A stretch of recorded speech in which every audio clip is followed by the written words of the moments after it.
Chapter 1. In which I make myself known. This, I think, will be my life story. And it will start here. You will not learn much from me, or you will learn everything. I have not yet decided which. I know one thing, and that is that my life has too many stories within it. It is made out of stories, like a rope is wound from smaller strands, or a mosaic is made of little coloured tiles. I am made of stories. I must leave many of them out, otherwise the one that matters will not make a bit of sense. Someday, if I am alive, I might be persuaded to tell some of the stories I have omitted, but they are lies and fabulations. And anyway, I do not expect to live. My family's name was Bequin, and this is the name I have always used when I am being myself. I was given to understand that proof of this heritage could be found in a marshland cemetery, for my family was a marshland family. But I never thought to check this, or visit the gravestone. This, I realise, makes me seem foolishly trusting. I am not. Besides, if I had seized one day upon the notion of taking a Holloway down to Toil Gate and entering the marsh beyond, I am sure that a gravestone would have been waiting for me in the waterlogged plot when I arrived, flecked with the lichen of ages, though it had not stood there the previous sunset. It is said that I am very like my mother. That I was raised an orphan means that I cannot corroborate this either. My status as an orphan explains my situation. I was a ward of the city from a very young age, brought to the Scolam Orbis on Highgate Hill, and raised there, and then transferred on my 12th birthday to the Maison Dieu, whose rambling accommodations adjoined the Scolam. This was due to my selection as a promising candidate. Most of the Scolam's wards left the school and went down to the city when they turned 12 and were legally old enough to work. Promising candidates, one or two every few years, were transferred to the Maison Dieu. I had therefore lived all of the life I could remember there on the hill, in one leaky, draughty building, or the other backing onto it. My name is Beitar Bequin. The forename is an affectionate contraction of my full name, Elizabeth, and not a unisyllable. It is said aloud with a long vowel as in Beitar, not as beta or better. I was found wandering in the marsh as a very young child by a kindly stranger, and upon investigation it was revealed that my mother had passed away of a distemper. The air of the marshes is noisome and can afflict the lungs. If the city is not familiar to you, then let me tell you something about it.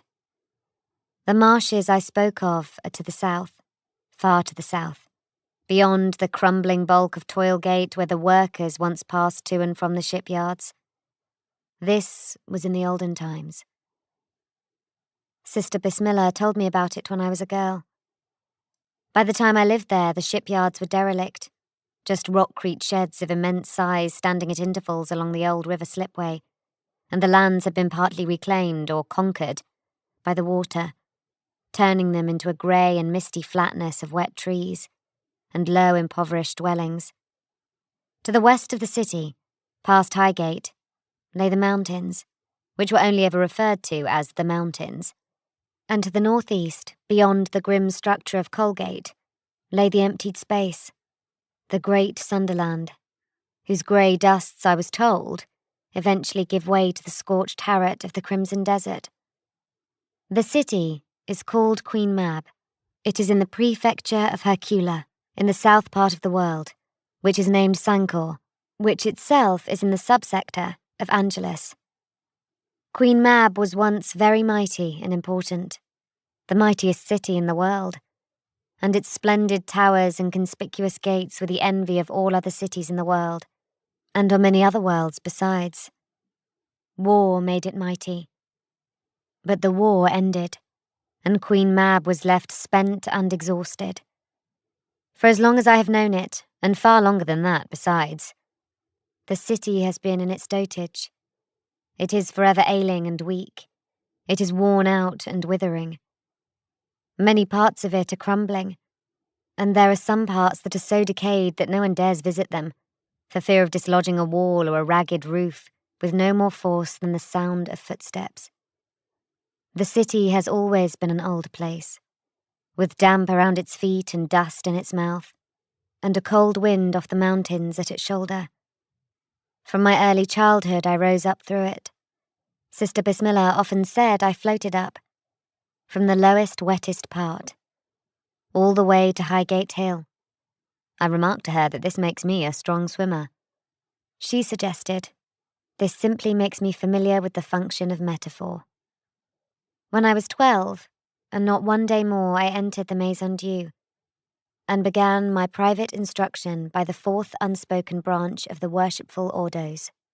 I was selected for this because of certain aspects of my humour, which Mentor Sauer refers to as my temper. I entered the Maison Dieu, and the whole city of Queen Mab became my classroom. Chapter 2, which is of likenesses. There was a quizzing glass in the top room of the Maison Dieu, in which we could reflect upon those souls who, unwittingly, were going to teach us.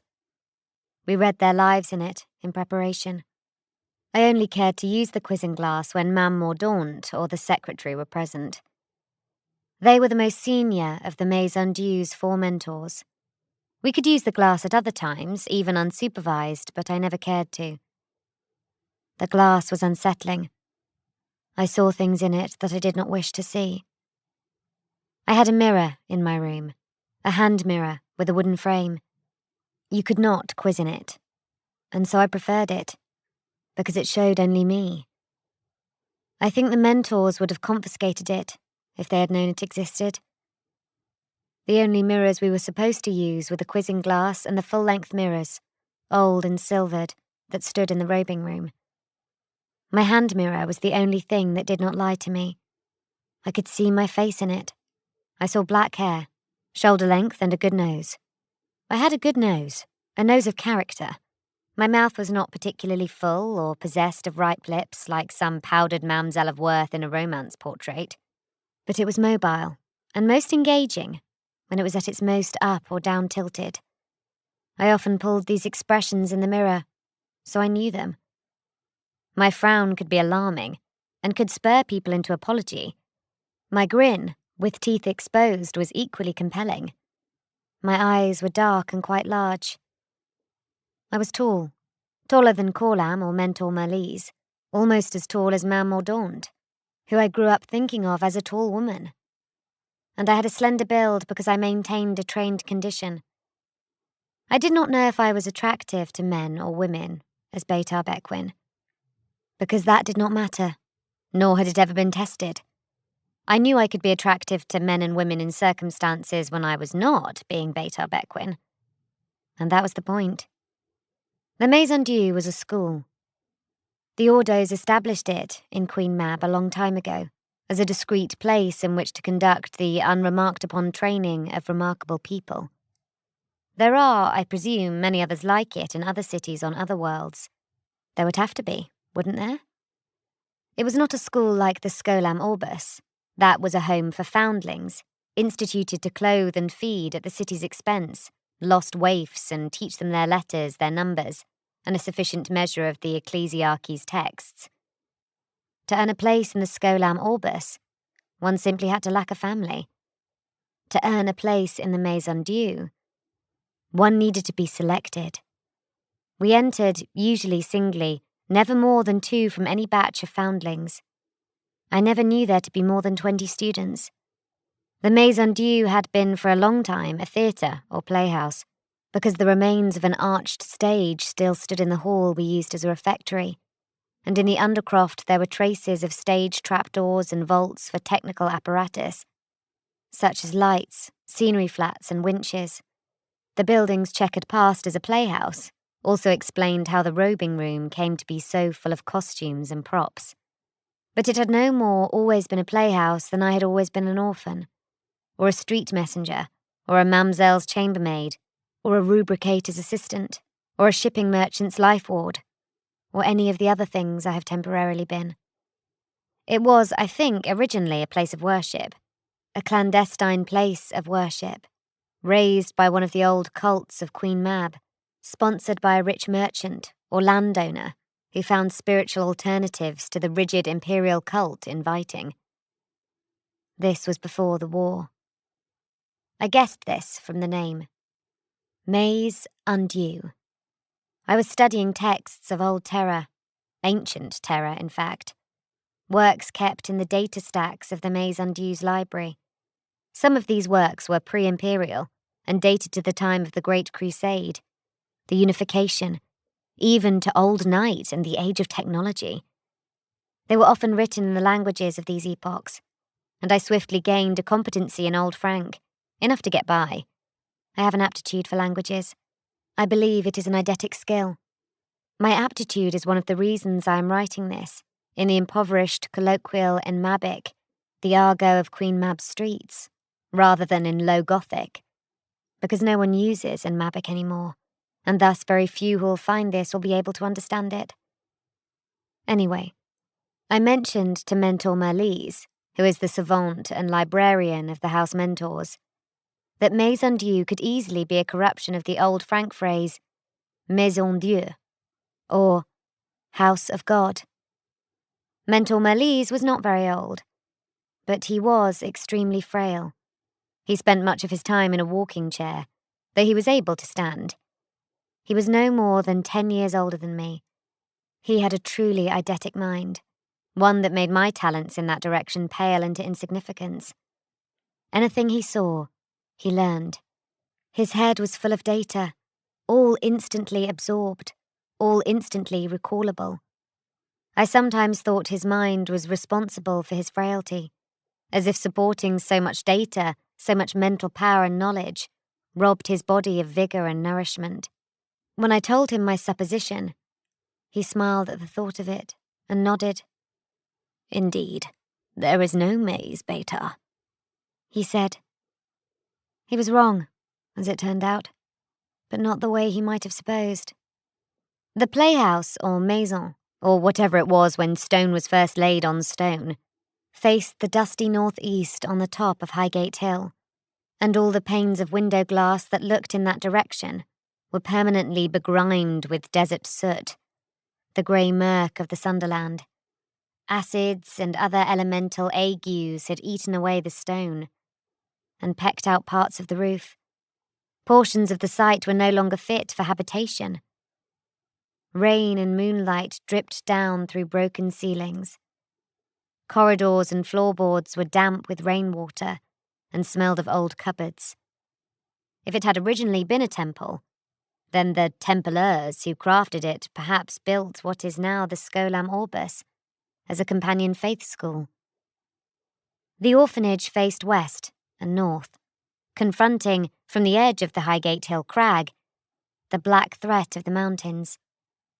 It blunted, too, the worst of the northern weather, insulating the Maze Undue from the worst of the winters that came knifing south each year.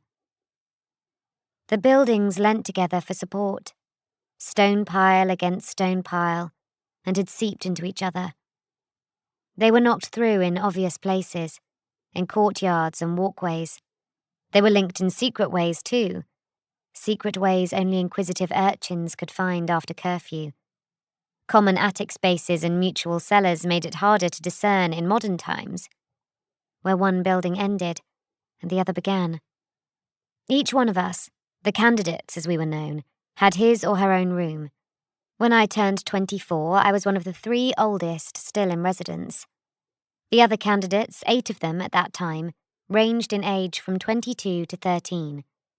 The year before, there had been 2 others older than me, Corlam and Pariah. But they had left. They had been selected for service and transferred. We never saw them again, nor expected to.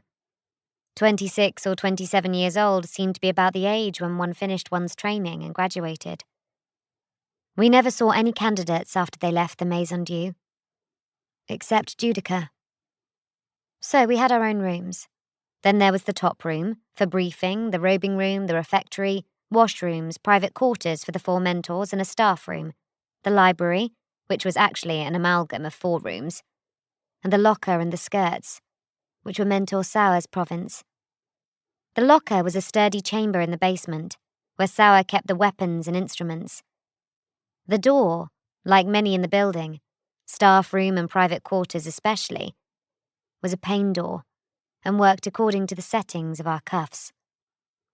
I must remember to explain about the cuffs. The skirts were our term for the outlying and largely ruined parts of the Maison Dieu along the eastern wing, where physical training and combat practice took place. These were several rooms and several floors, a dead space not safe for use otherwise. One large chamber in the skirts near to the locker was weatherproofed and lit, and functioned as our most regular training room. We called this the drill. It was in the drill, during my 23rd year, that I first saw a man die close up, and, in the main, he died because of me. Chapter 3, in which I digress to recount the death. Let me tell it, now that I think of it. Frankly, I think of it often, for it shocked me, and left a mark. His death affected the development of my character, so I consider it worth recording, though I appreciate that it was part of a greater story. Thus, it is worth recording in any case, according to the rationale that I set to decide which stories should be included here, and which are surplus. I didn't realize it at the time. At the time, it was just a shocking thing. I was 23.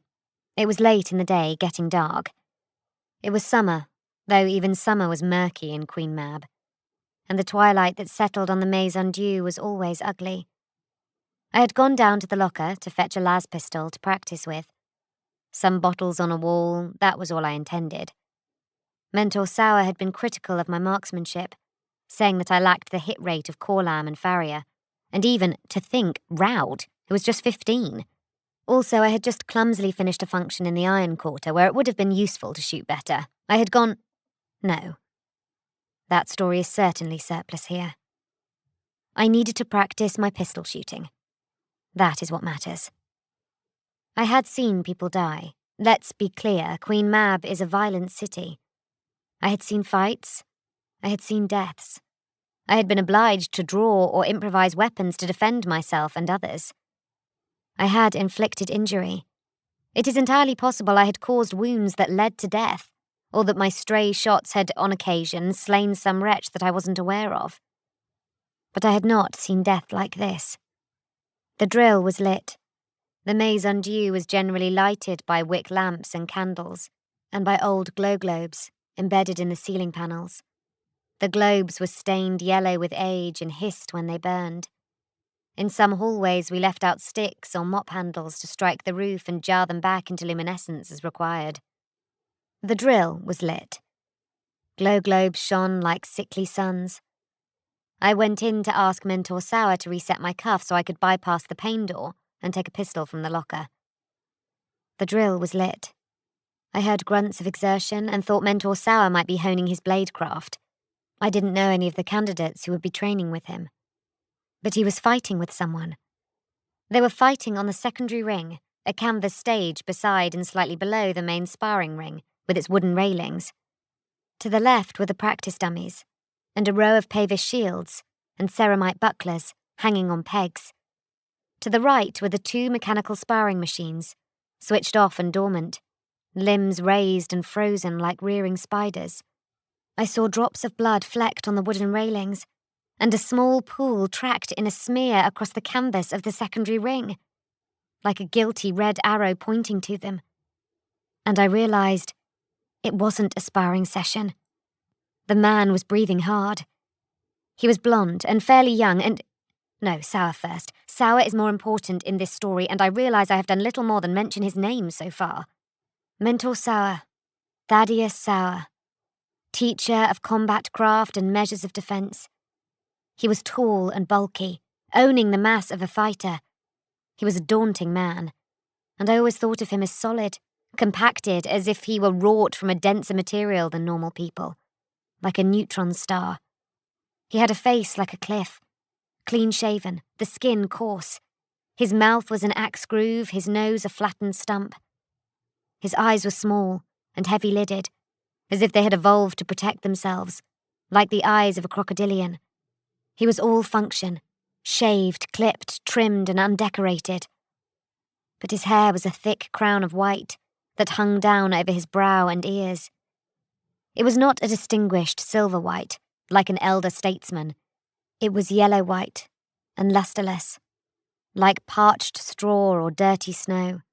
His teeth were small, and he had no little finger on his left hand. Until I met Death Row, he was the most physically intimidating man I had ever known. I had no idea of his age. He was old, a veteran of military service. He had a slight paunch, but that was just the inexorable spread of maturity rather than a lack of fitness. He was brutally strong and viciously fast. As ever, he was dressed in an armoured body glove, boots and gauntlets, all oxblood red, his working clothes. So, the other man. He was younger and slighter, blonde, plainly good-looking in a well-bred way. He was wearing the garb of an imabic merchantman, boots and breeches, heavy wool underrobes and a winter coat of some quality, its collar raised and lined with jezel fur. But I knew at once that this was a disguise. He was dressed the way someone would dress if he had made a close and considered study of Queen Mab's merchant classes in order to pass as one. I do not know what small detail betrayed this to me, but I knew it in a second. Perhaps it was because I have essayed similar feats of disguise very many times, for function after function. His disguise was not imperfect, I felt. It was instead too perfect. They were fighting with short swords. Mentor Sauer was brandishing the thick, twin-edged coutro he always kept at his side. His opponent, the stranger, should not have been any kind of match for him, in terms of bulk or skill or speed, but he was holding his own. In fact, he was doing better than that. Sauer always carried a snub auto-pistol in the back of his belt, and I saw that weapon lying on the floor quite some distance away from them. Sauer's right forearm was cut behind the wrist, and the body glove sleeve was sliced open and flapping. He had drawn first, and been disarmed by a sword thrust. It had only become a blade duel when Sauer had been deprived of his pistol. The stranger was wielding a curved salinter, or short saber, which I presumed he had brought with him. It was not a local weapon, not even local to the world. He knew how to use it. Besides the disarming wound, he had nicked Sauer on the cheek and the left shoulder. Sauer was going for the face each time. From practice bouts, I knew this to be his way. It is a particularly invasive approach and can provoke rash reactions that lead to failures of technique. One is hardwired to guard one's face, one's eyes. To focus the attack there forces the opponent to fight not only you, but his own autonomic responses as well. Sauer was trying to undermine the stranger's technical control. He was failing. I thought that was remarkable. No one beats Sauer, not in any form of combat. Then I thought, almost simultaneously, why? Why are they fighting?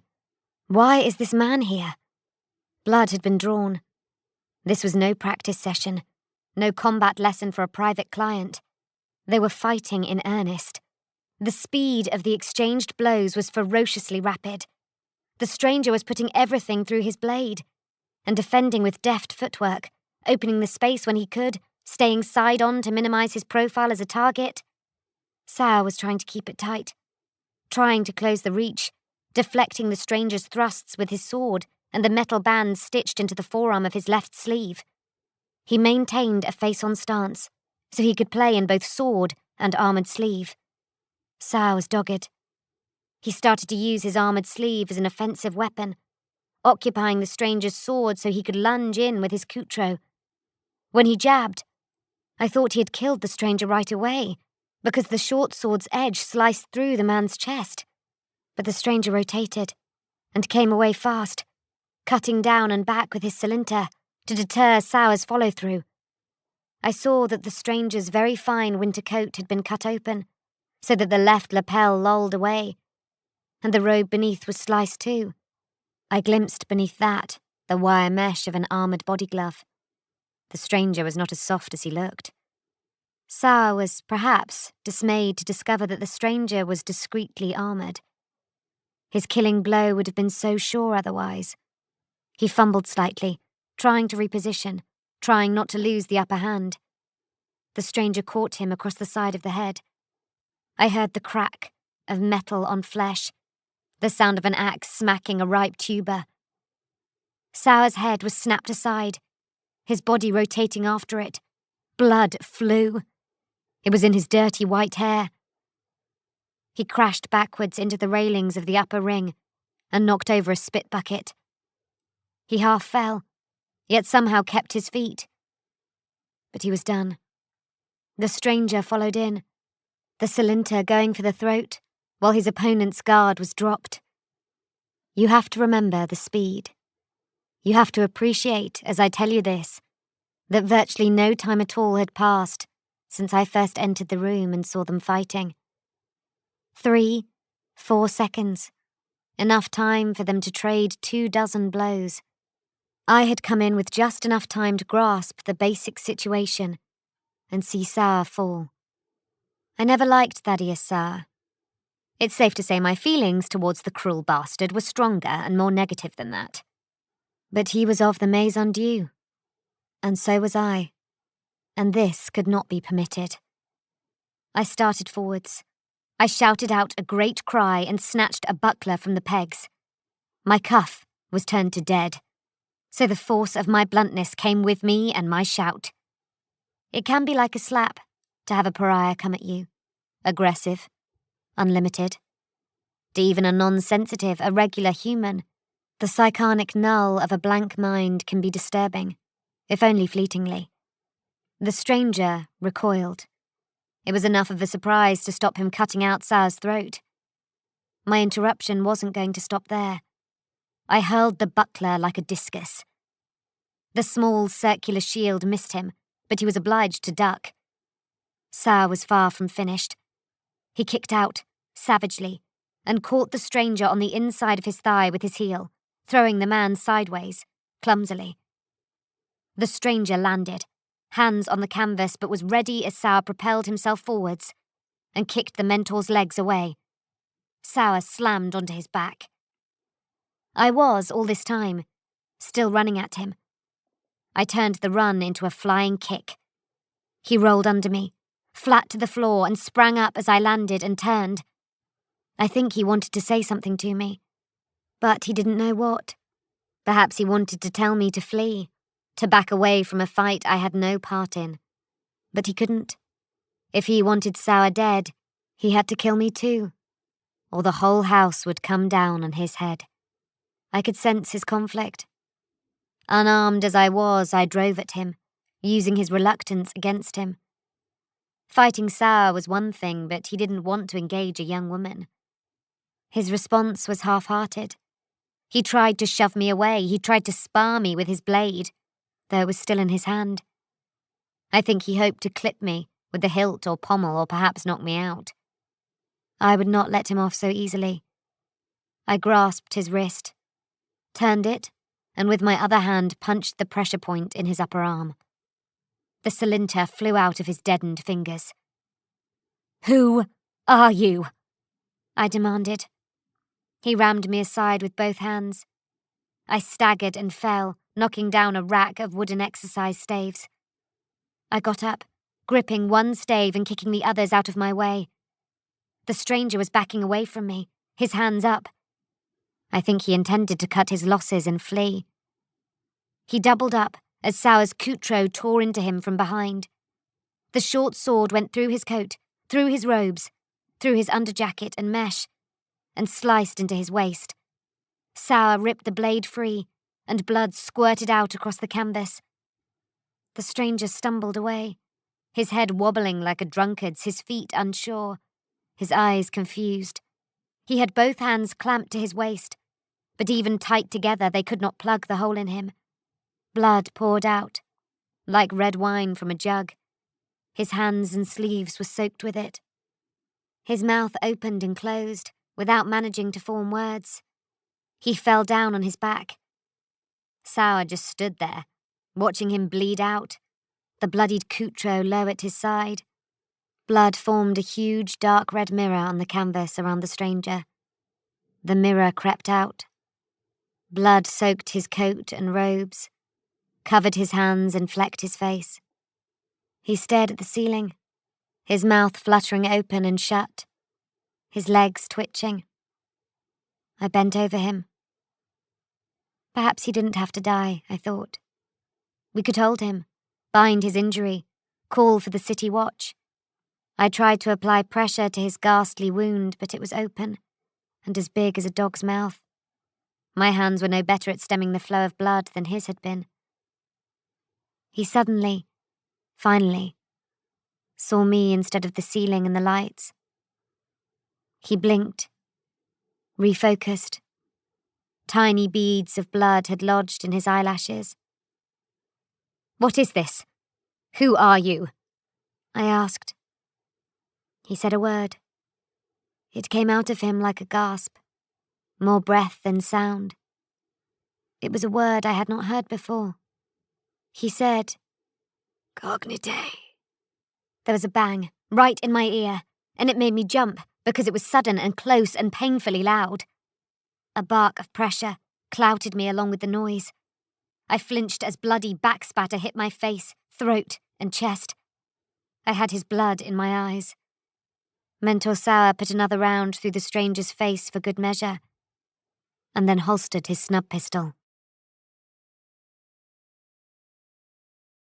Chapter 4, which concerns Thaddeus and the dead man. I looked down at myself, at the quantity of blood upon me, and instinctively raised my hands to my face. My fingertips came away smeared in more blood. It was all over me. "Go get washed," Sour said. I looked up at him, still kneeling. "Do as I said," Sour ordered. "Who was he?" I asked. His lip curled slightly. "You heard him say it," he said. "But—" He turned away from me and cursed. "Turn your cuff live, for fug's sake," he said. I did so. I clicked the centre band of the metal cuff around to activate my limiter and mask my blankness. The Pariah effect makes us hard to like or sympathise with. He knew it. The moment the limiter was on again, he visibly softened. Just a touch. For Thaddeus Sour was never soft. "You did me a turn there, girl," he murmured. "Bastard nearly had me." I nodded. "His technique was certainly very good," I said. "But I think you would have recovered, Mentor. You were at an angle to parry and then low enough to hit his groin." "Maybe," he said. "Certainly. Femoral artery." "Maybe," he repeated. "I think so," I said. I was just talking, perhaps a little faster than I usually do. I was compensating for the adrenaline spike. "Do you know him?" I asked. Sour shook his head. "I found him in here, and he went for me." I started to search inside the man's coat and robes. I tried not to look at what remained of his head. "Leave that," said Sour. "He's a mess." "I am already a mess," I replied. "He may have identification." "What did you mean I heard him say it?" "The word he spoke," said Sour. "That's what he was. Cognite. Heretic filth. Now leave, Beckwin, you've done your part." But I had already found something in the stranger's inside coat pocket and pulled it out. It was a wallet. Leather, quite heavy. I rose to my feet and opened it. The polished rosette crest inside was unmistakable, even though blood had found its way inside the wallet too and speckled the silver. "He is Ordo," I said, confused. "No," said Sour. "Ordo Hereticus," I insisted. "Look at this. The name is given as Voriet, and the rank is Interrogator." He took it from me. Snatched it, in fact. "He's not Ordo," Sour said. "But—" "Impersonation, you dull-witted witch.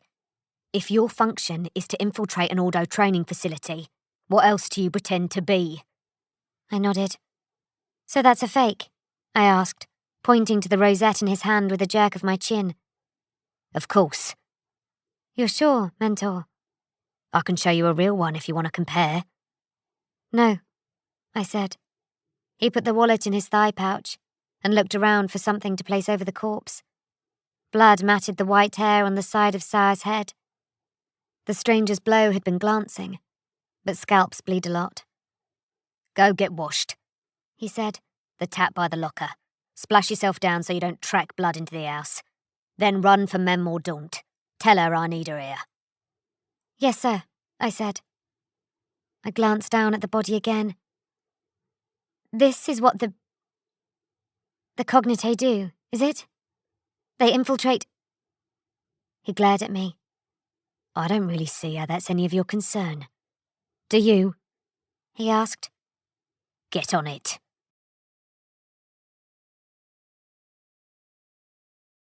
Though the secretary was the most senior of the Maison Dieu's 4 mentors, Mame Mordaunt ran the house. Her name was Eusebi Dea Mordaunt, but we all called her Mam, a respectful contraction of the formal Mamselle. She was housekeeper, and the logistical running of the Maison Dieu fell to her. She was also our surrogate mother. In most instances, she was a stepmother, and a distant one at that. Occasionally, a more maternal fondness could be glimpsed. This was one of those times. When I fetched her, she expressed concern for my welfare and said I could be counselled if necessary. I was, by then, more exhilarated by the event and intrigued. The trauma would sink in later to leave a lasting mark. Mame Mordaunt was tall and quite beautiful, though it was impossible to gauge her true age. She wore pale powder so that her face resembled a mask, and rouged her lips, and painted on arched eyebrows and stark black ellipses, and drew kohl around her eyes so that she reminded me of a haughty queen in an ancient Grecian tragedy. Her black hair was always braided back off her face. Her gowns were floor-length and black. They were woven from the finest spider silk. She never really smiled. You did well, Beta, she said afterwards. He was a cruel assassin, and might have killed us all. I never saw what they did with the body, and to my knowledge the city watch was never called. I did shortly thereafter overhear Mame Mordaunt say to Sire that they must be on their guard for others, a comment I took to refer to the incident. It was not mentioned again, except by Mame Mordaunt, when she asked me once more later if I had been bothered by the experience. She stroked my hair, which was something she did to signify maternal involvement. There was no tenderness in it. To me, it did little more than remind me that her hand was always on us. Don't mention this to the other candidates, she said. I do not want to unsettle them. I could be trusted to do this. I was used to not mentioning things. If you have any questions or concerns, she said, bring them to me or the secretary in confidence. Her hand rested on the side of my face, and she looked at me the way a mother would look at a daughter who fondly brought to mind her youthful self. At least, I think that's what the look was supposed to evoke in me. They kept me very busy for a while after that. Within a day, I had a new function to perform. They wanted me too busy to dwell on it. Chapter 5. Concerning the functions as performed by candidates. The city of Queen Mab was, as I have said, our classroom. During a candidate's training at the Maison Dieu, his or her interface with the many complex social niches of city life came to hone the abilities required for espial and infiltration. I suppose that is why Queen Mab was chosen as the location of the Maison Dieu. It was eternally a perplexing and gaudy metropolis, quite intoxicating in its variety and business. The range of functions, as we called them, varied broadly, but at heart their nature was always the same. That nature was deceit. To begin, Mame Mordaunt or the secretary would brief us on the role that we were required to play. Our preparatory work often involved remote viewing of the subject via the quizzing glass in the top room, and even, sometimes, shadowing them in the streets. Mentor Merlise would acquaint us with aspects of custom and language that would assist us, and Mam Mordaunt would coach our deportment and help us to assemble our disguises in the robing room.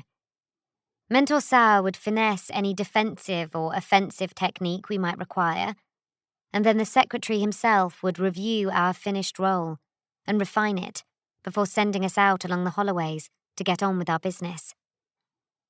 We were obliged to pose as people, to play act, to pretend. We took on roles, immersed ourselves in other personalities, so we could get close to various target citizens in the great city without them realizing they were being gulled. Often a function came with a nominal task: enter the household of merchant T and learn the combination to his strongbox, work in the court of Mamselle R, and bring back a single pearl button from her finest Astarish gown, penetrate the manufactory of the industrialist F, and discover the name of his off-world brokers, serve as a waiter at the Telthea dining house on the Ludovic Ambular, and listen in when Duke H next came to supper in order to learn the private pet name he had for his new mistress. Sometimes these tasks seemed essentially pointless. A mistress's pet name? The secret ingredient of a baker's famous confectionery? The number of minutes slow a particular old clock ran in a particular private reading room. They were, I knew, just tasks for the sake of tasks. Sometimes functions dispensed with them entirely.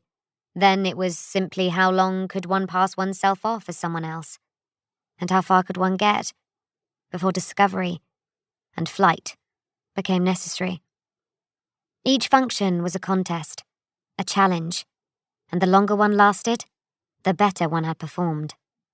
If you can, with a little modest preparation, pass anywhere within Queen Mab and learn anything, the secretary told us, then you can pass anywhere outside Queen Mab. We were learning to be actors. Liars, in fact, because convincing liars are all that actors are, ultimately. We were learning to become other people to such a degree we could get lost in the part. Before anyone else could believe, we had to believe. I enjoyed it, for the most part. I enjoyed the challenge. There was rivalry between the candidates, usually friendly. Sometimes if a candidate had to abort a function early, another would be sent in to do better. We learned from each other which disguises worked and which did not. We shared experience-derived tips about body language and micro-expression control, minute details that enhanced a performance and helped to convince a subject. My favourite part of preparation was the robing room. The Maze Undue's theatrical legacy had left it packed with costumes. When a function was handed to me and my role was determined, I rushed away to select the disguise that would help me get into the part. The robing room never disappointed me. No matter what outlandish guise I lit upon, I would find the constituent parts of the apparel I had in mind hanging somewhere on the robing room's rails. It was almost uncanny, though I suspect Mam Mordaunt kept the wardrobe supplemented with clothing and props that might be called for.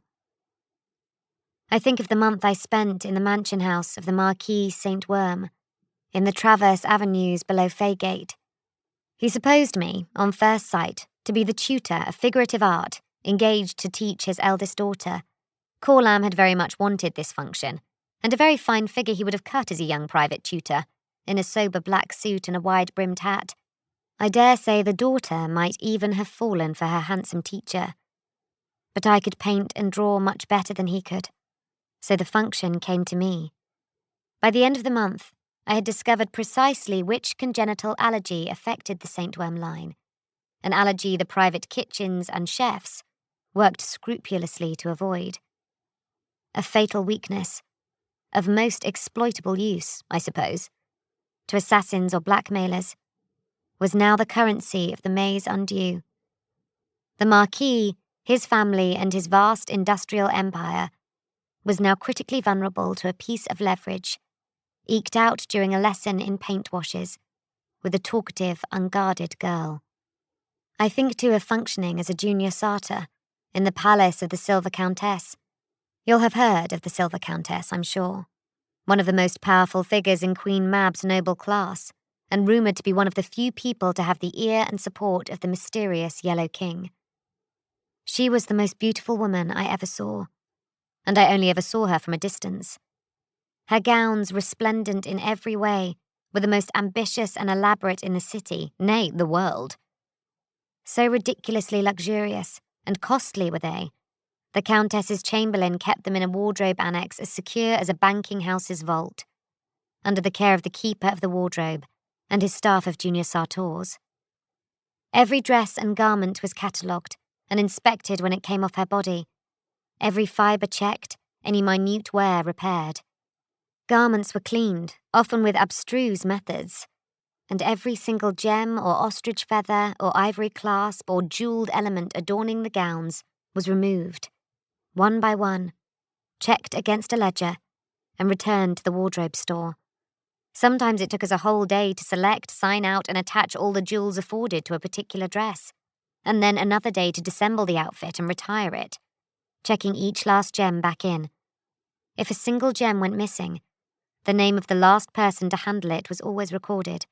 Junior sartors had been removed, I think, perhaps even executed, for such failures of care. I took a jewel, a green garnet the size of an almond, attached to a gold hoop, and I never gave it back. The Silver Countess and her master of wardrobe never noticed its absence, however. Another green garnet hangs in its place, on those folds of black crepe silk these days. This one, however, has a Vox transmitter device wired into it. I also think of Corodatus, the ironmaster, the keeper and teller of his own stories. I served him too, on one function, in his verdigrised ruin of a palace below Colgate. He was another mystery I learned about, thanks to a function. I realize these are stories I need not tell. They are simply exemplars. I will tell a story that is pertinent instead.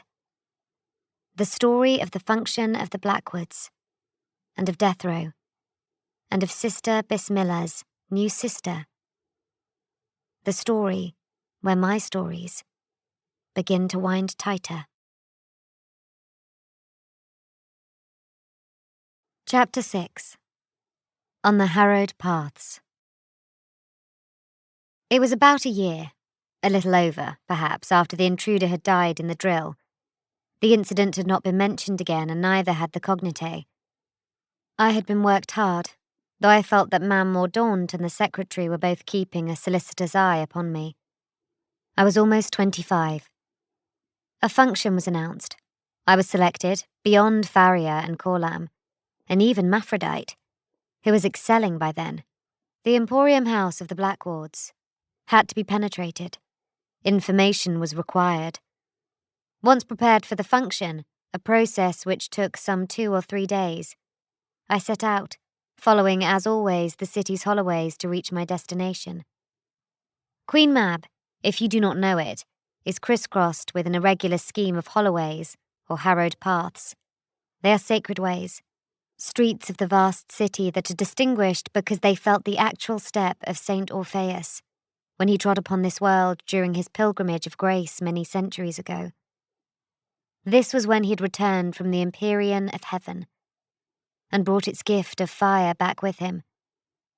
Those streets wherein he passed were closed off, as blessed tracts, harrowed by his passing, and the folks of Queen Mab avoid their sanctity.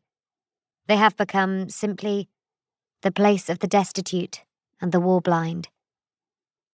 The holloways bisect the city, so they serve to divide it into many compartments. 2 such quarters may exhibit very different characters, though they are only separated by a single street, admittedly a street where no one walks. In places, bridges and tunnels have been established to traverse the holloways, where to go around would take too long. I have always liked the holloways. The streets and the properties that line them are as they were left, and as time has worn them. They are silent and dusty, almost all colour gone and flaked, sanded down by centuries of weather. Through fogged glass one can glimpse rooms that look as though the occupants have just stepped out, in the middle of lunch or a game of cards. Shops still display, through cobwebbed panes, the faded residue of their wares. Devotion to the imperial saint caused those streets to be abandoned overnight. Deserted like a city abandoned because of a volcano warning, and the holy status of the harrowed streets is supposed to bar entry to all. But the dregs of society go there. They go for shelter and to avoid the city watch.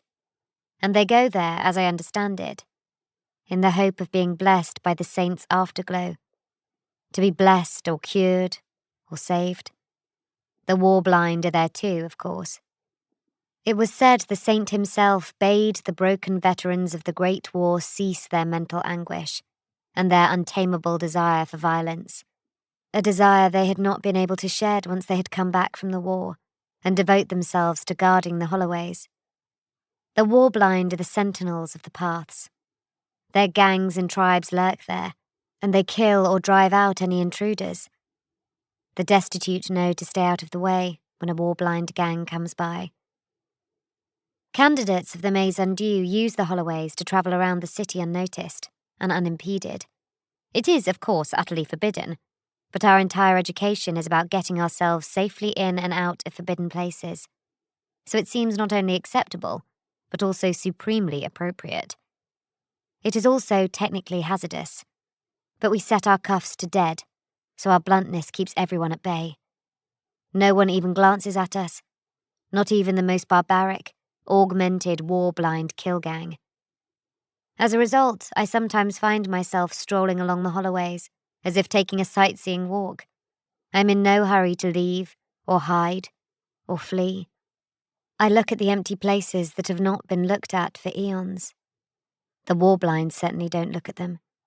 They see nothing but a jagged blur of a world with a target Pippa painted across it. A red mist of rage and homicidal aggression that has been induced by chemicals and sustained by trauma. Thus, dressed as the factor of an off-world buyer, I was strolling down a Harthill holloway, heading south towards the Blackwoods Emporium, when I saw him and realized that he had seen me. He was a beast of a man, a figure of great size. I had never seen a warrior of the legendary Adeptus Astartes, but his was the sort of stature I imagined they might possess. Tall, broad, with immense power in the frame of his shoulders and the depth of his arms. He wore armor of plate, chainmail and leatherwork over his augmetic build. He was one of the truly old ones, one of the veteran relics that had been alive since the war. The mail and the plate segments, old and surplus scrap, had been worn down to bare metal and ceramite, to remove rust, all paint and polish gone. The metal segments shone dully, like matte grey and green stones. A dust cloak wrapped his upper body, turned around his shoulders 3 times in the manner of those who dwell in the Sunderland. I had seen their likeness in ethno-history books. From the red chevrons on his shoulder plate, I knew him to be of the Tusk Slope Warblind. There was a name writ in paint along the cheek of his fighting visor, just below the glowing, buzzing slot of his optics. It read, in hobbled and Mabic, Death Row. Under the hem of his ragged cloak, his fists were full of inbuilt blades.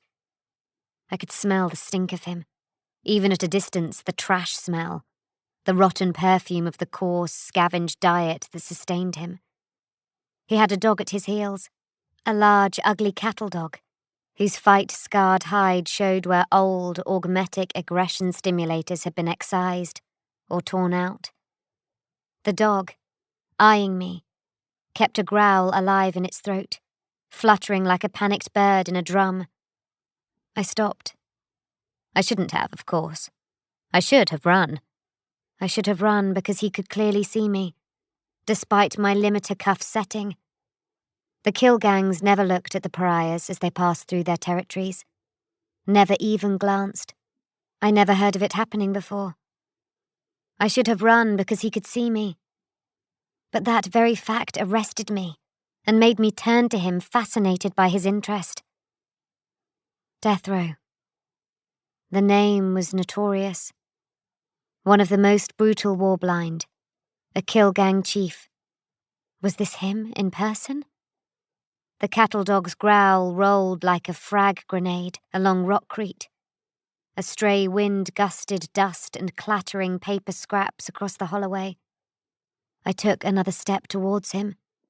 His shoulders rose slightly, alert, combat-ready probably. The optic trench in his visor buzzed with a greater fury, and the amber cursor cycled from one end to the other.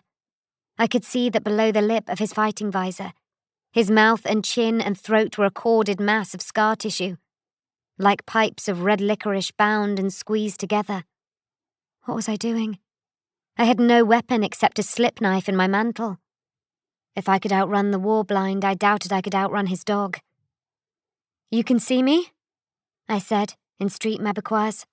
His visor buzzed. The stink of him was awful. "You can see me?" I repeated. Buzz. "I am Beta," I said. I certainly don't know why I told him Beta, rather than Lorraine Rayside, the identity I was wearing. His cattle dog answered me. For a second, its purring growl seemed to swell to make the sounds death and row. I would swear this to be the fact of it, though I do not believe in talking dogs. "Death row," I echoed. The cattle dog ceased its growling and sniffed repeatedly at a stain on the ground. I bowed my head civilly. "I am pleased to make your acquaintance this day," I said. I turned away and started to walk.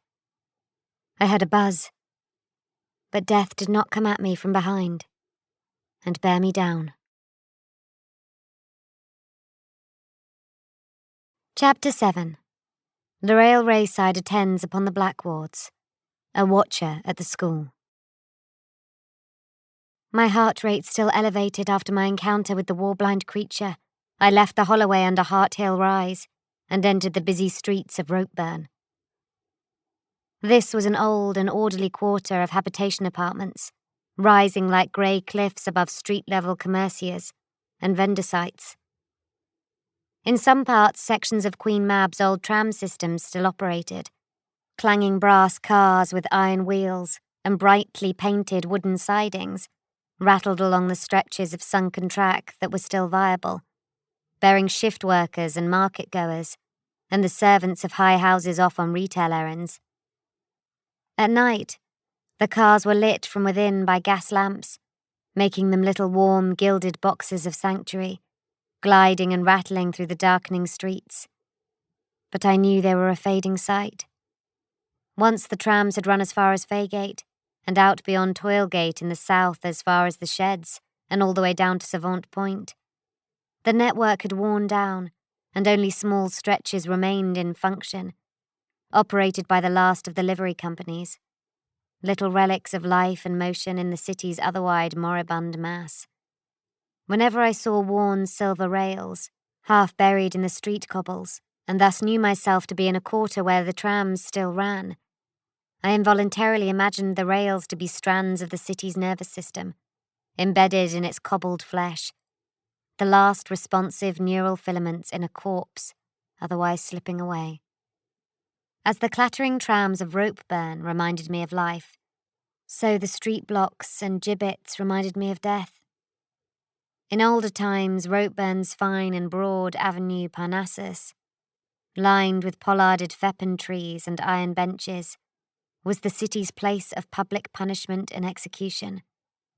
The bold stone blocks, black iron platforms and drop-hatch stages are still there, drab with age, and the tie beams and spars still extend above the common street like flagpoles. The Emporium of the Blackwards lay on Gelder Street, just off the avenue, the corner marked by an especially brutal-looking execution stage, all pitch-caulked timber and iron bolts. The rabble crowd had roared here once, baying for the act, drowning out the last words of dissidents and traitors alike. Drummer boys had beat a steady rhythm until the sharp final bang, the thump of the hatch, and the mutual gasp of the crowd. The Emporium had one window, lit day and night like the golden glow of a tram. Every day the display changed, and it was said that no one ever saw employees of the Emporium enter the window space to remake the window setting. It was done late at night, when no one saw, some said. It was done by sorcery, claimed others. I was disinclined to heed the former, as even in a quieter street like Gelder, Queen Mab was awake day and night alike. I imagined that for a brief moment. Late each night, a drop curtain would fall across the Emporium's window, and then draw again a few minutes later, to reveal a new scene, manifested by quick and ingenious stagecraft, like the living tableau presented at the theatrical halls. I reached the door and rang the brass bell. My cuff was set live. I was Lerail Rayside, a representative for off-world commercial interests. I waited and looked at the window display. It was a simple show that day, a space lined with grey silk, like an undressed stage. The area behind the thick and slightly uneven lead glass was lit by recessed gas lamps and a slender glow bar underlight on the inside of the sill. The items chosen for display were 2 dolls. Mannequins was perhaps a better word. They were scaled to about a quarter of human dimensions, so they might sit in the lap of an adult, like a small child. Their eyes, ingenious glass imitations, were large and stared fixedly out of the tableau into the street. Their faces were painted white with rosy cheeks. Their mouths were wide, and slots descending from the corners of their lips showed how the wood was jointed, so that a mechanism could make the mouths flap open and shut to mimic human movement.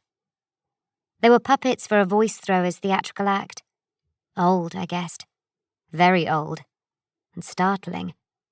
They were not pretty, or even lifelike, but the stare they gave seized my attention, and the set of their mouths was neither smile nor frown, but rather grimace. One was a boy, the other a girl. In truth, their faces seemed identical, made by the same craftsman, but one was dressed in a tiny copy of a nobleman's velvet suit, and the other in a lady's courtly gown. The gentleman doll had painted, varnished black hair. The lady had a bun of what I was sure was genuine human hair.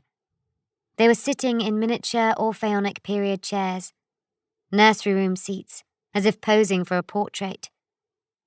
I could see the tiny, perfect shoes upon their feet. The Emporium door opened. "I am Lupin," said the shopkeeper. "Welcome." "I am Lerail Rayside," I replied, presenting my card. "I am expected." "You are," he agreed, with a very civil smile. "Your employer's enthusiasm for collection is well known. Blackwards is delighted to welcome one of his agents to its halls." "My employer," I replied, "is informed that Blackwards is the best emporium of its kind on this world. I have made a particular journey to visit you at his express urgings." We continued in this manner for some moments, returning each solicitous remark with another of the same kind, gently complimenting the reputations of my employer and the Emporium alike.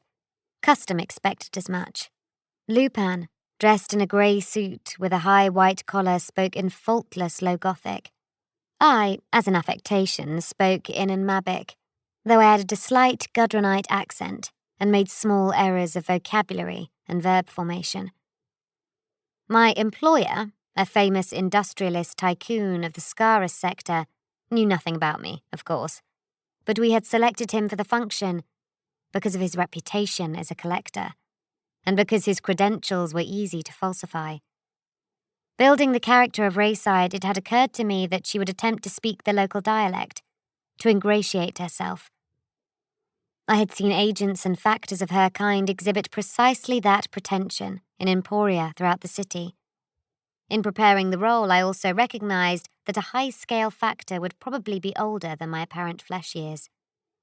So I had subtly applied makeup to suggest I had benefited from expensive juvenate work, and played it as though there was a coquettish 60 or 70-year-old inhabiting my form.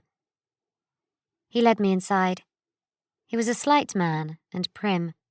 His mannerisms were deft and mildly fussy.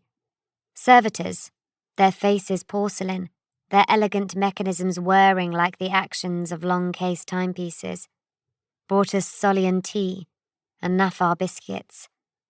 He talked, of everything.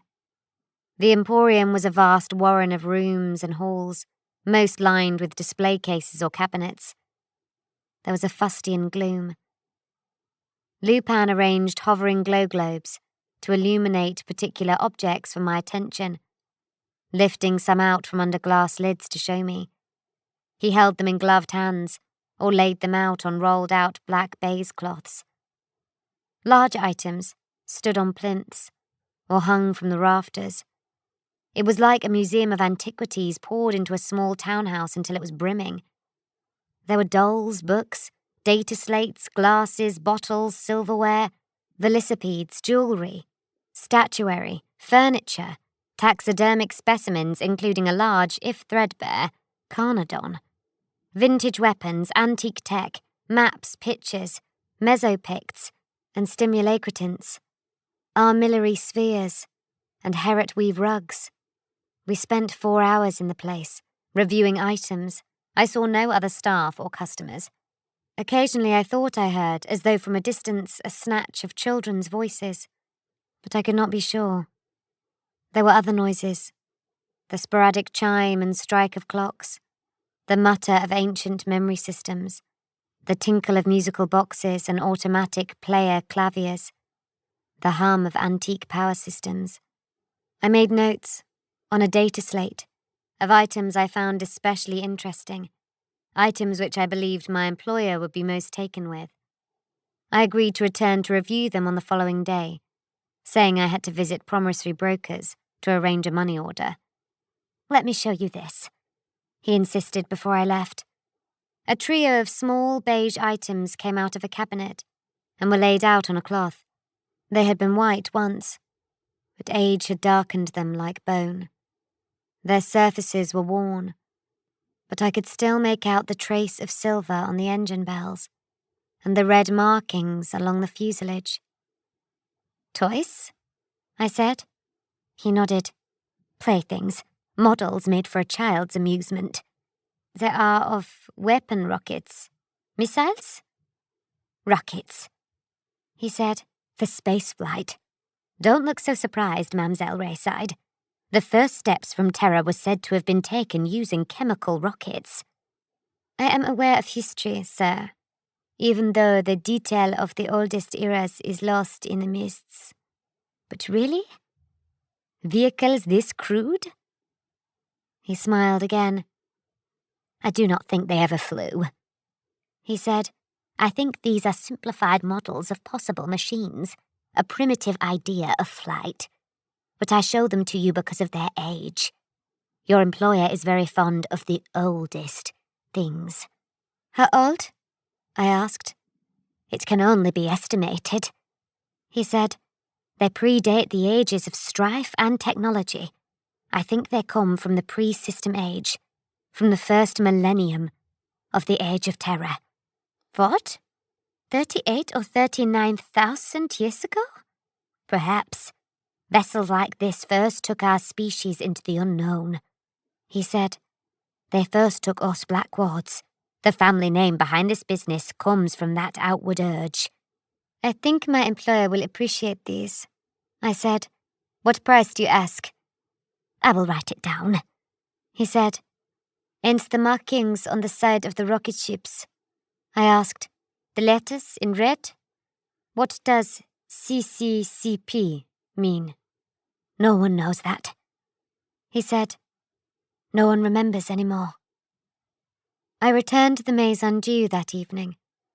I made my way up Highgate Hill as the last of the day's sunlight speared across the drab black tenements and high-habs, along Borridon Way, and the great canyon-like gulf of Orpheus Slope. I saw some of the sisters out on the parapets of the Scolam Orbis's west wall, gathering in sheets that had been hung out to dry, in the north wind. In their red habits and starched white wimples they were tiny figures upon the crumbling grey edge of the wall, but Sister Bismillah saw me and waved. I always liked to see her when I could, to sit with her and drink a glass of tea and talk of old times, or just to call upon her to say hello. She had all but raised me. I went up the dank street stairs, up the side of the rock and onto the approach, a platform of ragged flagstones that had once been part of the outer yard of the building complex. Instead of turning right into the skirts of the Maison Dieu, I turned left and climbed the flight of steps up to the Scolam's west wall. The north wind was buffeting. Ahead, like a piece of night, the mountains stood dreaming. The air smelled of starch and clean cotton. The sisters were team-folding the linen and stacking it in baskets to be carried below. "Beta," said Sister Bismillah. She kissed my cheeks and clutched my hand between hers. "Have you been out on business?" she asked. "Yes, sister," I replied. "The school is teaching you well." "Always. I don't see you so much these days," she said. "I will do better. I haven't been into the school for a long time. How are the children?" "All are well as they are ever well. Some new poor things have come into our care." The white, starched wings of her wimple bent away from her face, like the hooked pinions of a gull. They contrasted sharply with the darkness of her skin. "You have new sisters too, I see," I said. Sister Bismillah turned and acknowledged one of her sorority that I had not seen before. The sister was tall and slender, almost haughty in her athletic bearing, and her skin was pale. Her face was angular and her eyes were green. She looked dramatic in her habit and headdress, but not, I felt, quite right.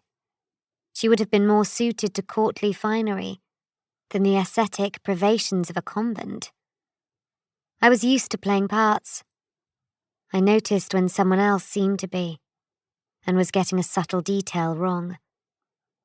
"This is Sister Tharp," said Sister Bismillah. "She has just come to us from the mission at Zusk. I hope you will be happy here," I said. I was. "If I can do my duty, I will be happy," said Sister Tharp. It was no Zuskite accent, though a decent approximation. The flavours of her voice came from further away. "This is Beta," said Sister Bismillah. As a babe, she was one of mine. Sister Tharp nodded. She returned to her folding chores, but she watched me. She was still watching me. 10 minutes later, when I said goodbye to Bismillah and followed the zagging steps down into the Maison Dieu. Chapter 8. Witches of the Secretary.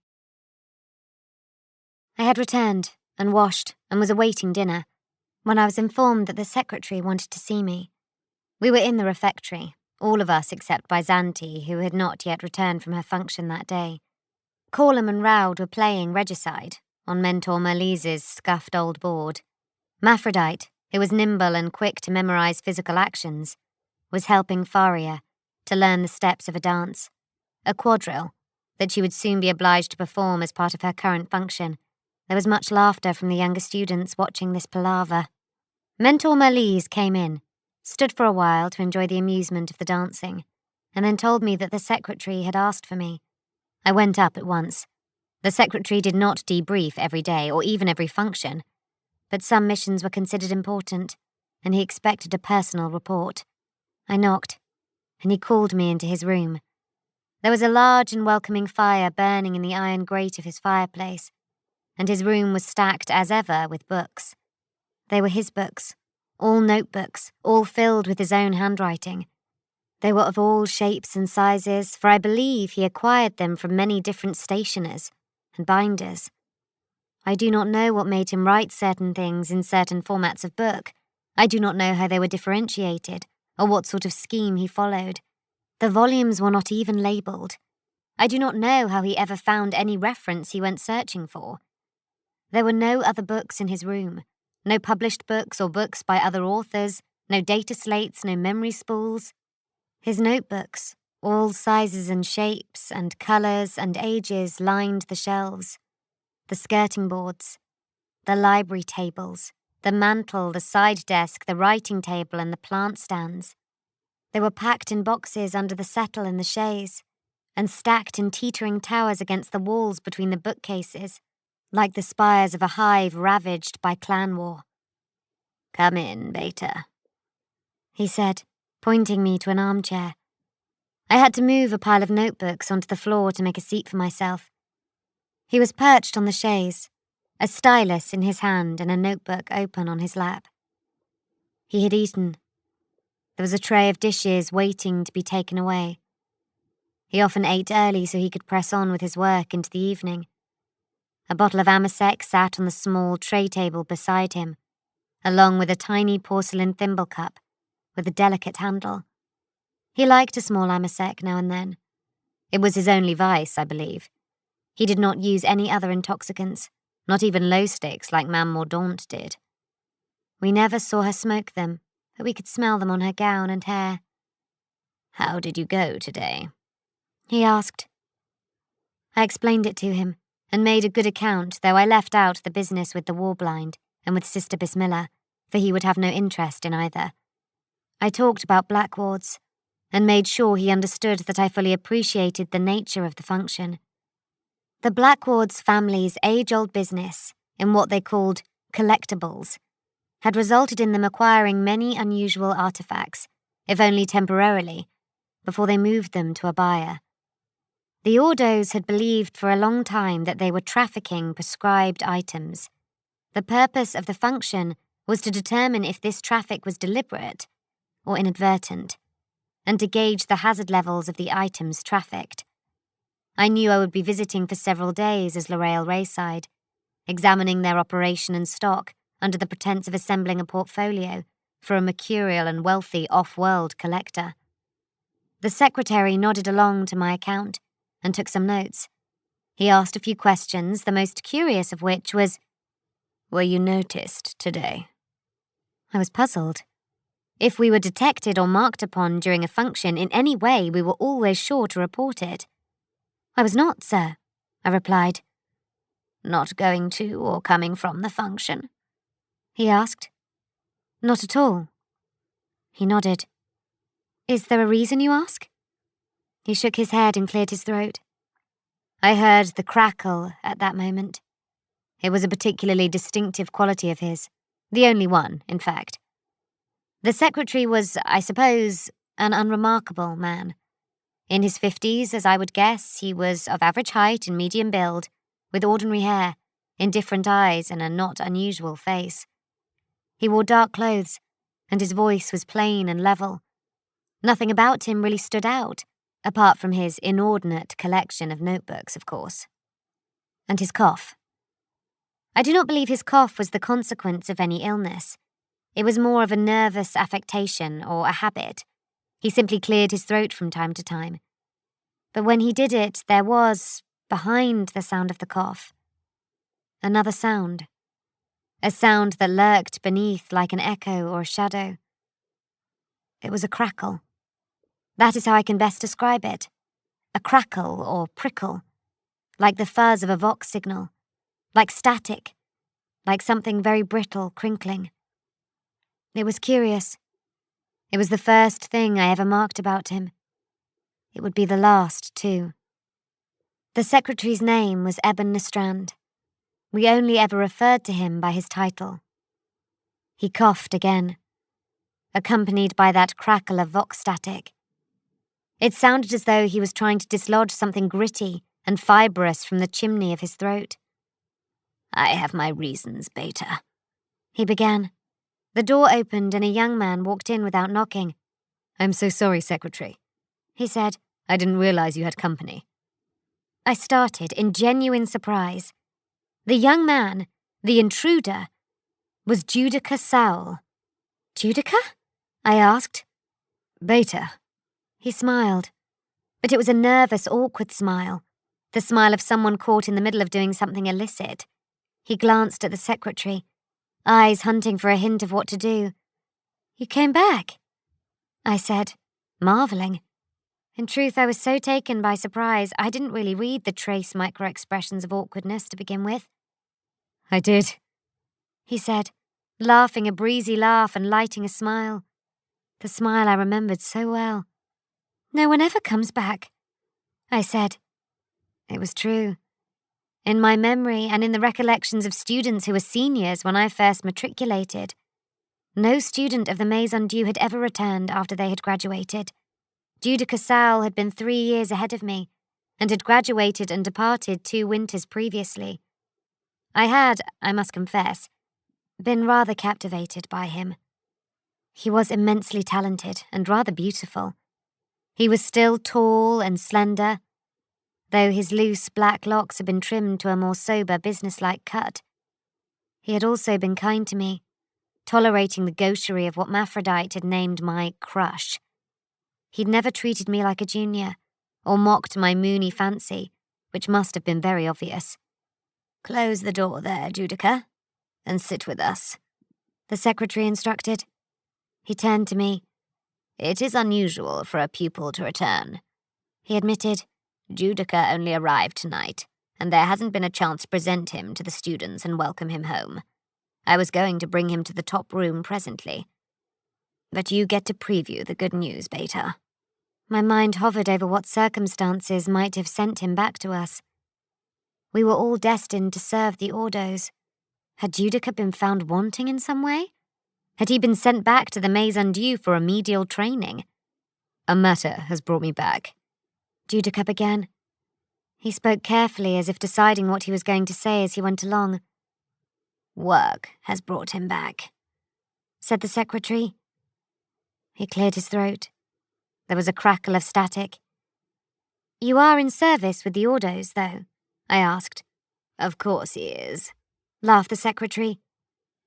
"Is it—" I hesitated. "Is it as exciting and fulfilling as we always dreamed?" "It is very rewarding," he said firmly. "Where are you posted?" "I'm not allowed to say." "Do you serve a famous inquisitor?" "I'm not allowed to say, Beta." I nodded. Of course he wasn't. "Are you at least allowed to tell me what rank you hold?" I asked. Judica glanced at the secretary. "Interrogator," said the secretary. "Judica has already risen to the rank of interrogator. We are very proud of him, and not at all surprised." The secretary looked over at Judica. The look, now I come to recollect it, was rather pointed, though I did not especially notice that at the time. "I was just telling Beta that issues of security are arising," he said. "Were you?" replied Judica. He sat back on the old, cracked red leather of the lounger, as if composing himself comfortably. He smoothed the tails of his coat over his crossed legs. "That's probably wise." "She has just begun a function," the secretary went on, "involving the Black Wards and their famous emporium." "Ah," said Judica, as if this explained everything. The secretary looked back at me. "You understood from the outset, Beta," he said, "that your present function was important. Some functions are practice, merely exercises to hone a student's skills." "This one is not," I said. He nodded. "Not at all. What I omitted to tell you was that it comes with an element of danger attached." "Jeopardy does not concern me," I said. "That's good," said the secretary. "But," I added, "it is better to know, to be prepared. Is there a reason you didn't tell me?" "Only a concern that an awareness could betray you," the secretary replied. He took up his tiny thimble cup daintily and sipped from it. "You might overcompensate, be over-wary, and thus give yourself away." I understood, though I was disappointed that the secretary imagined me to be that clumsy. "What kind of danger might the Black Wards represent?" I asked. "None at all," said Judica. "The Black Wards are nothing, but if they are guilty of the crimes we suspect, then they will have contacts." "Beta," said the secretary, "we suspect that a significant heretic society is operating in Queen Mab.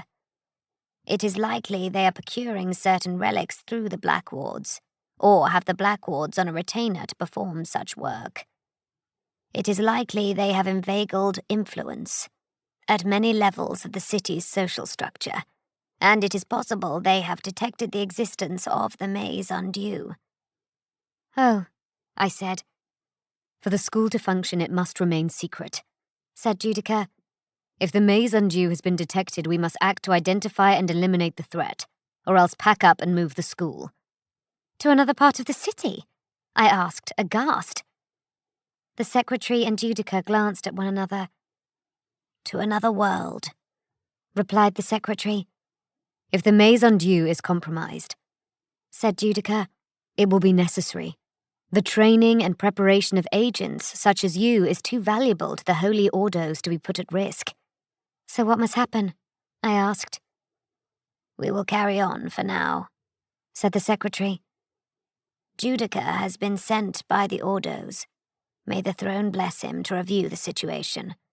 He will watch over us and assess if we are at risk.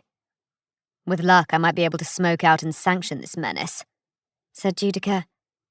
Judica will be our guardian angel for a while, said the secretary. He cleared his throat. Static prickled. So, tomorrow? I asked. Go back, said the secretary. Continue with your function. All functions must continue for now. You are not the only pupil engaged in something that is more than an exercise. In the evening, when you return, said Judica, perhaps you could brief me and the secretary personally? We'll do that daily, just for now. Ebon will be waiting for you. Of course, I said. I was slightly dumbfounded, because he had just referred to the secretary by his name. His forename, no less. As if they were old friends or equals. Well, you need a good night's rest, said the secretary. Is there anything else you want to ask us before you go to dinner, and then retire? Yes, secretary, I said. Is it the cognite? Chapter 9. Of Apprehension. They both stared at me. You said a word, then, began the secretary. Beta, what was it? The word you used? The word was cognite, sir, I replied. And why? Why would you use that word, Beta? He asked. It is a deduction, sir, I said plainly. A heretic society of influence and power? That is what I understand the cognite to be. So I asked the question. When did you ever hear such a word? Asked Judica stiffly. Last year, I replied. I didn't much like his tone. It seemed as though he was preparing to scold me. The secretary could scold me. Any of the mentors could, except perhaps Merlise, who frankly did not have it in him to be harsh. But Judica Cawl could not even if he were a high and mighty interrogator these days. I looked at the secretary. When the man broke in last year and attacked Mentor Sour, he said the word before he died. Mentor Sour told me it was the name of a damnable and black society.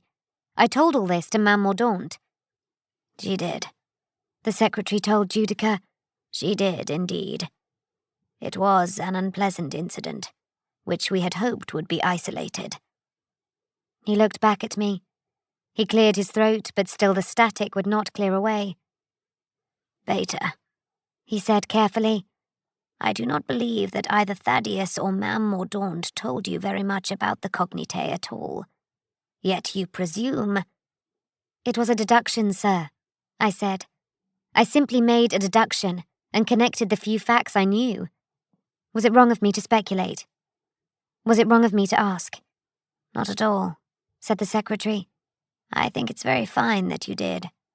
It proves that you are among our very best, and that your temper is of the finest quality. I saw that Judica was watching me very carefully. I don't think he liked hearing me complimented in this way. I had once found those eyes so very appealing, but now they seemed dark and hard, like the copper coins they place on the eyes of the dead down at the Faygate charnel. Do not mention the word or the idea to anyone, the secretary told me. I will prepare some notes for you, personally, that we can review tomorrow. A few pointers. Thank you, sir, I said. You know that the cognite impersonate, don't you? Asked Judica. Yes. They act to effect infiltration, and they are trained in methods very similar to the ones we hone here at the Maze Undue. That is how it seems to me. I agreed. And they impersonate even servants of the Holy Ordos.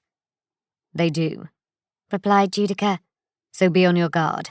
If anyone confronts you and shows you a rosette to prove his or her authority, do not believe it. I will not, I assured him. What should I do instead? I asked the secretary, as an afterthought. The secretary hesitated, so Judica answered me instead. Kill them, he said. I had little appetite for the evening meal. I picked at it. No one seemed to notice because the secretary came in and brought Judica to show to everyone. Pariah, Cawl, Byzanti, who was, by that time, returned for the day, and Maphrodite had all known him in the old days, and they leapt up to greet him and quizzed him incessantly. He laughed and answered their prattle evasively. Through it all, he kept looking past them at me. His eyes were still hard, like the coins of the dead. I went off to my room to sleep. From the refectory, I heard laughter and voices, and later, a viol and tambour. Later still, the maison Dieu was silent. I woke, in the pitch darkness of night's deepest part. The house had gone to sleep and the lights had been put out. I had fallen asleep in my cot, over the book I had been reading, and my lamp had burned out. I had been dreaming. In the dream, I had seen endless dusty shelves lined with bric-a-brac, a piece of dream that I presumed had been inspired by my visit to the Blackward's Emporium. I fancy that at some point the dolls from the shop window turned up too, and spoke to me, or rather made silent clacks of their wooden mouth mechanisms. I felt eyes watching me as well, throughout the dream. I did not see the face the eyes belonged to, but they seemed as hard as copper coins, so I presumed they belonged to Judica Cawl. I should say, for the record, that I set no store by the content of dreams. I have yet to be convinced by the work of dream readers and oneirocritics, and have little belief in the prophetic nature of dreams, even though the good and the great of mankind's imperium have often been led by clear and precise dream visions down through history. Dreams haven't, in my experience, had any authentic currency, and I mistrust those who fancy otherwise. Dreams are too ephemeral, too flimsy. They are simply the events of the day, disjointed and lent odd emphasis by our resting minds, and then swirled about like leaf litter in an autumn breeze, so that they seem to possess a life of their own, and seem to shuffle into some cryptic meaning. Dreams are simply our minds resting, and saving to memory recent happenings and sights. They are like a system reset, I think, for the human mind. They have no purpose, and carry no weight. Nevertheless, they can be unsettling. I woke in the dark, and felt, with a false certainty that dreaming can reinforce, that the eyes were still upon me. It was the most curious feeling. I lay still for a moment, imagining it to be my dream lingering. I felt that it would shortly dispel, as all dreams do. But it did not. I felt that I was not alone, or rather that there was, in the maison Dieu, some intrusive presence, a force, some malign entity, that had got in while we slumbered, and was spying on us all. I got out of bed, and pulled on some clothes, the nearest that were to hand in the darkness. It was cold, distinctly cold. Given the high position of the maison Dieu, it was often cold during the night, when the winds off the mountains assailed Highgate Hill. But this cold was peculiar. I struck a match, not to ignite my lamp and gain light, but to hold up a flame. It flickered and bent. It was as I thought. The maison Dieu was old, and it had significant character and idiosyncrasies. Live in a place like this long enough, and you come to know them. I knew that in my room a flame would only stir in a breeze, if the breeze was coming up along the hall from the west end of the landing. And the only way a breeze like that could occur was if the lower stair door had been left open. I shook out the match. I pulled on my boots and stepped out into the hallway, pulling the door of my room closed behind me. It was dark, But my eyes adjusted. Some little starlight was seeping in through the skylights and smudged window panes, and certain shapes had a silver outline. The rest was blue-black darkness. I could plainly feel the breeze now, gentle but distinct. I was sure that no one had intruded. Someone had merely left a door unlatched down below. The maison Dieu was soundly guarded by wards and charms, by sensors, by motion detectors, and by tripwires, especially in the ragged hem of the skirts. It was not a place that someone could simply break into undetected. Except the man in the drill, the ruthless cognite agent. He had broken in. I steadied myself. The key word was undetected. If someone had broken in, the alarms would have been tripped. The cognite assassin had broken in, but Mentor Sauer had discovered him before he could penetrate beyond the drill. I reached the stairs, looking down over the banister rail into the deep, tight, long drop of the wooden staircase. I could see very little. I had expected to see a pale cast of light coming in through the open door below. There was no light. I felt the breeze again, against my cheek. I crept down, all 6 flights to the lower stair door. I made no sound. I knew which of the old, worn steps to avoid because they groaned or complained under a weight, and I knew exactly where to place my feet on others, so as to prevent them from creaking. I reached the lower stair door. There was no cast of light at the foot of the stairs because the door was not open, not even ajar. It was shut, and bolted from my side, the inside. There was no breeze. Not even the slightest cold gust slid like a knife around the edges of the door. I started back up the stairs again. I confess that I was experiencing a little anxiety. My solid, rational explanation had been disproved. I went back up the stairs. Halfway up the 6 flights, I misstepped and made a stair creak. I froze. I waited. Nothing moved. Nothing else made a sound. I breathed out and mentally scolded myself. Anxiety had made me careless and had forced an error out of me. Anxiety engendered haste. Mentor Sauer always taught us, and haste breeds carelessness. Carelessness is your enemy. Carelessness is not big or strong, nor even menacing, but he is an enemy that will kill you quick enough. Knowledge, for the other part, is an ally. Use knowledge and he will guard and repay you. Do not allow carelessness to make you turn your back on knowledge, not even for an instant. I knew the house. I knew the maison Dieu in intimate detail. And that was my ally. My knowledge. But here was treacherous carelessness, forcing me to ignore that knowledge and step upon a wooden stair that would betray me. I reprimanded myself and resumed my ascent with greater confidence and determination. Back on the landing, where I had begun my descent, on my own hallway, I stood for a moment. I felt the breeze again, quite distinctly. It could not be coming from below. That I had established. There was only one other possibility. It was coming from above. Now, above my hall, the staircase leads onto landings and ladders and a cluster of disused attics. We didn't go up there because the floors were rotten and unsafe, and so I had not considered it. But if an attic window had swung open, or a section of old slate work fallen away, that would explain the breeze. I went up. The stairs took me to the next landing. Then a ladder gave me access to the roof hole, and I pulled myself up into the attics. It was dusty, fearsomely dusty.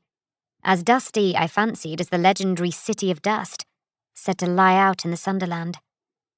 I wanted to cough, but I kept the dry tickle under control. The attics were spaces of beams and rafters, of platforms and planked shelves, of stone walls with old windows, which had been internal for centuries after some conversion or extension, but which served now as doors into other compartments. The ceilings were low in some places, and towering in others. Slopes of tiled skin and wooden rib, cobwebs drifted like smoke. We had come up as children, when the attics were a place of escape and recreation. The ceiling of the fourth hall had fallen in after heavy rains, and after that we were forbidden. I remembered it, though. Every turn and nook.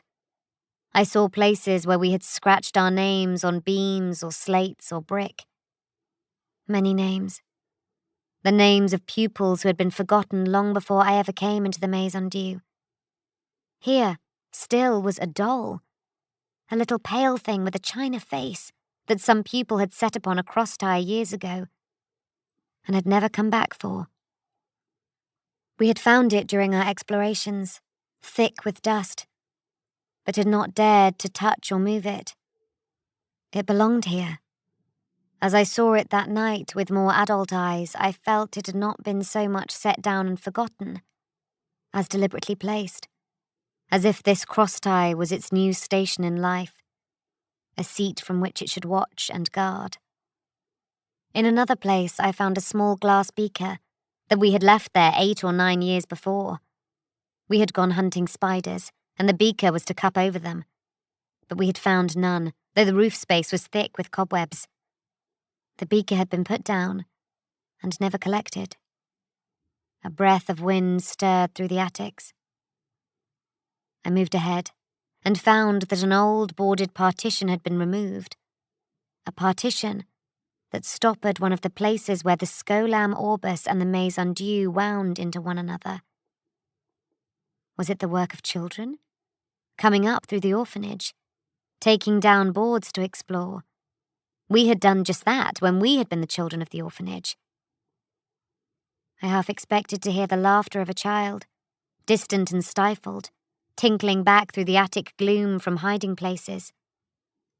From the past. And I did. Writing the words here, just recalling it, I still feel the sharp, quick temperature drop of fear. It was not the most frightening thing that had ever happened to me. But it was close. And it would make a short list of the very most frightening. The nature of it, in particular, the unexceptional fact of it, made it worse. An everyday sound, rendered uncanny by the situation, and delivered on cue. I told myself it was simply my fancy. I reassured myself that it was a self-suggestion. I had been thinking of it and my imagination had supplied the rest. Then I laughed out loud, realizing that an instant of fear had deprived me of my sensible faculties. I had barely considered the simplest and most logical explanation. It was children. It was children from next door sneaking in and exploring after dark. I clambered over a low beam, dislodging decades of dust like talcum powder, and entered the next part of the roof space world, honing in, as I thought, on the laughter I had heard. But through the space, across the next boarded floor of the attic, no dust was disturbed. I was lithe enough, and I had not been able to move without swirling the stuff around. If children were here, even small children, there would be footprints on the boards. Then, just ahead through the beams and crossties, I glimpsed something move. Something white, spectral, as it seemed to me. I moved forwards. It did not hear me at first. Then it turned and found me facing it. "What are you doing here?" I asked Sister Tharp. "And how have you left no footprints in the dust?" Chapter 10, which concerns a desperate struggle. Sister Tharp stared at me, her green eyes like the active lights of a weapon visor. "I did not hear you," she said. Surprise had taken even more of the fake Zuskite accent out of her voice. "You were not supposed to," I replied.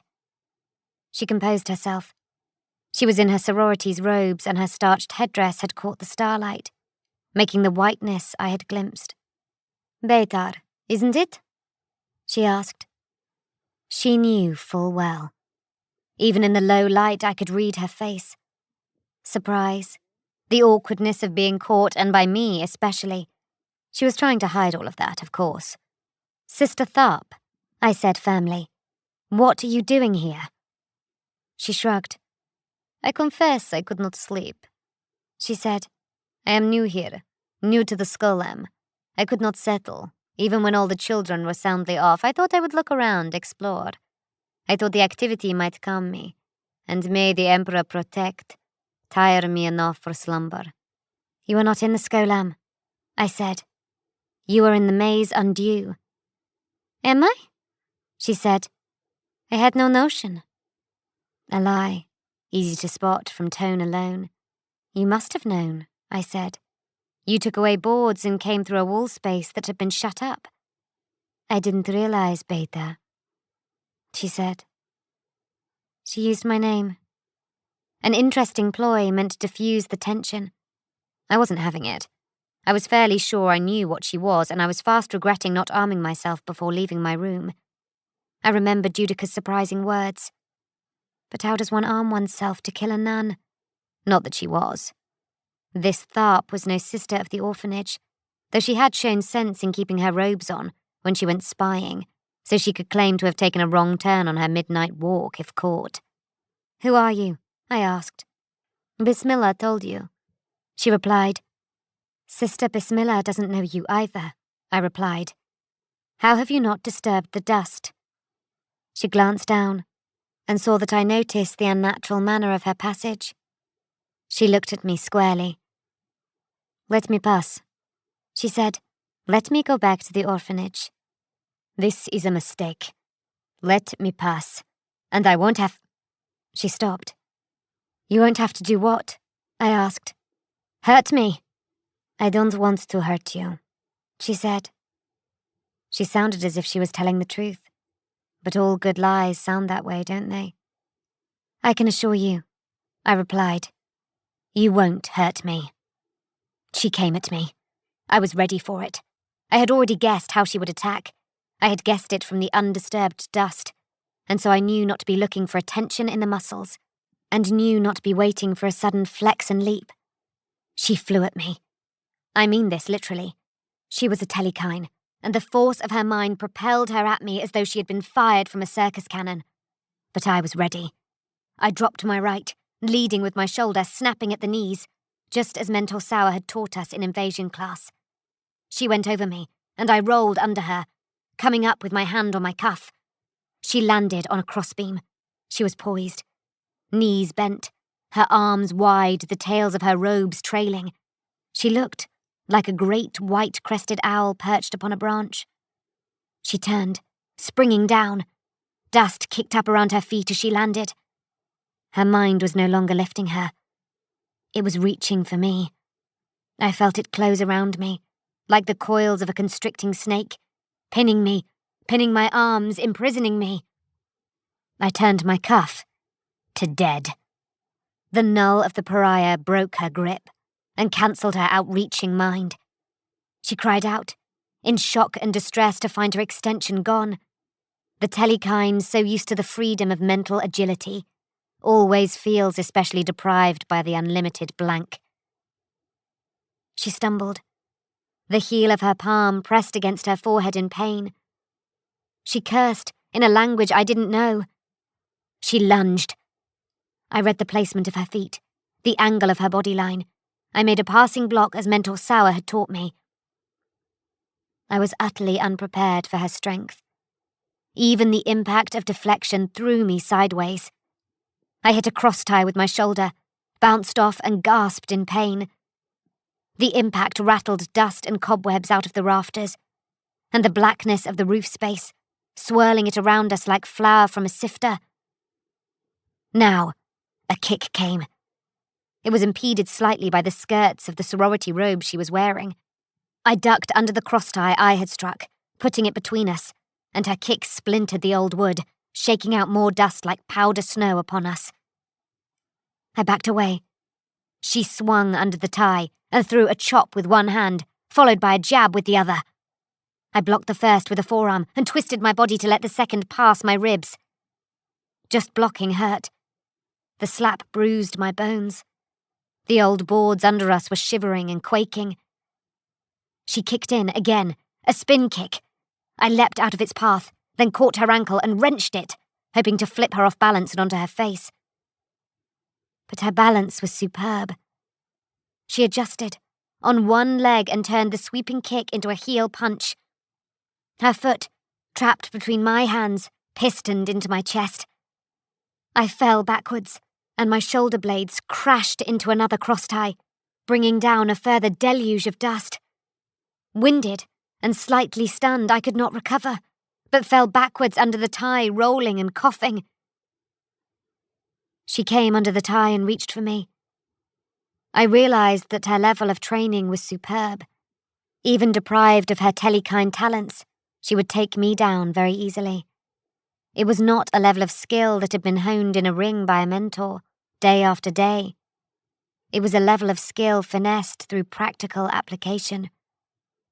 She had fought before, many times. She had killed this way. But she had not killed me. She was reaching out for me. She wanted me subdued. Why the restraint? I didn't care, in fairness. All I recognized was that her restraint was a weakness I could exploit. As she reached for me, I grabbed her hand and pulled her hard, so that her head and shoulder collided with an upright beam. This impact brought actual slates down out of the roof. They shattered on the boards beside her. I was still prone. I hooked out my left leg and swept her feet away before she could recover. She landed hard, with a crash that shivered the whole section of the attic, filling the close air with more dust. I rolled aside to regain my feet, but by then I had entirely forgotten where in the roof space I was. The flooring ended, and there was a drop of about 2 meters into a deeper space. I went over it and landed badly, injuring, in particular, my right elbow and wrist. My impact was the loudest yet. Several old wooden crates fell over, and my left heel cracked through the floorboarding, punching a hole in the plaster ceiling beneath. Light filtered up through this hole. She leaped down beside me and made to grab me again. I evaded, executed a half-turn, and blocked her next 2 blows, though my right arm hurt in the accomplishment of this. In retaliation, I drove in a jab that actually struck home. She reeled slightly, and I moved in again, throwing a longer, extended jab. I knew she would see it coming and slide out of its line. In fact, I was counting on her doing so, because I was standing on the hem of her robes. She tried to dodge, found herself pinned and tightly constrained by her habit, and her balance went. My blow hit, with little effect, but she was already wrong-footed and falling. She had been brought down by the sorority robes that, though she wore them convincingly, she was not at all used to. She hit the floor heavily, and the floor gave way. A section of the rotting attic boards and the joists beneath them, unable to withstand further punishment, collapsed under her in a detonation of dust and splinters, and the most considerable uproar of snapping wood. She and the whole portion of the ailing floor dropped away into the corridor below with an almighty crash. The damage to the ancient and decrepit house, once begun, could not be easily limited. What weakened flooring remained let out a warning groan, then proceeded to give under me too. Unable to grab anything, I dropped with it, feet first. It was a long drop, nevertheless, and the landing spilled me over. Pieces of roof and slate and board and fibre continued to rain down on me. I was dazed for a moment. The impact of the landing had shaken me. A piece of falling tile had struck me on the head and made my vision and senses swim. I was choking on the dust. We had come down into the upper hallway, called the top walk. It was wood-panelled and lit at intervals with wall-mounted gas lamps.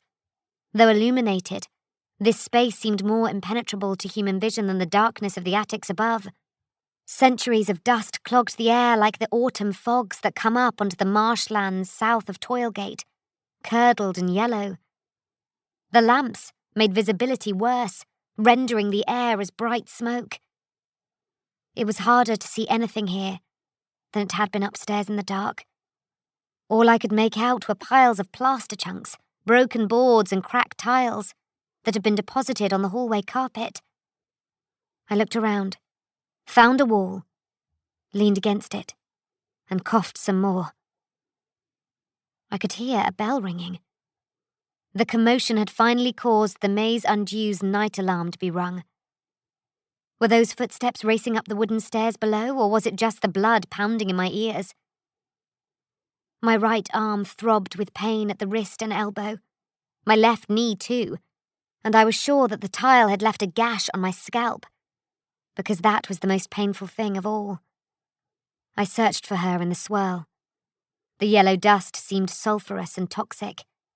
I wondered what ancient residues of glue and animal hair and plaster had aerosoled because of the collapse. What foul old particles were we breathing in? I took up a shard of tile, perhaps even the very one that had stung my head, and clutched it as a makeshift weapon, like the scrapers used on hides by primitive humans. Where was she? A figure darted through the glowing dust ahead of me. She was trying to flee. I followed. She had found the door at the end of the hall, slamming it open, letting in a welcome draught of cold air that blew back and thinned the noxious dust. I was still coughing. I heard a shout and saw Judica running up behind me. His face was grim. He was carrying a fine auto pistol and was busily loading it for use. It was a Hecuta 116. I knew this from the pattern books Mentor Sauer forced us to study. I knew that it carried a clip of 40 solid rounds, that it was accurate to almost half a kilometre, that the small, dense rounds could penetrate most surfaces, including standard body armours. The weapon had a bluey metal sheen and a black and white bone grip. That meant it was a custom-finished piece. A vanity gun, not bought from an armourer's standard stock. A vanity piece. Was this Judica nowadays? A high and mighty interrogator with a custom gun, and airs and graces too, no doubt. "Intruder!" I snapped, spitting to clear my throat. "We are aware," he replied. "Which way?" I pointed. "Stay back," he said, "and turn on your cuff." "What?" I exclaimed. "She's a telekine, a vicious one." "Turn on your cuff," he insisted. "Beta, it's not my order. It's the secretary's. If we don't blunt her, we can track her mind." Could we, indeed? I knew of no one in the Maze Undue who had such psychic gifts. But then we knew nothing about the faculties of the secretary or the other mentors. We had never seen them tested by such an invasion. I set my cuff to live. Judica led the way down the hall, the pistol raised. He looked like he knew what to do with it. But then Sauer had trained him too. The air was filmed with dust, but visibility was better. We spotted her, dashing into the opening of a small, narrow staircase that led back up into the attics. Perhaps she intended to double back through the rambling dimensions of the roof. Judica rushed up after her. I was close behind, close enough to see him come up over the lip of the attic floor and take aim. The gunfire was deafening in the closed space. Flames barked from the snout of the gun. The shots ripped into crossties, shattered wooden crates and the dry and empty bottles inside, and punched out some of the tiles. Each impact was an explosion of dust and splinters. Sister Tharp had taken cover. We saw her dart, low from behind a stack of packing crates, towards the more significant shield of a brick chimney breast. Judica fired again, stitching 3 shots across the chimney that painted the air red with brick dust. He paused, edged around and fired a 3rd burst. This time, he hit something more significant. Something flopped onto the blackened boards. I thought at first he had killed her, but it was simply her starched white headdress, mangled and dirty. I felt a sudden, wallowing ebb of telekinesis. Judica was about to resume firing. "Wait!" I cried. He did not. He blasted again, a stream of shots. Sister Tharp had emerged from behind the chimney stack, striding out to meet the bullets. She was smiling. Her headdress was already missing. As she appeared, she stepped out of her sorority robes too, all badged with soot and dust, and freed herself of them. It was a curiously sexual maneuver, letting her garments fall away behind her. She was like a courtesan in the comfort of her boudoir, advancing lasciviously upon her client. Unburdened by the bulky robes, she was even taller and more slender than I had imagined. She was dressed in a tight body glove of brown leather. Her hair, black as old night, had been bound up in a tight chignon in order that it might fit underneath the headdress. She met the bullets. A sharp, fluid gesture of her right hand, as one would make to brush aside a persistent horsefly, made them all turn aside at right angles and rip into the underside slope of the roof, shattering the slates. Judica snarled and fired again. She cried out in reply, a growl of defiance, and raised both hands, stopping the next 6 rounds with an invisible wall that squashed them flat and sent them scattering like coins onto the floorboards. "Desist," she said. She made a clutching gesture with her right hand, then jerked it aside. The gun ripped free of Judica's grip and flew across the attic. He threw himself at her, but she crossed her arms in front of her body, her fingertips aiming at the floor, and Judica left the ground. She drove him up into the roof, cracking a rafter and smashing roof tiles so they rained down everywhere. Then she threw him aside. Judica slammed into a crosstie and tumbled onto the floor. I knew he would not be getting back up for some time. Part of me sincerely hoped he was not badly hurt. The integrity of the maison undue, and the personal welfare of a boy whom I had been smitten with for a long time was at stake. In that regard, I was vengeful and unrestrained. But part of me thought he deserved the bumps and rough handling because of his foolishness. We were blanks, and we go against a Telekine Limited? What had the secretary been thinking? What was Judica Sal thinking? Why were we ignoring our key strength and our basic training? I had reached the pistol, where it had fallen. I would take it up, disarm my cuff, and force her to surrender or forfeit her life. I reached for the gun, but my grab was arrested. An object suddenly pinned the cuff of my tunic to the floorboards. It was a long silver pin, driven in like a railway spike by invisible hands. I was trapped, unable to pull my sleeve free. The gun, tantalizingly out of reach, rose up and flew away to the very far end of the long attic. The silver pin dug itself out and raced off into the air like a guided missile. My hand freed. I rolled and turned. Sister Tharp walked towards me, the silver pin orbiting her like a pet bird. A second silver pin, twin of the first, drew itself out of the tight bun of her black hair and began to rotate around her in an opposite orbit. Every time they passed close to me, I heard them hum. "Beitar," she said, "this was not supposed to occur. An unfortunate turn of events. I'm leaving now. Do not attempt to obstruct me." "She will not have to." The psionic pronouncement made me wince. Mind voices are often ghastly contortions of their owner's flesh voice. This was scarcely human. I saw sudden and considerable alarm across Sister Tharp's face. Something came up into the attic to join us. I did not know where it came from, apart from out of someone's mind. Though in fact, the thought out of the demonic maelstrom also occurred to me. It was a thought form. I saw it as a blur of reddish light, like a piece of a swollen, bloody sunset fashioned into a vaguely human shape, and then allowed to walk free. It oozed up into the cold darkness of the attic and faced Sister Tharp. It sizzled. It crackled and seethed, as though it was made from a swarm of angry neon insects, or as though it was a scorching radioactive thing that was cooking the very air. Then, the true battle began. Chapter 11, in which an unimaginable, terrible thing occurs. The thought form, a thing of malice, advanced through the cold gloom of the attic towards Sister Tharp. It was like a dull, dying sun that had risen alone in a dark sky. Everything began to shake. The attic was shaking. The upper floors of the maze undue were shaking. Dust was swirling. Pegs were rattling loose. Tiles were dropped out of the roof and smashing on the shivering floorboards. Everywhere there was a cracking and groaning and screeching of wood.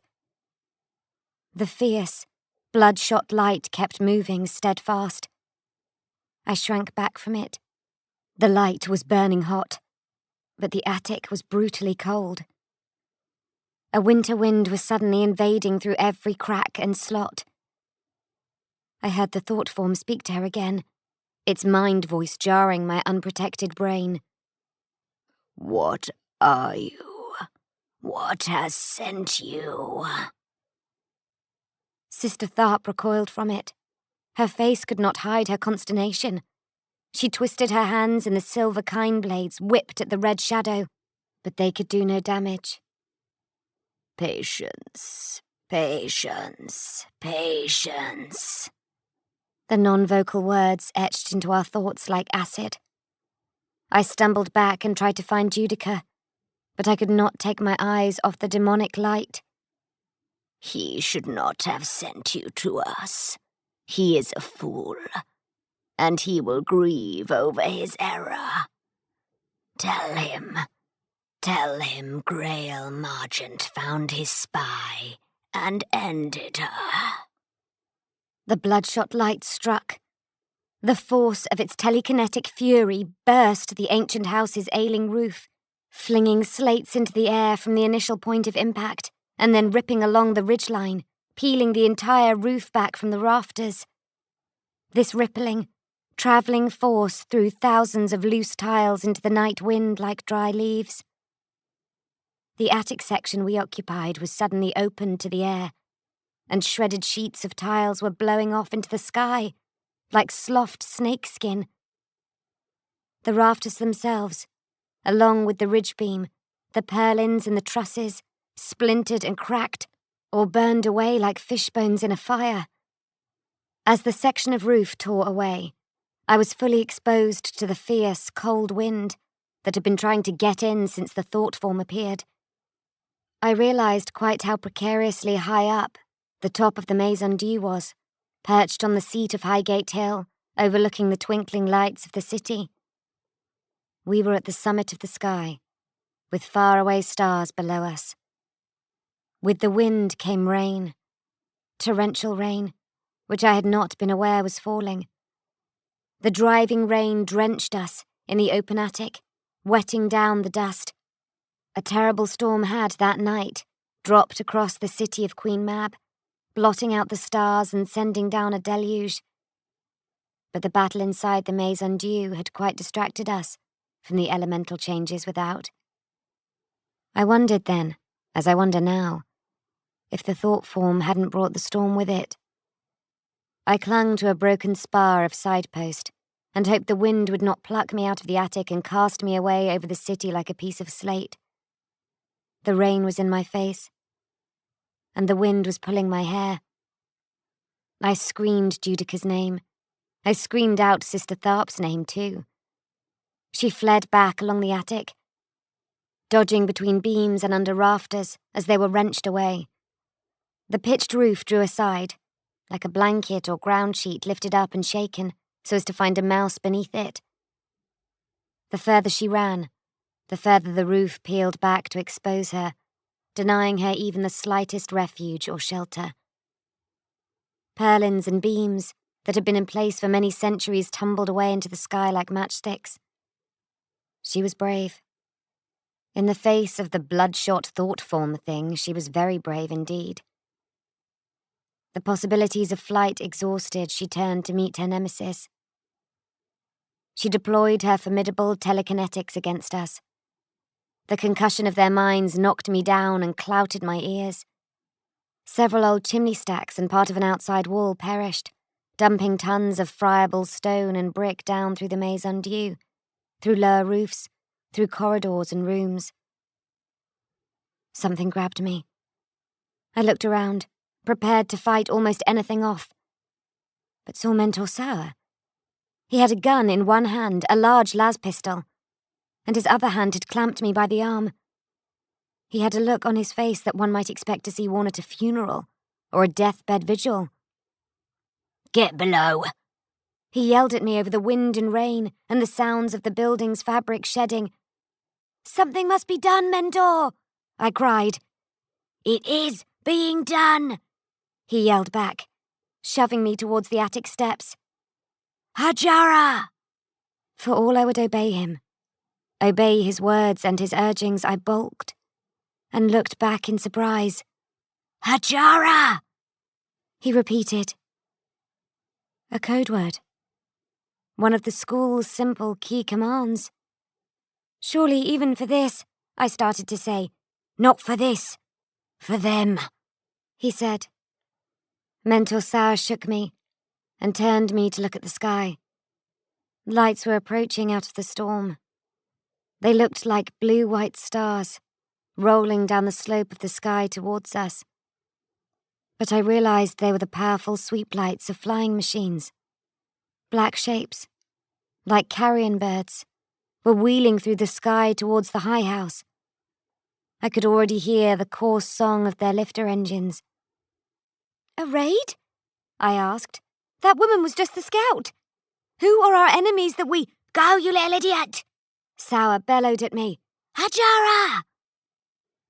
I ran down the steps, down the old wooden stairs into the trembling house. Wind and rain followed me.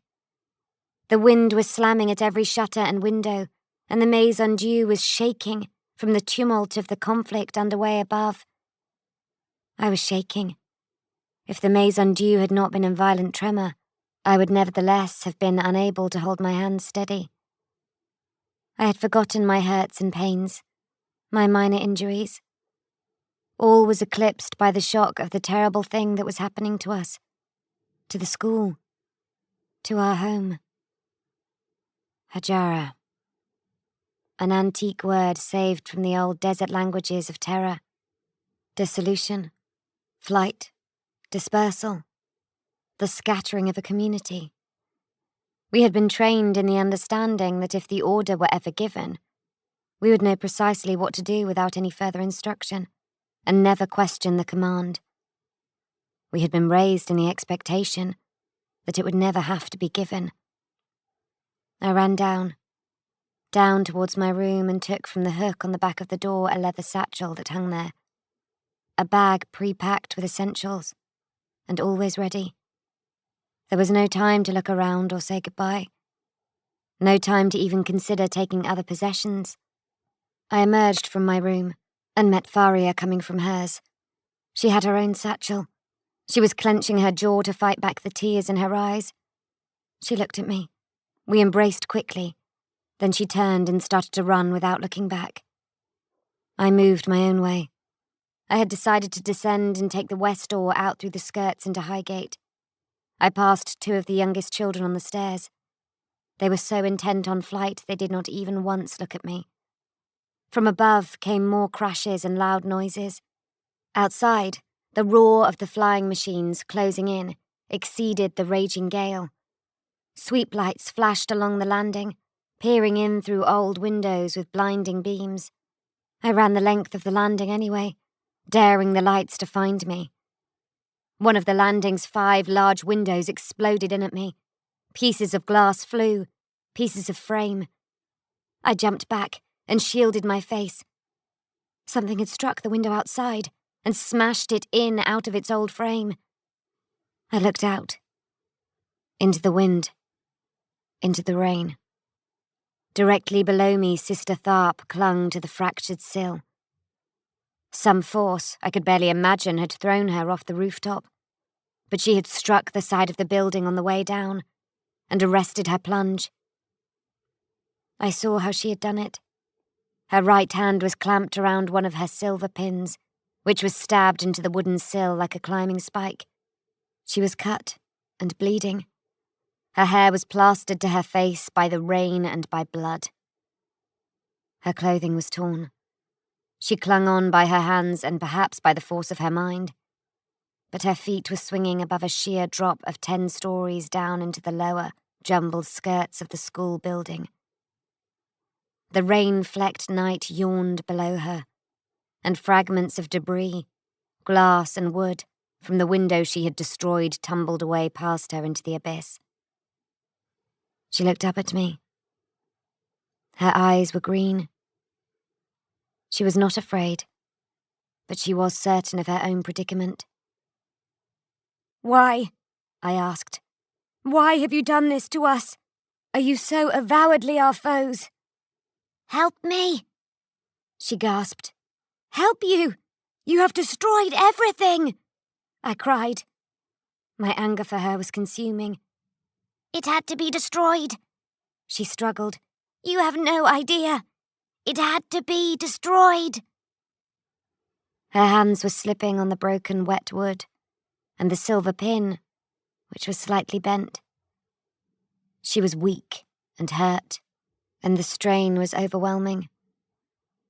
I felt her mind pulling at me, trying to find purchase, trying to take hold of my hands and forearms.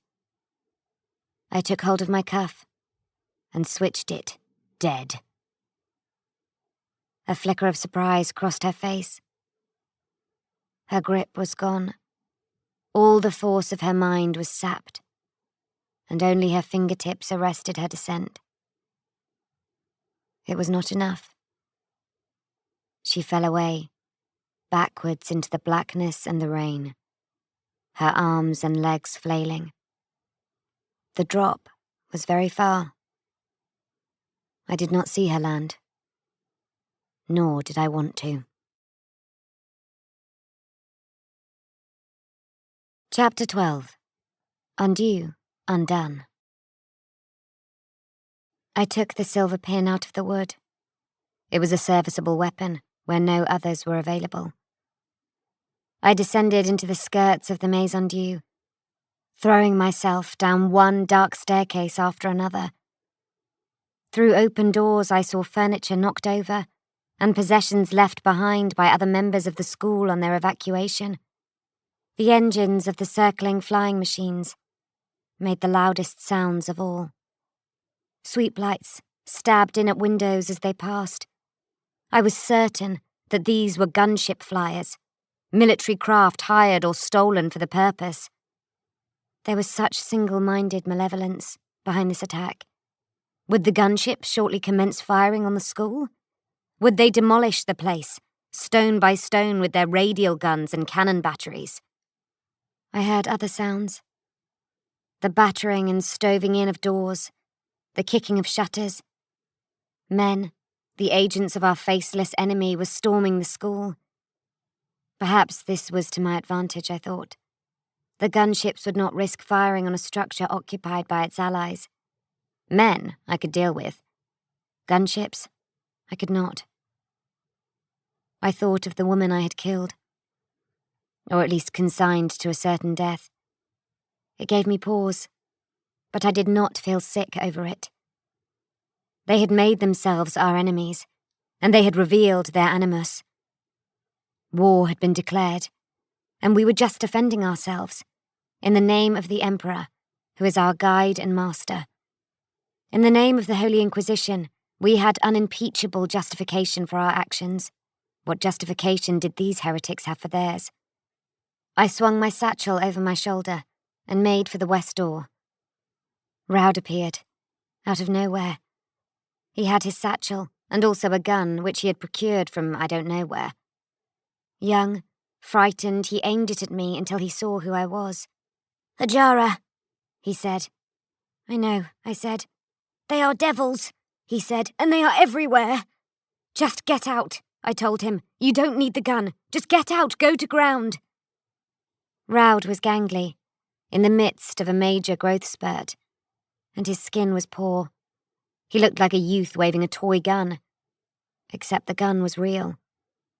A door behind him was flung open. It was all but taken off its hinges by the manual ram tool that had splintered the lock.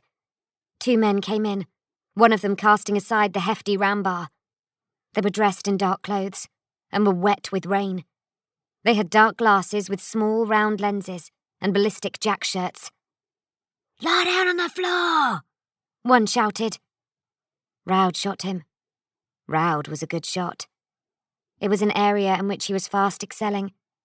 He put 4 rounds into the face and neck of the man who had issued the order and sent him slamming back into the kicked-open doors. The man's round dark glasses, the lenses smashed, flew into the air as he fell. The other man drew a las pistol. He started yelling commands into a Vox headset and fired at us. A las round blew apart the door jamb beside me, making me yelp and flinch. I looked at Raud. He seemed very calm. "Please run, Beta," he said cheerfully. "Run the other way." 2 more shots came at us. Raud turned back to return fire. Only then did I see the small hole in his back, the size of a fingertip. Smoke curled from it. A las round had passed clean through him. He fired at the man who had shot him, sinking very slowly to his knees as he did so. I ran. There was nothing I could do for him. But there was one last thing he could do for me. I dodged left, into a sub-hall, and then through the drill into the storage area that adjoined the south door. But that area had been stormed too. I came up short the moment I saw the big old doors, splintered flat on the floor, where some exterior power had smashed them. I turned right instead, and made my escape through the cold, dank rooms of the old basement kitchens. In doing so, I ran straight into the intruder who had smashed in through the south door. He was not a man. He was an it. And it was a box. A great metal box, partly like a throne and partly like an iron casket. The box hovered above the floor, held up by gravitic mechanisms. It had moved so silently, I had literally run into it and half fallen across its sloped front. The metal was warm. I leapt back, aghast and afraid. I did not know what it was except that it was another agency of our enemy and evidently some armoured device for storming a building. Except I could feel that it was looking at me. Recessed devices in its bulky armoured integument were perhaps picta lenses or scanning nodes, or perhaps the cones of sensor pods. And perhaps it was more than that. Something more powerful than the most sophisticated human technology. But if there was any psychana force inside that box, it was helpless. My cuff was dead. My raw pariah field was blunting the world around me. I would not let this thing take me alive.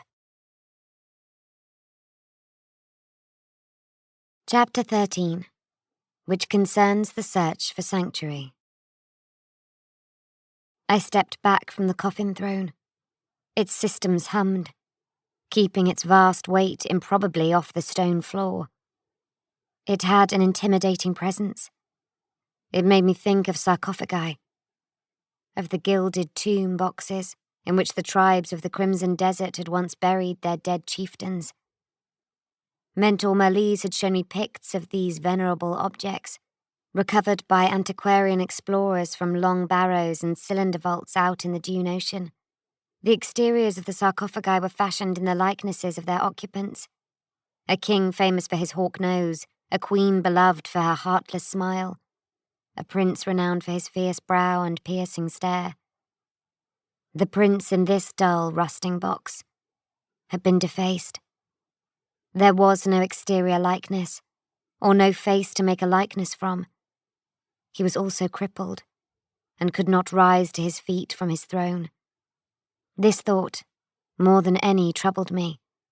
I knew of only one mighty lord who could never again rise from his golden throne, but whose power saw all, and was all. For a moment, I blushed to admit it, I actually wondered if this was a visitation, if I had been singled out to bear witness to some prophetic annunciation of the God-Emperor above us all. Then, of course, I recognized the foolishness of this imagining, the arrogance of it. I was one of a trillion souls within the imperium of mankind, and to be singled out was in all ways beyond ridiculous. By no conceivable measure was I of any consequence, not even as a promising pupil in an Audo training facility. No. The coffin chair was a mindless instrument for smashing open doors and storming buildings. It was a siege engine for close combat urban work. It said something. A blurt of voice noise from hidden speakers. I ignored this. The coffin throne seemed helpless, and I presumed gratefully that its psionic drivers had seized up because of my unlimited blankness.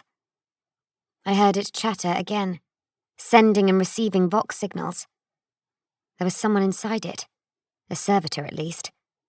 It couldn't tackle me, but it was reporting my position.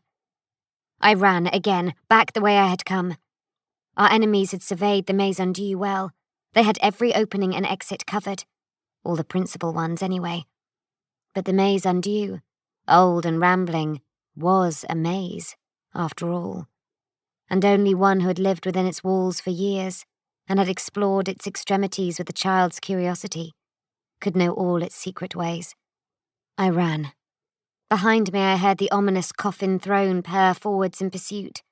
I turned back through the old basement kitchens, with their dry, lime-scaled sinks and dust-caked work surfaces. Old pots and pans hung from ceiling rails, pots that had never been used in my lifetime. I did not run all the way back through the kitchens, though. I turned left, into a root store that should have been a dead end. The store had a narrow door, which led to a steep and single descending flight of steps. The coffin chair simply could not fit to follow me.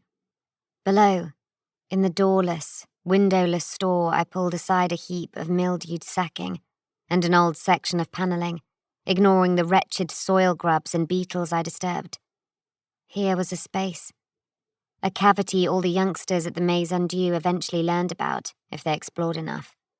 If I bent right down, I could scurry along a little tunnel of dank brick in the dark, pass under part of the south wall, and come out in a section of the skirts we all knew as the stables. There was a street door there, an unremarkable entrance that led down into a corner of low Highgate Lane. Perhaps this had not been discovered yet. I was now very low down in the structure of the Maison Dieu, deep in its abandoned basements. Still, I could hear from high above the whine of the menacing gunships hovering at our eaves, and the thump and crash of intruders. Twice, I heard exchanges of gunfire that made my heart go cold. Who was fighting? Who was so cornered that they could not simply flee? Who was dying? The so-called stables were as I remembered them, though I had not been down into their dingy cells for years. We called them the stables for no other reason than in the drab stone chambers there were traces on the walls and floor, where wooden partitions which had divided the place into stalls had once been fixed. To the walls were screwed iron baskets into which feed could be deposited. I came through into the grey twilight of the stables, in the hope of reaching the lane door, but realised at once that the space could only be a grey twilight if the lane door was already open, allowing light to fall in. I kept to the walls, my satchel across my back, the bent silver pin in my hand like a knife. 3 men had come in off the lane, having forced the door. I watched, and saw it was in fact 2 men and a woman. They were dressed like the intruders I had encountered with poor Raud. Their dark clothes were topped with ballistic jack-shirts, and they wore round-lensed dark glasses. They carried heavy flashlight instruments, but the devices gave off no luminosity, though they were pointing them into every corner and alcove as they searched. I knew they were mercury vapour lamps, shining with an incandescence beyond the regular visible range. The lenses of their dark glasses allowed them to see whatever their lamps illuminated. The intruders were seeing the world as a cold, electric blue place. I had to get past them. All 3 of them. The lane door was so close. I waited. One came near, one of the men. I pulled in against a doorway as he came through it, shining his invisible light ahead of him. I held the silver needle down at my side, the spike of it projecting beyond the pad of my palm. With a brisk jerk, I stabbed it into the meat of his thigh at the base of his buttock, below the hem of his body jack shirt. He cried out in pain. I felt his blood, hot as caffeine from a stovepot, spurt across my hand as I plucked the needle out. His leg folded under him, requiring him to fall down. I was already moving, putting my force into a high rotational kick. Hurt, surprised, and falling over a leg that no longer functioned, he made no defense.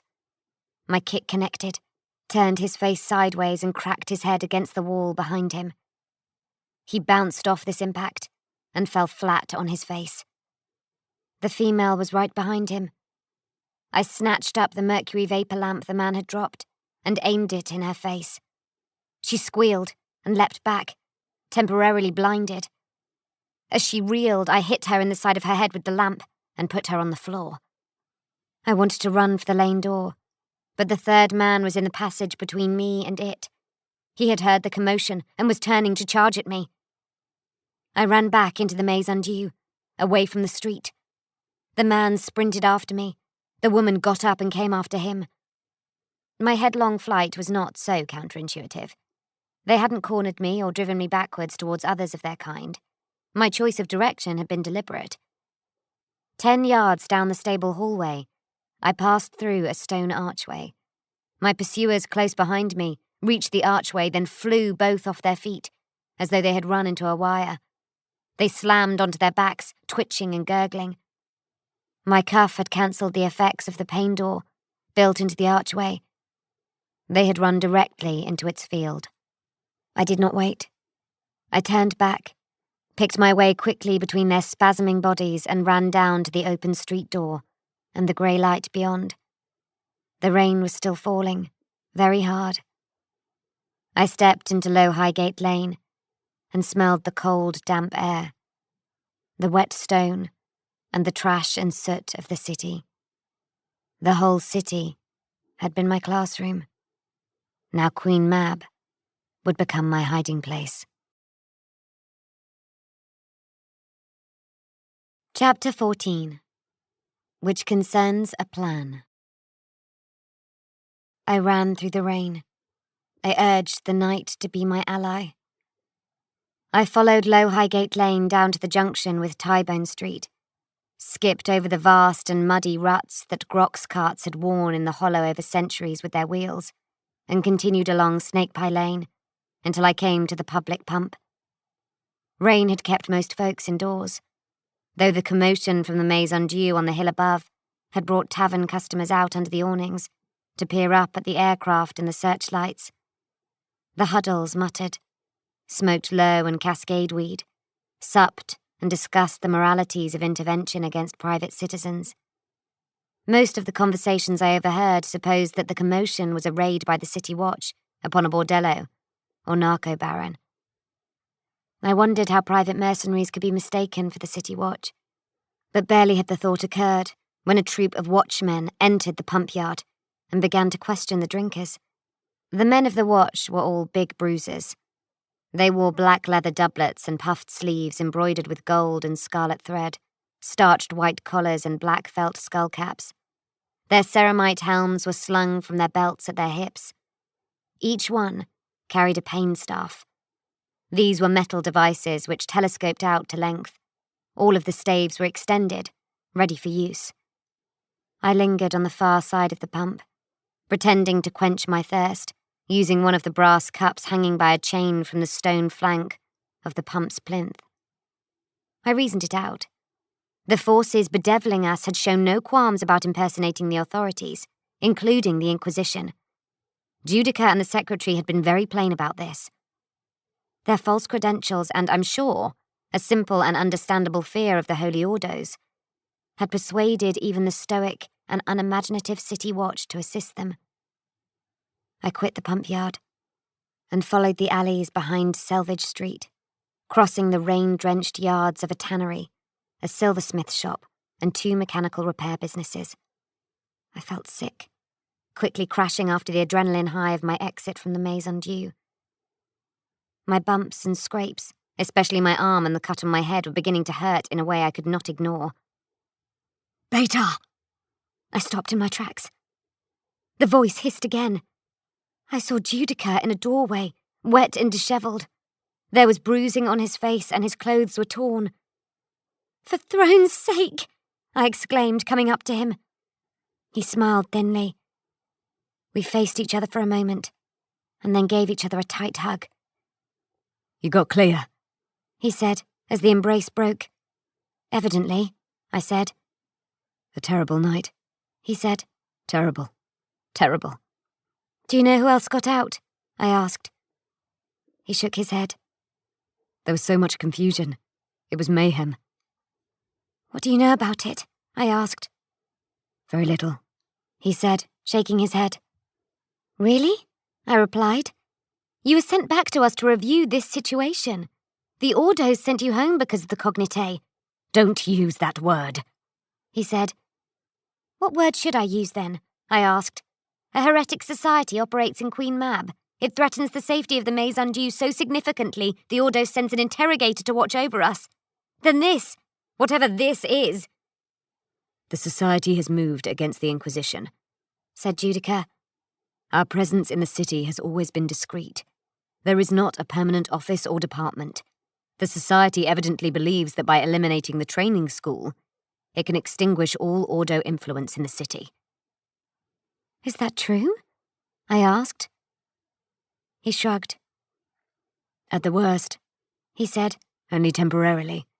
If any of the mentors got clear, and I expect they would have done, then they will transmit a report back to headquarters. Assistance will be sent, with some impunity, I would expect. The society has harmed itself by making such a bold and aggressive step against the Ordos." "They can't be that stupid," I said. "They must know they have stirred things up. They must be after something else." "Like what?" he asked. There was slight scorn in the question, as if he sincerely doubted an undergraduate like me could have reasoned something an interrogator such as he could not. "Where is the nearest Ordo headquarters?" I asked. "The nearest permanent office?" "Not on this world," he said. "Then," I replied simply, "it is a matter of weeks, or even months, before any response will be made. Perhaps that's what the Cognitae wanted. 2 or 3 months without Ordo interruption." "Don't use that word," he said again, with less conviction. I sighed. "We must lie low until help arrives," I said. "I am rather deprived of options," he replied. The command of Hajara was simple. Pupils were to flee the school and become full-time, whatever role or identity they had been playing in the current function. If necessary, they were to move back through previous identities and function roles, until they found one in which they could live, secure, until help came. I was to become Lorraine Rayside, and live as Lorraine Rayside until the affair was over. Judica, unassigned to any function and newly arrived on the planet, had no identity to fall to. "You'll have to come with me for now," I said. "I could act as your role's life ward." "My main client knows I don't have one," I said. "You'll have to be my manservant, or my clerk." "Oh, will I?" he retorted. "This isn't a joke, Jude," I said. "Enemies are chasing us and trying to kill us." He nodded. He knew full well that whatever he became had to fit perfectly with the function role I had already established. "Rayside is a factor," I said. "You could be a valuer, an assayer." He shook his head. "I haven't the time or the resources to brief and prepare well enough. I'd make a mistake and be found out. It'll have to be a footman after all." If the Black Wards, or any agency in Queen Mab, or any other person on the world of Sancor, had done any checking on the off-world factor Lorraine Rayside, they would have found that she had arrived by interorbital earlier that week, and taken rooms in the Cronauer Helican, a very respectable establishment on Delgado Square, in the Embassy District. Preparations for each function were scrupulous, so the reservation existed, even though I had not actually used the rooms. The Cronauer would be our first port of call. It did not take us long to discover that passage across the city was not going to be easy. The weather had brought Queen Mab to a crawl. But worse still, the City Watch was abroad in force. The Heretic Society's influence was considerable, and rather frightening. Or rather, the reputation of the Holy Inquisition was. Just the threat of the Inquisition, enforced with fake warrants and rosettes, had been enough to galvanize the watch forces and send them into the streets checking papers and permits. I thought, though I did not tell Judica, for fear of another scornful reaction, that the Heretic Society might well have members who held prominent offices in the city's society. "We cannot stay on these streets," Judica advised, as we came up on another checkpoint where watchmen were stopping foot and vehicle traffic to examine permits. "We cannot," I agreed. We were both dirty, carried minor injuries, and would find it hard to account for the blood on our clothes. Furthermore, we were coming down from the Highgate Hill region. "We will take to the Holloways," I said. He looked uncomfortable. "It's the only way," I insisted. We went back up Pallister Walk, across a little park of dead trees and memorial plaques, and clambered over a wall into the Holloway that ran down through the Padlock Hill district towards Delgado Square. It was especially grim and quiet in the empty street of the harrowed path. Rain fell dismally, like a curtain, and the dead buildings all around stared down at us through blind windows. They felt like skulls. It felt like walking through an ossuary or a bone house, with the blank sockets gazing out from catacombs. I had previously liked the Holloways, but now I felt oppressed by them. I suddenly felt how wrong it was to shut up a street of the city and let it atrophy, and how macabre and unnatural an urban thoroughfare becomes when all bustle and life is erased from it. The sacred paths were a strange and rather twisted expression of piety. More than that, I felt, with a sudden and great certainty, that once the sacred paths had been established, once they had grown silent and neglected, and had begun to decay into an emptiness of weeds, no one had any business being there, especially not us. Judica became convinced that we were being watched, or even followed. After the night's traumatic happenings, we were both rather deflated by shock, and thus were prey to paranoia. However, though I dismissed his worry, I felt it too. Eyes were upon us. "We should get out of here," Judica said. "This is not safe." "Your mind is playing tricks," I said, though I did not feel that confident. "Only the poor war-blind wander these streets, and they will not bother us with our cuffs set to dead." He nodded. He checked his cuff. "Beta?" he said quietly. "What?" He showed me his wrist. At some point during the attic fight, no doubt when the Telekine had hurled him around, his cuff had struck something, which had buckled its mechanism. It was stuck, live, and there was nothing either of us could do to move the setting ring. Judica was limited. He had no blankness with which to render himself invisible to the war-blind kill gangs. "I'm sorry," he said. "I should have noticed. I've put us in danger." I wanted to tell him he hadn't, but I could not. From the shadows all around, from out of the heavy rain, the war-blind were closing in. Chapter 15, which concerns the war-blind.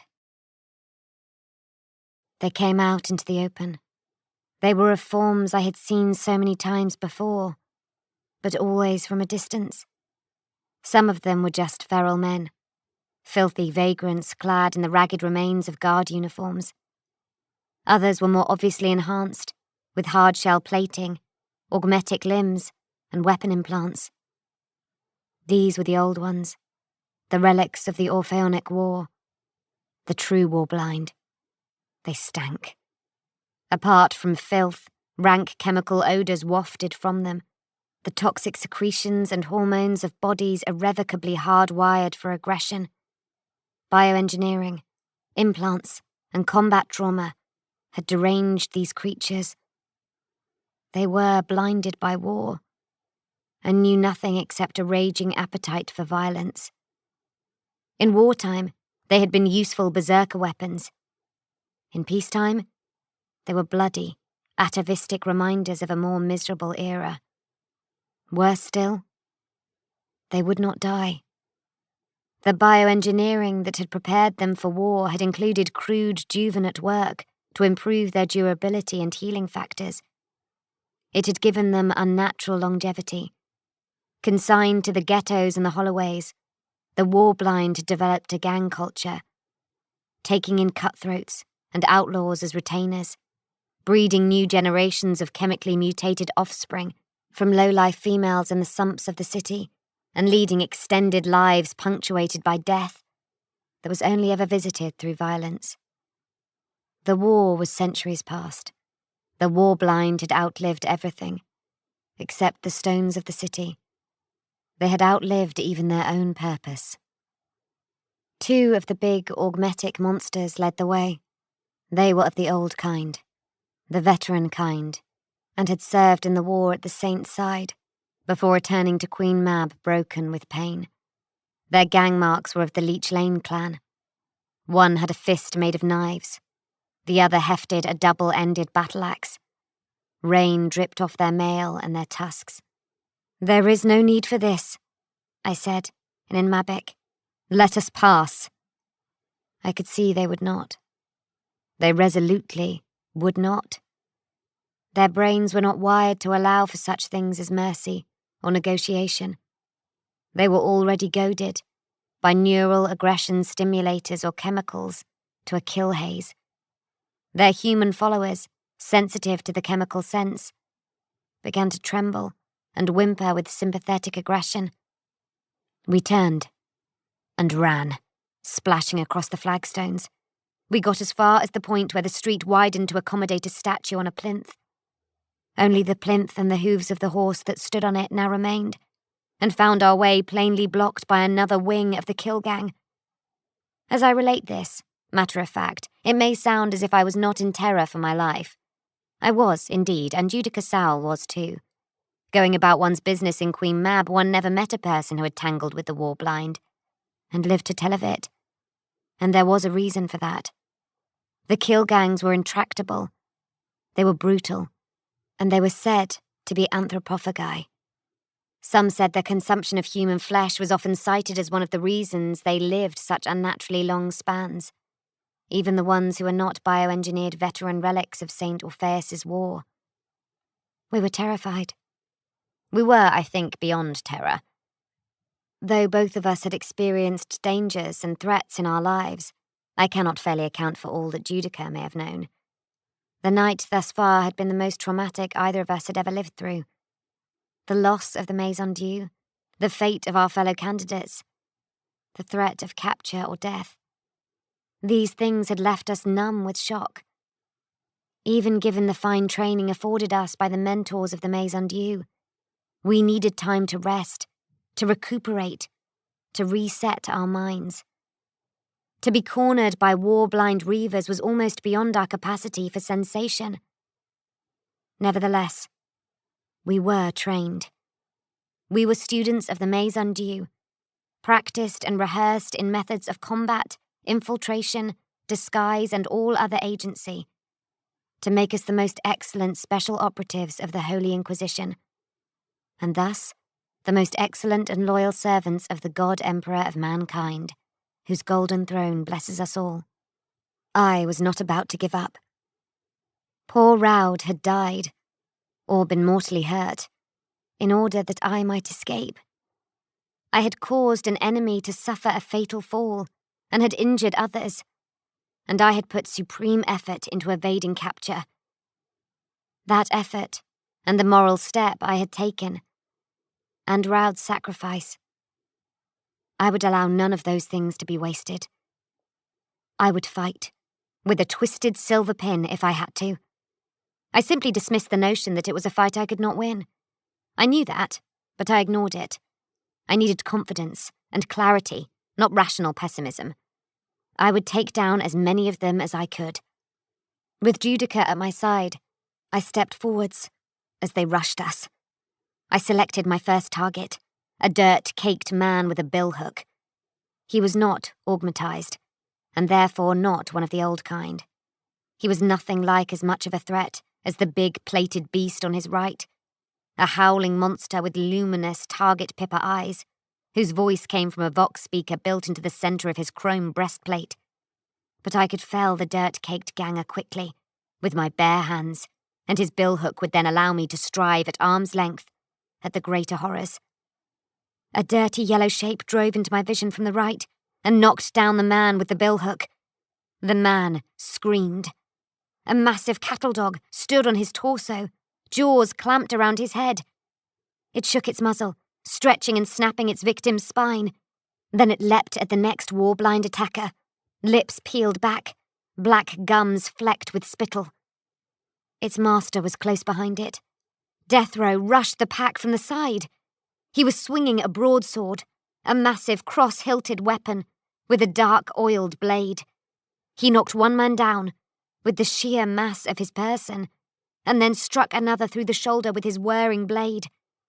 Despite the jack armor he was wearing, the war-blind retainer split like a hung carcass in a butcher's shop.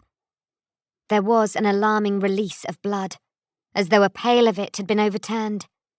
The man showed bright, white bone and red meat in cross-section as he fell in two directions at once. The broadsword blade did not stick or wedge in a thick bone like the pelvis, as I would have imagined. Deathrow took it with him, without effort, circled around over his head in a scything cut, and dismantled another of the retainers. The blow, crosswise, split the man into 4 parts in the most gruesome fashion, striking as it did the upper part of his arm below the shoulder. The blade simply did not stop. Not for armor, quilting, flesh, muscle mass, arm bones, breastplate, ribcage, heart sac. It cut him right across. The arterial jets reminded me of the Tyvoke fountains in Highgate Park, when they are first turned on in the morning. The sword cut his head and shoulders like a marble bust from his trunk and legs, and severed both his arms at the middle point of the bicep into the bargain. The dog, by now, was upon another target. One of the old ones, who was forced back by the animal's feral bulk and ferocious muscle power. The cattle dog turned its gnashing head to the side, so as to bring its large, carnassial teeth in like scissors, snipping and shearing at the warblind's front armor. The Leech Lane retainers fell back in front of the notorious Tusk-Slope chieftain, wailing in alarm and locking their shields. Deathrow didn't bother with them. He turned aside, his visor optics buzzing loudly. He came towards Judica and me. I realized he wasn't making for us at all. The amber cursor of his optic trench was fixed and focused, not upon either me or Judica, but rather on something behind us. I moved aside, shoving Judica with me. Deathrow engaged the big old ones, who had first faced us, and who had come after us when we fled. He clashed with the knife-fisted one first. The impact was like 2 road vehicles driving into each other head-on. Armor plating buckled and scrapped, augmetic cables and feed tubes tore or split. Fluids, one of them blood, leaked out of the seams in their welded body plate. The warblind tried to punch his knife fist up under Deathrow's guard, but Deathrow headbutted him savagely to break the tight clench, and eviscerated his opponent with a slash of his broadsword as they parted. The veteran's entrails spilled out of his ruptured plate, and most of the matter wasn't organic. Yellow plastic tubes, intestinal augmetics, and synthetic processing sacs flopped out like wet rope. The Leech Lane veteran made a subhuman noise through its vox plug and fell on its back, twitching. The other, the one with the double-headed axe, put one of those heads into Deathrow as he was occupied, stoving in part of his shoulder guard. Deathrow tilted, planting his feet for a better braced stance, and led in at the axeman. One axe head deflected the first sword stroke, the other put aside the second that Deathrow made. The warblind had a hand gripping each end of the axe haft, near each blade head, and was switching the weapon like a quarter-staff.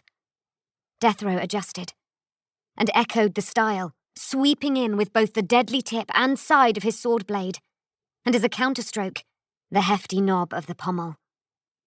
His left hand, steeled and armoured, gripped the end of the sword blade for leverage each time he swung the pommel in, so that he was using his broadsword in a quarter-staff fashion too, as Mentor Sour had taught me was done in the very old days. They crossed, locked, and cross-struck again, battering each other's guards to either side with both ends of their weapons. Each blow sounded like someone taking a sledgehammer to the bodywork of a cargo 8.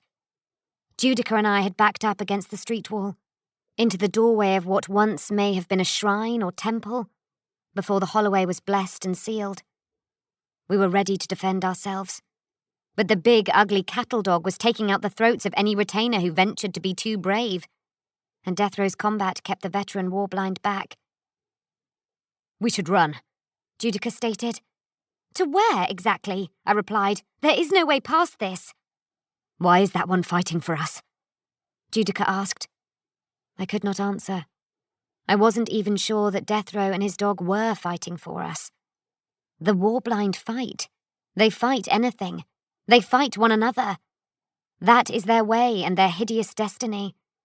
It was quite possible that we were merely benefiting from Deathrow's regular instinct. The axeman landed a blow that cracked across the side of Deathrow's plated skull.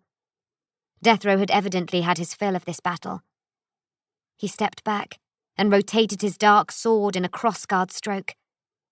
The warblind parried, moving his weapon into a horizontal hold, the haft blocking across his chest.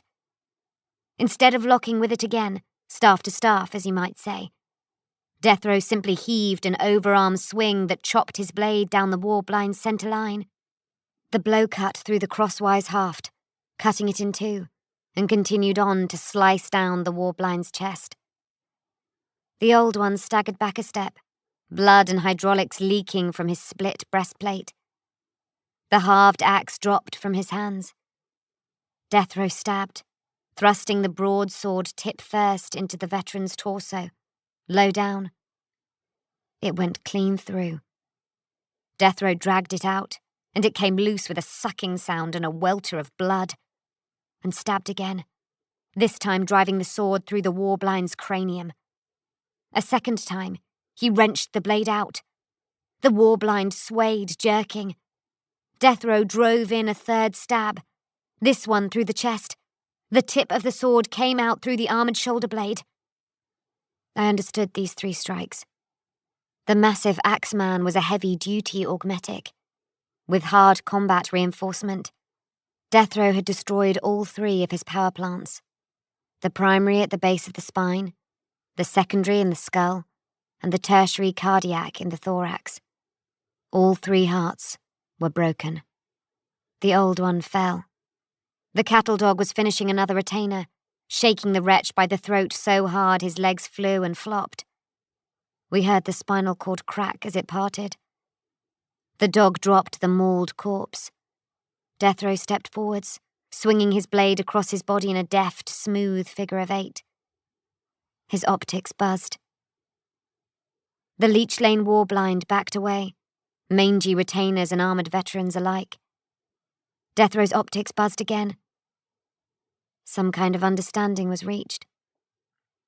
The warblind melted away into the shadows and the rain, leaving their dead steaming and twitching in the holloway behind them. Deathrow turned to look at us. His amber cursor flicked to and fro in his visor slit. It buzzed. The cattle dog, muzzle black with blood, came to sit at his master's side. It growled, and for a second the growl seemed to swell to make the sound. Beta.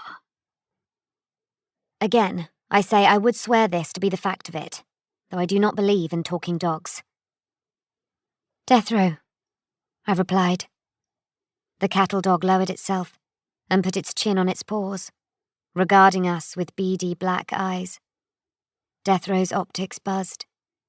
He made a gurgling sound, and then his mouth opened, like a knife slit in the scar tissue of his face. I am pleased to make your acquaintance this day, he said, in a voice made of centuries and anguish. I bowed slightly to him. Why did you help us? I asked. Because I can see you, he said. Then he turned, and with his ugly dog at his side, walked away into the rain. Chapter 16. At Blackwards. Just before noon the following day, I stood outside the Blackwards Emporium on Gelder Street and rang the brass bell. I was Larael Rayside again. In truth, there were many other things that I would rather have been doing at that moment than spending several more hours in the fusty old establishment, for there were more weighty matters pressing on my mind. But candidates of the Maze Undue are trained well in the art of developing and maintaining seamless identities, and it was vital that the guise of Larael Rayside remained intact. There was no function to speak of anymore, and it seemed positively ridiculous to waste time considering the prospective purchase of artifacts on behalf of a man who didn't know me and, in a manner of speaking, didn't exist anyway. However, the standing order Hajara applied. Larael Rayside was my lifeline and my sanctuary. I had to protect her, so that she could protect me. That meant I had to do what she would do. Mam Mordaunt always taught us that one of the surest ways to detect a guise, or to see behind a person's mask, was to watch for someone suddenly behaving out of character, or making excuses not to do something expected of them. Larael Rayside was expected at her appointment that day. She had said she would be there. She should have sent her excuses, an unexpected clash of appointments, a sudden onset of ague or shift sickness, a private matter. I, Beitar Bequin, had already dreamed up many for her. But nevertheless, Larael Rayside would have broken her promise. She would have behaved out of character. If anybody was watching her, it would be evidence that she was not what she claimed to be. I wasn't sure if anybody was watching us. I didn't know how thorough or informed our enemies were. The Heretic Society, whatever Jude chose to call it or not call it, may have been scrupulously well informed, thanks to spies like Sister Tharp. They may have had likenesses of all the candidates in the Maze Undue, and all the mentors too, and they may have circulated them to their city watch as persons of interest. Judica and I were fairly sure we weren't being surveilled, but we were being careful. I had not slept well, or for as long as I would have wished. Sometimes great stress and trauma leads to unexpectedly deep and renewing sleep. But this was not one of those times. I was fretful. The fall of the Maze Undue was an almost unbearable thought, and I worried about all my fellow candidates, and about the mentors too. What had their fates been, I wondered? How many of them had escaped to the comparative safety of a function guise? I thought too of the woman, the Telekine. I thought of her falling away from me to her death, her face registering surprise, her purchase stolen by my pariah mind. She had been my enemy, and she had initiated the downfall of the Maze Undue. But it was not a comfortable memory. I had never imagined myself capable of such a callous action. It would turn out I had not even begun to discover what I was capable of. Judica and I had reached the Cronauer Helican late, after our travails in the Holloways. We rang at the night door, and a bleary porter let us in and showed us to my suite. Outside, though it was not yet light, street-cleaning servitors were out, sweeping and hosing the gutters of the embassy district. The rain had drawn off. The remains of the night were damp and cold, like a body pulled out of a river. The rooms were fine, elegant. The porter had no reason to believe I hadn't been living in them for the past few days, as the register said. Judica took a side room, where a footman would sleep, and I occupied the master chamber. I used the line of credit established through a city banking house for Larael Rayside to contact local businesses, and have garments, some medical supplies, and other items couriered to the rooms. We cleaned ourselves up, and patched our injuries. We laid out fresh clothes for the following day. A gown, coat, mantle and hat for me, a gentleman's dark three-piece, as might suit a very well-to-do valet, for Judica. Do you want me to go with you? He asked, as he brushed his jacket. No, I said. I went alone yesterday, so I can go alone today. There are other things you can do. He nodded. Procurement of weapons, he said. I looked at him. I had not thought of that. Then you should. he said. We were found once, we can be found again. I am not entirely confident in the prophylactic qualities of L'Oreal Rayside. I did not rise to this jibe.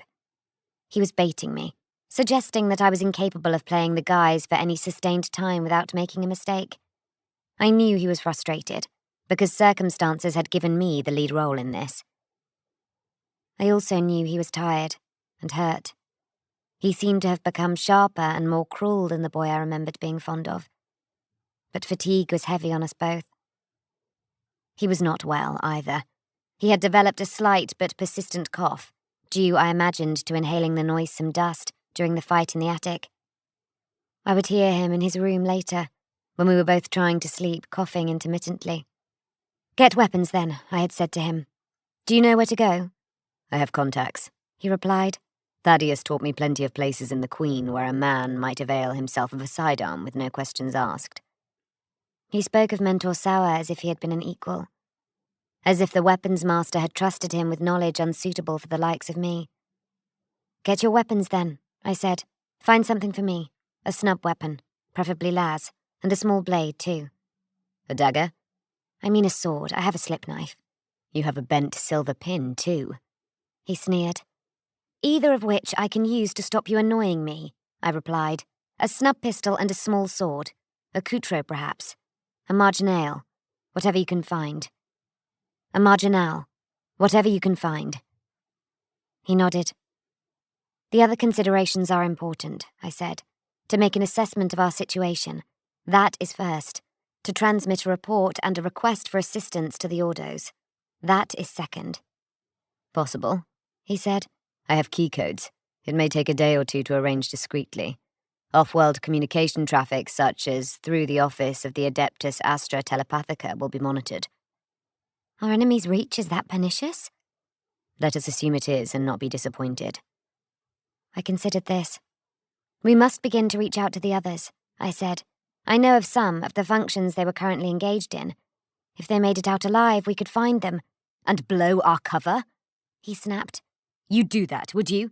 Compromise their identities by attempting contact?" "I didn't mean—" "You could get them killed. And us." "We need to know, Judica." "We wait to know," he replied.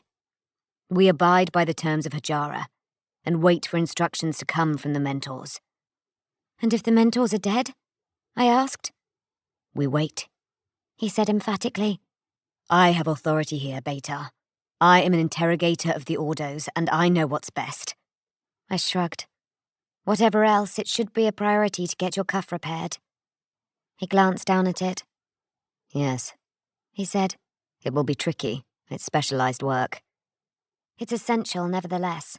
We need to be able to use the Holloways, and without a cuff, you can't. We can't rely on death row to save us next time." "What was that about?" he asked, staring at me. "I wish I knew. He's a strange thing, and he's taken a shine to me." "His brain is fried," said Judica. "No doubt he'll kill you next time he claps eyes on you." "Perhaps he will," I said. And so I stood in Gelder Street and rang the brass bell. The window display had changed. The disturbing mannequin twins had taken up their chairs and gone. In their place, a single and rather ancient quarto volume lay open on a satin cushion, a glass weight holding its delicate pages open.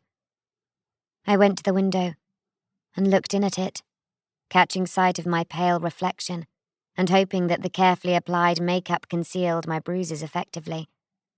The book was, by my estimation, about 400 years old, and presented a history of Sanctus Orpheus.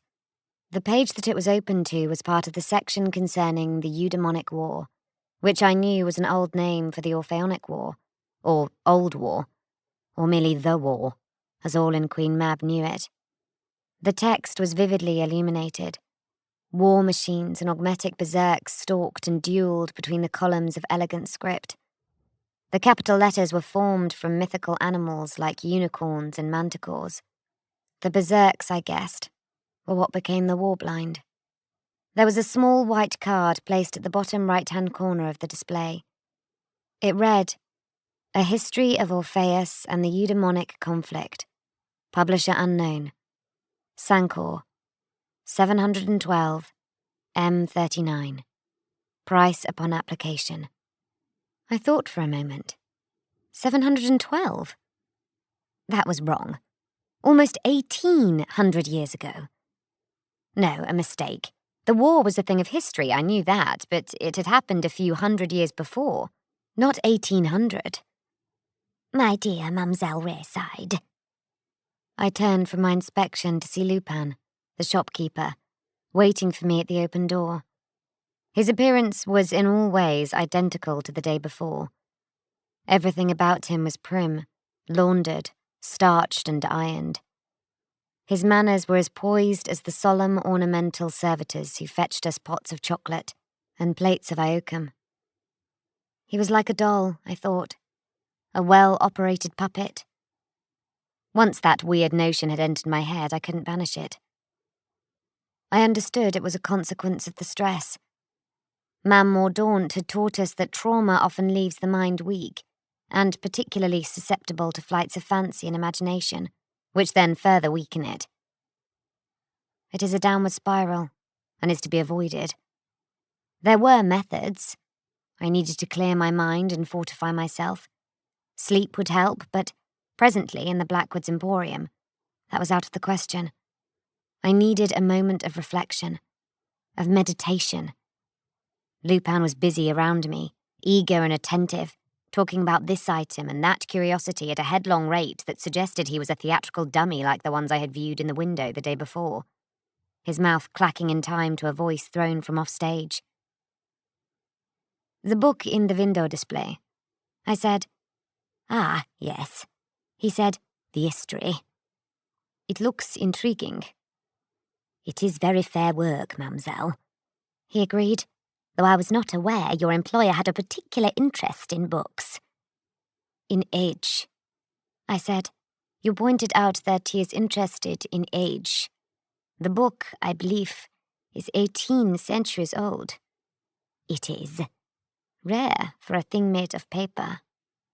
By all means, you may look at it, he said. I told him I would. I knew that it would take some time to fetch it out of the window, and that would allow me a space to sit alone, in the quiet and clear my head. He was gone 15 minutes, or more. I unpinned my hat, took off my gloves and mantle, and undid the buttons on my long coat. It was stuffy, but oddly cool in the Emporium, the result of various environment systems. I sat upon a high-backed orphonic chair with ball and claw feet, and closed my eyes, slowing my breath rate, and focusing on my tempering litany. During our induction training, all candidates were encouraged to develop one of these. It was simply a mind tool, a focus mechanism that allowed us to meditate. We each chose a calming memory, perhaps the image of a place from childhood, or the words of a favourite hymn or ecclesiarchy verse. Sometimes our litanies would involve a particular person. I know that Pariah's had been her twin sister, who had died when she was very young, singing the nursery rhyme, "The high lords came unto the city." Mine was a passage from the Heretic Amaron, or Days of Heresy, a long verse poem written circa M32, which recounts the War of the Primarchs. I never read it all, and it was tortuously complex, but I remember the grand style of the opening book, with all its epic images and its declamatory tones, speaking of the bright emperor and the 9 sons who stood and the 9 who turned. Sister Bismillah used to read it to me in the dormitory of the Scholam Orbis. I think the orphanage only had the first book in a little yellow volume. Anyway, my tempering litany is not just those words. It is Sister Bismillah's voice reciting them. She is, I suppose, the most maternal influence I have ever known in my life, so her soft voice was an important part of it. It worked, and I was soothed. I sat for a while longer in silence, then took a sip of the very good chocolate the Master Lupin's servitors had brought. I toyed with the silver pin that I had used to fix my hat, running the tip of my finger along the slight kink in it. A servitor appeared, with a whir like a carriage clock's action, and made a bow. They did not speak, the servitors at Blackwards. It beckoned me. I took up my hat, my gloves, and my mantle and went after it. A long, dark hall lined with the mounted and stuffed heads of all manner of horned ungulates presently brought me to a fine circular chamber lined with green velvet, where Lupin was waiting.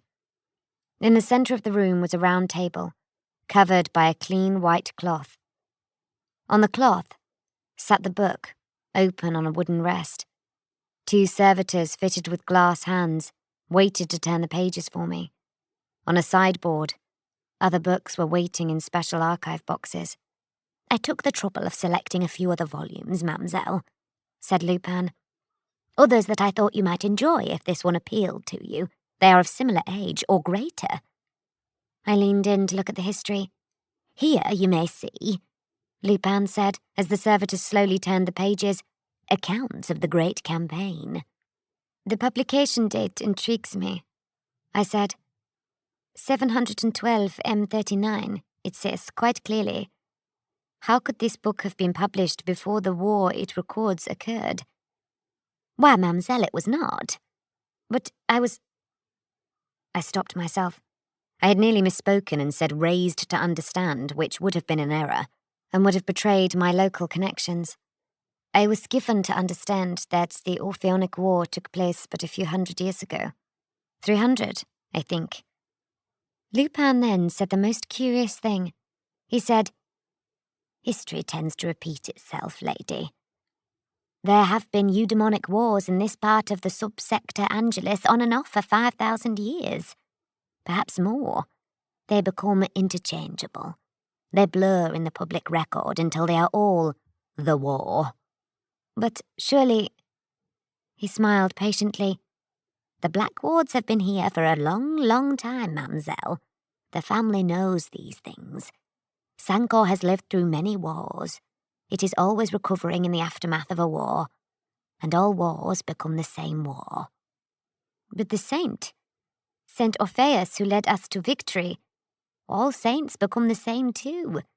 He said, Eudaimonia, my lady. The wars of good demons. We fight such wars all the time. We build angels to face down the dark. One day, they will not just beat the dark back, but they will conquer it entirely. Angels, mademoiselle. This is the Angelus subsector, after all. I don't understand, I said. Nor should you. No one should except the most exalted and illuminated. A new Orpheus comes along every few generations, blessed by visions and perceptions beyond mortal men. He raises armies from Sancor and its neighbour worlds to fight his new war. Though in truth, it is just a continuation of the same war. No one questions his authority. A mere word from Orpheus silences any objection from planetary governor or subsector lord. Such is the power of an Orpheus, to charm souls and change men's minds with words alone. And why would anyone oppose his will? For his war is a just cause. It is a holy war, a struggle to reclaim and purify the soul of mankind. A perpetual war, a war that must always be fought at the sacred heart of mankind. He looked at me. He must have seen the perturbed look upon my face. His manner changed abruptly. He seemed embarrassed.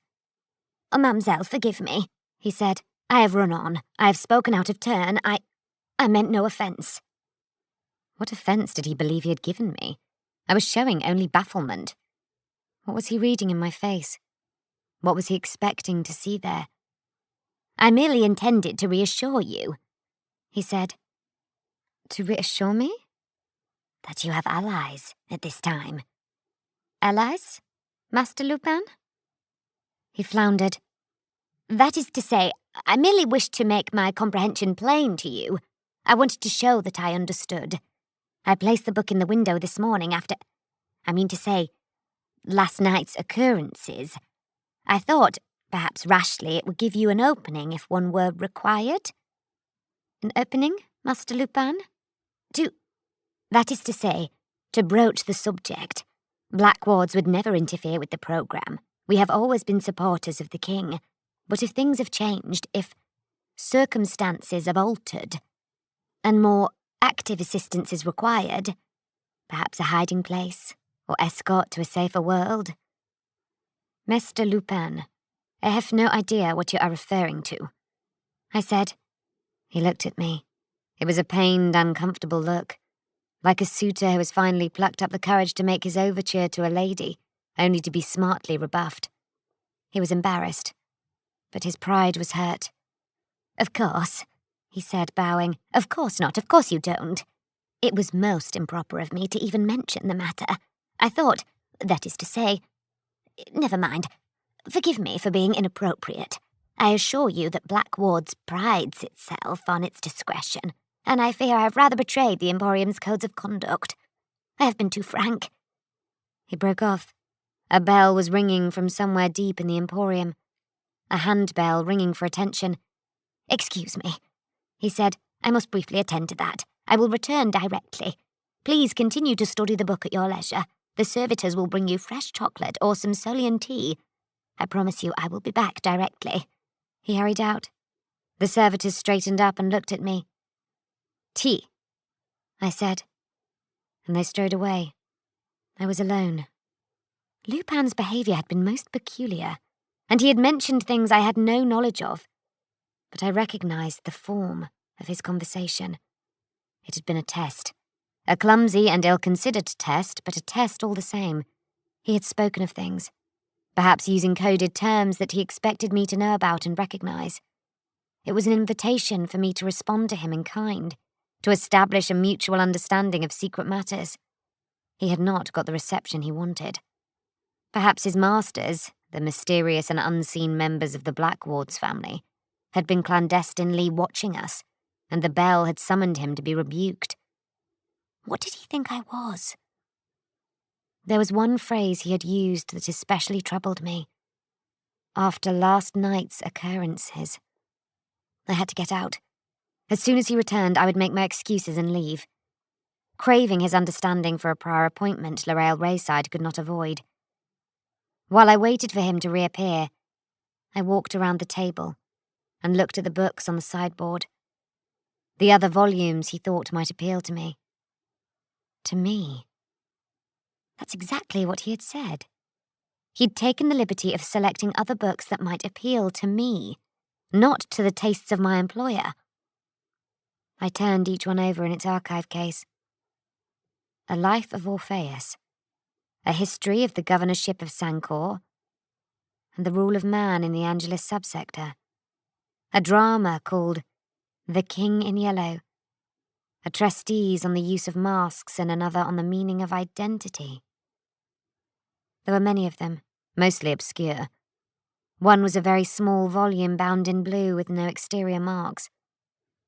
I opened its case and took it out. It was a notebook, with yellowing pages handwritten. It would not, I feel, have looked out of place among the secretary's notebooks. It was handwritten in brown ink, in a tight and perfect hand. I could not read it because the script was in some kind of cipher, or else a language I did not know. But on the inside front cover was a number, 109, and the following words written in Amabic. Commonplace writings of Lillian Chase, of her knowing, that is, of her cognite. I blinked. The word was clear. He's coming back. A man's voice said from the shadows. You should be gone from here, or else he will seize you. I turned, startled. A man stepped from the shadows of the doorway. He was pale-skinned but darkly bearded. His hair was long, tangled and black, and fell about his collar. His clothes were dark too. He looked at me with grey eyes that were neither friendly nor unfriendly, but simply were. "Who are you?" I asked. He were trying to take you delicate, the stranger said, nodding his head very slightly in the direction of Lupin's exit. But he misjudged it. Nevertheless, they mean to have you. You're merchandise, so if I was you, I'd go before he come back, and he's less delicate. Who are you? I repeated. Just now, he said. I'm the only friend you've got. The second section of the story, which is called A Desired Commodity. Chapter 17 of Renna Lightburn. I fixed him with an unfriendly stare. I did not like the look of him. He appeared low-born, which is not a failing of itself, for I know I am low-born. But he seemed tempered with that uncouth and uncivil rawness that one only finds in the roughest of street dwellers. "What is your name?" I asked. "I ain't have no name," he replied. "Nonsense," I replied. "Everyone has a name." "I had a name once," he said, "but not no more, for I am cursed." The cursed usually wore their markings plainly, on their cheeks or throats, but I had seen none. Except now I looked, perhaps there were some, at the line of his cuff, where the pale skin of his wrist showed against the black of his coat jacket. A hint of black lines, a wiry tangle that I had taken to be the hairs on his arms, but which could well be the skin ink of his station. And it was a low station. Few in Queen Mab or elsewhere are as lowly as the cursed. Perhaps the war-blind, for they are the trash of society, though the war-blind at least retain some feral pride in their original martial purpose. "So you are cursed," I said. "So why are you come here? Why are you present in this fine emporium where you have no business being? And why do you make an approach to me, a mamselle of society who—" "I am here because I am sent," he replied, clearly not bothered to hear me finish. His grey eyes looked me up and down. He was tall, and his straggly black beard occupied the point of his chin and joined with a moustache. His tangled hair was centre-parted. His skin looked as if it had not seen sunlight in a long while, though he did not seem especially filthy. I have heard of and seen cursed burdeners who neglect themselves in the most pitiable ways, who renounce washing and other general hygiene in order to hasten the pace of their burden. The neglect is a form of shriving, a chastisement. "I will have none of this," I said. "I am busy here, and—" "And I will have none of your yep," he said. "I was sent here to fetch you and bring you to a particular place, for safety. It's become part of my burden, so I can't deny it. I was told I'd find you here, and here you are. I'm just in time, I think, because listening to what passed here before, I can tell you that fellow means you trouble. He wants you for what you are. Them Blackwards, they want you. Now come along with me." "Who sent you?" I asked. "She said that if I called her Yosabi, you would know I meant." I started. Could Ma'am Mordaunt really have sent this cursed man to fetch me? I turned, hearing someone approach. When I looked back, the cursed had gone. He had vanished, I presumed, back into the doorway shadows with startling effect. 4 of the Emporium servitors entered through the opposite doorway, from the direction in which Lupin had disappeared. Lupin was not with them. They were escorting a person I had not seen before. He was an ample man, not fat, but showing the tight-skinned look of an individual who wants for nothing and dines well every night. He wore a blue suit with a raised golden collar, and his head, shaved of all hair and oiled, was held up, so that though he was no taller than me, he affected to look down his nose at me nonetheless. "Mademoiselle Rayside," he said, "I am pleased to make your acquaintance. I am Balthus Blackwards." He extended his hand. I took it and made a curtsy. I noticed the device marked on the gold pinky ring he wore. I also noted the tiny bump on the band of the ring on his index finger. A power cell, or a venom reservoir. The index finger ring, with its heavy memento mori death's head motif, was a digital weapon. "I was just speaking to your fellow, Lupin," I said. "I have withdrawn Lupin for the day," Balthus Blackwards replied. "He is a good man, but only a junior. I fear we may have offended you by not conducting our business with you through a more senior representative of the house."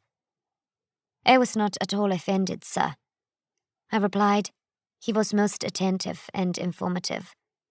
"You are too kind," he said, "but I think Blackwards rather underestimated the importance of the party you represent. I venture it is only fitting that a member of the Blackwards family attend you in person." "I am honored," I said. "Allow me to conduct you through to the private reading room," he offered. "The surroundings are more comfortable, and we can have some really rare volumes brought up from the environment store." Though I had not spoken to him for long enough to properly sample his inflection and get a true baseline, I could read the tension in his voice. There was something preparatory about it. That was not the real giveaway, however. The real giveaway was the manner in which he and the servitors were placed. It was a subtle thing, but it was plain to me. Blackwards was a little too close. After taking my hand, he should have gone back a step to a more respectful distance for conversation. But he had stayed close. The servitors appeared to be flanking him, but a high-function servitor like these places itself very precisely, according to heuristic encodements and the owner's operating preferences. For example, when escorting, always a meter from the left or right of the owner's elbows, and always a pace behind, and always parallel to the companion servitor on the other side. When there are four, formation is maintained, a synchronicity of movement. These devices are expensive, and it simply looks more impressive if they move in a perfectly harmonious manner with their owner. The servitors had done so before, during my visit the previous day and earlier with Lupin. They had coordinated all their movements around us perfectly and symmetrically. These four were not doing so. The two to Blackward's right hand were both a step too far back, suggesting they were ready to block the door he had entered by. The two to his left were entirely out of line, almost flanking me rather than him. The lack of symmetry was perhaps explained by the circular nature of the green velvet room. Blackward's position relative to the curve of the wall meant they could not stand in exactly equivalent places to the pair on the right. To me, however, trained by Mentor Sauer to watch for and sometimes conduct deployments and overwhelms, they were hemming me in, blocking my direct line to the other doorway and almost encroaching behind me. This I read and noted in a second, just time enough for Blackwards to extend his arm to show me the way, to tilt his head, to say, "Mademoiselle?" There was a tiny whir, like the mechanism of a long-case clock preparing to strike the hour. The servitor that had edged most fully behind me moved. Blackwards was the distraction. I could not entirely turn in time, but I snapped around and brought the object I was holding up as a shield.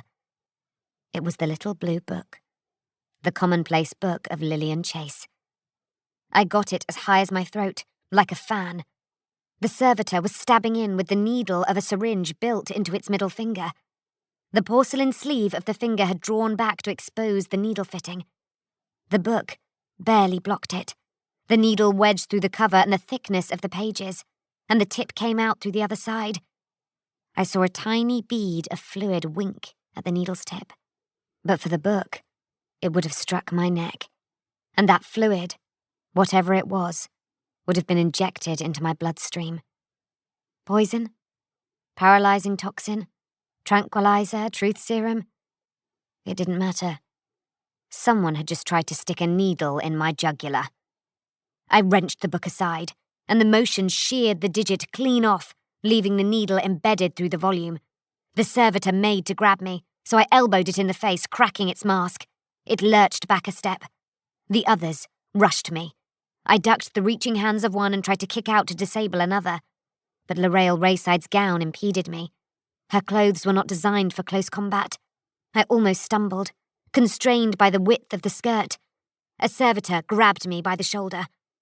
"Restrain her!" Blackwards cried. "I recommend no such thing," said a voice. It was the cursed. He had reappeared in the doorway, emerging into the light. His face was set. He was looking directly at Balthus Blackwards, who started in surprise to find another person present. The cursed was aiming a pistol.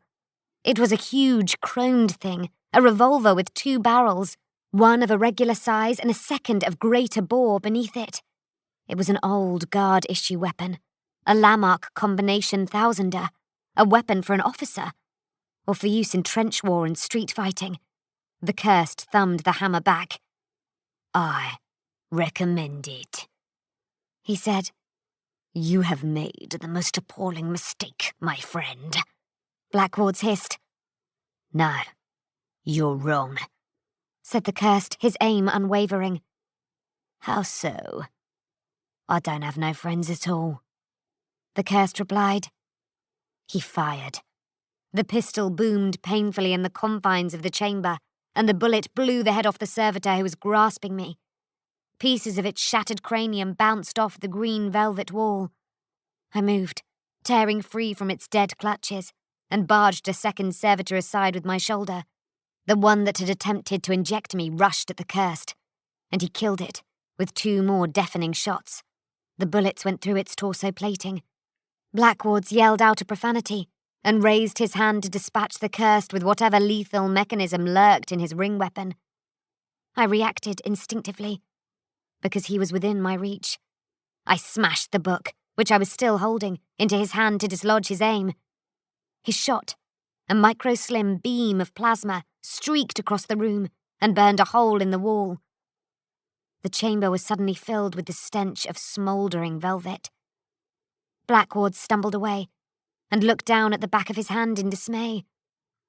There was a tiny red wheal, like a flea bite, between his knuckles, where the needle transfixing Lillian Chase's book had punctured his skin. His mouth moved, chewing the air, but no words came out. His eyes bulged. He gagged, and then he collapsed heavily, overturning the sideboard. The 2 servitors, still intact, faltered, torn between conflicting responses, to follow recent commands and restrain me, or to obey deep-set defaults and cede their master. As they dawdled, the cursed motioned to me. "Past time we found the door out of here," he said. He moved together along the hallway out of the room. Handbells were ringing all around. We could hear running footsteps and a general commotion. A servitor came out of a side passage in front of us, and the cursed punched it out of our way with the butt of his hefty pistol. Its face broke as it fell down. I paused to hitch up my skirt so I could run more adequately. "Did you come in the front or the back?" I asked. "The back," he replied. "They wouldn't let the larks of me in the front way." "Then why are we heading towards the front?" "The back's teeming," he replied. Another servitor appeared. The cursed raised his pistol in a 2-handed brace and fired off 2 shots that blew out its head and neck. The cylinder of the revolver carried 10 shots of standard ballistic ammo. An 11th, larger caliber chamber was centered in the cylinder's axis and discharged through the fatter of the gun's 2 barrels. For now, the cursed was firing standard ammunition. We leapt over the fallen servitor, ran through a sales room and hurried down another passageway towards the front door. This was the door out into Gelder Street. It was very firmly locked. Behind us, a large number of servitors had gathered and were advancing on us. "Stand back and cover your face," said the cursed. He adjusted his revolver, switching the hammer to the center chamber, and aimed it at the door. The Lamarck's center chamber was a large capacity slot for a buckshot cartridge or a breaching round. He had loaded the latter. The underbarrel fired with a deeper, more painful leaden bang than the narrower upper muzzle. The breaching round shredded the entire area around the door handle, mangling the latch and the electrically fired deadbolts. He kicked the broken door open, and we ran outside. Suddenly, he was walking, stuffing the pistol out of sight under his coat. "Walk," he said. "Walk." I fell in step beside him. Passers-by had retreated from the exploding door, and there was a general commotion and alarm. Servitors spilled out into the street, heads turning, training their audio and optic receptors. A crowd was gathering, drawn by the fuss. We walked into it, heads high, calm, as though we had nothing to do with anything. The only thing about us a person might comment on was the fact that we weren't stopping to gawk like everyone else. The servitors did not pursue us.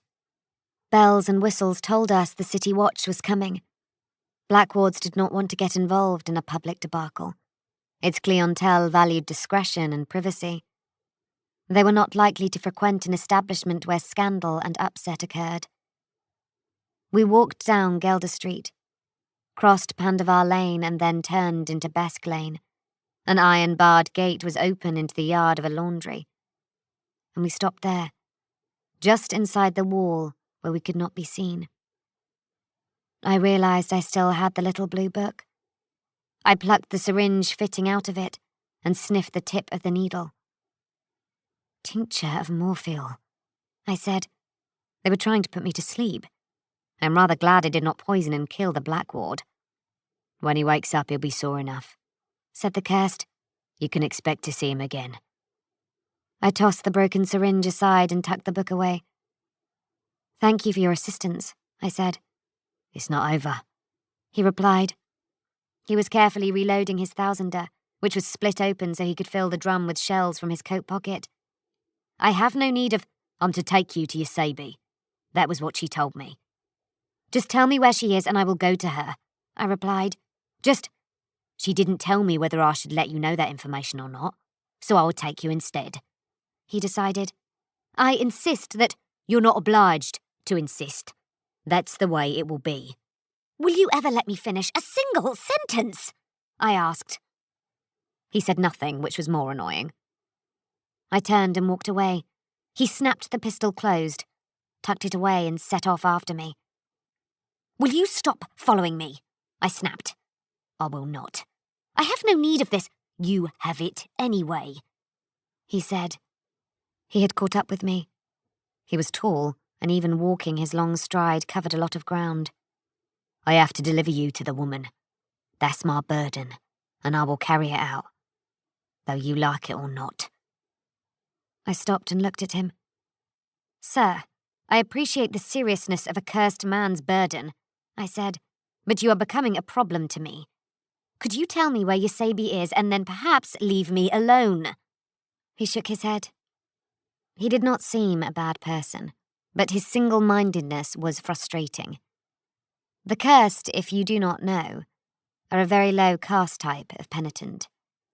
They are men, or sometimes women, who have committed some great sin. If they choose to face the judgment of the ecclesiarchy courts rather than the civil ones, they accept the weight of their crimes and embark upon a lowly life of atonement as a burdener, or cursed. This means they must live their lives on the streets, surviving by charity and alms, and doing all they can, for all their lives to help others. This means serving or assisting others without question or hesitation. Every action they take to assist another takes a little away from the burden they carry, and so forms part of their atonement. In extreme cases, this has led to them being almost outside of the law. Pariahs, in the old sense of the word. The ethical logic runs that the greater the burden of others they can ease, the more their own burdens are reduced, even if the burden of others is a dark one. So, a man might be troubled by a desire to avenge himself on another man. A cursed man, or burdener, would exact that revenge for him, sparing the man the guilt and crime. The business of the vengeance does not matter to the cursed. What matters is the great moral weight he has spared the other man. This selflessness counts against the equity of his own original sin. So the cursed take on the curses and crimes of others, to diminish their own burdens. Often they will write their own crime and the crimes they have accepted on behalf of others on their skins in ink. They absolve the wrongs, the crimes, the evils and the sins of others by taking them on and carrying them as their own. In the slums of Queen Mab, the cursed can become, in effect, unpaid mercenaries, for they are willing to do anything for any man. Even the worst crime is redemptive for them. I can't let you be, he said, until I have done what I said I would do. That's just the way of it, whether you like it or not. So I am to be part of your shriving? I asked. That is how it must be. I sighed. Then take me to her. But do as I tell you. First we go by way of the Cronauer. We will do no such thing, he replied. Yes, we will, I said. I am with another person that the lady who sent you will want to see. We must collect him. Be thankful I'm cooperating this much. He shrugged. What is your name? I asked. I told you, I don't have no name. I am... Cursed, I know. I refuse to call you that. What was your name? I was Renner Lightburn, he replied. a long time ago. I didn't think the cursed were supposed to carry weapons, Mr. Lightburn, I said, especially powerful firearms. He shrugged again. I see as how I can do as I like. It won't make my burden heavier. I can't be any more cursed. I did not find this announcement especially reassuring. Chapter 18, which is spent travelling back in time. We went to the Cronauer Helicon. It was by then mid-afternoon. The threat of rain hung over Queen Mab, but the rain itself failed to materialise. The clouds were very dark, and banked steeply like mountainsides filling the sky. They looked like a city too. A city of towers and walls and high ramparts shown in silhouette, or a shadow of Queen Mab somehow cast against the backdrop of the sky. I was reminded of the City of Dust, which is a famous myth of the Hercula prefecture. The City of Dust is said to lie out to the northeast, towards the Sunderland, out in the direction of the great emptiness that is the Crimson Desert. It is said that Queen Mab was once one of a pair of cities that stood side by side, and that the City of Dust is all that remains of the missing twin. I fancied I could see its outline upon the heavens. We slowed our approach to the Cronauer on the far side of Delgado Square, trying to remain anonymous in the moderate foot traffic of the Embassy District. I made us walk past the place one way and then go back along the other way, without approaching it directly. "Stay here," I told the man, Lightburn. "I don't believe I shall," he returned. "For throne's sake," I snapped. "I will not take you into that place. An escort such as you will not fit the role I am playing." I gave him a generous handful of change from my purse. "Go into the dining house here. Sit at a table near the window and order a pot of caffeine. Watch for me, I will come back." The cursed looked dubious, as if this was some means of me giving him the slip. In all honesty, I had considered it, but I was too anxious to make use of his connection to Mamordaunt. I handed him the little blue book I had acquired at Blackward's. It had, in all probability, saved both our lives, in inadvertent manners, since I had first picked it up. It was not a thing I wanted to lose. "This is valuable," I told him.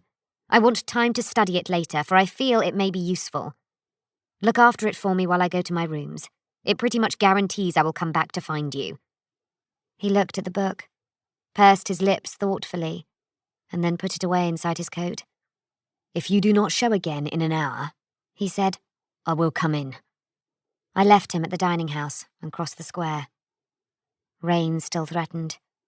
I had a key to the night door, but during daylight hours, L'Oreal Rayside would use the front. Children had been playing in the street just down from the Cronauer's gate. They had chalked a pattern on the paving stones to skip across. Oh, that's what anyone passing by would think. I saw the formation.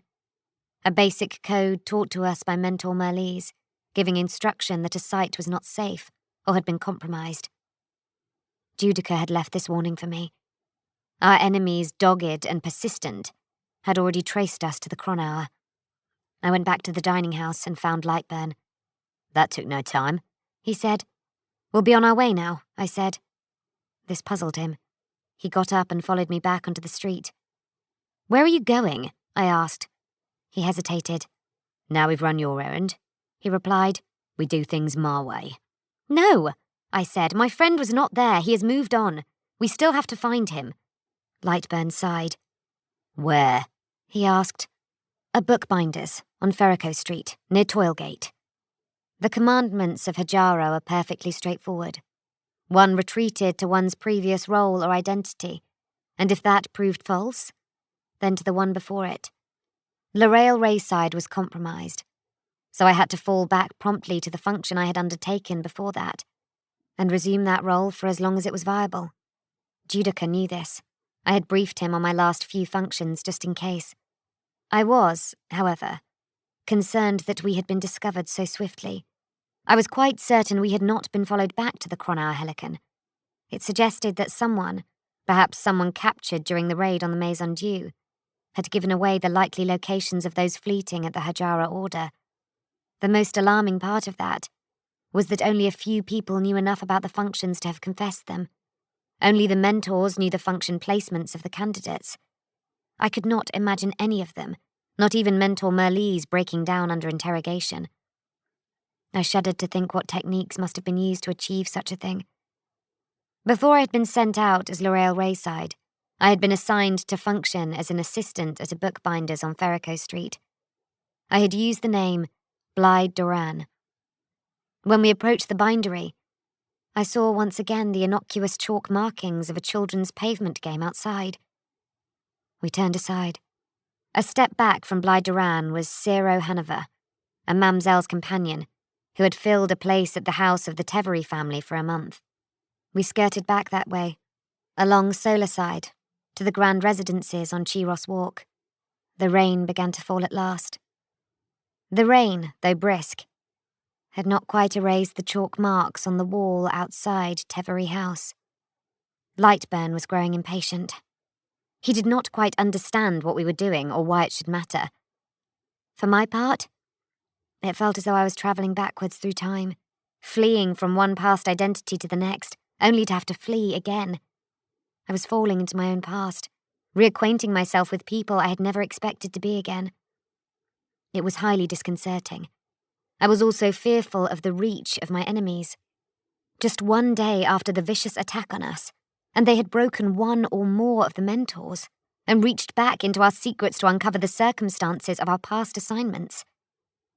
I tried to remember how far back I had gone when telling Judica about past functions. 3, perhaps? Or 4? At the time, that had seemed a generous safety margin. Now I was afraid that we would run out, and Judica would have no means of contacting me. Padua Prate had come before Ciro Hanover. I was fairly sure I had told Judica that much. If Prate, like L'Oreal Rayside, Blythe Duran, and Ciro Hanover, was unviable, Judica would not know where to go next. Lightburn the Cursed was becoming truly frustrated. "Now where?" he asked. "A commune on Lycan Street, behind the Toilgate almshouses." Padua Prate had worked as an artist's model at the commune for 3 weeks, while training under the hue makers to learn the trade of mixing paint pigments. The function had been arranged in order to watch an artist called Constant Shardrake. Certain symbology had appeared in some of his recent works, and the secretary's instruction was to observe him and discover if he had fallen in with heretically minded persons or acquired some proscribed work that had inspired him. I had found nothing. The symbols proved to be coincidental echoes. During my time as Padua Prate, I had lived with the other juniors, helpers and models in the commune's crumbling residence, which was no more than a squat. The commune had been established in an old plating works on Lycan Street. 6 or 7 artists had set up their ramshackle studios there, and the area itself was an artistic enclave. By the time we arrived, it was raining heavily. If there had been chalk marks outside the place, the rain had long since washed them away. I wavered. I did not want to lose my connection with Judica, and this was the last chance to maintain it. We went inside. The place was as I remembered it. On the ground and first floors, large rooms had been converted into rambling studios, with faded drapery hung from the walls and old rolls of carpet overlaid upon the floor. Furniture and other props were stacked around, and the carpets were much bespattered with paint. Tables, shelves, chairs, and easels were similarly caked in splatterings of the stuff, and the area was piled about with the tools and instruments of the artist's trade. Windowsills were lined with pots and jars of dirtied water and oil, and boxes filled with rags sat under trays of paint pots, palettes, tincture mixtures, and many, many vessels stuffed with brushes. The air was heavy with the stink of mixing oils and other spirit agents, and thick with the pungent scents of the mineral powders being ground and mixed by the hue makers in the pigment shops upstairs. No one was at work.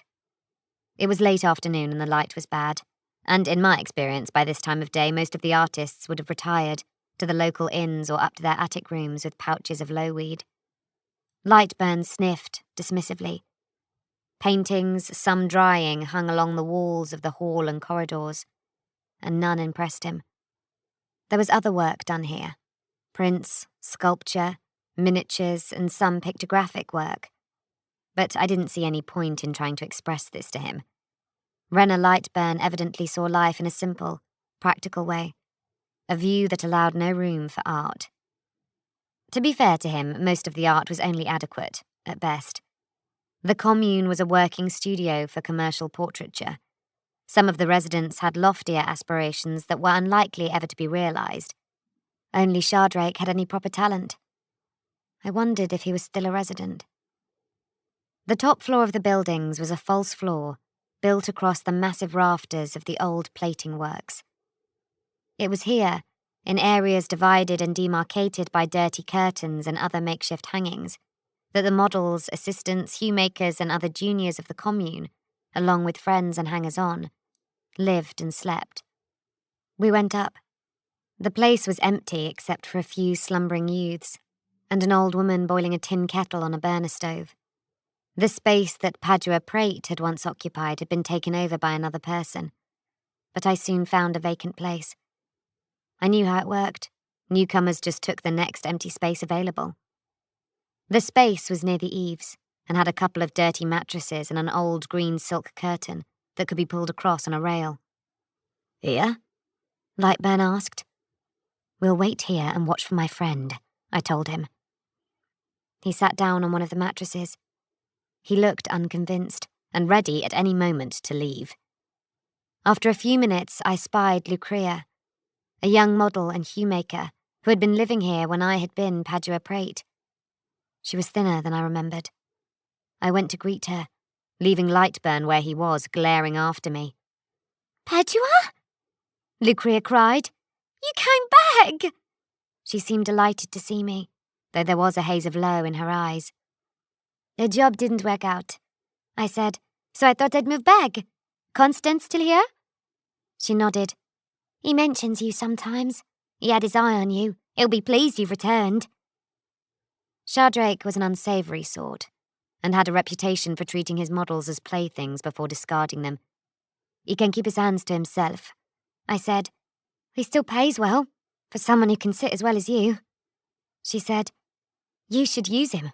Use his interest to further yourself. I shrugged. I could tell from her tone that she had either been abused and discarded by Shardrake, or was unhappy, that she hadn't yet caught his eye. I feared that this was because she was already too thin and pale for him. Poverty, poor diet, and the low had begun to spoil Lucrea's looks and waste her away. Shardrake liked his girls, and boys, rather more healthy-looking, with a rude vigour to them. If their looks were to be ruined and their youth stolen, he would do the ruining and stealing himself. Has anyone else been asking after me? I asked her. A few did, she said, after you went away so suddenly. She mentioned the names of a few others in the community who had become Padua's friends during her stay. No one recently. I nodded. Where have your clothes come from? She asked, suddenly interested. Look at you now, so fancy and fine. Though they were damp and now dirty, I was still clad in the garments of L'Oreal Rayside. These? I said, looking down at myself. I can't abide them. They are prissy things that the artist I was sitting for made me wear. Who was that? She asked. Sim, up on the top of Regency Rise. She was impressed. But he is a proper sort. They say he pays well. He's no better than Shardrake. Dirty old lech. He wanted to paint me, then tumble me. When I denied him and told him I'd leave, he refused to give me back my clothes, so I took the ones he'd dressed me in. Lucrea laughed. They are so uncomfortable, I declared. And who's he? She whispered, glancing in the direction of Lightburn. I'm not sure yet, I said to her. He follows me around like a dog. He's quite a handsome one, in that mournful way, she said. He looks a dangerous sort. I like that look in a fellow's eyes. I haven't decided if I do just yet, I said. She smiled at me and hugged me enthusiastically. I could smell the dirt of her and her stale breath and feel the very bones of her. It's so good to see you again, Ped, she cried. Why don't you come down to my lodge for a smoke and a good chat? I will, I told her. It pained me to see her so much declined since our last meeting. She was not looking after herself at all. Give me a while to arrange my things and I'll be down. I went back to Lightburn, drew the curtain and sat down. I thought I might give Judica a few hours, perhaps the whole of the night. It was getting dark, and I did not fancy traversing the neighbourhood after nightfall. Besides, Lightburn had refused to tell me how far the journey to Mam Mordaunt might be. I took up the little blue book and began to study it while I waited, hoping to learn a little more of the mysterious society that had become the mortal enemy of the Maison Dieu, and had so cruelly unfounded our lives. As I worked, I tried to relax and focus my mind using my tempering litany. The sound of Sister Bismilla's voice in my imagination, a voice I suspected I would never hear again, was very sad. Apart from the numerals on the cover, 119, and the enmabic title, the book was composed in a complex cipher. I worked my way through the yellow pages of tightly handwritten brown ink, trying all the basic decrypting methods we had been taught. Substitution and transposition didn't seem to work, and neither did obvious numeric formulae. There had to be a key, and I fancied that the number 119 was part of it. But what did it denote? The 119th letter? The 119th word? The 119th page? The 119th word on the 119th page? Or was it just the 119th of Lillian Chase's notebooks, painstakingly numbered where the secretary chose not to number his? The cursed made some grumble about the long wait, so I gave him more coins and told him to go down to the street to fetch some food and drink for us. He did so, reluctantly. He had been gone for about half an hour when I began to feel that someone was watching me. It was quite a distressing feeling, for quite apart from the immediate alarm, it brought back the feeling I had woken to the night before, the feeling that had roused me and got me to search the attics until I found Sister Tharp. There were eyes upon me. I got up off the mattress and went to the curtain, half expecting to see Lucrea coming to visit me. But the space around was empty. Other bedrolls and sleeping areas were screened off by lank drapes and curtains. A few lamps glowed. A breeze stirred the curtains. I could hear rain on the roof.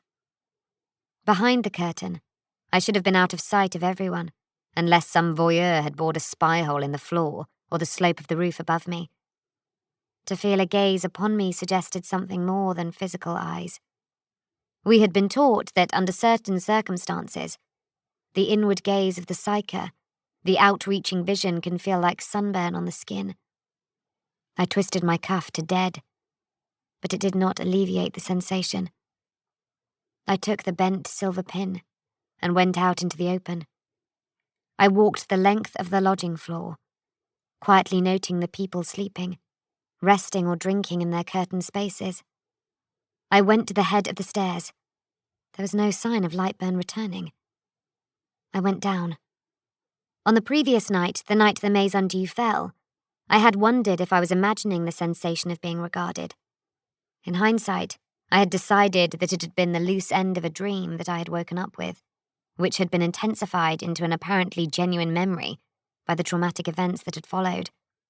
But this was the same. It was a real feeling, not imagination, and it convinced me that the night before I'd had a real feeling too.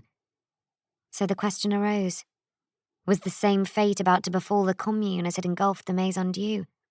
Or had some force, some psychic impulse roused me then to discover Sister Tharp's intrusion, rather than being part of that invasion? I took a chance. There, halfway down the top stairs of the commune, I turned my cuff to live again, allowing myself to be more receptive, more vulnerable, to psych. Almost at once, I heard the laughter of a child again, The sound chilled me, just as it had in the attics of the Maison Dieu. I swallowed hard. I crept down the stairs, listening carefully for another trace. On the landing below, a broad space brightly lit by a ratty old chandelier, there was a mouldering sofa and 2 large porcelain pots for walking sticks. The floorboards, banisters, walls and ceiling had been painted a dull white, and so had the old mirror screwed to the wall. Gilt frame and glass and everything, so it was just the painted, white relief shape of a mirror on the wall. To one side were a pair of closed double doors. To the other, across the landing, doors led into the pigment shops. Dirty curtains hung across those doorways. The dusty, multicoloured tracks of endless feet scuffed in and out of the doorways, where pigment dust had been trodden across the white floorboards. Below me, the ragged stairs descended to more pigment shops on the floor below. I heard a child laugh again. I turned. I glimpsed movement. The curtain screening one of the pigment shop doorways stirred slightly. I went that way, the pin ready. I drew the curtain aside and stepped in. The air was close and smelled of minerals and powders. Filthy trestle tables lined the room, stacked with pigment tins, mixing cups, jars, bottles and dishes of clear oil. The spoons, brushes, scoops and knives, all the tools of the trade stood in pots, begrimed. The floor was a stew of trodden-in colours. No one was at work. A few lamps had been left on and they gave off a pearlescent glow because of the powder in the air. I crossed into the adjoining shop, which was similarly furnished, though slightly smaller. Again I thought I heard a laugh. I sensed a movement. A third room joined the first 2, and I went through. An old man sat at one of the benches, delicately mixing a shade of red in a ceramic cup. "Hello?" he asked, looking up at me. "Did a child—" I began. "Did a child come in here?" He looked puzzled. "No one has come in here at all," he replied.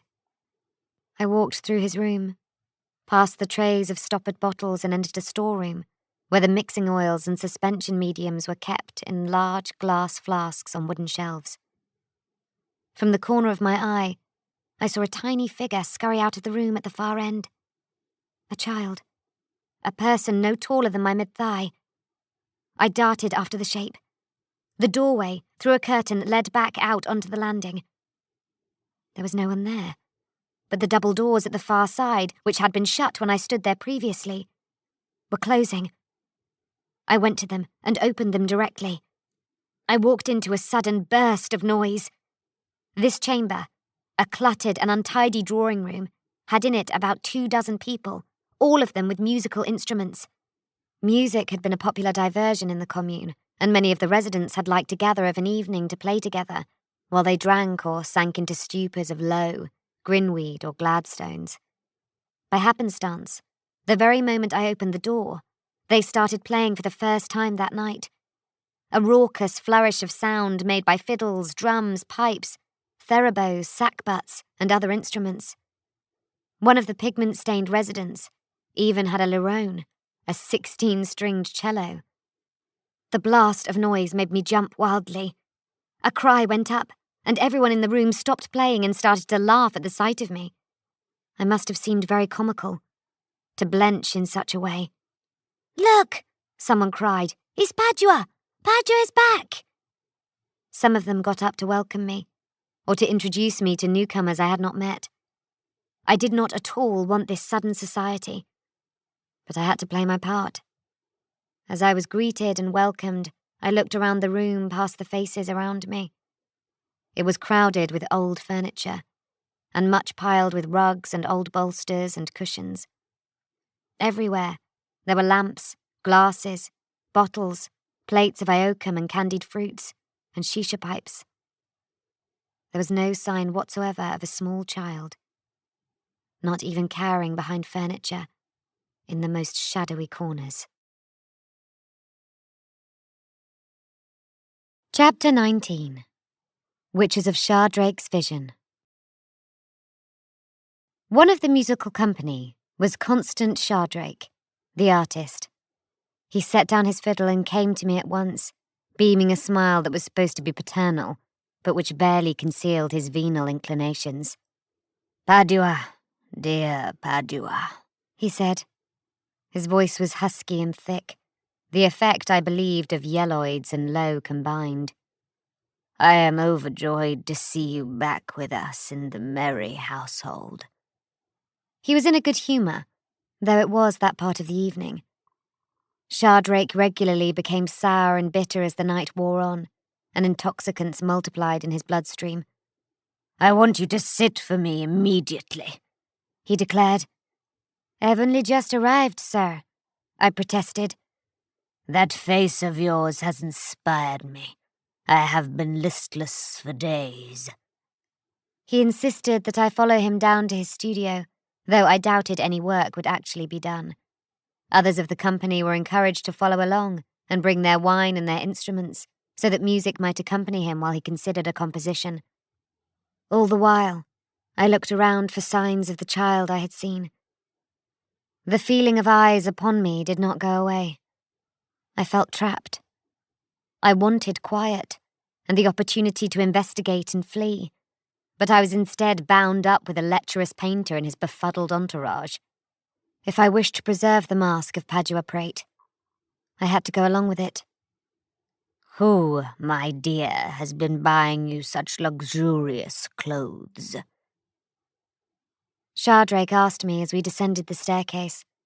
He fondled the lapel of my coat, as though to evaluate the quality, but it was little more than an excuse to brush his hand against my breast. "Has someone been cosseting you?" he asked. "I was sitting," I replied. "These are the clothes I was given." "Who were you sitting for?" he asked. "Nobody," I replied. "But who?" He wanted to know. He was the fickle sort, easily affronted or offended, but his pride was equally easy to preen. "Some talentless man called Sim," I replied. He beamed. This report pleased him immensely. He began to tell the gaggle of drinkers and musicians accompanying us how he had taught the great Sim all about shadow and clouds and seascapes. Shardrake was a tall man, and bony, with hair so dark he never shaved cleanly, even with a fresh razor. He may have been handsome as a younger man, and evidently still thought of himself that way. Hard living and erosive substances had hollowed him out. He was portly where he ought to have been slim, bony where he should have had meat, wolfish and arrogant, bleary and bloodshot. He stank of drink and low smoke. His hands were filthy with paint. Nevertheless, he acted as though he was armed with the most unfailing charisma. He fancied himself to be an irresistibly sexual being. His entourage of models, hue-makers, underpainters, apprentices, juniors, and I'm quite sure, boards from the local street, did nothing to disabuse him of that notion. They obeyed his every order and laughed at his every joke. They did this out of fear of falling out of favour, or of falling in the way of his loutish temper if it turned. They kept him happy, so he would stay happy with them. We went into his studio. The place was the usual mess of half-finished work, easels, stands, and immense quantities of clutter. Shardrake had never been the tidiest of men. He seemed to thrive in conditions of chaos and disarray. But things had got worse. There was stuff everywhere. Items cluttered every surface and was strewn across the floor. Dirty clothes, books, painting paraphernalia, cups, props, plates, garbage, bottles, and even a few chamber pots in need of emptying. Half-eaten meals lay rotting on dishes. Garments and sundry items were piled up on chairs. That was not the worst of it. Shardrake's work had developed since I had last seen it. The images in his paintings were disquieting, to say the least. It was not simply that his technique had diminished. The work was extremely scrappy, almost childish. But the content was the stuff of lurid nightmares. Fiendish shapes coupled and writhed. Violence and dismemberment were prevalent. Anatomical grotesquerie featured heavily. Some of the symbols and decorations scratched into the images were simply disturbing of themselves. I felt most uneasy. My function here had been to study Shardrake for signs of taint, and I had reported that none had been evident. Certain glyphs and ornaments, devices that had originally flagged him as a person of interest, had proven to be rather more innocent and accidental than the sigils feared by the secretary and mentor Merlise. But this was not right. This was plainly the work of a man with heretical leanings, either deliberate ones or accidental. I experienced a sense of tremendous guilt that I had not performed this function better. I had left it undone and unchecked, and after my departure, it had festered. He was asking me what I thought of the pictures. In all honesty, they made me feel sick. I said something inconsequential. I forced myself to look more closely. I reconsidered. There was a derangement here, but Shardrake had obviously become quite dissolute, and his outlook transformed by an excess of opiates. Though quite foul and uncomfortable, the work, like the condition of the studio itself, was perhaps the product of a hallucinating addict. Constant Shardrake had lost himself in the fevers of low and obscura. Someone cleared clothes off a chair, sat down, and started to play the theorbo. Someone else banged at a tambourine. Wine and amasec were slopped gleefully into glasses and handed out. Shardrake was expounding to all and sundry his latest philosophy of working, while smoking a low stick and vigorously loosening the paint on a palette with an oiled brush. He talked through the stick clamped between his teeth. I wandered the room, looking at his pictures and sketches, and leafing through some of his notebooks. I was quite torn. My primary concern had to be protecting myself and repairing the interests of the Maison Dieu so that the Ordos might be fortified and warned of their secret aggressor. But if this was the warp at work, if the primordial annihilator was functioning through the medium of constant Shardrake, I felt a great compunction to take some action. A servant of the Inquisition cannot stand by when something like this is brought to their attention. It would be derelict to do so. "Where is my sighting glass?" he cried, momentarily annoyed. "Where is the damn thing?" His lackeys rushed around to search for it. Shardrake had a small plate of glass. Very old glass that he claimed had come from the leaded stained glass window of an ecclesiarchy oratory. He had framed the thing in wood, for holding, and had it inked up with a simple grid, so that he could, by eye, section and compose a subject. Someone found it, and brought it to him, along with a glass of wine to soothe his cares. He took it, and then looked at me through it, holding it up as though it was a magnifying glass. "Take a seat," he cried. "Take a seat against the backdrop there and let me look at you. So beautiful, so lovely." He lit another low stick and studied me some more. Uncomfortable under such scrutiny, I glanced up and saw Lightburn enter the studio and look on, frowning. From the look of him, I fancied some outburst was imminent. I hoped he would have the sense not to make things more difficult. "Who is this?" asked one of the girls, noticing Lightburn. "Yes, who is this?" asked Shardrake, turning. He viewed Lightburn speculatively through his sighting glass, and was evidently unimpressed by the composition it presented. I saw that a clash was almost inevitable. The cursed was the only other mature male in the room, the only one who was a physical match for Shardrake. Lightburn was not as tall, but he was better made. Shardrake, the king of his little commune realm, would instantly see another male as a rival, as a competitor for the attention and charms of his addled entourage. "Who is he?" asked Shardrake again, with an ugly sneer, lowering his sighting glass. He stressed every word. He stood with his legs apart, in a very masculine pose that suggested he was master of all, and that his testicles were too large to permit his legs to get any closer together. It was such pantomime, I might have laughed. Instead, I said, "This is Renner." I saw Lightburn, his face already set like an overcast sky, flinch slightly at the public use of a name he'd been reluctant to tell me. "And who is Renner?" asked Shardrake. He looks a proper sort. Renner is with me, I said. How is he with you, dearest Pad? Asked Shardrake suspiciously. I got up and walked towards Lightburn. The actual psychology required to coax Shardrake out of his confrontational stance was very simple, for the nature of the upset was ludicrously basic. I just hoped that Shardrake's mind was not already too befuddled for it to work. Renner sat with me for Sim, I said. He did not like Sim much either, so I told him I'd put a word in here. He is not very aesthetically pleasing, said Shardrake.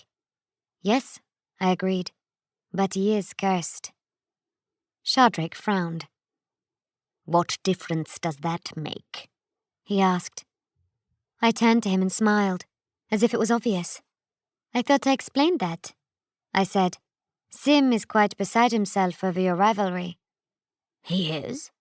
Asked Shardrake, trying not to sound surprised. Your reputation begins to surpass his in the city, I explained. His work is very accomplished, but it is considered far too safe. He does not get to grips with reality the way you do. Is that what they say? Asked Shardrake. Oh, yes, I said. They say Shardrake has an eye for the streets, sir. The underbelly of the city. They talk of the raw honesty of your work, that you will paint less becoming images and thus achieve a greater artistic truth.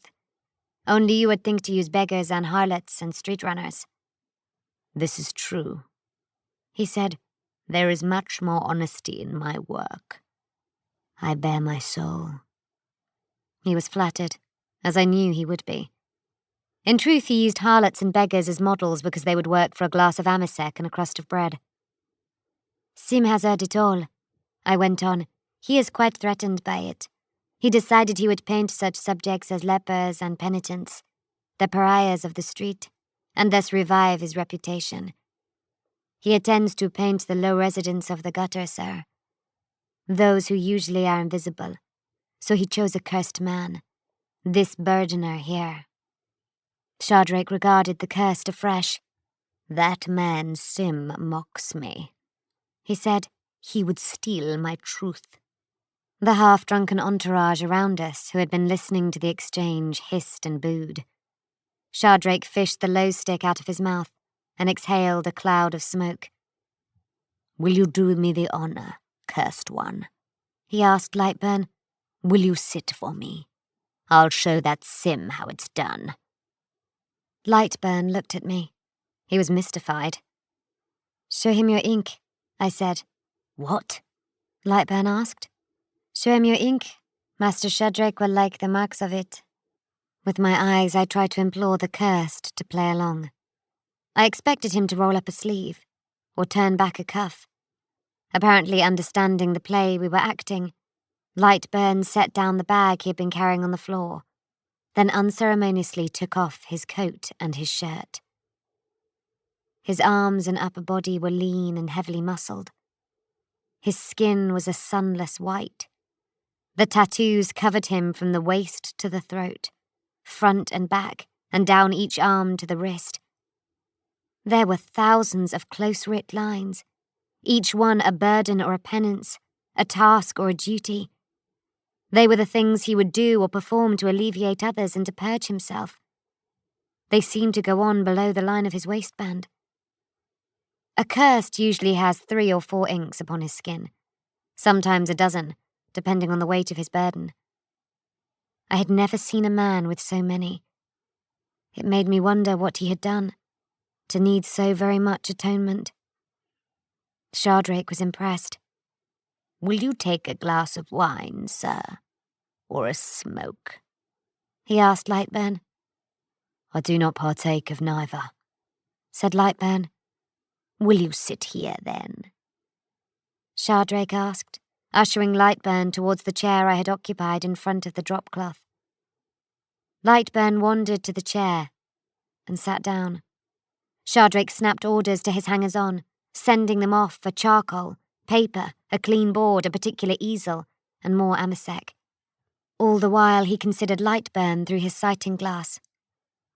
I wandered up to the cursed. Just sit here quietly for a while, I whispered. Keep him occupied. In half an hour he'll be too drunk to draw. He's already smoked too much tonight.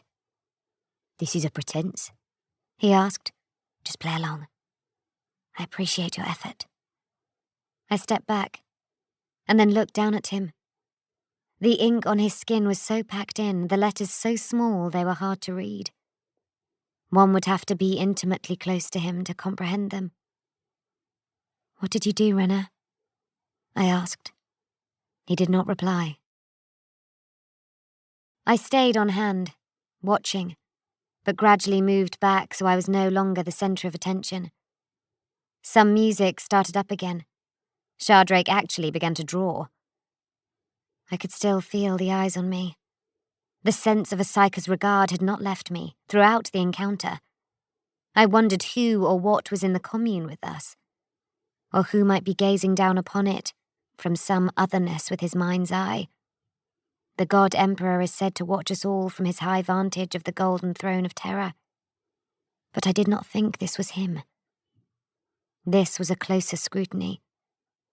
After an hour, a cry went up for more wine, and I volunteered to help fetch some, thinking it would give me the opportunity to leave the room and see if there had been any signs of Judica. Lightburn glared at the painter, trapped in his chair.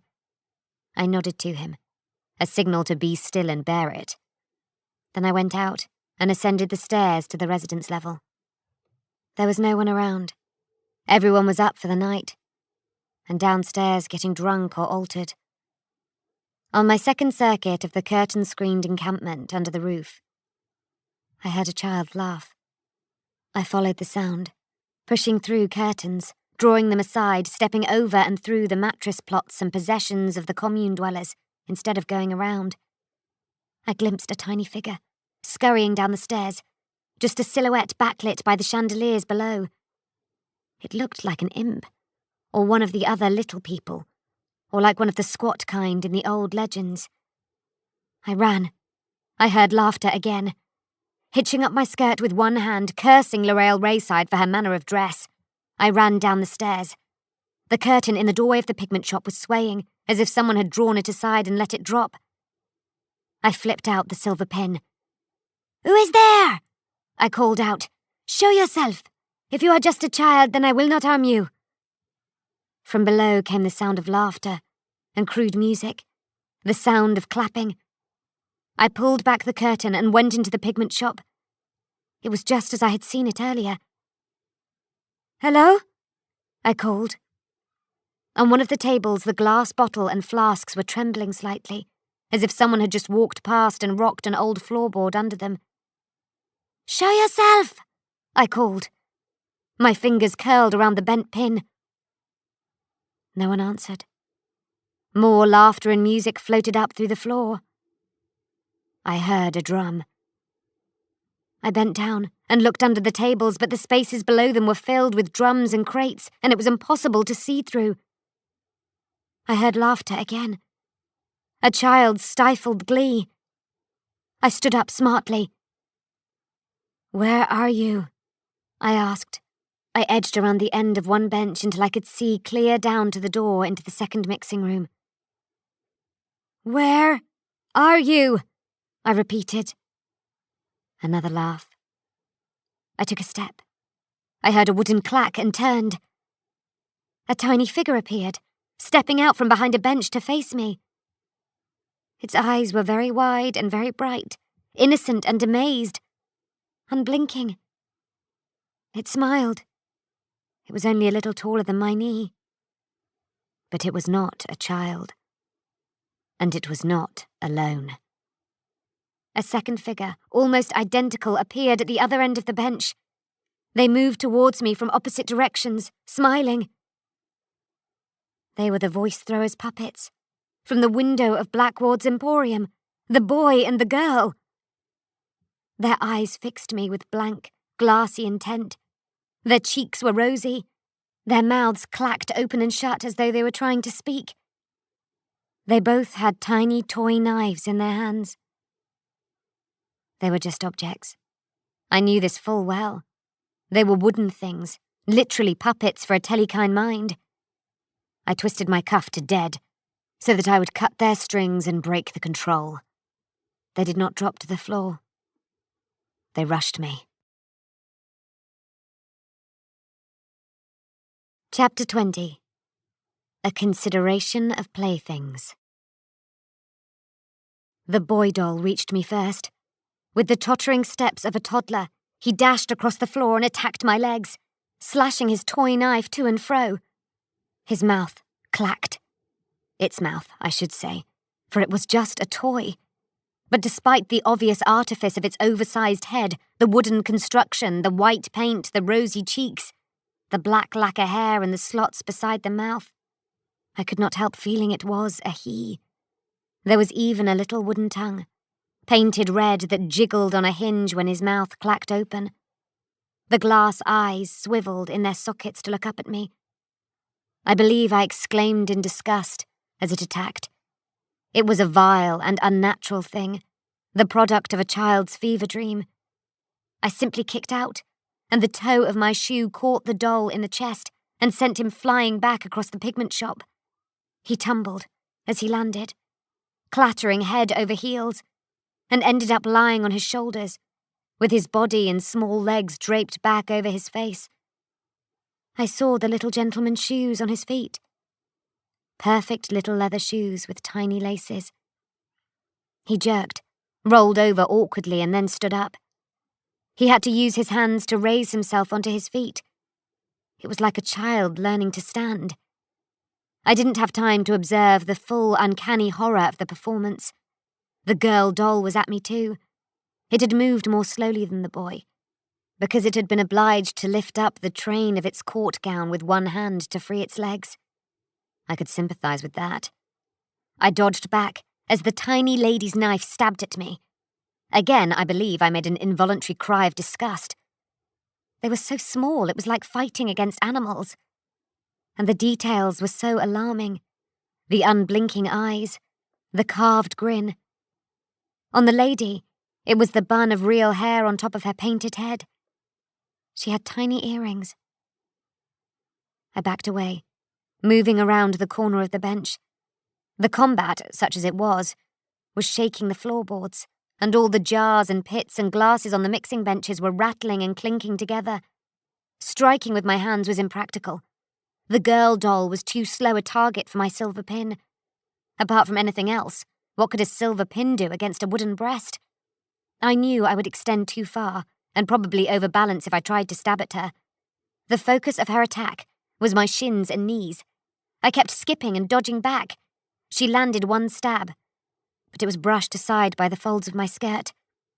I needed a better weapon.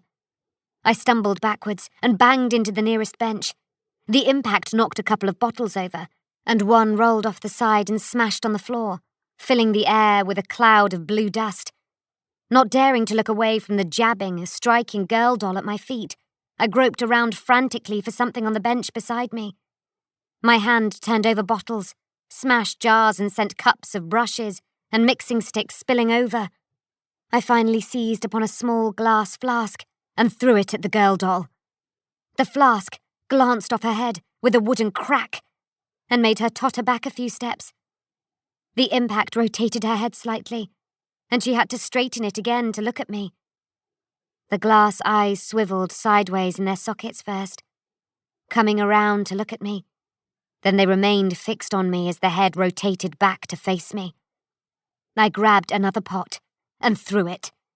The doll ducked, and it went over its head. The first flask had not broken. It had simply landed and rolled across the floor. The second, flung with more force, smashed against the legs of the bench opposite and released a flowery cloud of yellow pigment. I grabbed a third bottle and threw it, and then a fourth, then a fifth, snatching them up and slinging them at the girl doll to keep it at bay. The pots and flasks sailed past her, to one side or the other. She tilted her body to avoid them.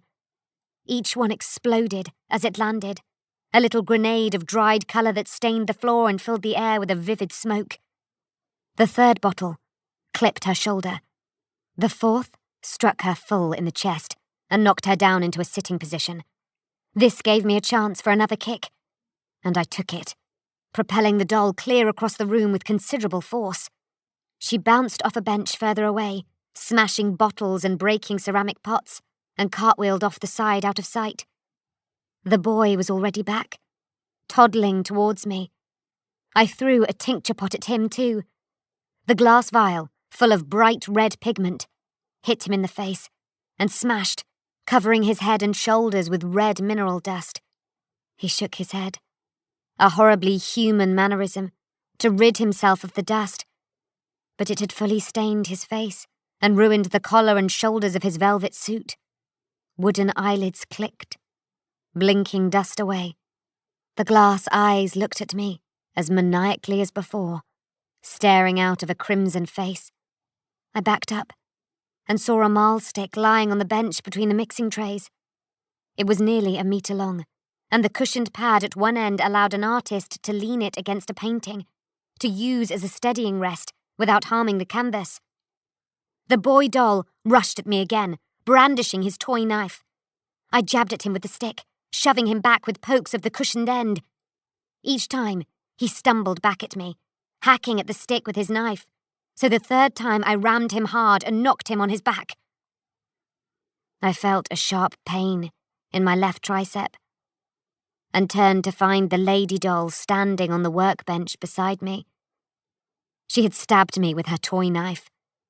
I cried out and jerked away from her, and she followed me along the bench, toddling rapidly from step to step, kicking bottles and pots out of her path. The damage I had done to her by kicking her across the room was mainly scuffs and scrapes, but it had also knocked off her bun of human hair, leaving nothing but a brass fixing in the back of her painted head. She seemed angry. She had made a mistake, attacking me at a higher level. I slammed down the silver pin and staked the trailing train of her gown to the bench as firmly as though I'd nailed it there.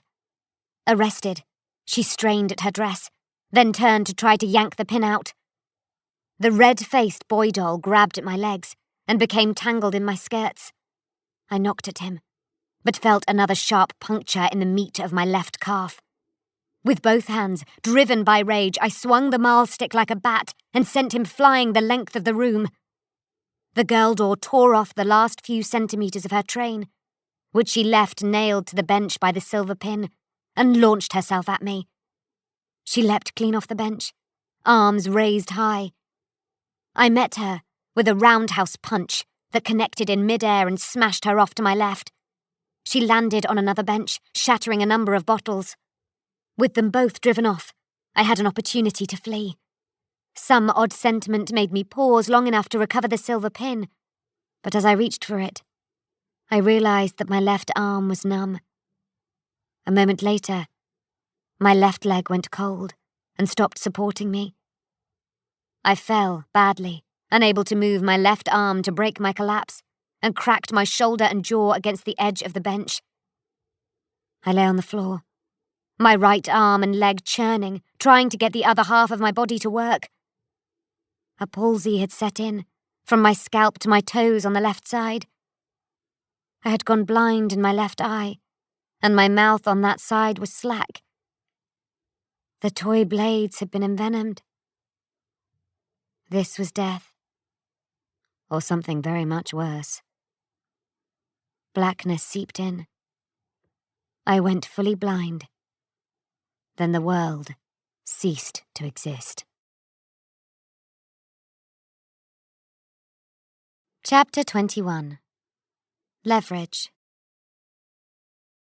I woke up slowly, as though I was thawing out of ancient ice after 1,000,000 years. My body hurt all over, especially my left arm and left calf. My head throbbed. I remained lying down. I was on a settee in the corner of a large room with a high ceiling. A blanket had been draped over me. I was still wearing L'Oreal Rayside's garments, though they were now very dishevelled and marked with many splashes of pigment dust. This was not the commune. I had been taken to another building. The floor was metal, covered with a large tapestry rug. The walls were stone. The ceiling was whitewashed plaster, The room had large windows, on 2 sides, through which a pale daylight streamed, though they were shrouded by white muslin drapes so I could not see out from where I lay. I waited and listened for a while. I could hear the sounds of a city outside, and was fairly sure it was Queen Mab. I was quite high up, because the background street noise came from below, and I heard various bells chiming at intervals. One noteworthy peal came from my left. It was low and slow, and I knew it was the clock tower on St. Barl under Toilgate, which had a distinctive dull note and always struck the hour late. So it was just after dawn, and I was in a high building in the south of the city, east of Toilgate, which meant I was probably east of the Mechanicus Commercia and the riverside junkmoots. Several buildings fitted the bill in that district, including the Universitariate of Chasopar Toilgate, the Orpheonic School of Music, the Tarmos Rubricatory, the Honourable Frater Guild Hall, and the Ecclesiarchy Basilica and Mission, none of which seemed likely venues. Tentatively I turned my head to review the rest of the room. I was not alone. 2 high-backed armchairs had been placed side by side in the opposite corner. The dolls sat in them, watching me. They were sitting as small children sit in adult chairs, with their feet up on the seats. The girl doll sat in the left one, silent. Her gown was torn. She had her hands in her lap. She was holding her bun of human hair. Her glass eyes had tipped down to stare at it, as if in loss. Every now and then she rolled her eyes up to stare at me, and then back down at her treasured hairpiece. The boy doll was still stained bright red in the face. He was staring at me too, bright glass eyes in a red visage. His wooden mouth was clacking open and shut.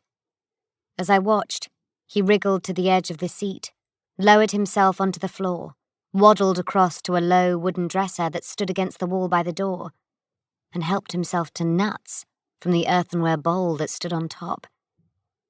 He filled the pockets of his velvet coat with them.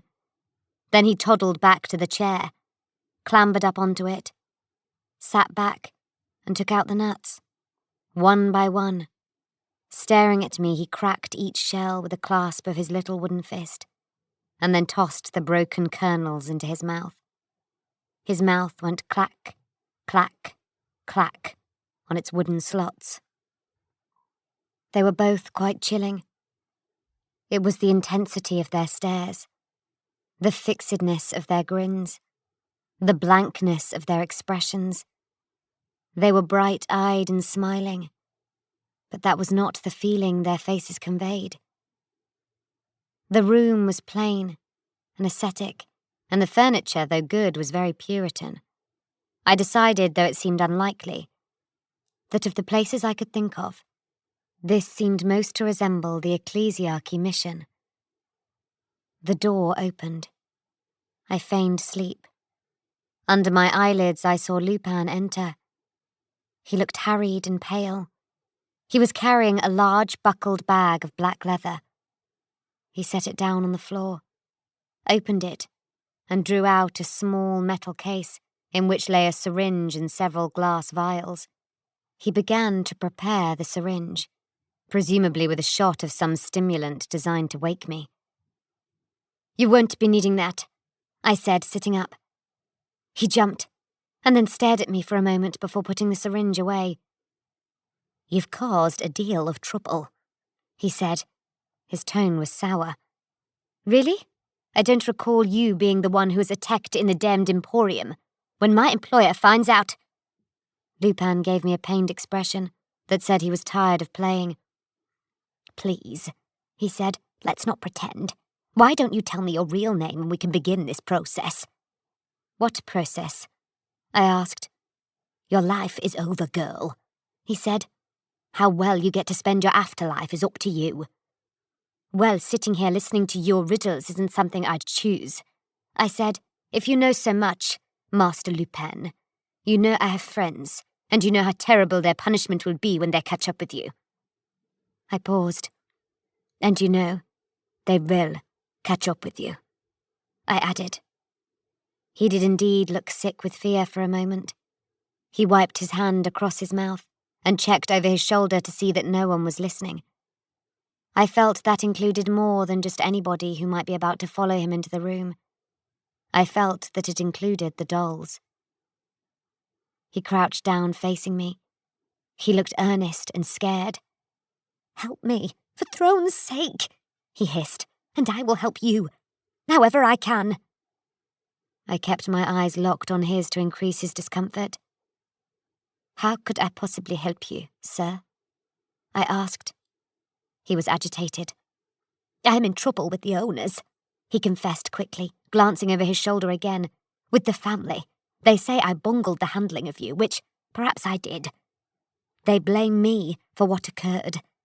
I say they should have given the job to someone more senior, but they didn't want to give away the fact that they knew what you were."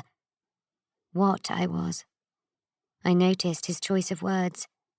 "Now I'm in the doghouse and might be demoted," he continued, "or worse. The young master is very angry with the way things turned out." "Who is the young master?" I asked. "Throne. Balthus Blackwards," Lupin replied. "This arrangement is very valuable to him. Valuable to the family. He is blaming me for jeopardizing it." "Arrangement?" I asked. He looked at me with contempt. "Have you any idea," he asked, "how long Blackwards has wanted to deal with a piece of merchandise like you or one of your kind?" I did not ask him what that meant. I presumed he meant a carrier of the Pariah gene. Instead, I shook my head. "A long time. Let me tell you, a long time." He frowned. "But they would never dare cross the 8, or get upon bad terms with the king, or in any way interfere with the program. But now the program is gone, in disarray. They feel they are able to move in and salvage the scattered assets." "To asset strip?" I asked. He looked stung. No, to collect up and safeguard lost assets, and perhaps find new and productive homes for them." "For significant financial reward," I added for him. He scowled. "Am I an asset, Master Lupin? Am I merchandise? So far, you have not described me in any terms that I like the sound of. So far, in fact, I have been threatened, attacked, drugged, and kidnapped. You sent those things after me, whatever they are." I looked across at the dolls. "We had little time to be subtle. There was an opportunity. I don't care, Master Lupin," I said. "All I know is I have no idea why I should help you." Again he cast a wary glance over his shoulder. "They'll be coming soon," he whispered to me. "I am supposed to prepare you. I am in disgrace. I fear for my job and my life. If you can give me anything, any damn thing at all that I can use to show the young master I am still of value, then I will help you in return." "How will you help me?" I asked. He was becoming desperate. "However I can. It can't be in a big way, but in whatever small ways I can, as often as I can, but you have to give me something." The man was in fear of his life.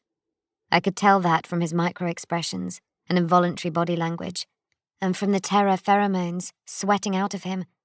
One may act afraid with some conviction, well enough to convince a casual observer, but that level of physical apprehension cannot be faked. Well, it can, but only by the most high-grade operative or assassin. I was confident that Lupin's fear was real. I could alleviate it. That gave me a small measure of leverage to exploit. That made him, in the language of Blackwards, my asset. But I knew I had to give him something real, something of value. If I bluffed him with something artificial, he might see through it at once, and my chance would be gone. Even if I fooled him for a while, he might find out later, and the repercussions for me might be worse. I had no way of knowing the level and thoroughness of the Blackwards' intelligence on me, or the Maze undue. There was every chance that they could see through any lie I told. So to be sure, I could not tell a lie. "Prove to me you can help me," I said. Tell me where I am. His hands were shaking. I could hear footsteps approaching along the hallway. The mission house, he hissed. The mission house of the ecclesiarchy on Phoenician Square. How long have I been unconscious? Since last night, he said. 8 hours. How many floors up are we? For throne's sake! He squeaked. 6! Who is about to enter the room? Master Lupin. His agitation was now extreme. The young master and some private agents, bodyguards. What is he coming here to do? Sell you, of course. To who? Master Lupin. He clamped his hands to his head in frustration and panic. To His Holiness the Pontifex Urber of Queen Mab, he squealed. Now please give me something in return. I looked into his eyes. My name is Elizabeth Bequin, I said. Chapter 22. A Purchase on Behalf of the Pontifex. The door opened, and Balthus Blackwards entered the room. Lupin got up and stood back, his head bowed and his hands clasped in front of him. The dolls, I noticed, also slithered forwards off their seats, dropped to the carpet and stood to respectful attention. I did not rise. Blackwards was dressed in a dark green suit, with a shirt of pale violet.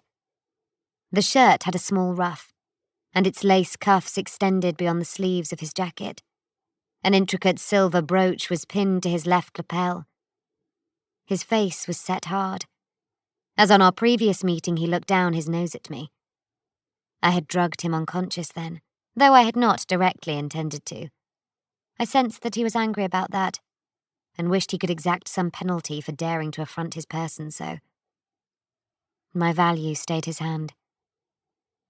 He entered the room flanked by 4 agents. They were bodyguards, trained in personal protection. 3 were male and 1 was female. They wore similar black coats of ballistic cloth over dark blue body gloves, reinforced with silver link mail. They were understated, but I could tell they were of the highest professional standard.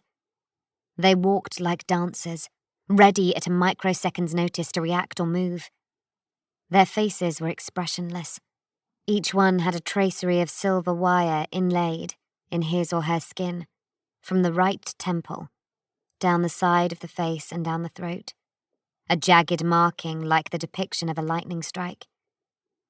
This was the sign of a neural embed, an augmentation to accelerate their reflex reaction times. I could see no obvious weapons on them, but the coats allowed for the concealment of sidearms or even short swords. In a church precinct, I presumed it would be blades. More than their bearing and their deportment, and the signs of their expensive augmentation, I knew they were of the very finest quality, because that's what Balthus Blackwards would employ. "Is she ready?" he asked Lupin. Lupin nodded. "Why don't you ask her?" I suggested. "She can hear you quite clearly." "Tell her that the last time I spoke directly to her it cost me pain and discomfort, several expensive servitors, and other sundry damage to stock and fittings," Blackwood said to Lupin. Lupin opened his mouth and turned to me. "I heard him," I said. I looked back at Blackwards. "Why don't you bill me?" I asked. He looked down his nose at me. His lip crinkled. "I will offset my expenses and inconvenience against the price that you are about to fetch. It will be adequate." He smiled. It was the most disagreeable smile I think I have ever seen. Time to maneuver.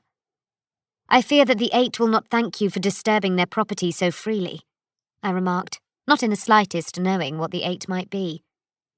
Blackwood stiffened. The name evidently carried weight. "It does not concern me," he replied offhandedly. "Does it not?" I asked. I rose to my feet and tossed the blanket aside. "Do you know what I think?" "I am not interested. I think the king will want you dead, Balthus Blackwards," I said. "I think the king will want you punished most cruelly for interfering with the program. You and all those who stand with you." I said this for the benefit of the bodyguards, though none of them reacted. "The program is gone," Blackward spat. "It is ruined and burned. I am merely showing initiative and enterprise, salvaging what may be salvaged.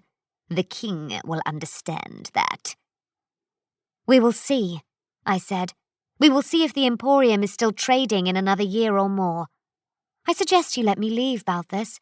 Let me leave now. I will go to the king and beseech him for mercy on your behalf. I will tell him you helped me. I will not mention that you tried to sell me."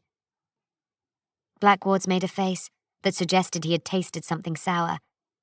He looked at Lupin. "I thought you said you could convince her to be cooperative," he said. "They will be ready in an hour to view her, and she is still filthy and unkempt. If she speaks to His Holiness in this way—" "She will not," Lupin insisted. "She certainly will not." He glanced at me quickly. "Will you?" he asked. "If they think you are troublesome, or that you are not what we say you are, then things will go even worse for you." And for Blackwards, I wanted to answer. But I needed to maintain what little in the way of an ally I had established in Lupin. So I said nothing, and remained sullen. "I will have her ready, sir," Lupin told the young master. "She is beginning to cooperate. I believe she is simply apprehensive of you. But who wouldn't be?" Lupin let out a little nervous laugh, which Blackwards did not join in with. "I think I have a measure of understanding with her," Lupin added. "I have, for instance, learned her name." Blackwards raised one eyebrow. "Her name?" "Her true name, sir."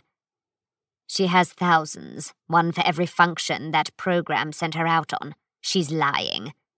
"I don't believe so, sir. The name was Bequin. Elizabeth Bequin." Blackwards thought about this. Then he took a deep breath and walked towards the door. "I want her ready downstairs in 45 minutes, Lupin," he ordered. "No excuses." Blackwards left the room, his bodyguards escorting him like moons around a parent planet. Lupin looked at me. "You must be careful of him," he said. "Why?" I asked. "For my sake!" he cried. He bent down, opened his black bag and took out a clean grey body glove, a plain black tunic dress and a brown wool robe with a hood, such as a monastic might wear. All were neatly folded. "Clothes for you. I'll bring water so you can wash." "I'm not getting washed or changed with you in the room," I said. "I will wait outside," he assured me. "Nor will I stand those things being in here," I added, pointing at the dolls, which had climbed back into their seats the moment Blackwards made his exit. "Very well," said Lupin. He left and came back shortly afterwards, with a washing basin, a cloth and a jug of warm water. He set them on a side table. From the bag he also produced a comb, a nail brush and file, a water bottle and some bread and cheese wrapped in waxed paper. "I thought you might be hungry," he said. I was, though I hadn't dared to admit it to myself. "Make yourself presentable," he said. "Quickly, please." He went to the door and nodded to the dolls. With what seemed to be reluctance, they slid off their chairs again and tottered out of the room. The girl doll, still holding her bun of human hair, swiveled her eyes to look at me as she went past. As he pulled the door shut, Lupin looked at me and said, "Quickly now!" As soon as the door closed, I started to eat and to sip water from the bottle. It occurred to me that the food and drink might be laced with further drugs, but I took a calculated risk. Hunger and thirst were beginning to impair my mental performance, and my physical energy was at a very low ebb after the chemically induced sleep. As I ate, bread in one hand and bottle in the other, I paced the room, looking under and inside what little furniture was there. I put the food and drinks down and checked the windows. Lupin had not lied. I was 6 floors up in the great mission house. Below me, far below, lay a rain-swept Phoenician square. Worshippers were gathering for the midday services in the mighty Basilica St. Orpheus, which the mission house adjoined and served. Other worshippers, Pilgrims from far away and off-world were queuing up at the booths along the side of the square to buy votive candles and file past the shrines, or visit the famous frescoes where the magnitude and glory of the god emperor could be briefly experienced. The windows were all locked. Peering out, I felt sure I was capable of climbing down the face of the mission house, but it was not an option. To get out, I'd have to break a window, and that would bring people running. I would not get down the face of the building in broad daylight without being detained. I sighed and ate more of the bread and cheese. I considered why the ecclesiarchy had involved themselves in my business. If my value was simply as a blank, then the church should have no real difficulty acquiring one through other means. Pariahs are rare, but not impossible to find. The ecclesiarchs had no reason to steal one from the Ordos. It was possible that neither Blackwards nor the church knew who they were dealing with. By its very nature, the purpose and business of the Maison Dieu was a secret. It was conceivable that neither party realized that the Holy Inquisition was involved. Perhaps they believed the Maison Dieu was part of a darker, less legal, less wholesome operation. But there were too many mysteries. If Blackwards and the church suspected that the Maison Dieu was part of an illegal operation, why were they involving themselves in it? Was there corruption with the ecclesiarchy and Queen Mab? It wasn't unheard of in the history of the Imperium. But it was a serious matter. If they found out they were revealing their leanings to an agent of the Inquisition, other things bothered me greatly. The words and terms they had used, such as the king, the programme, the eight. Lupin had indiscreetly acknowledged that Blackwards knew of the Cognite, and that said society was involved in the downfall of the Maison Dieu. My best guess was that I had been swept up in the fallout of some significant Ordo operation that the Maison Dieu had been part of, and which the secretary and Mame Mordaunt had not made an account of to any of us. With them gone, there was no ready source of data to fill in the details, but it seemed likely that the Maison Dieu had been involved in some disguised form, so that others perceived the Maison Dieu to be something that it was not. It seemed to me that the secretary had been employing some strategy wherein the Maison Dieu and its candidates were performing the roles of a clandestine secret society, perhaps even a heretical one, in order to draw out and destroy a real one. If I was lucky, and I was brought into the person of the Pontifex Urba, I hoped I might make a judgment of him, and if I felt him true, make representations to him by which the Inquisition could be contacted directly, and an ending made of the whole sorry matter. If he was true. Of course, I would have been a fool not to consider other possible interpretations of recent events, no matter how unpalatable they might be. And I was no fool. But some of those notions were so dark they distressed me, because in order for them to be the authentic versions of things, I would have to re-understand almost everything I had been brought up to know. Chapter 23. The Basilica St. Orpheus. Lupin took me down. I had washed and dressed in the clothes he had given me. The body glove was a reasonable fit, and the dress was adequate. The robes made me feel like a monk or novitiate, and Lupin insisted I wore the hood up. The brown wool was coarse and rough. It was good at least to be out of the confining and now quite dirty garments of L'Oreal Rayside. I felt I had put her aside too. He took me from the room along a considerable hallway with a painted ceiling, golden chandeliers and a stone-dressed floor. The hallways had doors on either side, all of them closed. There was no one else around, and the cool air smelled faintly of incense. In the distance, I could hear the bells chiming in the high towers, calling the faithful to worship. I had considered overpowering Lupin when he came back to collect me, but he brought one of the bodyguards with him, one of the men. I did not want to undertake that kind of fight. At the end of the hallway, a great circular staircase brought us down 2 floors to a vestibule, where Balthus Blackwards was waiting. With him were the other 3 bodyguards, and 2 robed confessors of the Adeptus Ministorum. One of these, whose name I learned was Hody, looked me up and down and lowered my hood to consider me. "This is what your king has produced?" he asked doubtfully. He was an unattractive, grizzled man with a blotchy face and poor teeth. His robes were pristine white and decorated with gold thread and stoles of scarlet satin. "Not my king, father," replied Blackwards.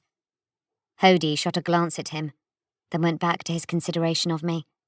"She is more than she looks," Blackwards continued. "The program has been refined over a long period. They know what they are doing. This is a very rare opportunity for—" Hody looked at Blackwards again. "Always selling, my son. You are always selling. Rid yourself of the habit here. This is a house of the divine. Money has no function here. We are about the most illustrious work now. We will find a destiny for this child that the king, for all his vaunted intellect, could not have begun to imagine." He paused. "Don't look so stricken, Blackwards. You will be amply rewarded, as per our agreement. It simply pains me to deal with souls like you who do not see the reward in this endeavour for its own sake, beyond mortal deserts." Blackwards nodded. It was clearly hard for him to appear humble. "Will you be able to procure others for us?" the other confessor asked. "I believe so," said Blackwards. "We are making investigations." "Maybe she knows where another can be found?" the other confessor asked, looking at me. "I do not," I said squarely. Blackwards looked dark. The confessors glanced at one another and smiled. "Is she cuffed?" Hody asked. "Controlled?" "She has a limiter cuff," said Blackwards. Hody reached out, took my wrist and raised it to expose the cuff. It was set to live. He examined it and then let go of my wrist. "Do not reset this," he told me directly. "Your blankness will not be appreciated by those gathered today in the brass room. Do you understand me?" I nodded. Hody looked at his fellow confessor. "I will escort her," he said. "You may bring the others after us." He turned to lead me away. "I will keep her in my sight until our business is concluded," Blackwards exclaimed, stepping forwards. Hody turned and gave him a dismissive look. "Do you accuse the church of attempting to swindle you?" he asked. "You think we would trick you?" "She remains my merchandise until the deal is done," said Blackwards. "She is not merchandise, Balthus," said Hody. "She is the possibility of salvation from that which persecutes us all. Be advised, my son. We have tolerated your involvement because you are in a position to assist us, but you are lucky to have been allowed to come this far." Blackwards looked suitably quelled. I felt sure I saw a tiny flicker of satisfaction on Lupin's face. Confessor Hody took me by the arm and walked me towards a massive set of golden doors, which were richly encrusted with bas-relief carvings, showing the glory and magnitude of the God Emperor. Seeing him approach, attendants opened the doors for us. The attendants were wardens of the precinct staff, docents and junior clerics who tended the shrine and guarded it from thieves. They wore pale grey robes and masks, painted with the likenesses of saints. The doors opened onto a great marble chamber and let sound and bustle and light out at us. The chamber was actually an enclosed bridge that linked the mission house to the mighty basilica. Flights of steps ran up from the street level several floors below to allow public access, and the piered crossing was lined with tall columns, each one fashioned into the likeness of a saint or virtue. Daylight flooded in from both sides through the high spaces. There was a great but distant hiss of voices. We crossed the space, threading through the groups of worshippers and pilgrims. I felt apprehension.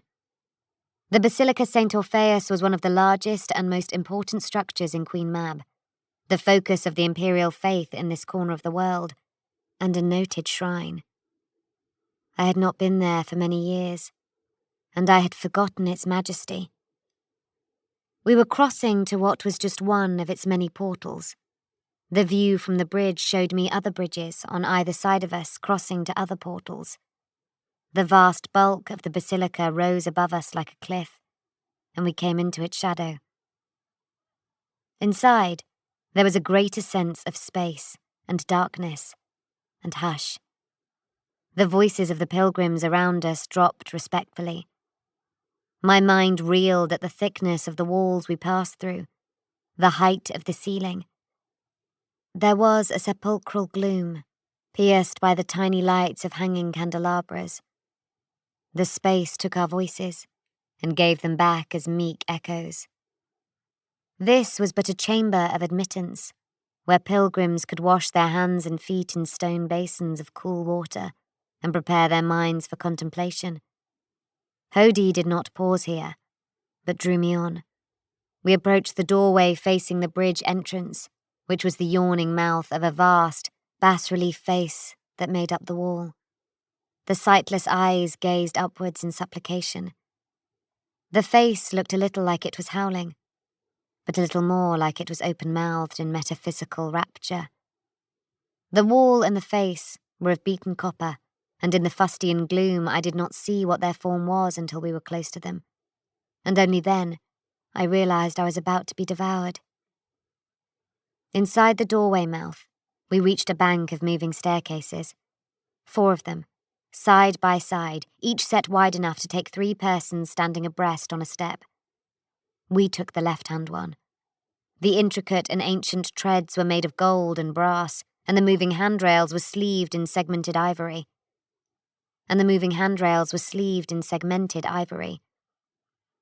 The apprehensive hands of the faithful had polished the bone to a dull gleam.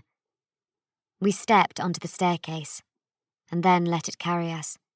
We stood side by side as it solemnly bore us down into the massive interior of the basilica. Have you been there? To St. Orpheus? I know many have. Thousands of pilgrims visit every year.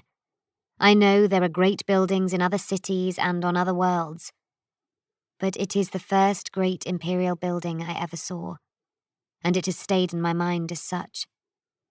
The scale is numbing. In the main part of the structure under the dome, there is an expanse of floor like a city plaza, on which the crowds of pilgrims and worshippers gather like patterns of lichen. Half of that area is given over to rows of pews, thousands of rows, where the faithful may sit and pray and observe the high altar. The dome is so vast and so high, a microclimate weather pattern of clouds forms under the apex.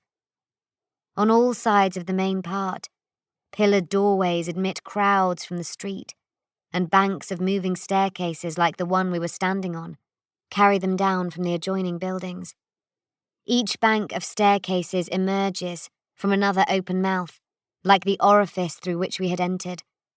But these mouths belong to faces that are larger and bright with gold leaf, and have huge sunray headdresses. The basilica walls are composed of such giant faces, the awestruck, ethereal humans out of whose mouths the staircases flow, and alternating between them, the sublime visages of stylized visors, the aspects of the Adeptus Astartes.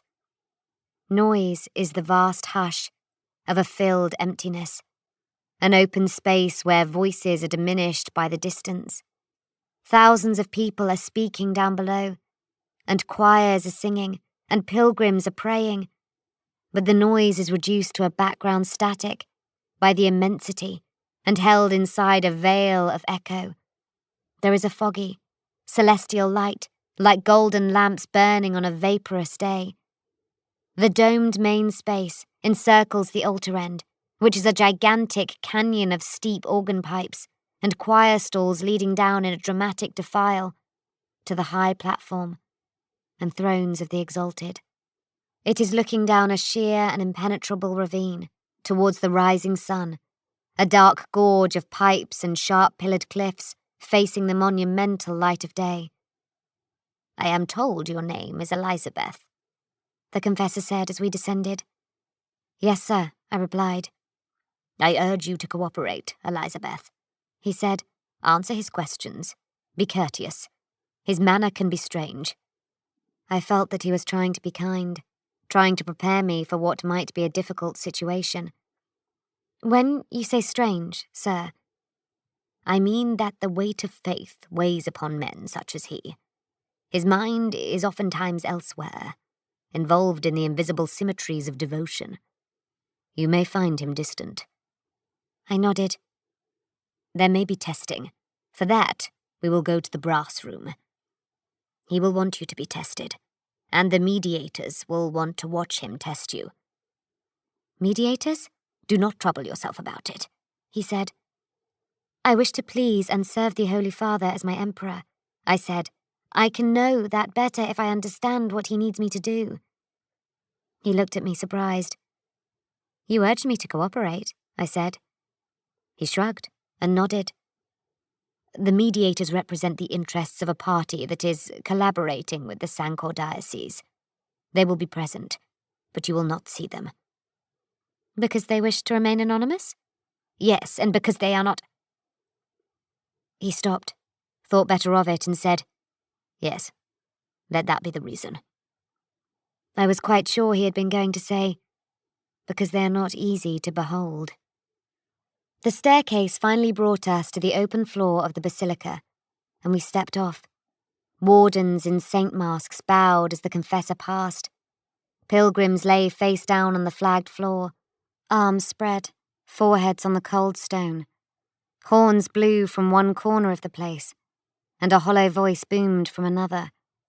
It seemed to me as though several services and ceremonies were being conducted simultaneously under one roof. I glanced up at the yawning faces that surrounded us. Gold like angels, immense as the sky, the staircases gliding down from their lips like the tongues of lizards. Hodie led me to the pews. It was quite a long walk. Not only was the place so large that multiple services were taking place, it was so large that many functions were coexisting, as in a commercia or market. Here, a group of pilgrims stood in prayer around a stone plaque on the floor, commemorating some lost person of note. There, a warden led a party on a guided tour of the frescoes. Here, a row of mothers brought their children to a font to be baptized. There, a leper begged for alms. Here, choristers in white robes ran to catch up with their preacher. There, a naked man stood on a stone block to demonstrate his devotion. Across from us, pilgrims were threading into the shrine chambers under the staircases. Behind us, in one section of the pews, a preacher conducted a service of deliverance for a group of imperial guardsmen. They were dressed in red, with black hoods on their caps to show respect for the dead they were honoring. To our right, a deacon on a small wooden podium was reciting a lesson for a gathered crowd. To our left, a group of children from the mission's Scholam Progenium sat on the floor around their master as he instructed them in their observances. The last sight made me sad, for it all too strongly reminded me of another school. Hodie gestured for me to sit in an empty pew. I sat. 2 rows ahead of me, a woman was sobbing and hugging a swaddled child to herself. A row behind, an old man sat staring at a worn medal that showed the God Emperor of mankind. Wait here, said Hodie, and walked off in the direction of the altar. In less than a minute, he was just a speck among specks, dwarfed by the golden angels that supported the oratory platform, which in turn were dwarfed by the polished black tree trunks of the organ pipes.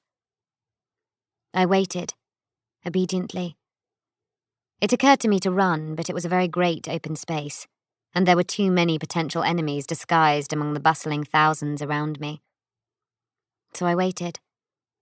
An old man, his face, neck, and upper spine gnarled by shift-lag palsy, came and sat at the end of my pew.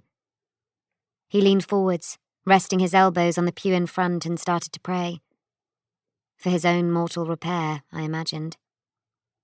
I felt the wooden seat under me vibrate, with the tremors of his neurally devastated body. A girl took a place 3 rows ahead of me. She sat gazing at the high altar, her head on one side in contemplation. Without looking, she mortified the flesh of her left forearm, with iron thorns bound around her right hand. Prayer drones buzzed around the pews, flashing gospel quotations on their sizzling brown screens. One was a large model, formed by 2 golden mechanical cherubs, supporting a gilt-framed screen between them, like an airborne version of some ornate overmantel mirror. The beaming mechanical cherubs took it in turn to squeal, "Regard! Regard!" as they swung the screen from pilgrim to pilgrim. They reminded me too much of Blackward's frightful dolls. I looked away. The confessor was taking a long time. I began to wonder if Hodie was more sympathetic to my cause than I had first appreciated. Was he deliberately delaying his return? Was I supposed to run for it while he was gone? Would he come back and be dismayed to find me still here? I looked around. A man had sat down in the pews across the aisle, almost level with me. He had a large, powerful build and was dressed in black. He was not a young man. His scalp was bald and his craggy face showed the signs of old scars. But his bearing was noble and his demeanor grave. There was a power to him. I imagined he was a high-ranking veteran officer of the guard, a general. He had that air. His long, heavy coat was black, but it was shot through with green thread and had an elegant golden trim. He sat stiffly, as if he was somehow crippled, or his body was surgically braced. As I looked at him, he looked at me. It was the oddest thing. He reacted, yet he did not react. His expression did not in any way change to show surprise or interest or contempt or any other thing. But his eyes showed me something. He was astonished by me. It was recognition. And there was genuine pain in that recognition. He was quite taken aback by the sight of me. I did not think this was a usual thing.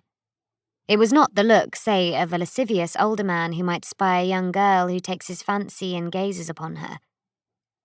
This was the look a man might have upon being reunited, unexpectedly with a long-lost sibling, or a father might have upon seeing a child he believed dead. It was the look of a person who remembers a loved one, long lost. He stared at me. He could not help it. I went to look away because it was uncomfortable. And at the same moment he managed to wrench his gaze aside, realizing that he was staring. He did not get up and approach me, nor did he go away. I was aware that I kept looking at him. I imagined scenarios. If he was a veteran general of the Emperor's Guard, perhaps I reminded him of the girl he'd left behind, or a long-dead wife, or a favourite trooper lost on the line. Elizabeth. I heard my name spoken, but I did not hear it with my ears. The soft whisper of a psyker had spoken to me. I looked around, alarmed. The man was staring at me again. Was it him? I wondered if I should switch my cuff, but I had been told not to. He was looking at me so keenly. He had one hand placed on the back of the pew in front of him, as if he was about to pull himself to his feet and come over to me. But he hesitated.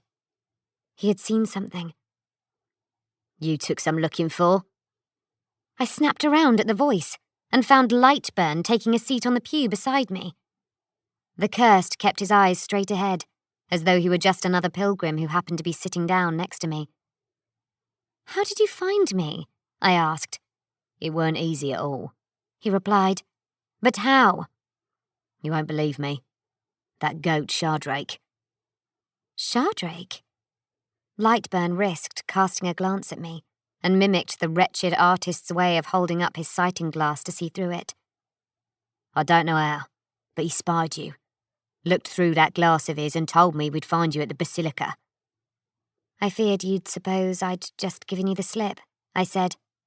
I did at first, he admitted, but then we saw the mess in the painting room upstairs, and I found this pinning some scrap of cloth to a table. He opened his hand on the seat beside me to show me the bent silver telekine pin. I reached out my left hand under the line of the pew back, and he passed it to me. I saw that, and I knew you'd been taken or something, he said, still looking straight ahead as though he was talking to himself. Then Shardrake says he can help us find you again. Renner, you said us, and before that you said we. Who do you mean? Your friend. He showed up, said Lightburn. Judica? Uh-huh, he said, nodding. About an hour, maybe 2 after we found you'd gone. He turns up. Is he here? Yeah, but not down here. I came in here, he circled around the upper walks to see if he could spot you. We've come to have you out of here. It won't be that easy, I said. There is a psyker close by. A devil like that? In a church? Lightburn asked, horrified. And besides, there are other enemies all around, I said, unseen in the crowd.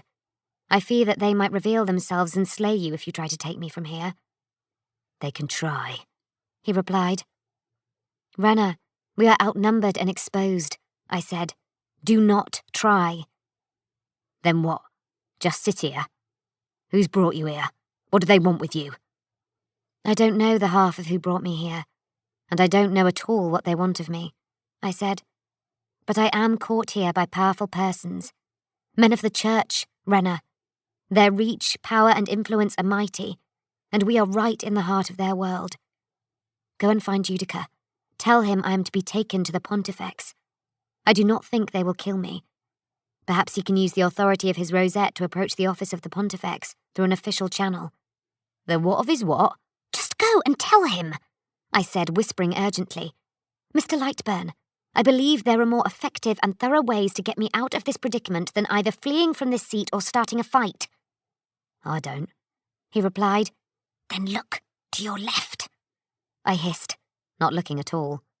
He did so, and I heard him mutter a quiet oath.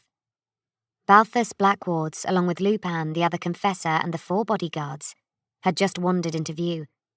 They came to a halt in the open floor, just a few meters away from the end of the ranks of pews. Go, I hissed. Go! Blackwards will recognize you, and he will kill you. He will not.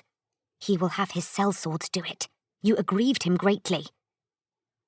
Lightburn plucked up the hood of his black coat to fashion a temporary disguise. He looked sidelong at me. All right, he said. He had at least enough sense to know that tangling with 4 professional bodyguards in a very public space was a terrible idea, even for a man who is so cursed he has nothing much of anything left to lose. All right, I'll go and tell this to Sal. But do not do anything foolish. We will come for you. Your devotion is quite touching, Renna, I said. He frowned. He did not see it that way. If you die horrible before I get you to the Mamselle, that's one burden I won't never be able to scratch off my skin, he said. He got up, bowed in the direction of the high altar and slid past me to exit the pew at the end, opposite the Blackwards party. Just then, Lupin spotted me and pointed me out to Balthus Blackwards. Neither of them seemed to notice the hooded figure leaving my row. I turned quickly to see light burn away, but the cursed was already lost in the pilgrim crowd. I noticed, too, that the mysterious man, the veteran general who had been so struck with me, had also disappeared. I faced front again and saw that Hody was finally coming back across the open space of the basilica floor towards me. As he approached the ranks of pews, he held out his hand and beckoned to me. I stood up. I slipped the bent silver pin into my pocket. Chapter 24, which concerns His Holiness and the brass reading room. I walked across to join Hody where he waited. I did not feel brave. Once I had reached him, he fell in step with me, and we walked across the huge expanse of the open floor towards the high altar. Prayer drones buzzed past us. A man with a wooden tray called out the prices of the parchment blessings he was selling. A brief flurry of raindrops fell on us, milked from the microclimate high in the dome's apex. The spatter of raindrops made me look down at the floor. It was mosaic, a huge mosaic made up of trillions of tiled fragments. I had heard that only if you climbed up the dome to the very top and peered in through the skylights at the summit could you perceive the mosaic image in full and understand what it depicted. This felt to me like an adequate metaphor for my life. An amplified voice was booming out from the direction of the high altar, and the oratory platform. The voice had been booming for the whole time, but only now was I getting close enough for it to become the dominant sound. I realised it was the voice of the Pontifex. It was his daily address and blessing, delivered from the high throne, through vast, augmetic vox systems, the speaker horns of which bloomed like ivory flowers from the mouths of giant, screaming angel statues around the oratory steps. As you approached the high altar, the volume became painful. Dense crowds of pilgrims, hundreds deep, had gathered to stand or kneel at the steps and listen. Many held aloft votive candles, or blessed scrolls, or medals of the God Emperor, as if they might soak up some benediction that the Pontifex voice bestowed upon the air. Precinct wardens, their painted masks beatific, parted the crowd to let Hody through, and I followed in his slipstream. He went up the steps onto the lower oratory platform, right under the first outcrop of vox speakers. The noise was immense. The voice was so distorted by volume and echo I could no longer make any distinct sense of it. It was just a noise. Pilgrims covered the steps, many in floods of tears, though whether this was a sign of religious rapture or hearing damage I could not tell. Further banks of speakers stood behind the first huge chrome horns, cones and bells, growing out of the mouths and eyes of the vast statues and carvings that encased the walls on either side. They were all gilded. Prayer drones in great numbers hovered and buzzed in this area, stirring as the sound waves pulsed the air, surrounding the speaker horns like bees or hummingbirds around tropical blooms. We were now advancing across the lower platform and down the throat of the monolithic ravine that led to the altar. Vertical columns of black and bronze organ pipes lined the cliffs on either side of us, rising some 200 or 300 meters into the roof. At various levels, like shelves, hung wooden balconies where choristers sat, waiting to sing. The wooden boxes were brightly decorated with coloured paint and gold leaf. Some were supported on the heads or shoulders of caryatid statues. I felt sure that for all I was assailed by the noise of the amplified address, I would like even less to be advancing down that canyon when the organ began to play. We reached the second ascent to the next platform. More pilgrims clustered here, but they were of a higher class.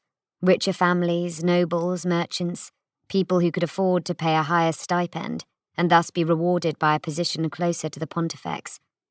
These people, dressed in extraordinary finery, were escorted by immaculate servitors and haughty slaves.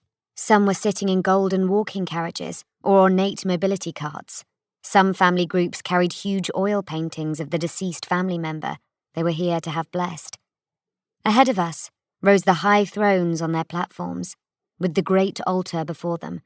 Some magnificent trick of architecture meant that hard columns of sunlight poured down through the canyon gloom from the celestary to spotlight the golden altar. The high thrones was a misnomer, a throwback to older days. It had originally been where the elders and senior ecclesiarchs sat in audience before the congregation. Now it was another vast machined cliff of riveted metal, another huge and howling face in bas-relief. This one, the largest of all in the basilica, was made of gold, and from the radiant crown it wore was supposed to be the God Emperor. The Pontifex, in his throne, sat in the open mouth of the 100-meter-high face, speaking into the bank of wired voxcasters in front of him. The skin of the giant face, as I got close enough to see, was like the hull of an oceanic ship, metal beaten together in panels and secured by rivets that could not be seen from a distance. It was, nevertheless, impressive. We halted for a moment and stood, looking up at the Pontifex as he made his address. This close to the high thrones, only members of the ecclesiarchy were permitted, or visitors conducted by them. Even the good and the great of society, from the affluent areas of Queen Mab, from Sancor and the Imperium beyond both, did not approach so close without permission. The Pontifex Urba sat in a balcony made of a giant lower lip and chin. The vox phones, a jumble of them on many rods and supports, extended up from behind the massive metal teeth at his feet. He was in a giant throne, reclining, with his hands on the broad arms of the seat, and his head back against the rest. His head was sunk into his shoulders, as though he was weary. He was a big man, softened by a life of lifter frames and augmetic supports, unused to the exertion of his own musculature. He was draped in purple silk, including a huge gold-trimmed chasuble over his vestment robes. He wore a high golden mitre. The words, too loud to be anything except thunder to me anymore, poured out of him. This was what it would be like to hear the God Emperor speak, I felt, if it was not an approximation or a surrogate. If the Lord of the Imperium uttered a word, it would be more than sound, more than noise. It would hurt us and unmake us. Hody touched my sleeve to indicate we should continue. It was too loud for me to have heard any words from him. He led me across the golden pavement, beneath the vast face of the high thrones towards a row of recessional doors to the right. As we began to walk, the Pontifex's address finally came to a close. Trumpets sounded in harsh, blaring relays. I looked up and saw that the Pontifex's throne was withdrawing into the gullet of the huge head, retracted by vast mechanical pistons. As he disappeared, the jaw slowly swung up and the mouth closed. We went inside, out of the open. As we stepped through the doorway, the great organ pipes began to play, filling the canyon of the high altar with a terrible dirge. We entered an anteroom, lined with gold. It was like being inside a jewelry box. The floor was crimson velvet. 24 ecclesiarchs awaited us, deacons, preachers, and other exalted elders. They wore white albs, with red or black or even gold caputiums. At the sight of me, as one, they all put on capirotes, the tall conical hats of penitents. The capirotes were so tall, they made the assembled priests seem inhuman in form. Their eyes gazed at me through the slits in the cloth of the hats. Hody put on one of his own. He led me on, and the priests in their conical hats formed a procession behind us, 2 abreast. I honestly believed at that moment that I would not be returning from the bowels of the basilica. From the anteroom, we walked out onto a staircase that wound down into darkness. The staircase was old, perhaps part of an older church upon which the modern basilica had been raised, and it looked to me as though it had been made of bone. It was carved from some hard substance that was white, yellowing with age and worn with use.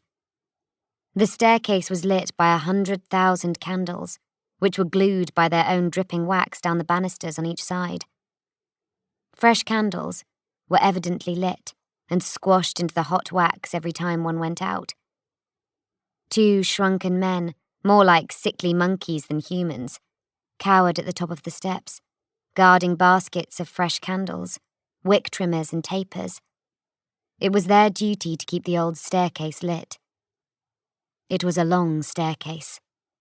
The darkness around the golden radiance of the candles grew blacker, and the air colder, a subterranean chill that could only mean we were properly underground. The apocalyptic sounds of the basilica's great organ became increasingly muffled overhead. A mendicant, in pitifully ragged brown robes, was waiting for us at the foot of the stairs. I was glad to see him. I was glad to see anyone whose face was not hooded in a devilish cone of white cloth. The descent had been as though we were climbing down through the very void itself on a lighted staircase in the blackness of the interstellar gulfs. The mendicant bowed, took a large brass key from around his neck, and inserted it into a slot that I realized was not a chink in ground rock, but was in fact a keyhole in a rusted iron plate. The key turned, and a hatch whirred open in the blackness. It opened like the mechanism of a mechanical toy, dividing in 4 parts, each quarter withdrawing into a corner of the whole. A warm orange light shone from within. What we entered could only have been the brass room that Hody had mentioned. It was a long chapel crypt, with a vaulted roof, entirely lined with brass. Every surface was ornately decorated with etching and bas-relief. Glow globes hung from wall sconces. The room was a reading room, a library of sorts. It was lined with shelves on which ancient books and data slates were locked behind brass cage doors. In the open centre of the room there were many study desks and reading lecterns, all made out of brass or beaten copper. Behind us, to the left of the entrance, was a huge copper fireplace, entirely empty, which seemed incongruous. At the far end of the chapel was an oddly battered, disfigured altar, perhaps a distinguished ancient relic that had been carried on crusades and finally placed here for veneration. To the right, beside a doorway that seemed to let through into an annex or side chapel, there was a row of screened wooden doors, like confessional boxes built into the wall. I looked around. "Copper and brass," I said aloud. Hodie glanced at me. "This is a private reading room. The brass room. Copper and brass are far more inert than silver, gold, or iron." His voice trailed off. Again, he seemed to think better of telling me things, though it was harder to be sure with his face masked. There was a sudden noise, a grinding of gears, a hissing of pistons and a clank of metal upon metal. What I had taken to be the great fireplace was opening from behind. It was a mechanism, a machined socket. The massive throne containing the Pontifex was descending from above on its elaborate engineering, and the socket was opening to receive it. It slotted in place, with a clang of locating metal tongues and hisses of pneumatic release. And the end of the reading room became a grand throne room, with the Pontifex Urba seated on a chair that had been delivered from the basilica far above by an intricate mechanism. The priests all genuflected. Hodie took my wrist and led me towards the throne. Steam still trickled from the seams where the throne had plugged into the brass socket. Close to, I saw that the Pontifex was a sick man. He was old and ludicrously obese. I doubted he could even walk unaided. His cope and chasuble, both of purple silk, were wrapped around his bloated body like a sack.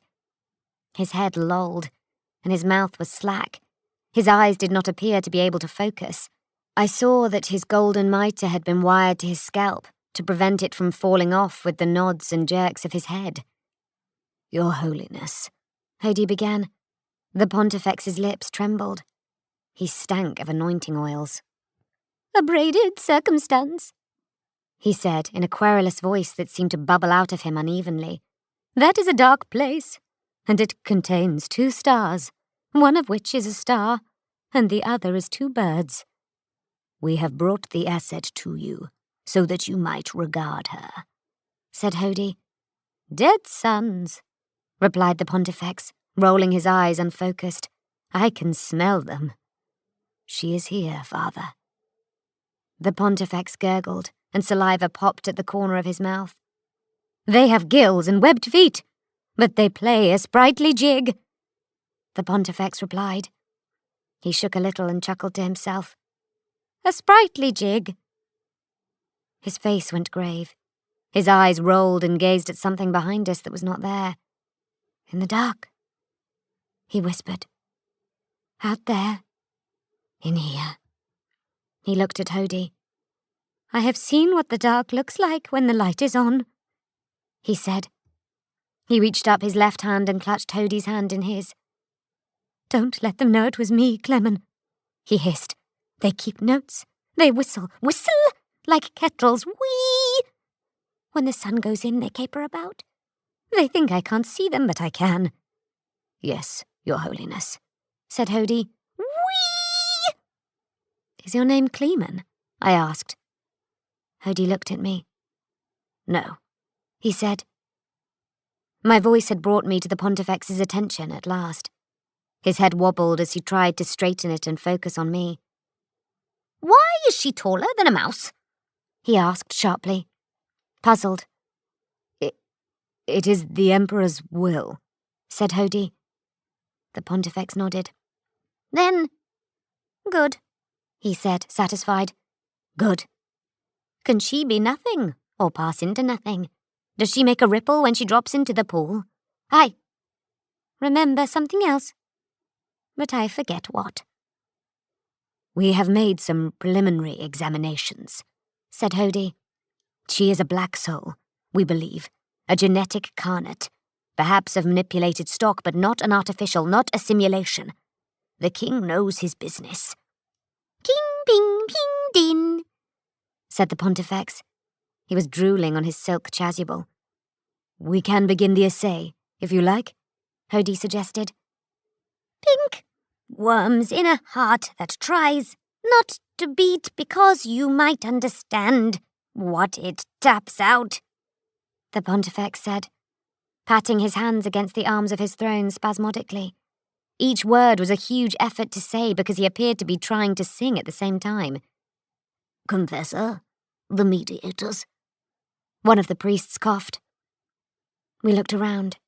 Lamps had come on behind the screened wooden doors on the far side of the room, and 3 figures had entered the boxes, presumably from whatever room adjoined them on the other side of the wall.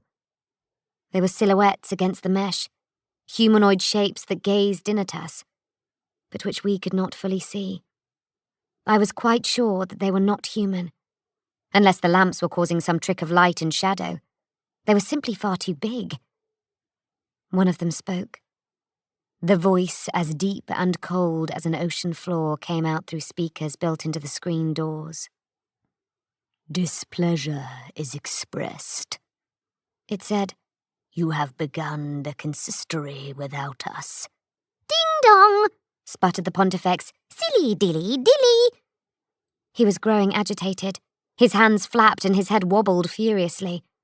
His eyes did not seem to be able to focus on anything. There was a sudden and foul scent that suggested he might have soiled himself. 2 of the priests bustled forwards to inject something into his neck. We have not begun, Hody said, turning to face the screen doors. We have simply assembled. The Pontifex has only just arrived and we were getting him settled.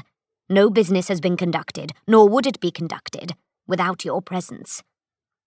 This small, immature female is the one we have been summoned to examine, asked another, its voice even deeper than the first, if that were possible. She is deserving of your attention, Hody replied. No, replied the first. She is no black soul. Our measurements tell us that, even though she is limited. She is barely a blank even. Your procurer has misled you. He should be executed, said the second. I think a test is at least in order, said Hody. You waste our time and abuse our patience, said the third figure behind the screened doors. Milk!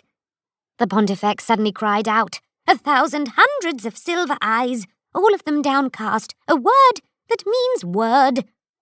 Must he be here? One of the shadows growled. He is disruptive. His mind is addled. You test our tolerance for... He can see, replied Hody, cutting the deep voice short. His mind is unfettered, because he has been allowed to see, and his sight is all that guides us. If he was mad or depraved, we would not hold him in any reverence, even within the arcane structures of the ecclesiarchy. We do not tolerate him because he was once our noble lord. We worship him because he still is.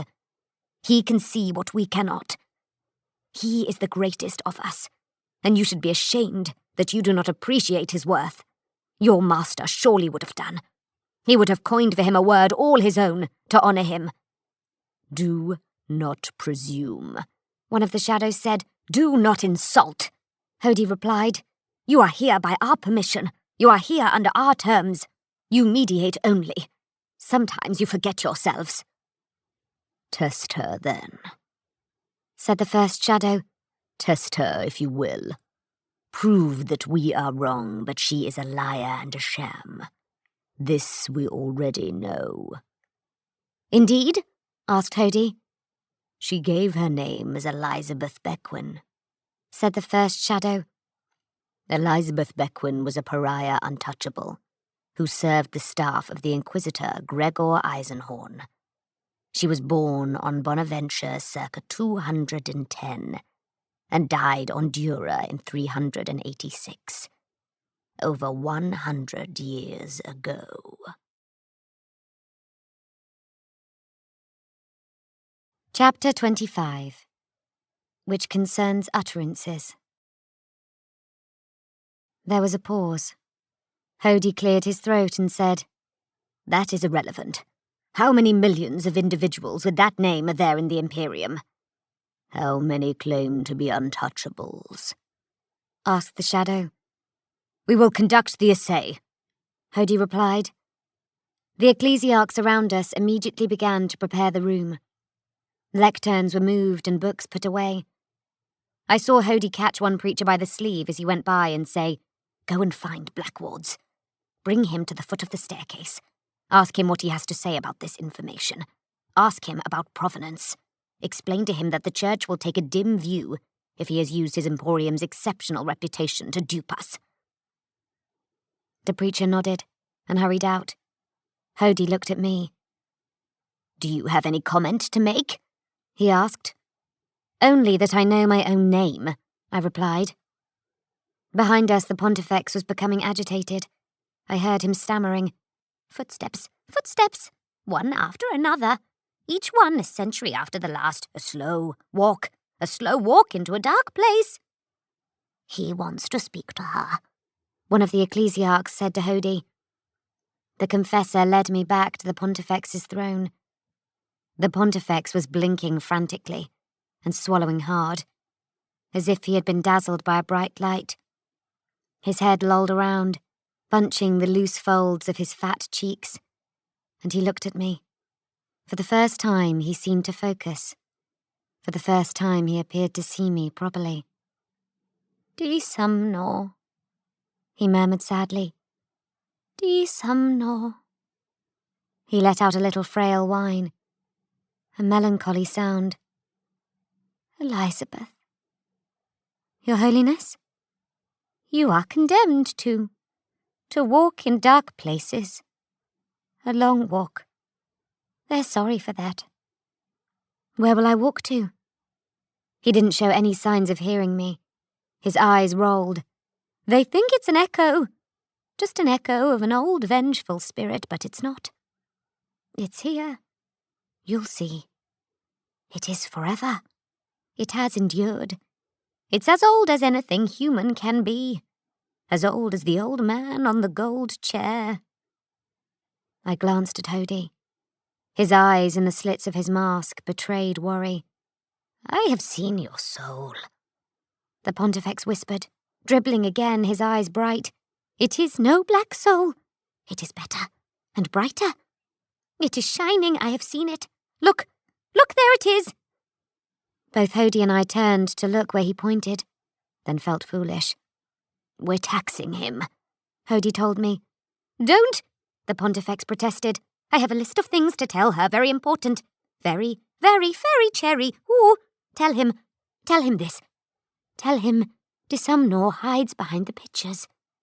But that's just a distraction." I began. "He'll know. Tell him about the crackle of the 8. Tell him about that. Tell him that's how to know where they're inside. And tell him, this is important too, tell him that the Grails don't matter. What matters is who commands the Grails." "Leave him. He's getting tired," said Hody. "Who should command them?" I asked. I had an overwhelming sense that some terrible truth lay disguised behind his madness. He'd just used a word that I'd heard under very trying circumstances, the night the Maze Undue fell. Grail. I tried to prompt clarity from him by using some of the vocabulary I had heard in the last few hours. "Should the king command them?" I asked. "Or the 8? He shook his head so hard spittle flew, and his cheeks wobbled. "The 8 are the 8, and who knows what they ate? They just do the bidding of the king. If the king commands them, I don't know what we shall do with ourselves." "Come away," said Hody, dragging me back. "He will make himself ill."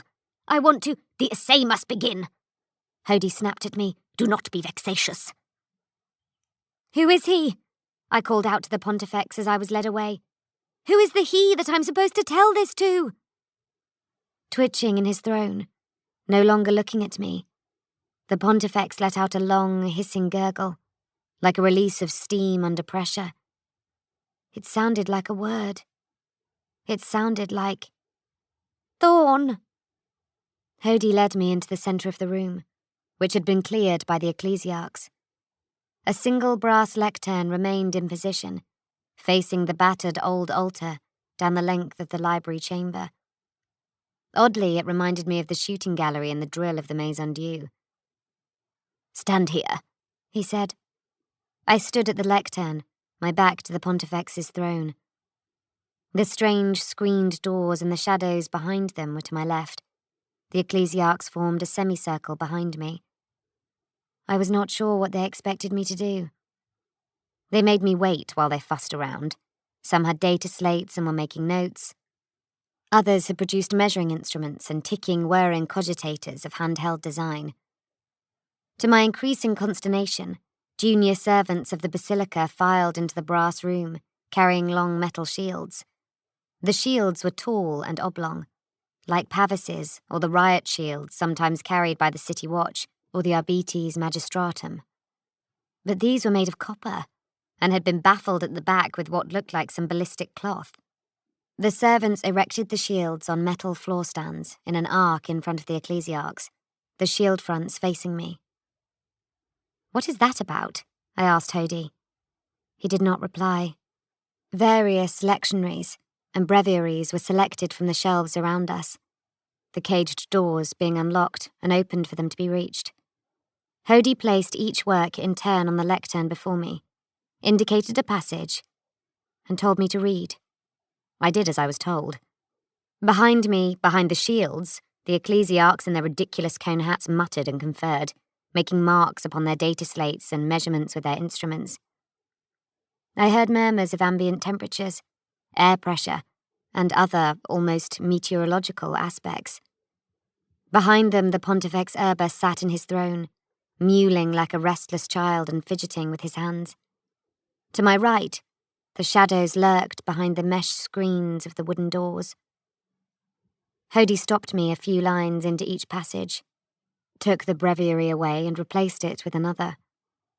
After perhaps 20 minutes of this, he seemed content, and had the servants put the books away in the caged shelves. The confessor went to confer with the ecclesiarchs behind the shields. For the most part, I had not really understood what I had been reading. A few pieces of liturgy I knew, once the words of a famous canticle. Otherwise, they seemed to have been obscure compositions of divinity. With two of the pieces, I did not even recognize the language, but just sounded them out phonetically. Confessor Hody returned to my side. He took hold of my chin with his hand and turned my head so he could look into my eyes. Then he pulled my mouth open so he could peer inside. He let go. "Finished?" I asked. "Any discomfort?" he asked me. "Well, you pulling my face around wasn't pleasant," I replied. "Any headaches? Increases in anxiety, indigestion, joint pain, hot flashes, stress?" "Stress?" I asked him flatly. "Why in terror's name would I be experiencing any stress?" "She is too willful," remarked one of the screen shadows. Its voice was as profound and lifeless as heat death, but I was past fear by then. "I don't care a rat's tail for your opinion," I said, looking directly at the screened panels. "You hide in the shadows. Nothing about you may be trusted." "You do not want to behold us," said the second shadow. "Perhaps I do," I replied. "Shut up," Hody snapped at me. "The mediators are... Don't provoke them, just... don't. Know your place." I shrugged. Hody made a gesture, and a prayer drone hovered into place in front of us. Like the one I'd seen up in the basilica, it was fashioned from two mechanical cherubs, holding a gilt-framed screen between them. They were made of copper and brass too. They muttered and ticked like aggravated insects as they hovered before me, holding the screen at eye level. Their tiny wings purred like miniature turbofans. The portion of text appeared on the screen. It was not written in any language I knew, but it used characters I recognized. The screen flickered slightly, as if the projection unit was faulty or running slow. "Read that, please," Hody said. This time he stepped back. I began to read it out. It was weighty and difficult. Sounding the words phonetically was complex, and I wasn't sure how well I was doing. It felt as though I was having to chew the words out of my mouth. I was pretty sure that whatever this prose was, it was stylistically florid and overcomplex.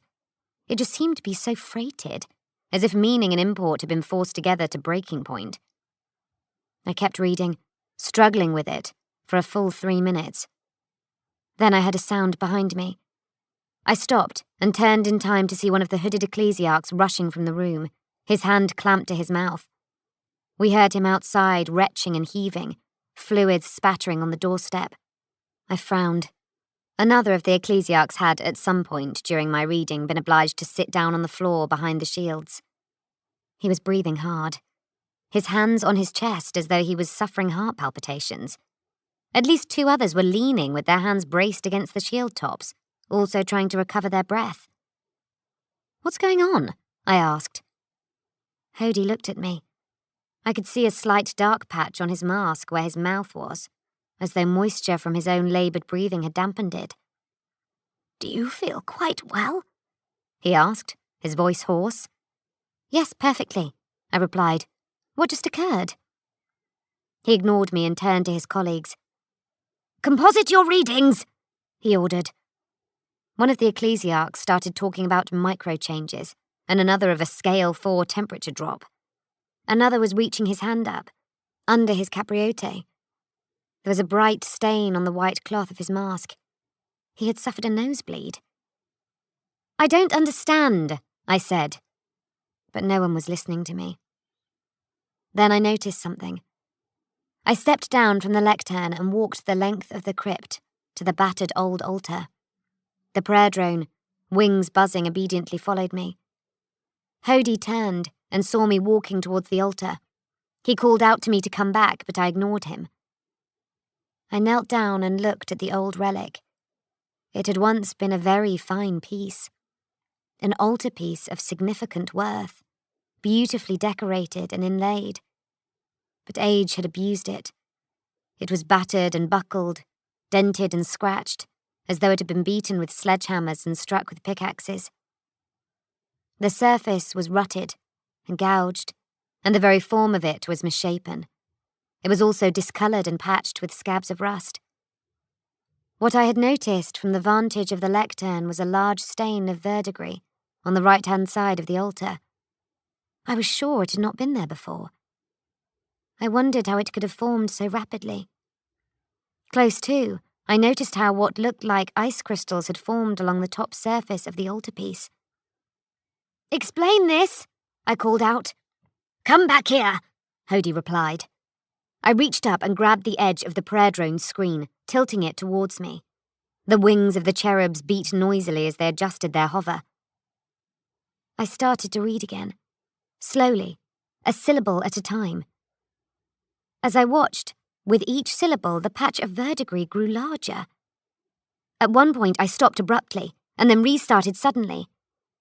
The growth matched the pace of my reading. I stopped. I got up. I walked back towards Hody, the prayer drone burbling lazily behind me. All the ecclesiarchs were looking at me.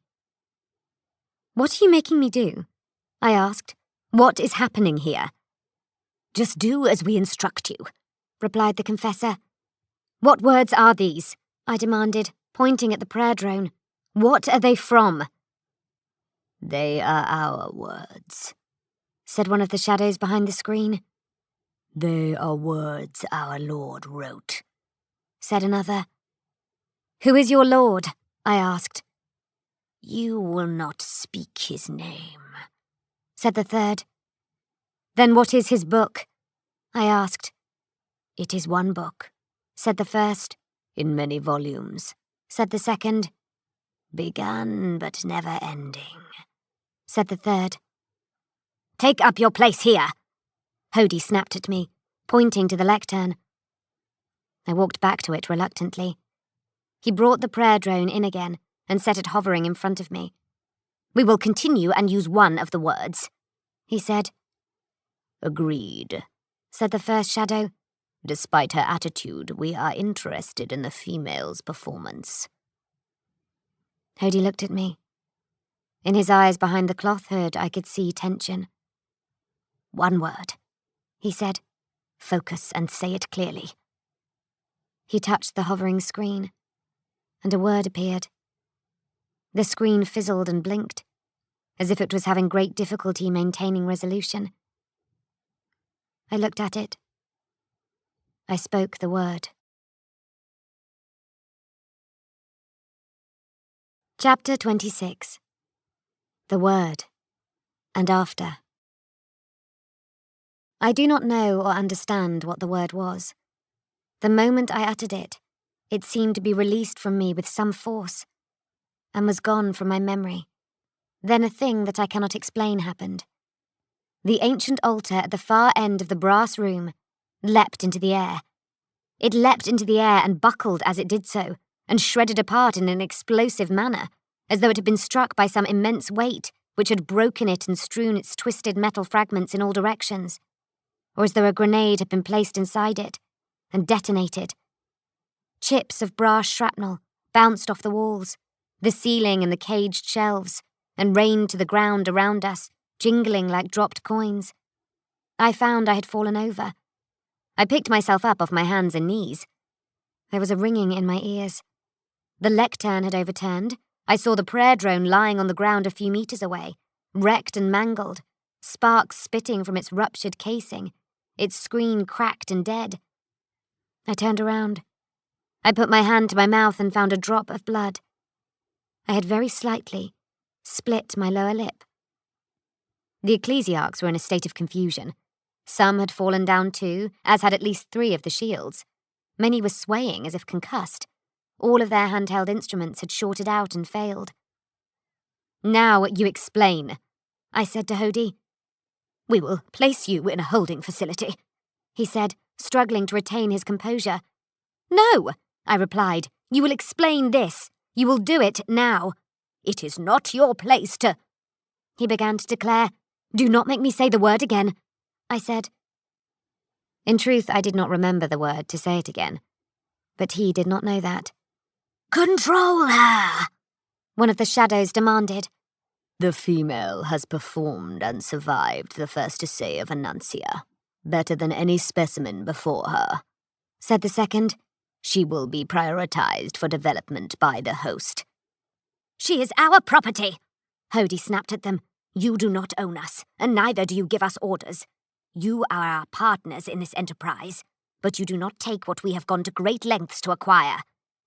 "Control her, or we will control her," said the shadow, "and we will take whatever we want, if it is necessary to the cause." Hody looked at me and pulled off his capirote. His face was flushed and his hair lank with sweat. "For throne's sake, cooperate with me," he said, "or they will take you, and you do not want that." The Pontifex Urber suddenly let out a piercing wail. We looked over at him and saw he was sprawling back in his throne, afflicted by tremors.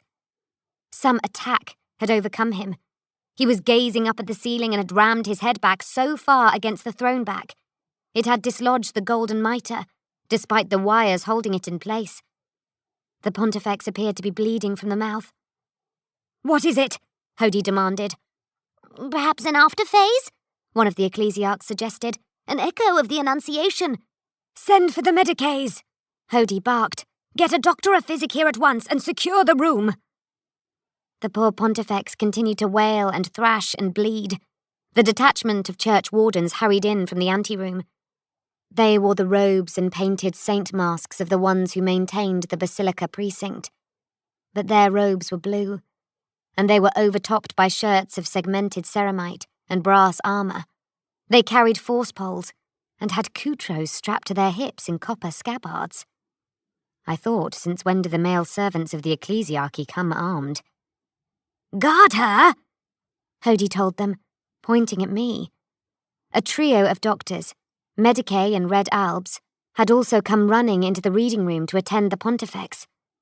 One of the shadows behind the screen doors insisted that Hody account for the situation. The voice was like an anvil scraping across stone. Hody turned and glared at the shadows. "Withdraw!" he declared. "Withdraw, and quickly now. Go to the undercells and prepare to leave the compound entirely if necessary."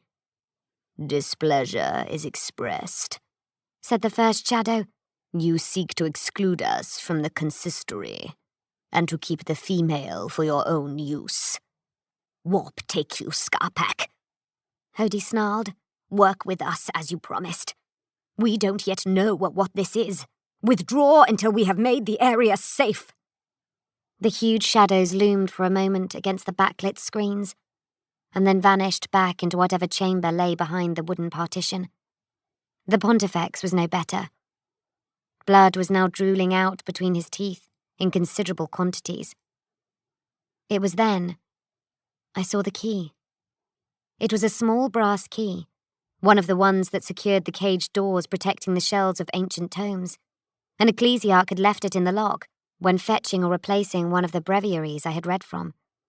I saw it wriggle in the lock. It wriggled, then it popped out of the lock all by itself and flew onto the floor. A moment later, the caged doors of the shelf swung open by themselves. "Confessor?" I called. The armed wardens ringed me, and none of them had seen it. They were all too agitated by the shouting and commotion of the ecclesiarchs and doctors gathered around the ailing Pontifex. I felt the floor tremble slightly. "Confessor?" I called again. "Hody!" He turned to regard me, angry and preoccupied. "What?" he snapped. "Look," I said. The floor quivered again.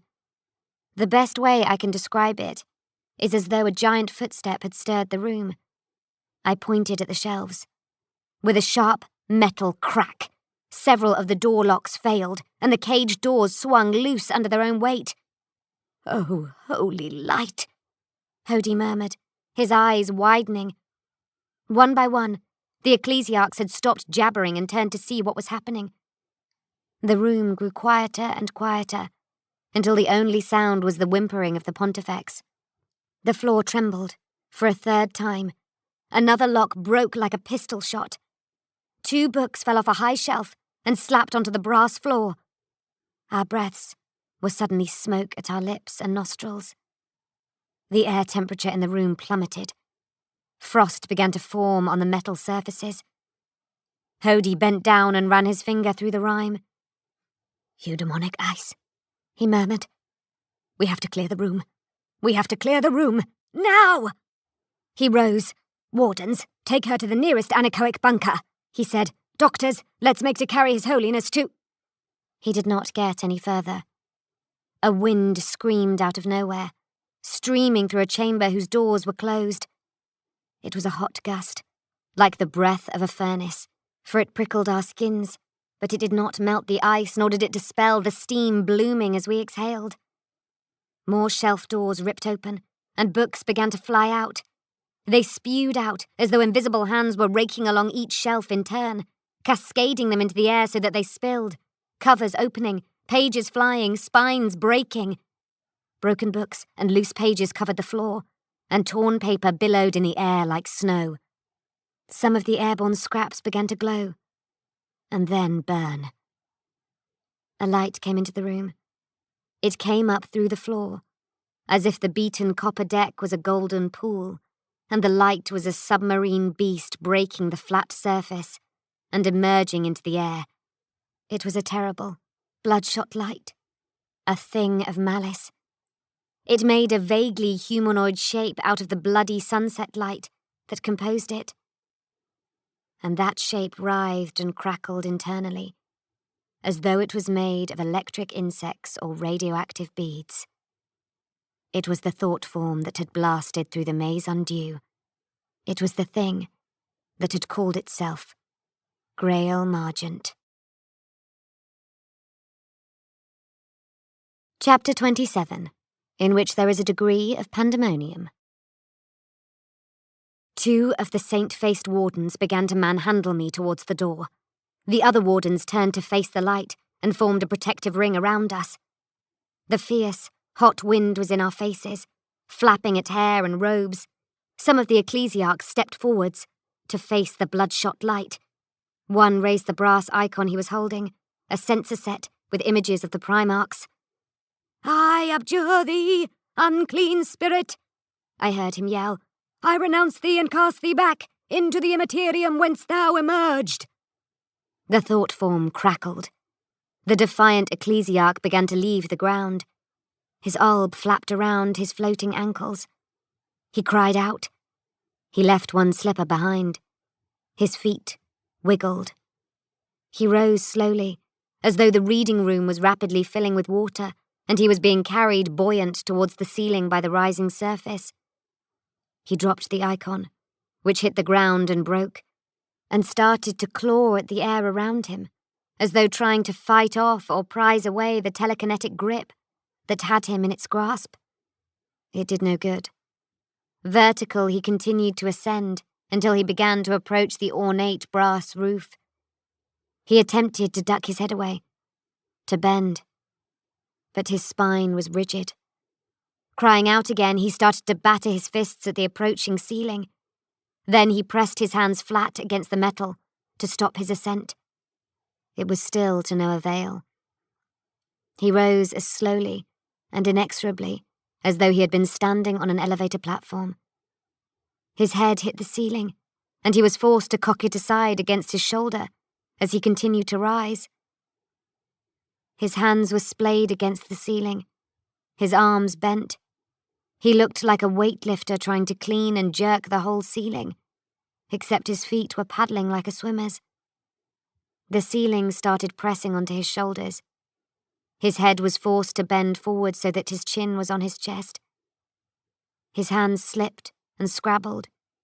He looked, to my horrified eyes, like the primordial demigod Atlas, carrying a world on his shoulders. Then there was a crack, a ripple of cracks, sharp pistol shots that we heard above the roar of the wind. The ecclesiarch's hands went limp, and his arms fell slackly to his sides. His feet danced for a second, like the feet of a man hanged from a black iron platform on rope burn. He continued to ascend, slowly and relentlessly. The shoulders pressed into the ceiling were dislocating and bulging under the alb, and the man's head hung too far down his chest at an almost impossible angle. Blood began to drizzle out from under the skirts of his alb. The devotion and courage of the ecclesiarchs was humbling. Despite this demonstration of horror, several more, including Hody, stepped forwards to confront the vaguely humanoid light, all uttering oaths of banishment and deliverance at once, all brandishing icons and amulets. The thought form thing, Grail Margent, shivered back from their assault and lashed out. Two of the ecclesiarchs flew away to the right, limbs flailing, robes flapping. They smashed off the ceiling and crashed to the floor where they were dragged along by some invisible force, almost as far as the shattered hulk of the altar. They looked like men carried away by a flash flood. 3 others, one of them Hody, were hurled to the left. One of these landed across a copper lectern with enough force to break his back. The bloodshot light began to advance, seething like the angry heart of a radioactive furnace. The church could not protect me. I had no intention of staying there and making myself another target. At least the tumultuous circumstances afforded me some confusion in which to attempt an escape. I slipped the bent silver pin out of my pocket and jabbed it into the thumball of one of the wardens dragging me. His brethren, in their staunch defensive ring, were already head down into the wind as the thought form came at them. The warden cried out in pain and released his grip. I grabbed his force pole as he stumbled, pulled it out of his grip and side-smashed him with it, dropping him onto the floor. The other one was still pulling at me.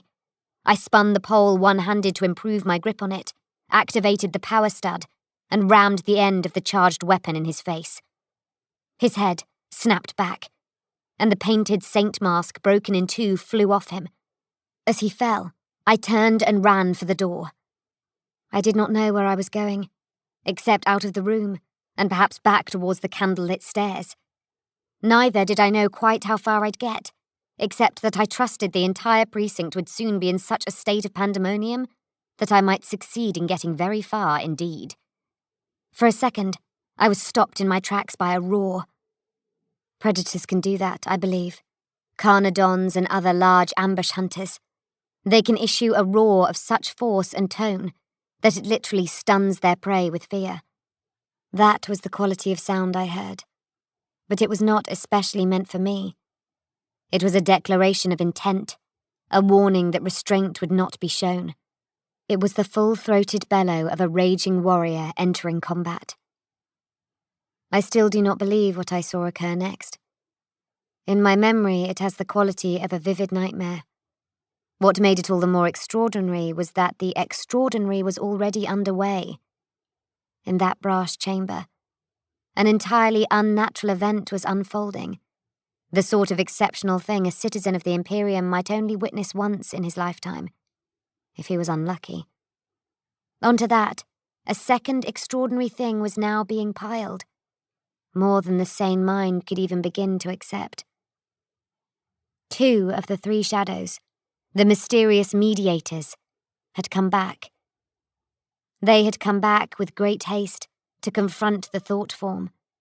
They came into the open through the screened wooden doors that had masked them, splintering the wood, shredding the screen mesh, completely demolishing the structure of the confessional boxes in their urgency to get out. They were huge, bigger than even their silhouettes had suggested. But despite their size, they were moving with a speed that was quite abnormal. It was the sprint acceleration you see in some wild animals that reminds you that they are not constructed like us, that the engines of their skeletons and the attachments of their muscles are different, and therefore capable of things that a human body is not. As when you see a cat leap 2 meters from standing onto a bookcase, or a tinker's simian pet race up the side of a building, or a cattle dog plough out of a holloway's darkness and take a war-blind warrior off his feet. I did not know what the 2 things were. I could not make sense of them. Then I realized that I must know, for I had seen their forms in countless picture books and data entries, and I had seen their likenesses on statues and banners, in stained glass windows and graven on the very walls of the basilica above, between the staircase-mouthed faces with the sun-ray crowns. They were of the Adeptus Astartes. They were space marines. One wore a helmet, the other did not. The span of their shoulder guards was that of a massive arched doorway, and just as high. Their feet and boots were like the boles of mature trees. The one with the helm, a beaked thing like an anvil, carried a massive weapon in his huge hands. It was slabby and blunt in form, its metal shape scuffed and worn. It was preposterously large, so that any human who might wield it would appear to be a child. It was, I presumed, one of the sacred bolters of the Adeptus Astartes. The one without the helm had a blade that appeared in form to be a heavy short sword, but which was as long as my leg and as broad as my thigh. The one with the helm tore through the confessional screens with inhuman speed, ran 2 or 3 strides across the floor of the chamber towards the thought form, halted hard, and swung his weapon up to fire from the hip. The other followed, smashing a screen section out of its frame as he landed on the chamber floor. He braced like a great ape, with bent knees, his back bent to throw his head forwards. His arms were pressed to his sides, with the sword clamped in 2 hands between his knees. The stance made his huge armor-plated shoulders bulge aggressively. His chin jutted forward, and his eyes were blazing. It was a threat stance, a challenge. He opened his mouth wide and roared at the thought form, a noise dreadful in both its volume and its tone. They were clad in crimson armor, with gunmetal edges and black emblems upon the vast shoulder shields.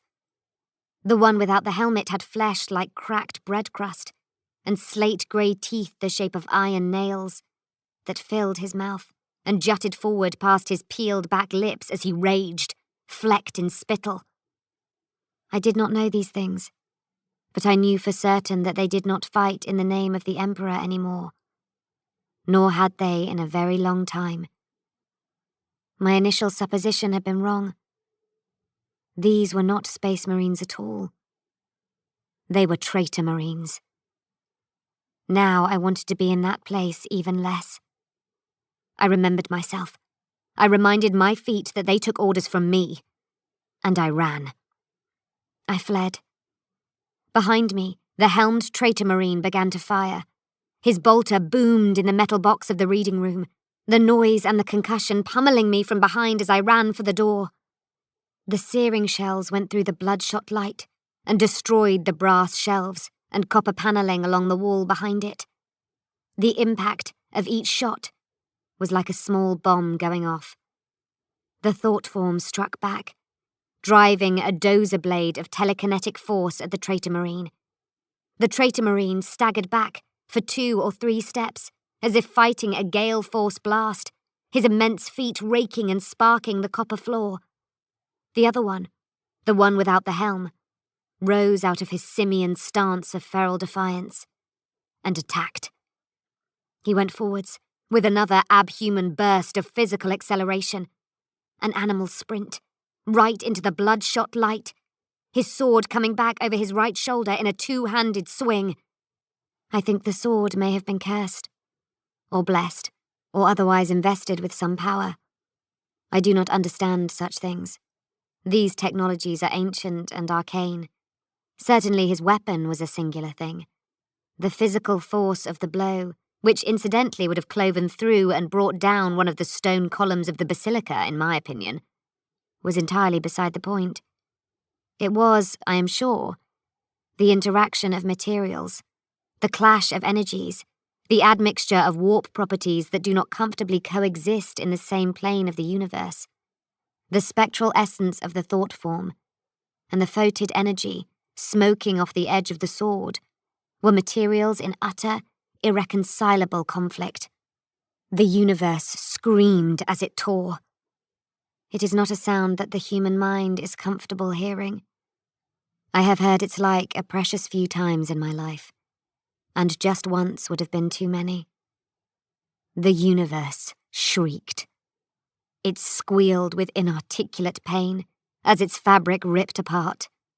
Sword and thought form tried to occupy the same space, and through some esoteric function, reality would not bear it, as with some substance and some reactive anti-substance.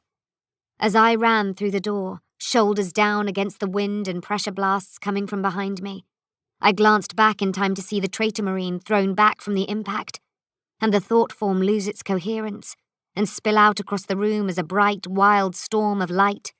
The thought form tried to resolve itself, its jagged shape spitting out colour and heat. Its bloodshot light had stained and grown darker as though it was wounded or angry.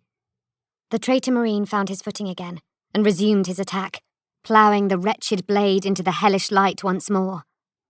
The traitor Marine turned briefly and yelled something at his helmed companion.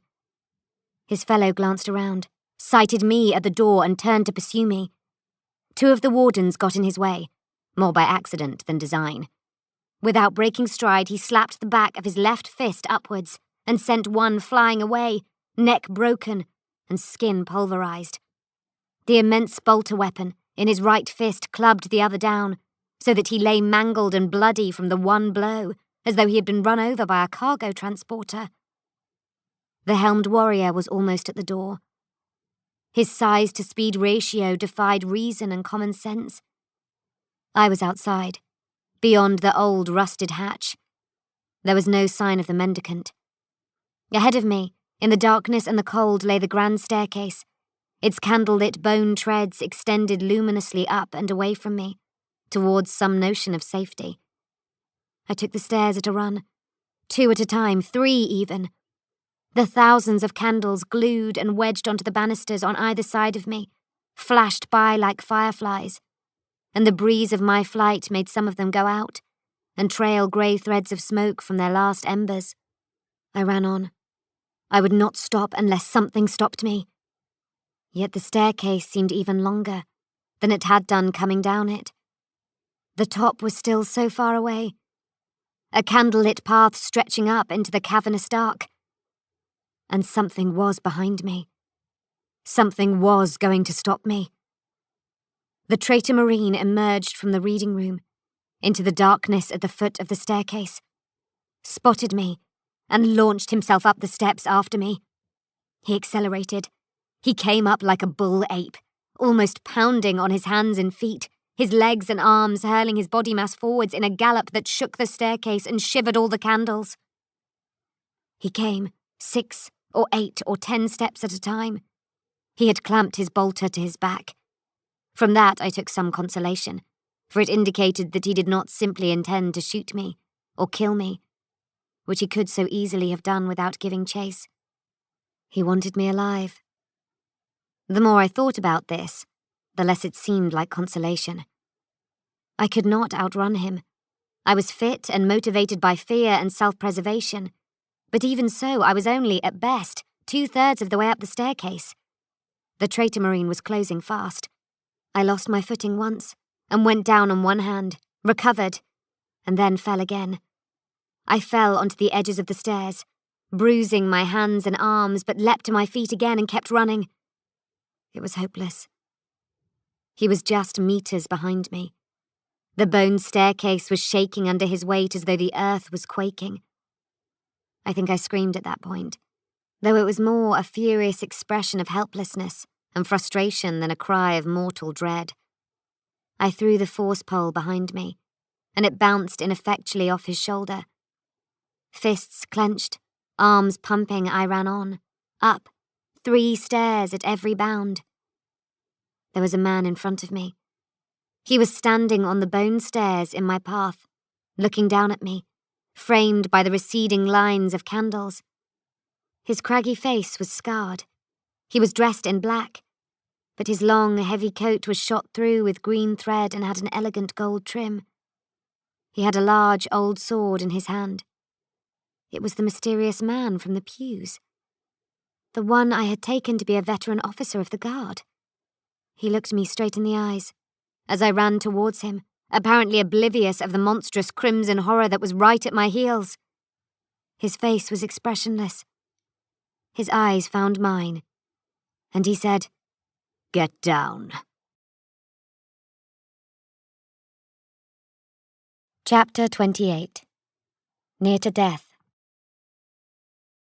It was not an order, or even advice. It instantly became what I was doing. In some way that I could not explain, he had enforced his will upon me with those words. I immediately fell flat on the stairs at his feet, as surely as though I had tripped. I remember seeing his black-booted feet, 3 or 4 steps up the staircase from me. The boots were secured to heavy black augmetic frames that shored up the man's legs under his coat. Nevertheless, he was not limited in motion. I landed flat at his feet, but rolled aside almost at once, so I would not be trampled by the traitor marine behind me. I rolled fast, banging my back, elbows and the back of my skull against the wood and bone banisters. Hot wax showered down on me from the hundreds of rattled candles. As I rolled, I saw the man leave the stairs in a great, dauntless bound. He cleared me entirely, leaping off the stairs into the face of the oncoming monster to meet it head-on. He was in mid-air above me, his sword scything through the darkness in a single-handed stroke as he leapt, heading for the inevitable impact. They struck. From his mid-air leap, the descending man, big by human standards, met the ascending giant. I was all but underneath them when they connected. The mutual impact stopped them both and slammed them off each other. Only the old broadsword in the man's fists refused to rebound. It simply finished its arc. The man fell backwards onto the stairs, almost crushing me beneath his iron-bound mass. The bone treads of the stairs cracked under his impact, and I heard him grunt in pain. He thrashed, sword in hand, to get back on his feet. The traitor marine was thrown backwards down the staircase. He did not fall far. In truth, I think he was surprised that a man, even a large one, had been able to check him in his tracks at all. The traitor marine fell clumsily, striking the banister rail and half sliding down it, sending candles and fragments of wax exploding out from under his armoured body. Some of the candles were still alight. He cleared 4 or 5 meters of banister rail of the candles that had been stuck to it forever. But he was Adeptus Astartes. He regained his footing. He stopped his half-fall, half-slide. He sprang forwards again, coming back up at us. Then he stopped. He had suddenly realized something. There was a slit in his armor. It started at the base of his neck and went across his chest and out under his right arm. It was only a hairline crack, a barely noticeable fissure. But it was clean through his armor. As he moved, he could see the 2 edges of the slit moving against each other, as if they were independently articulated segments. He could see the bright lips of the sheared metal and ceramite. Then, the blood came. It jetted out of the slit, great squirting gouts of black blood that stank in the cold darkness. The traitor marine roared in pain or outrage and staggered back down a step or 2. His huge left hand clamped to the thin but astonishing slit. Blood spurted out between his fingers and streamed down the belly and the flanks of his armor. Back on his feet, the man assumed a braced position, his sword ready in a 2-handed grip. His shoulders were hunched. He glanced back at me. "Get out," he said. Once again, I had no choice. His will compelled me. I leapt up and started to run up the stairs again, though my legs were on fire, my lungs were straining, and my heart was bursting out of my chest. I ran. And I left him to face the traitor marine. I ran because he had made me run. But he had not willed me not to look back. So as I ran, I did just that. I saw the traitor marine roar. I saw the black blood stop its atrocious jetting and squirting as the transformed biology of the Adeptus Astartes made repairs, clotted the bleeding and closed the wound. I saw the traitor marine unclamp his bolter and bring it up to aim at the man with the sword. It fired once, and the sword swept to swat the bolter round aside. The round exploded in the darkness off the right-hand side of the staircase. The bolter fired again. Another slice of the blade, and the next round stung away to explode in the darkness to the left. The traitor marine made to fire again. By whatever means the man was deflecting the shots, it was an astonishing trick. But it was not one he could keep repeating for a whole magazine of shells. Whatever his enhancements, strengths and gifts, the man was human, and he was limited by his humanity in ways that the traitor marine simply was not. The man was facing the apogee of martial technology, a fighting form developed and perfected 10,000 years ago and never improved upon. The traitor marine was a post-human being with weapons and armor beyond anything a man could hope to wield. The traitor marine made to make his 3rd shot. The man cried out. This time he used his will on his enemy, instead of on me. He yelled, "Stop!" It didn't hold the traitor marine for very long, probably no more than a second or 2, but it made the monster hesitate before firing again. In the tiny window of opportunity that he had constructed for himself, the man leapt forward, brought the old sword down in a vicious 2-handed chop, and split the traitor marine's helmed head in 2. The man yanked the blade out. Blood and organic tissue sprayed out with it. The traitor marine stayed on his feet for a few moments. His beaked helm remained on his shoulders, but the 2 halves of it, severed down to the level of the chin and neck seal, knocked and ground against each other like 2 parts of a nutshell.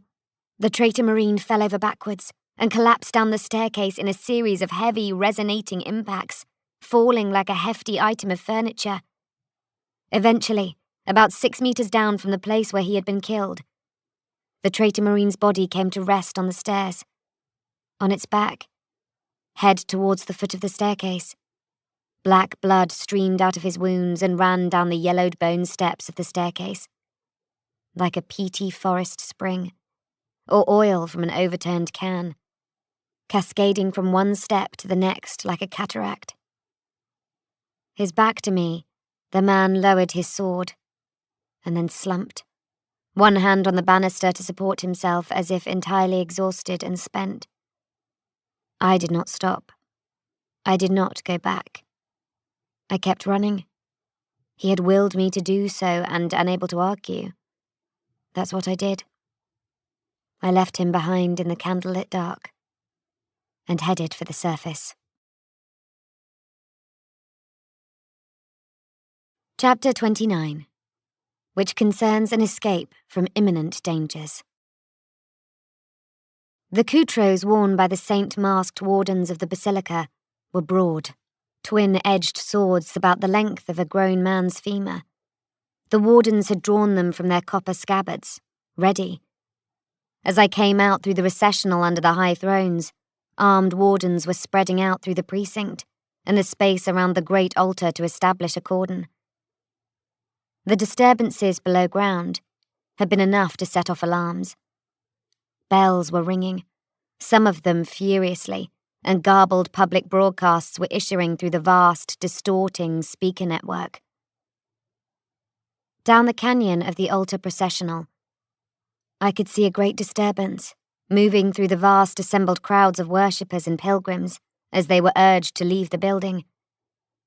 Nearer at hand, hundreds of clerics, scribes, rectors, and other junior attendants of the basilica were hurrying out under the high thrones. There was a chatter of voices, of questions, and a distinct level of agitation. Smoke was wisping from the mouths and eyes of some of the great graven faces above us, and there was the unmistakable stink of psychomagic in the air.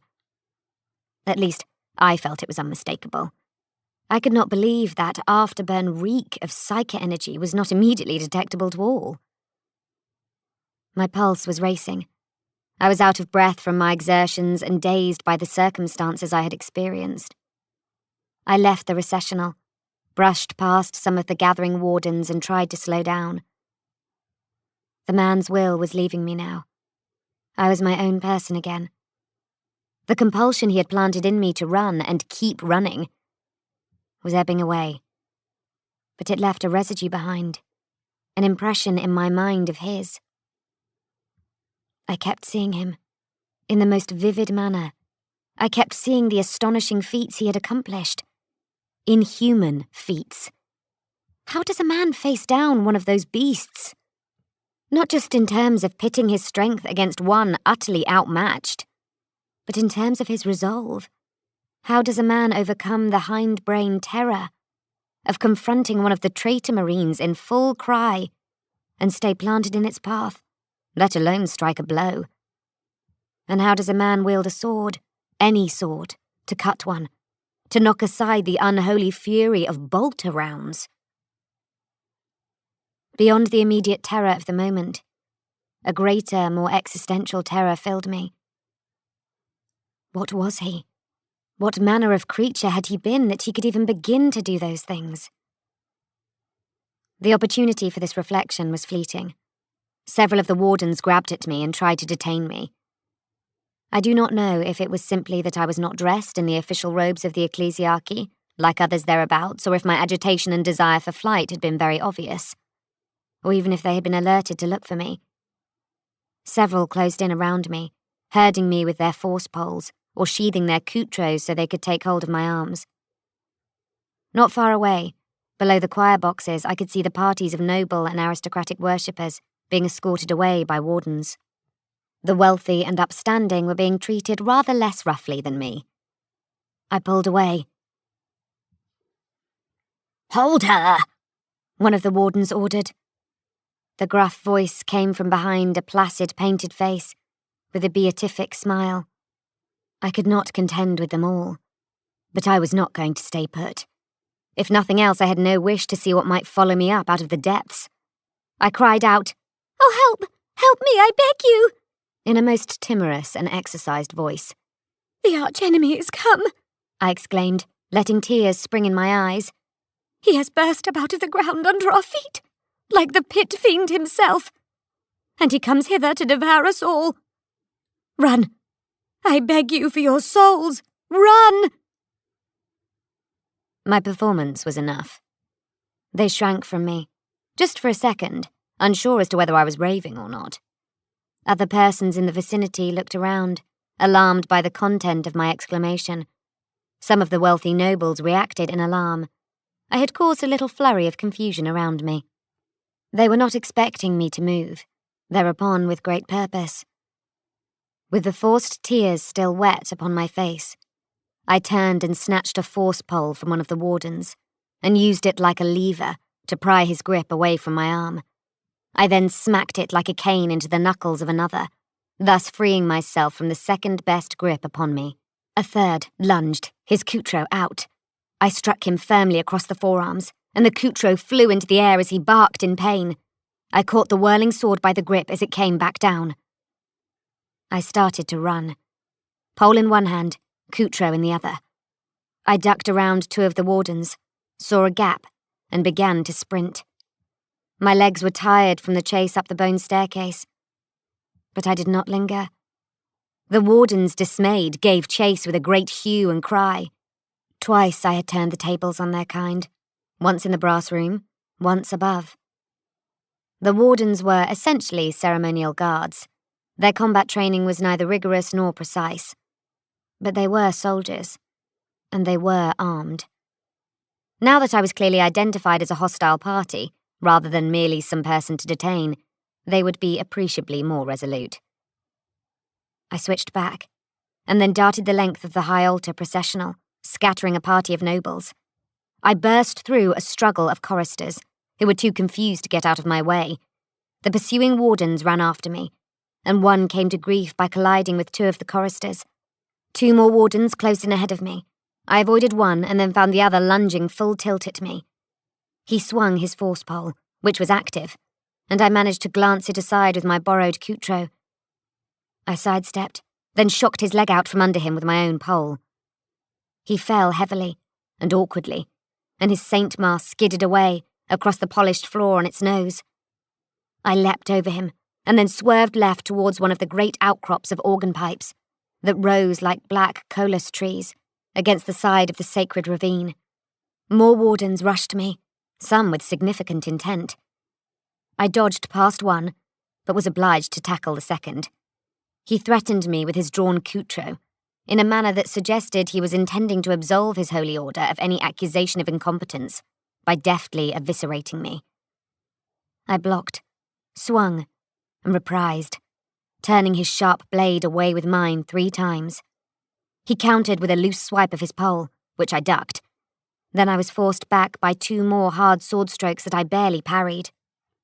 I had not endured years of Mentor Sauer's relentless training in the drill to be humbled in a sword match. The man was strong and determined, but though his reach and power were both greater than mine, he was overconfident. The painted saint mask also restricted his peripheral vision. I feinted to the side, then turned in as he overextended a thrust past my left shoulder.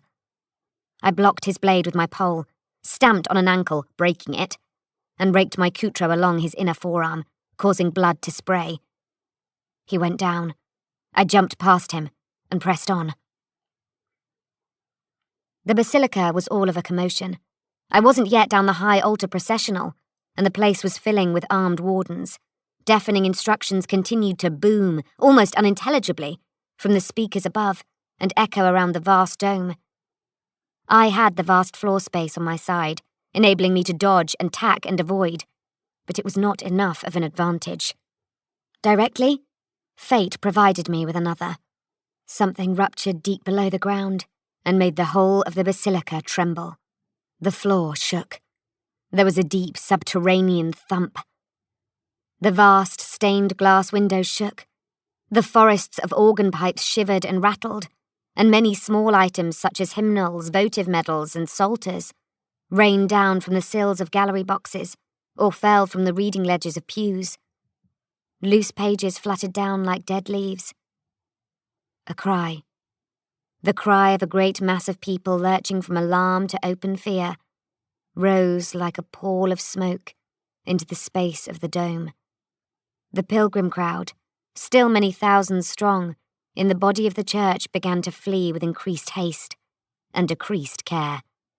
Panic swept through the place, as fast and fierce as fire across dry scrub. Without delay, True fire followed. A bright gout of it, furious as the flames of ignited promethium, bellied up out of the recessional under the high thrones. The force of this outwash knocked those nearby down and provoked others into frantic flight. Some of them ran with clothing or vestments ablaze. The flames belched out again, igniting fine draperies and the embroidered hangings that dressed the walls and doorways under the high thrones. Pennants caught, and flourished sparks of burning fabric flew into the air. Some wooden seating and prayer stalls also caught fire and began to burn. More flames, from some underground source, blew up into the open in the main circuit of the church, forced out of ventilation grills and undercrofts by a considerable pressure.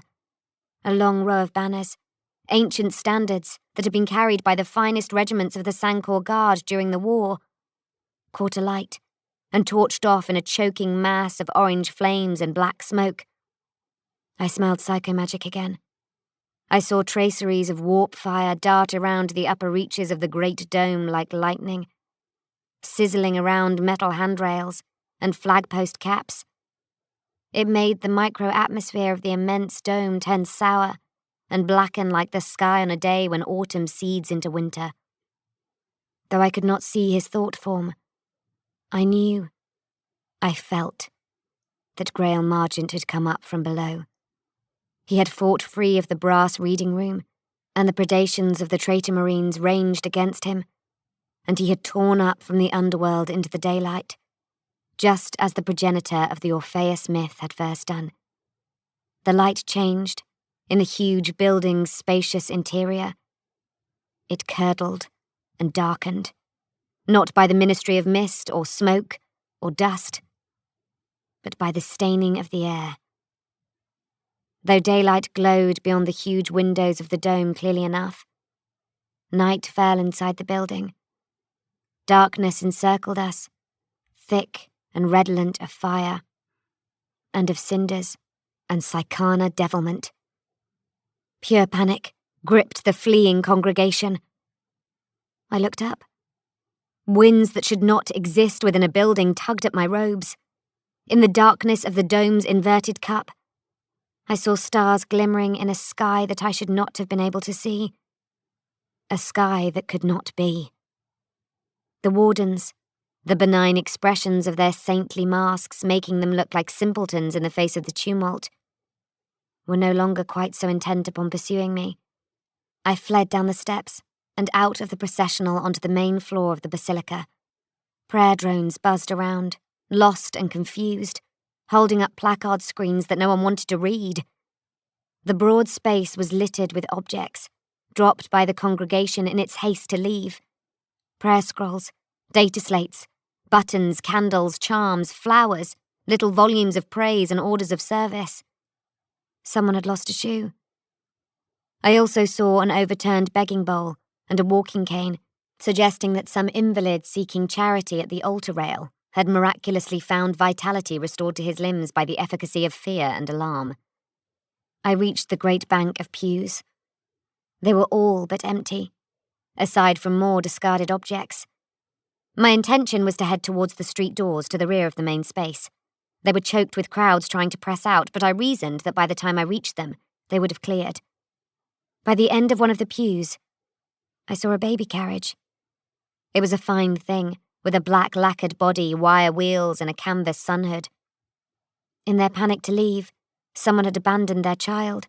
I could hear it wailing in the perambulator. I faltered.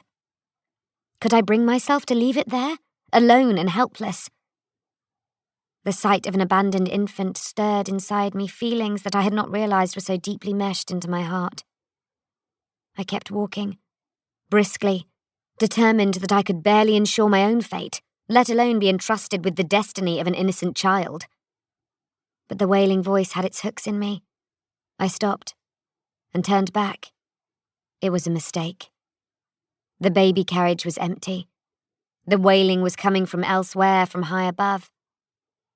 I listened carefully. I could hear it wasn't a baby at all. I had turned back. I had wasted time I did not have. One of the Blackward's men was prowling towards me. It was one of the professional bodyguards Balthus Blackwards had retained. The man had seen me and was closing. I could only presume that when the commotion had descended, Blackwards had dispatched his people to recover the one asset he had. Me. He drew aside his black coat, and I caught a flash of the silver body mail he wore over his blue body glove. He drew a segrul from a scabbard under his left arm. It was a fine blade, not much longer than my coutro, but single-edged and with a slight curve and hook to it. The segrul, a smaller variant of the cilinter, was an assassin's weapon. There was a curved silver knuckle guard around the grip. Did he want me dead? I wondered. Surely not. He was under precise instruction from Balthus Blackwards, and Blackwards saw me as a property, a commodity. He would have ordered me to be recovered alive. I wondered, on the other hand, how far the bodyguard might go to prevent me escaping. A slashed hamstring, or heel, the removal of a limb. The bodyguard advanced on me, gathering speed. His sword turned in a hold called the ready rest, which carried it out into the side. I made ready to block with both weapons. I was sure from the very start that the man outmatched me, in both technique and practice. He came in close, tempting me to make the first blow. I kept backing away. Finally, when he was all but upon me, I flexed and jabbed at him with my coutro. He darted back with astonishing speed, and was in at me again before I realized it. I jabbed again and swung the pole to follow it. He danced away from both, displaying more of that unnatural agility. Then he dodged in again. I swung again and jabbed, but he avoided both strikes. His segrul was still at ready rest. He had not even committed with his weapon. He was playing with me. He was so confident. He was leading with his body unguarded. I thought of the silver wire traceries in the flesh of his face and throat, and imagined the neural acceleration that such an inlay represented. He was fast, because he was ingeniously augmented. He was confident, because he was inhumanly fast. He circled me, forcing me around. I now had my back to the altar. Again, he tilted at me, just a shoulder lead to alter his balance and make me react. So I reacted. I swung the pole and made it clumsy and graceless. Then I jabbed with the coutro as a follow-up, as I had done each time before. But as he dipped back out of my reach, I pressed in with surprising conviction, instead of breaking, and struck again with the pole. This time, making a much cleaner and finer job of it. The pole skimmed his left arm, not close enough to harm him, but close enough to make him reconsider the game he was playing. Immediately, he found himself obliged to step outside of the clean thrust I made with my coutro. Suddenly, he was no longer amused by it all. I saw his grip stiffen. I didn't wait. I ploughed at him again, a 3-form attack, a crosswise strike with the pole, a stab with the blade, then a blow and parry with the pole. His action, which had begun, I'm sure, as a sleek drive with the segrul, that was supposed to wound me and clip my wings with one stroke, just to emphasize his mastery of sword combat, became a hasty rattle of parries as he fended me off. His segrul crackled against my pole, then drew flint spark flashes off my coutro. He became annoyed. He switched hands, another sure sign of a swordsman showing off, and rained 3 blows at me. I blocked the first 2 with sword and pole, and then outstepped the third. He was no longer following a pattern of bout and circle. There would be no rest or consideration between each exchange.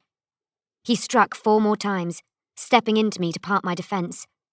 I parried the first with my coutro, dodged the second, parried again to throw back the third, then lurched back inelegantly to avoid the fourth. I almost outpaced myself. Mentor Sauer always taught us that sword fights were won or lost on footwork, and it was too easy to misstep when reacting instinctively. My backwards lurch had saved me from 1 blow, but it had left my feet inadequately placed to turn away from the follow-up. Mentor Sauer had forever reminded us that swordplay was like regicide. One had to read the moves ahead beyond the current action. It was not an adversary's current attack that would kill us, but our inability to respond to his next. My feet would not move me far enough. I had bunched my placing and ended with my weight on the wrong leg. As the bodyguard slipped the Segral in to take advantage of this mistake, I had no choice. I switched my left guard up and bashed his blade away with the force pole. It saved me, but I was obliged to sacrifice the pole. To effect the block, I had been forced to take a more perilous grip on the pole, and the parry had torn it from my hand. It clattered, fizzling onto the flagstones. Immediately I switched to a side-on guard, leading with my Coutro. Reduced to one weapon, I was undeniably outclassed. He saw it, and made a stamping attack, which I defended. He crossed, and then tore the sleeves off my robe with a pass, although I evaded hard enough to avoid actual harm. I stepped to the rear, my empty hand in the small of my back. My spine arched backwards to clear his scything blade. I immediately lunged at him, hoping to exploit the exposure of his extension. But he was too quick. His boosted nerves lit up and turned him in an impossible pirouette, a rotation that took him out of my Coutro's path and back on the attack. I blocked again, parried, and then found myself rammed into the end of one of the pews. Without warning, he broke off. I blinked, trying to work out where he had gone. The bodyguard was suddenly fighting someone else, a man who had attacked from nowhere as we had been dueling, and whose appearance had forced the bodyguard to break off and defend himself. I did not know who this new man was. I had never seen him before. I was grateful for the respite from harm, but I was beginning to find it most unnerving that strangers kept interceding on my behalf. The man was big, and very well muscled. He wore a heavy brown body glove. His head was shaved bald except for a grizzled goatee.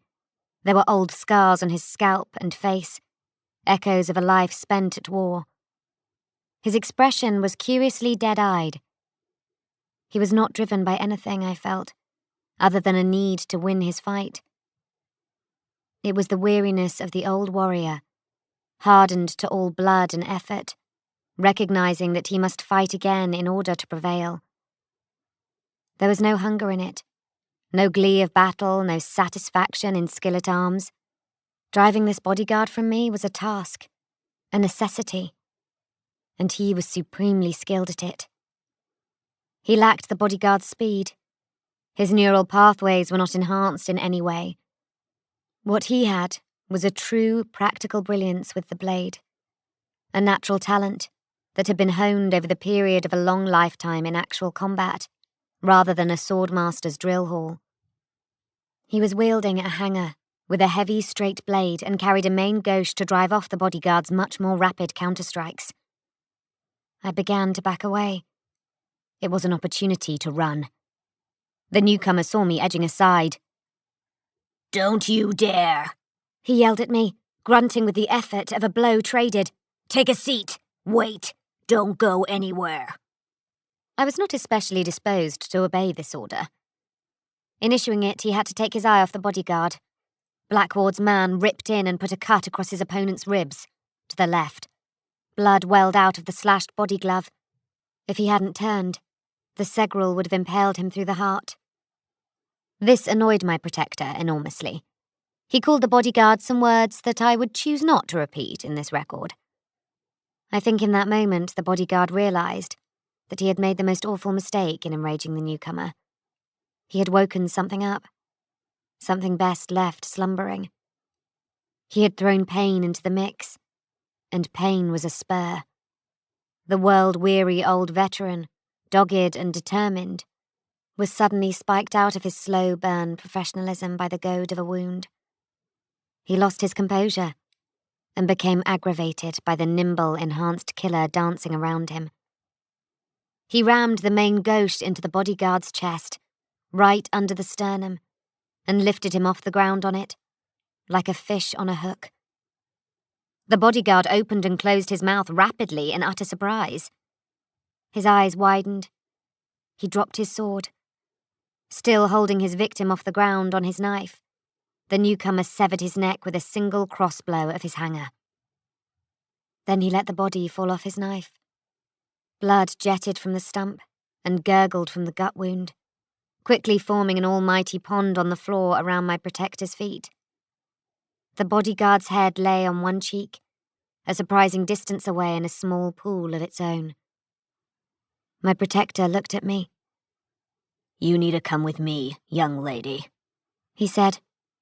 "Do I now?" I replied. "Throne," he murmured. "When you pull that face, that twitch of the lip, you're just like her." "Who are you?" I asked. "My name's—" He stopped. "What does it matter what my name is? You're to come with me." "You've saved me from that sellsword, for which I am grateful," I replied, "but I hardly see the incentive to do as you say. You just prove yourself quite ready to behead a person." "For throne's sake!" he snapped, jabbing at the gash in his side. "Shut up and come with me." "I have no idea who you are," I said. "I'm Nail," he said. "Nail. I'm a friend to you right now. If you stop disobliging me, that is." "I have other friends, Mr. Nail," I said. "Not here you don't," he said. What was that accent? Thuva? Loki? "I have other enemies too," I added. "Not here you—" he began to say, then saw the look in my eyes. He sighed, cursed most terribly again, and turned. Two of the other bodyguards had appeared, the female and another of the males, and they were coming right for him, blades drawn. "Damn it all!" cried the man called Nail, and engaged them both. He was suddenly very occupied indeed. I wondered if I should help him. "Beta!" A voice rang out. I turned and saw light burn at the back of the pews. He gestured to me to join him urgently. I felt, on balance, that I had a great deal more reason to trust Lightburn than I did the mysterious Mr. Nail. I ran towards the cursed, and heard Nail call out in fury as he realised I was leaving him to fight it out with Blackward's men. Lightburn grabbed me by the arm, and we ran towards the back of the basilica. Blackness filled the dome, and the stars that peeked out of it were not stars I recognised, or ever wanted to visit. They were discoloured and bloodshot, as if from a diseased stretch of space somewhere. The smell of psychomagic was still strong. "Where's Judica?" I asked. "Somewhere," he answered. "That answer is not enough, cursed," I said. "He was above, in the upper walks," Lightburn replied, looking this way and that for signs of pursuit. "But I have lost track of him. He said he was providing a diversion." "This is not his diversion," I snapped. "Indeed, I had not taken it to be so," he agreed. He regarded the monstrous turmoil of the space above us with revulsion. "I have not seen him, not since we last parted company," he continued. "I do not know what has become of him in this madness." He looked at me. "What has happened here?" he asked me plainly. "What have you seen? What was done?" "I cannot say," I replied. "Not now. Perhaps when we have got clear of here, and I have had time to reflect upon all that I have seen and make sense of it." I returned his gaze.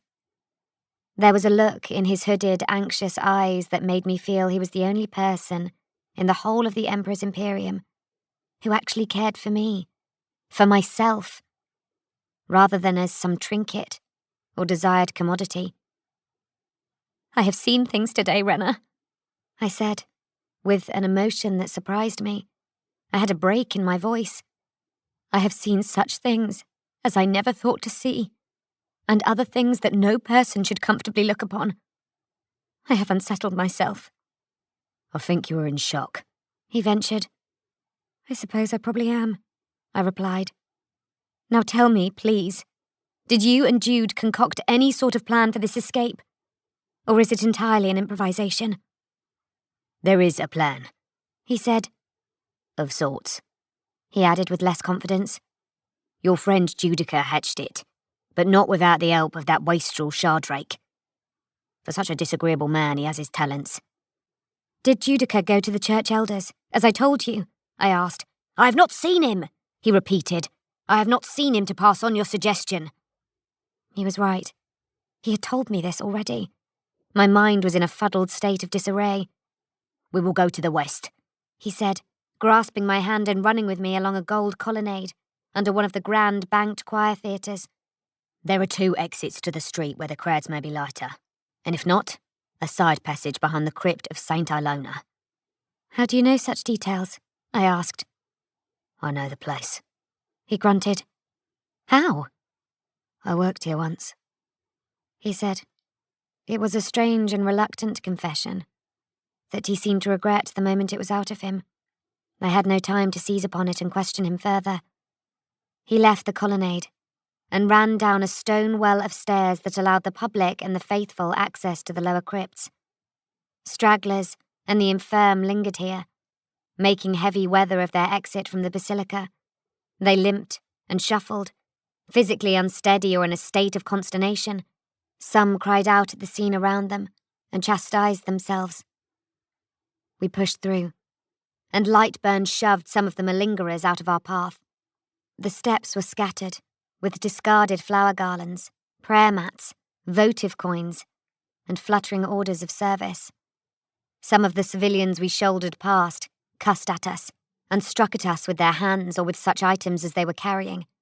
Near the foot of the stairs, where the well opened out into a broad flagged landing, and the walls were hung with the graven copper plaques of saints and deeds, all festooned like hanging baskets, with posted offerings or flowers and ribbons, 2 of the masked temple wardens appeared, spotted us, and pushed through the throng to reach us. I readied my coutro. Lightburn did not break stride or try to turn us back. He strode down the steps to meet them, pushing people out of the way, and then began to berate them in a language I did not understand. Instead of attacking, they recoiled from him and made off in the direction they had come. He looked back, grabbed my hand again and pulled me onwards. What was that? I asked him. "I told them that the true quarry were heading for the North Chancel." In what way did you tell them? I asked. "It doesn't bloody matter," he barked. I had to think that it did not, but I presumed he had spoken to them, fluently, in Omnes, the cant or dialect of the temple, a private trade tongue that the juniors of the church used to keep the business of their office in confidence from the public. He spoke it well, and with the authority of use. My cursed man had been a warden once, I fancied. 3 more of the painted masks appeared, and he ordered them away too, pointing and making an emphatic show. We were almost at the mouth of the stone porch in the west end of the great building. By my memory, Pediment Street lay just beyond. "He has a car waiting," Lightburn growled. A car? "A motor carriage that has been arranged for him by a friend," he said. Do you mean Shardrake? Yes, him." And what friends does he have? I asked. A patron," he answered. "Someone who likes those damn pictures he makes. He has called in favours and old debts to help us." Why? I asked. "I think he likes you," Lightburn said. He hesitated. "I think he likes me too," he added with some reluctance. The porch was ahead of us. We ran on, full pelt, seeing daylight beyond the arch, heaving the rumble of demonic thunder behind us. A figure loomed against the light, advancing to meet us. He was a silhouette, but I knew him at once. It was the man from the stairs, the half-crippled man with the sword who had performed such feats upon the bone staircase.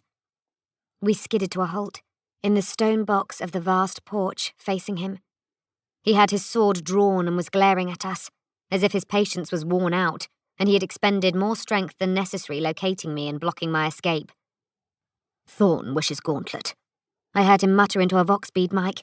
"By hallowed path diverted." He took a step forwards, still staring at me. I sensed that Lightburn was ready to attack, thinking him just a man. I knew how futile such an attack would be, and how swiftly the cursed would regret it and die. There was no time to warn him. I willed Renner not to act. Then I thought of willpower, and knew that the man was very probably about to unleash his undeniable will upon me again, and oblige me to do whatever he said. His mouth began to open, a command forming. I twisted my cuff. To dead. The words failed in the man's mouth. Struck dumb for an instant, his powerful mind blanked. He staggered in surprise. In that moment, Lightburn pulled out his massive revolver and fired, without hesitation, the heavy gauge breaching round in the centre-pin chamber of its cylinder. The boom rang around the roofed compartment of the porch, as loud as doomsday.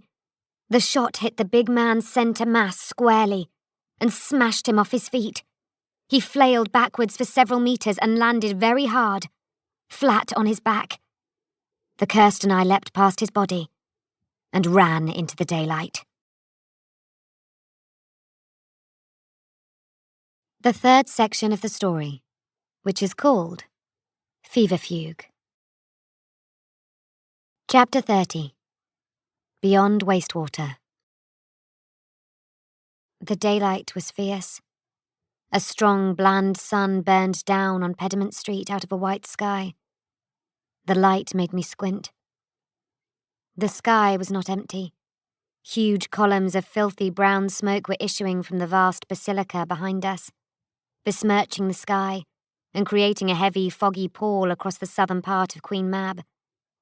Where the estuary winds came in off the marshlands and stirred it, the smoke twisted like ooze and seemed, now and then, to form frightening faces that leered down at the city below. The street, a broad thoroughfare, and the ones adjoining it, were all of a confusion.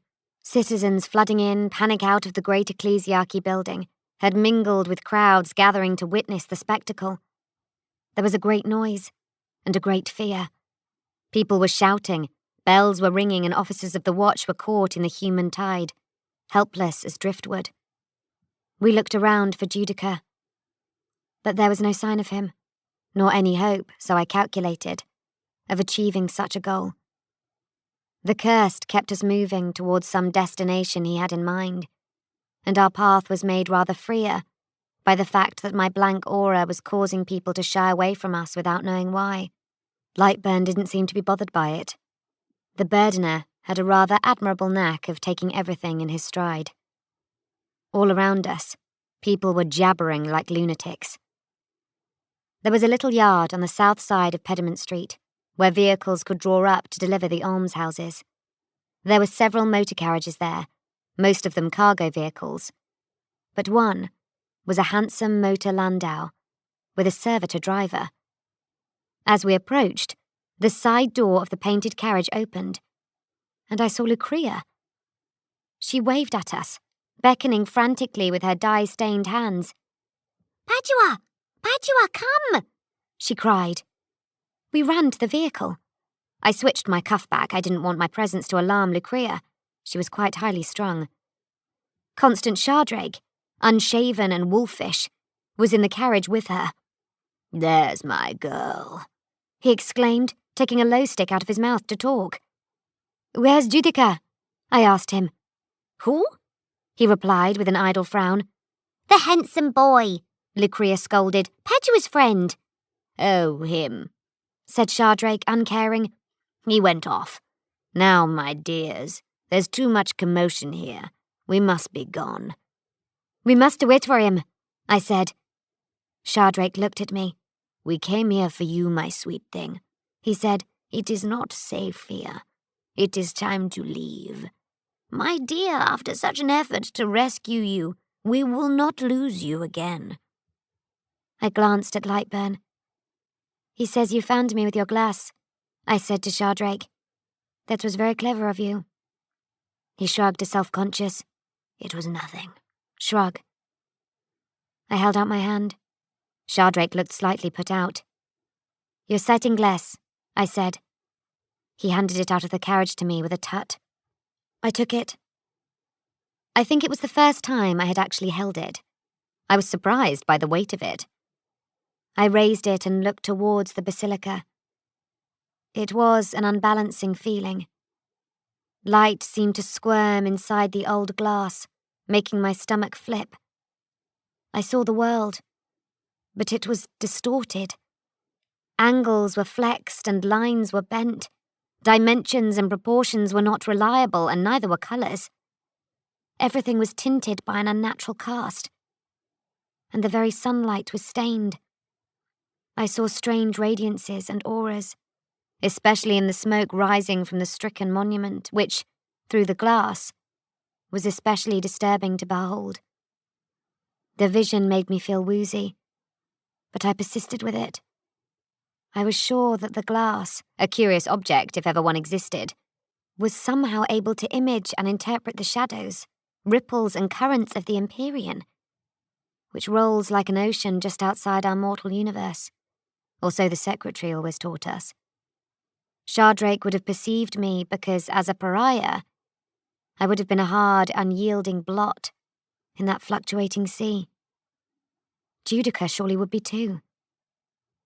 I spotted him before I'd even realized it. I was distracted by a glimmer of light that reminded me of Grail Margent's awful bloodshot luminosity. As I turned to look at it, it vanished.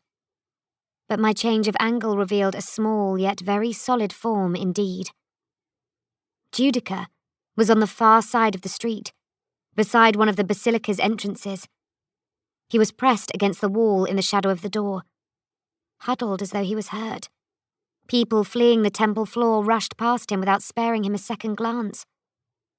I handed the glass back to Shardrake and set off at once, dodging and weaving my way across the teeming street. "Hey!" Shardrake yelled after me. Lightburn, with a sigh, set off at my side.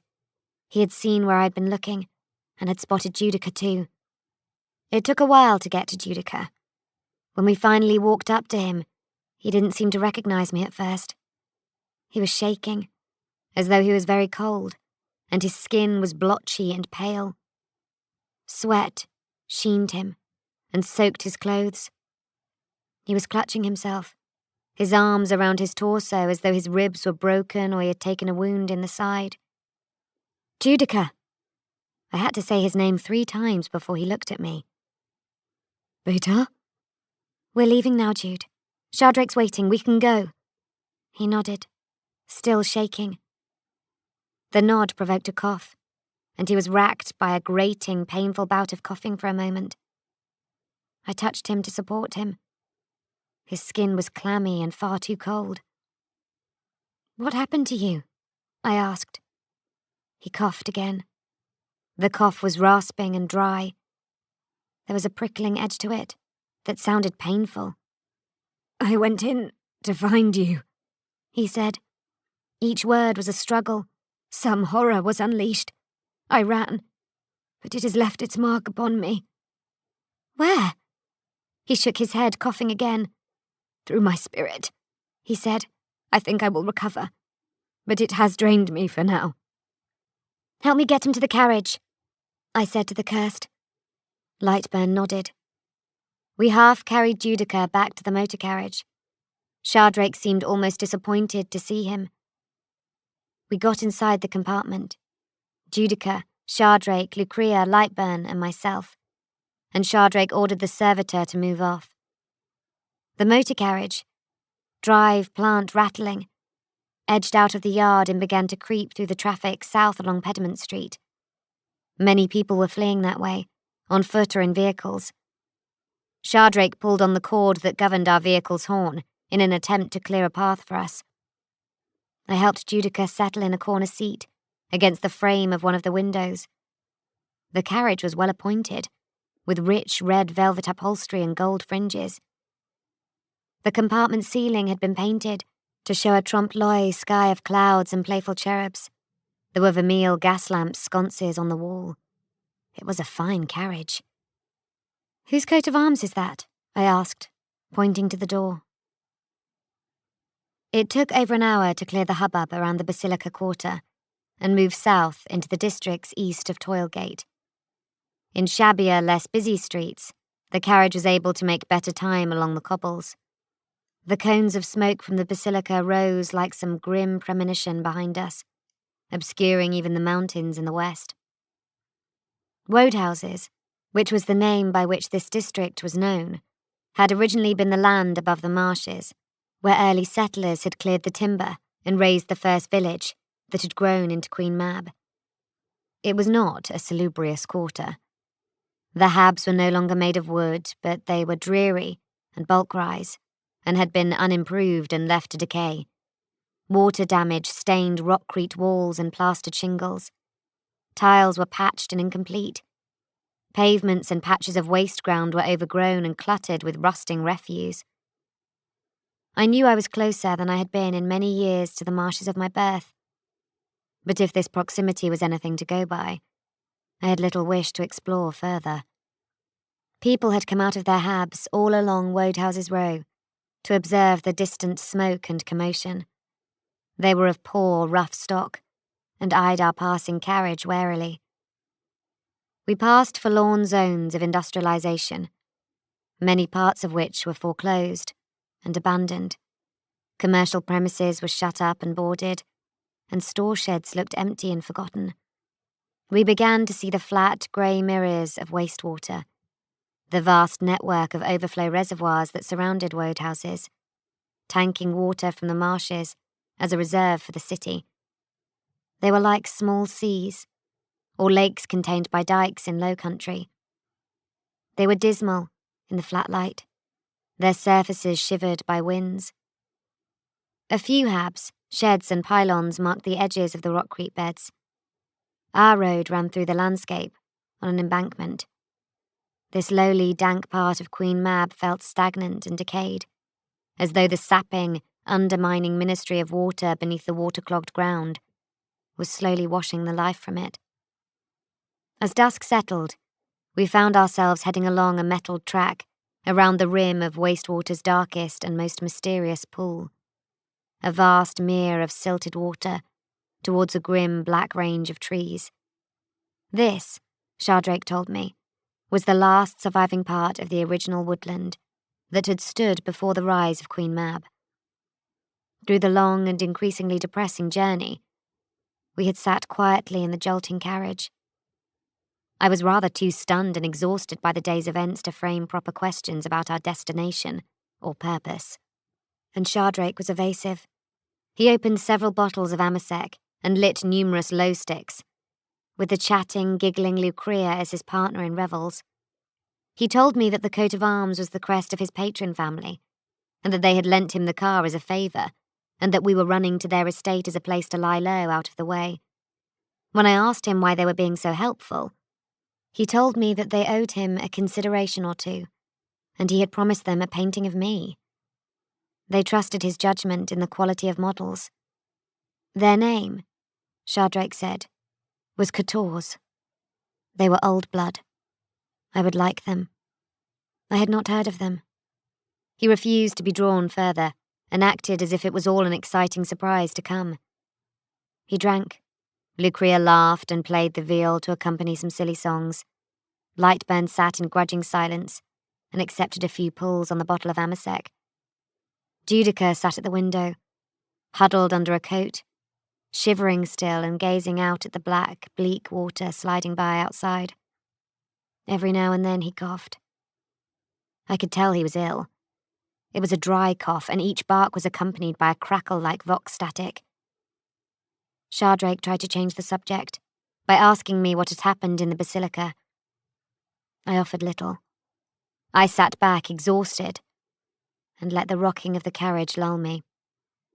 When I woke, the carriage had turned its lamps on and was rattling down a long line of black mire under a tunnel of ancient trees. The trees seemed to be covered in shadows rather than leaves. In a clearing ahead, also canopied by dark and venerable trees, lay a house, a stone pile of considerable size. "Aha," said Shardrake, by now drunk as a lord. "Here we are. Fever fugue." Chapter 31, which concerns the home of the Quators. The house was called Feverfuge. This I was told, not shown. There was no sign of a nameplate on the black iron gate or the peeling front doors.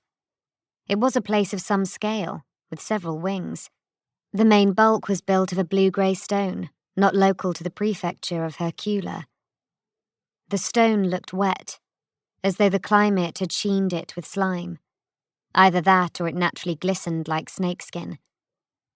The roof was low-gabled and composed of black tiles that resembled the scales of a larger reptile. It was not in good repair. Moss clad stretches of the roof and hung from some of the limp gutters.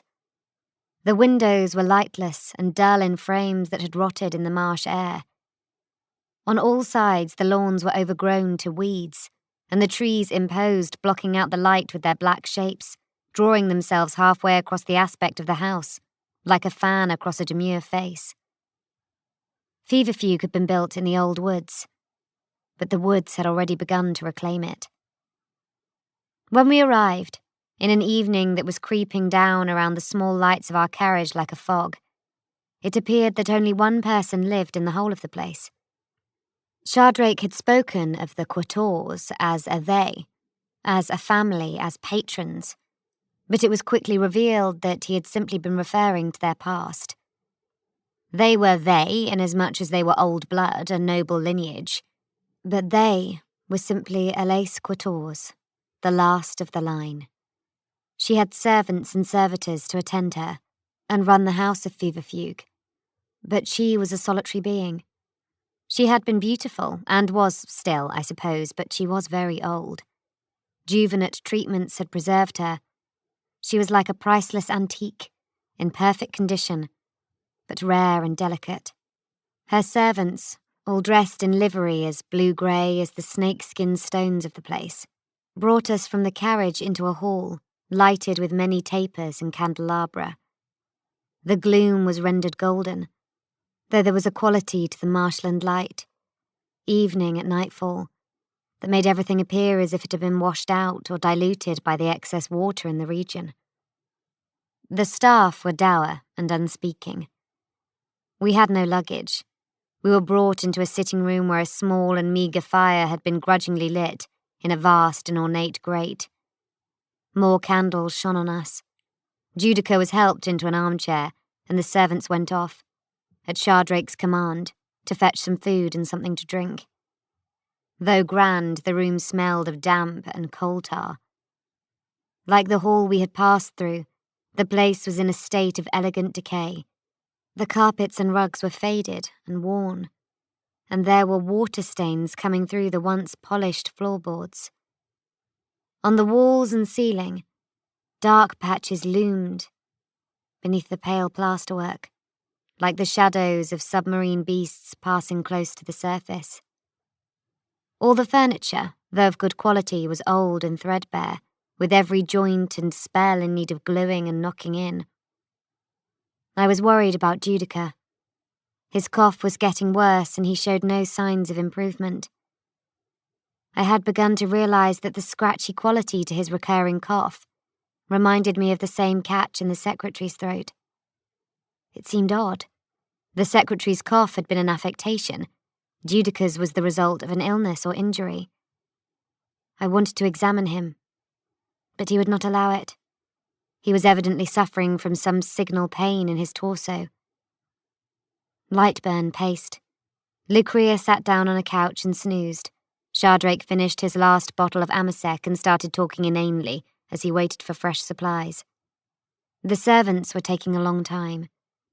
I went to the door and looked back into the hall. Though I was glad to be free of the clutches of the Blackwards, the ecclesiarchy and whomever else, I was not comfortable in this retreat. It smelled wrong. Lucrea appeared at my side, yawning and rubbing her eyes. "Is there food yet, Pad?" she asked. "No," I replied. "Have you been here before?" She shook her head. "Only Shardrake comes here," she said. "This is an honour for us." "I do not know who the Quators are," I said. "I thought I knew all the families and lines of Queen Mab."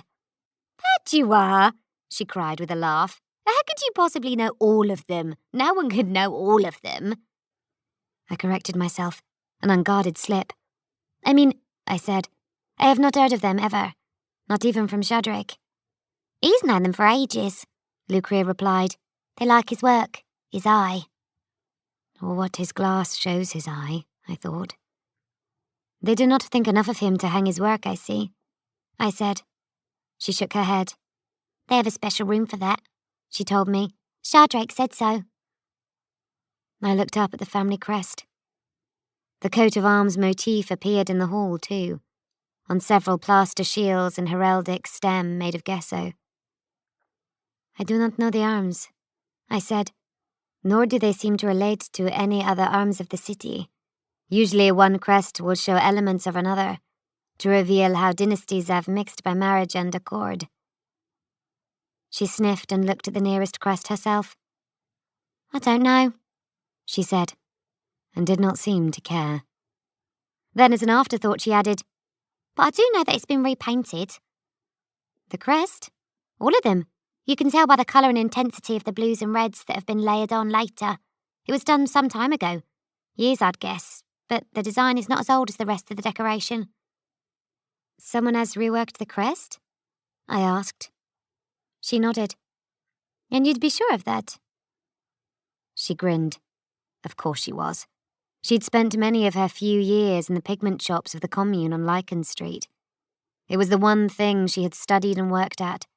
Her stained fingers attested to her knowledge. She knew about paint, how it mixed, how it dried, how it wore, and how it aged. She went back into the room. Lucrea moved to warm herself at the ailing grate. Lightburn came to me and hissed, I have a nasty sense of this place. I think that, as soon as it is light out, we should go. I think so too, I replied. Shardrake won't like it, but we must find a way to take Judica. He nodded. He still had his burden to deliver me safe to Mam Mordaunt, wherever she was. And though that plan had been badly derailed, he was intent on completing it. The servants suddenly returned with silver trays of food and drink. With them came Elise Quatorze. It was our first sight of her. She was of medium height for a woman, and had a slender build which made her seem taller. Her black hair, too black for her bone age, was very short, like a boy's. She was evidently ancient, but there was not a line upon her white skin. Her eyes were large and dark like a cat's. As I said, she was very beautiful. But she was not beautiful the way a woman is usually beautiful. She was beautiful like a star is beautiful. Like a Carnadon, like an ocean in a storm. She wore a long, straight white dress that was very elegant, and looked as though she had been on her way to a great society ball when we arrived, and forced her to change her plans. Constant, she said. Her voice was like a woodland breeze. My dear, he replied, bowing and fawning. You've brought friends, she said. With your permission, he said. As I explained, there was some difficulty.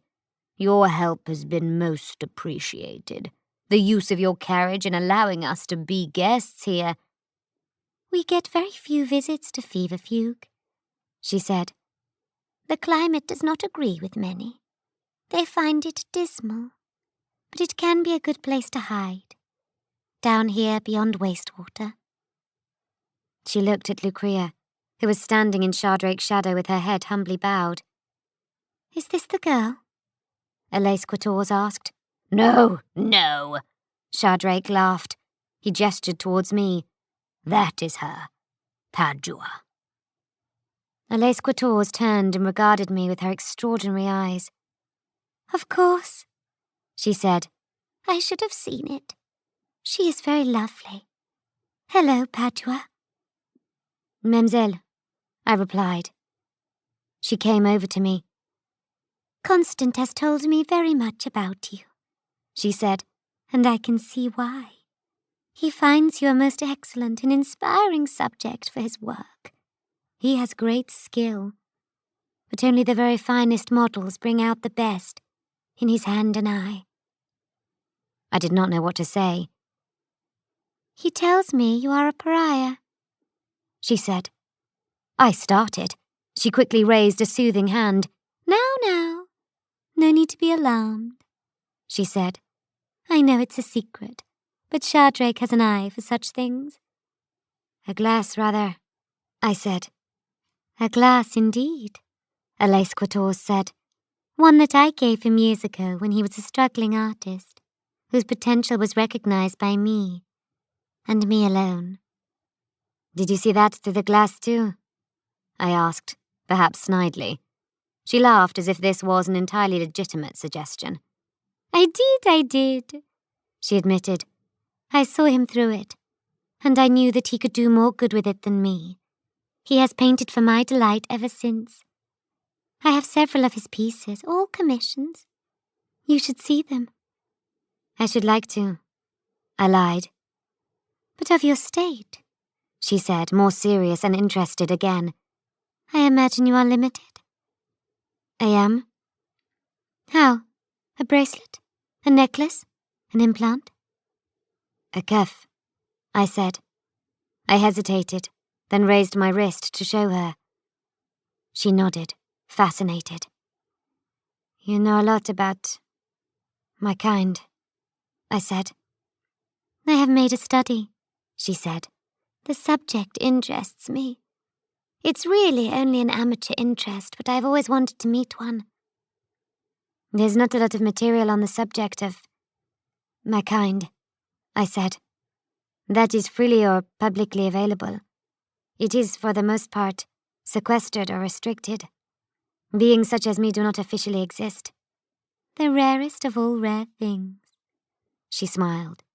And to have two in one room. Again, I was startled by her perception. She was looking at Judica, huddled and forlorn in the chair. He barely noticed that eyes had turned to him. I spotted his cuff, too. You are friends. You came, perhaps, from the same school? School? I echoed. Alaisquators smiled. I know the school, Padua. Just as I know that Padua isn't your real name. I know of the Maison Dieu, my dear. And I know that it fell most tragically just a few nights ago. After a very long existence, as a secret educator of the most special souls of all. Have you been there? I asked. Never, she said, but I have long been aware of it. I make it my business to know about this city. It was a resource I intended to use and never got the chance to. Now it is gone thanks to the brutal enemies of true mankind.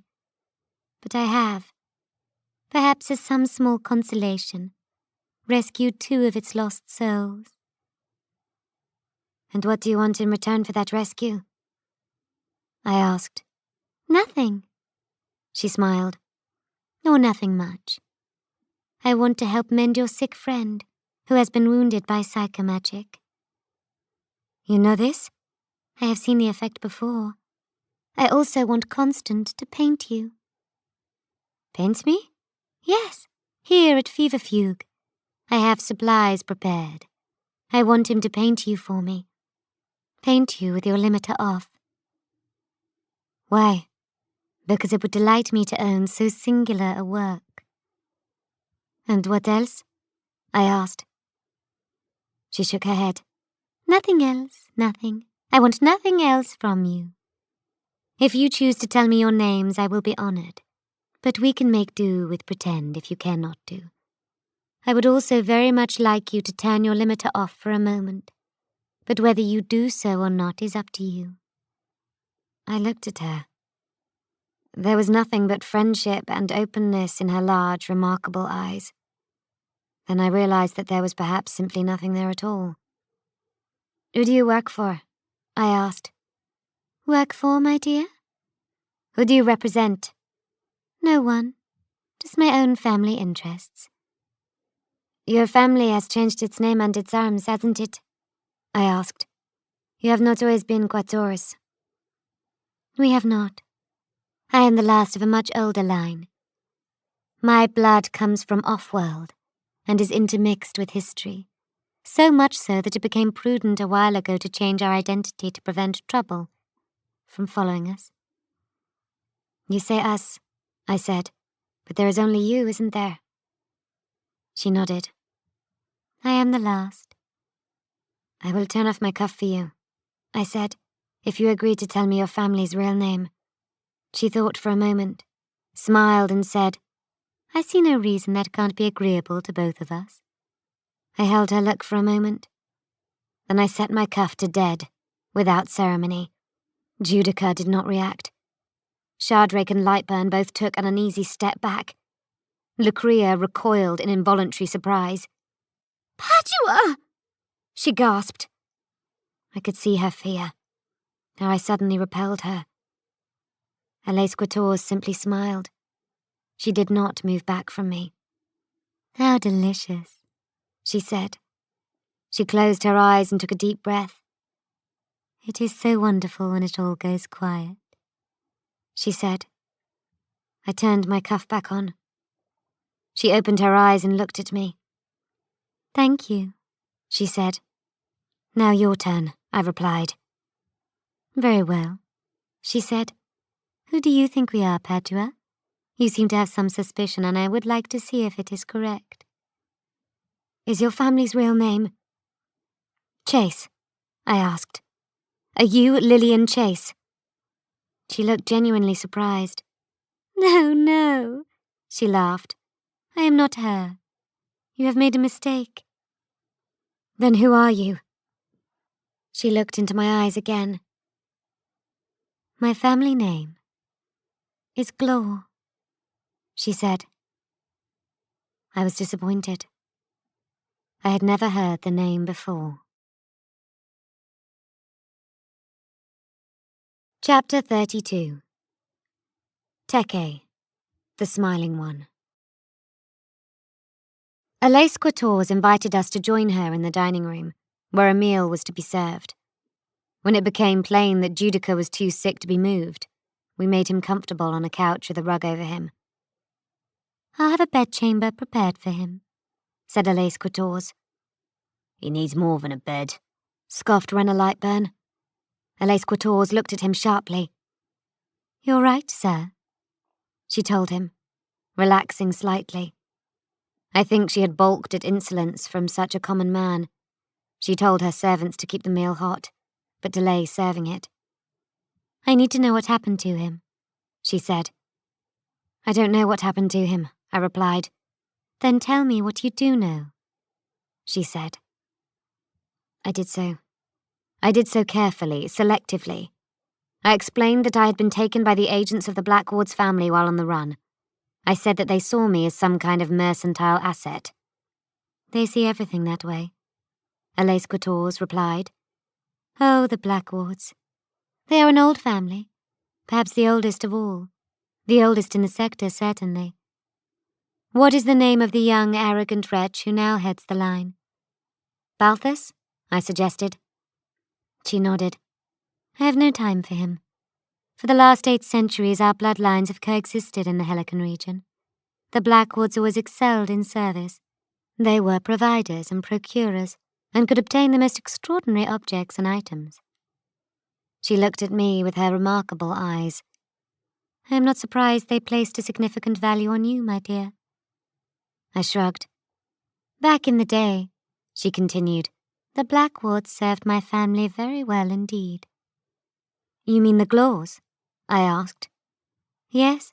The Blackwoods could always be relied upon to provide whatever my ancestors required, and deliver it anywhere in the 3 subs.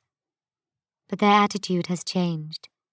They no longer seem to be content to serve, nor content with a magnificent reputation for service. They want direct power for themselves, rather than indirect influence. They are developing the family business. I think it was when we first saw signs of this ambition that my family began to reduce the amount of business we did with the Emporium." "What sort of influence do they want?" I asked. "There is only one kind, Padua," she replied. She poured a glass of water from a crystal decanter on a side table and sipped. "Go on," she said to me. I eyed my audience. Renna by the fire, watching the flames and listening. Shardrake drinking from a goblet and sketching me while I talked. Lucrea curled up on the settee beside him. Judica dead to the world. I told her that Balthus Blackwards had brought me to the church with, as I saw it, the intention of selling me to the ecclesiarchy. I did not tell them about the commonplace book of Lillian Chase, which I knew Lightburn still carried in his coat for me, nor did I mention the Ordos. or the cognite. But I did, out of curiosity, mention the king and the 8, as they had been mentioned to me. Blackward's man Lupin spoke of the program, I said. And these terms are unknown to you? Alais Quatorze asked. I think they are unusual ways of referring to things I am already familiar with, I said. I think the program refers to the ongoing work of the Maison Dieu and the production of very high-ability Pariah field agents for the service of mankind. I believe you are correct, she said. Which makes the king and the 8 part of the authority that controls the Maison Dieu, I said. She nodded. These appellations are familiar to you? I asked. Orpheus is the nomenclature of the king, also known as the King in Yellow or Yellow King, she said. It is an honorary and ritual title bestowed upon the senior controlling operative in the Angeles subsector. There has been a Yellow King for as long as my family can remember. I doubt it has always been the same man. And the 8? I asked. His inner circle, the confidants of the king, his advisors, his familiars, his initiates. I don't know how many of them there are. 8, surely, I said. She looked at me, slightly surprised, and then smiled as if charmed by something that had never occurred to her. You're right, of course, she said. That must be it. Though I was keen to be cautious, I could not resist asking another question. When you say senior controlling operative, you mean the Inquisition, don't you? Oh, yes, she said. Absolutely. Were you in any doubt? No, I said. Good. I also heard the mention of the word Grail, I said. There was no reaction. She did not blink. The Grail is a concept, she said plainly. In terms of the ancient esoteric tradition of mankind, it is simply a symbolic reference. A grail. A grail. Literally a cup or chalice that contains some immutable or divine essence. In the early days of religion, in the Catholic Church, for example, the Grail was a holy relic, but it was not literally a cup. You are referring to the dogmas and creeds before the rise of the imperial cult? I asked. Yes, before the cult, before the ecclesiarchy, before the Laetitio Divinitatis, indeed before the war that united terror and allowed for the Great Crusade, there were many faiths back then, and forms of the Grail myth were common among them. So it's symbolic? I asked. She nodded and took another sip of water. It has been used as a cipher for many things. It was said to be the cup from which a proto-messianic figure drank at a ceremonial supper, and as such had life-giving properties. It was also said to be a receptacle that had caught drops of his blood at his death, and thus had been similarly blessed. Other creeds took this less literally. The Grail contained his blood, inasmuch as it was a bloodline, the genetic bloodline of the same Messiah, so a person could be a Grail. So it symbolizes genetics? I asked. Alais Quatorze shrugged. I believe it is more about inheritance. The inheritance and transmission of anything that is valuable from one generation to the next. Genetics, information, data, law. In other parts of the tradition, the Grail represented the secret knowledge of the architects, which was passed down through their brotherhoods. In the most ancient days, the skills of an architect were most precious. They were the masons, the ones who understood how to build monuments, who understood how to build houses for God. A Maison Dieu, I said. She laughed. A Maison Dieu indeed, she said, with a delighted flash of her eyes. I congratulate you on your knowledge of Old Frank. The construction of temples is our oldest act of faith, and those who knew the skills to perform such a task were immensely valued. A Templar passed his learning in secret to novitiates in his circle. Of course. She trailed off, thoughtful. Of course what? Snapped Lightburn, betraying the fact that he had been more interested than his attitude suggested. I supposed that a man who had once lived in a temple and had his life determined by it would be intrigued by this talk. Les Quatorze turned to look at the cursed. I was going to say that even in this context, burdener, the concept of architect may be allegorical. She said, we may not literally be talking about men who could build temples. We might be referring to makers. Makers of life. Architects of the cosmos. We may be talking about those rare beings who are building some great design beyond the scale of mortal man. The God Emperor would be one such architect, then, I said. Yes, she replied, and the sacred Primarchs, his erstwhile sons, they schemed in such ways too, for better or worse. In a way, they both sought his grail, and were his grails. What about this context? I asked. Grail lore is rich here in the Angelus sub, she said. Just think of this world's name. San-Kur. Sacred Heart in Old Frank. This world has always been the sacred heart of the Yellow King's ambitions. How? I asked. He fights a battle here, on behalf of mankind. An eternal war. A eudaimonic war. A war of good demons.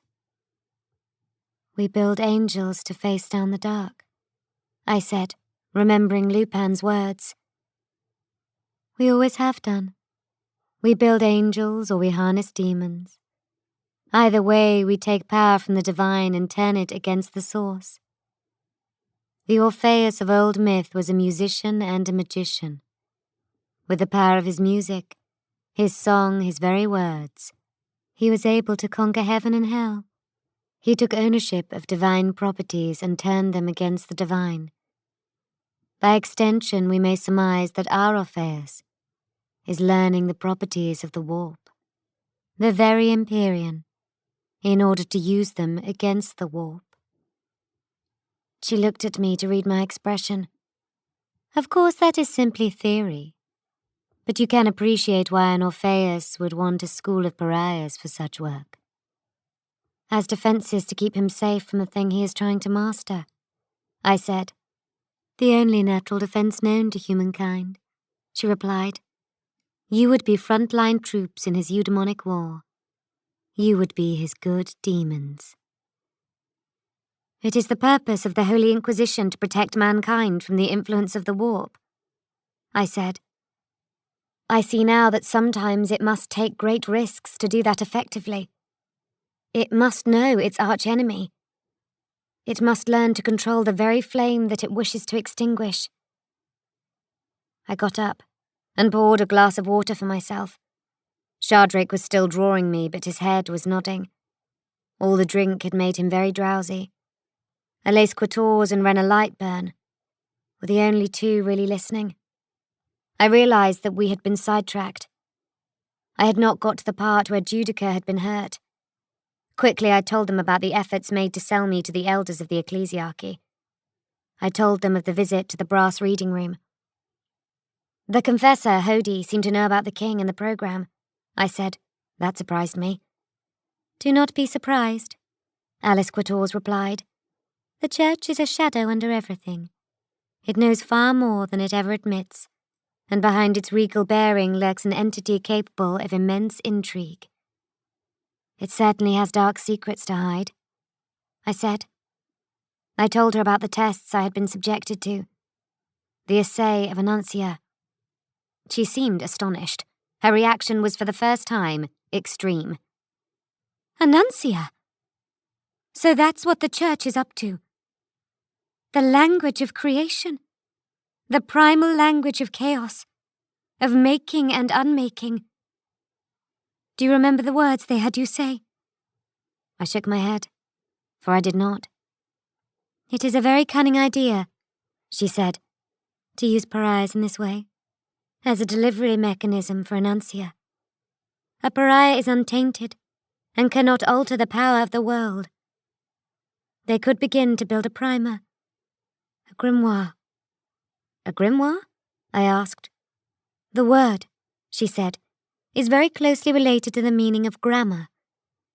I am speaking of a magical grammar that will allow them to use the words of magic to reshape reality and oppose the warp. Consider even the meaning of the word spell. In the beginning was the word, Padua, my dear, and the language of the word was the language of knowledge. And knowledge was the precious secret kept within the Grail. She glanced back at me. Are you sure you can't remember any of the words? Quite sure, I replied. What's the matter? Asked Lightburn. I don't know, I said. It's nothing. For a moment, I thought I had heard something outside.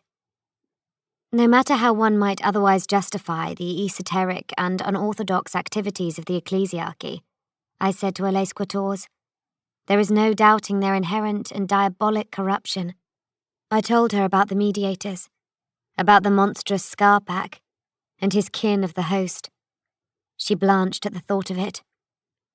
Traitor Marines, she whispered. From your description, I have no doubt they were of the 17th Legion. They were the word-bearers of the old Colchis. Blessed mercy save us, that monsters of that kind should be here on Sancor. You're right. The ecclesiarchy must be damned and thrice mad to consort with such creatures. No wonder the city is in peril. No wonder the institutions of the Holy Inquisition, such as the Maze Undue, have been attacked and annihilated. The archenemy is here. Imperial rule is clearly failing. It was a grim notion. It was something I had been imagining for several days, and to hear someone else voice it made me chill. I started to tell them the rest, about the appearance of the thought form that had called itself a Grail, and about the battle that had followed, during which I presumed Judica had been hurt. But I was suddenly distracted. I had heard something. The laughter of children. It had come from just outside. At least twice in the last handful of days, traumatic events had been preceded by such a sound. Just before the attack on the Maze Undue, I had heard the laughter of children, and it had chilled me. Again in the commune, and in the confusion of the brass reading room. I could not be sure that the laughter of children had not echoed somewhere in the background. Are there children here? I asked sharply. Alais Quatorze looked stunned. Children? She said. Are there children here? I repeated firmly. She began. She shook her head in disbelief. How could you know? We were so discreet. Are there children here, Mademoiselle Quatorze? I said again. She looked almost dismayed in her surprise. One, she admitted. Only one of the children. I do not understand how you could know that. Did someone tell you? I can hear them, I said. I can hear it. She rose. She looked aghast. Please, please, Padua. We must be very careful. We cannot upset the children. I think we should see them, said Judica. He had risen to his feet. He still looked pale and ill and stood in an uncomfortable pose, as though his ribs hurt. But his eyes glowed with quiet fury. You should sit, Alais Quatorze began. No, he snapped. We thought you were sleeping, Jude, I said. I was drifting in and out, he said, his gaze not wavering from her. I heard what you said. You've questioned her well, Beta. An interrogator would be proud. By offering her information of your own, you've got her to give up a great deal about herself. I knew I had. Alais Quatorze had clearly been so hungry for information she had spoken unguardedly. Of course, Judica said. You haven't asked her the most important question of all. I have not, I agreed. I was just getting to it. Alais Quatorze looked quite put out. She began to look from me to Jude and back. "What?" she asked. "What?" "The real question, Mademoiselle Quatorze," I said, "is how you come to be so astonishingly well informed." Her face became tight and pinched. She was angry. "You have no idea who you are dealing with," she said. "Precisely," replied Judica. "That's why we're asking." "I shall summon my servants. They will—" Lightburn drew his landmark combination thousander. It made a loud metallic clack as he thumbed back the hammer. "I'm suggesting that wouldn't be such a dandy idea," he said. Shardrake suddenly became alert. His exclamation of alarm woke Lucrea. The burdener swiftly switched his aim to cover the artist. "Sit back down, you arse," he said. Shardrake obliged very rapidly. "Let's see this child," said Judica. "You don't want to do that?" Elise Quatorze exclaimed. "Throne of Terror, are you mad? The children!" "Let's see him," I repeated. "Then you can explain your business and who you are, the source of your knowledge and your intentions towards us." "You do not want to disturb any of the children," Elise Quatorze said. "You really bloody don't," agreed Shardrake, in a heartfelt stammer. I heard the laughter again, as if it was coming from just outside. The chill knifed at me once more. "I don't believe we have a choice," I said. "Show us." Elise Quatorze took up a vermeil candelabrum and nervously led us out into the hall. She carried the light raised in one hand and the hem of her long dress lifted in the other. We all followed. Judica and I came behind her. Judica had a las pistol aimed at Mademoiselle Quatorze, and I was helping him to walk. I had not even picked up the coutro I had borrowed at the Basilica. Behind us came the anxious Shardrake and the bemused Lucrea. Renna Lightburn followed, covering and herding them both. Feverfuge was dark. It was late. A few servants appeared, drawn by the activity, and Judica told Mademoiselle Quatorze to dismiss them in no uncertain terms. She told them to go back. And they did. We walked along a hall, where the floorboards squeaked under our weight. Lucrea kept talking, asking questions, until Lightburn told her to be quiet. It was unnaturally dark. Outside the ancient pile, night had swaddled the black trees and created a veil of complete blackness. We could hear twigs and branches scratching at the roof, and window panes, as the night wind off the marshes stirred the invisible trees. It sounded like rats scuttling. It sounded like children, running around in an upstairs room. We reached a pair of double doors. The candlelight showed the age of them. The worn brass of the handles, the touch-rubbed patina around the finger plate. "Open it," said Judica. The strain of standing was making him cough again. I winced every time I heard that hard, static crackle. "Constant?" Elise Quatorze asked. Lightburn allowed the drunken artist to come forward. He pulled a heavy key from his coat pocket and opened the doors. We went in. "The Aula Magna," she said. It was a large hall. I imagine it had once been a banqueting room or a formal dining hall, but most of the furniture, especially the main table, had been cleared out. This was where the family displayed their original Shardrakes. The paintings hung on every wall. Alice Quatorze had Lucrea hurry around and light all the candles in the room off her candelabrum. Gradually, as the light grew brighter, we saw the painted insanity of the works around us. I cannot describe the pictures. I do not want to. But even if I did, I would not have the right words. They were of reality, distorted by his glass.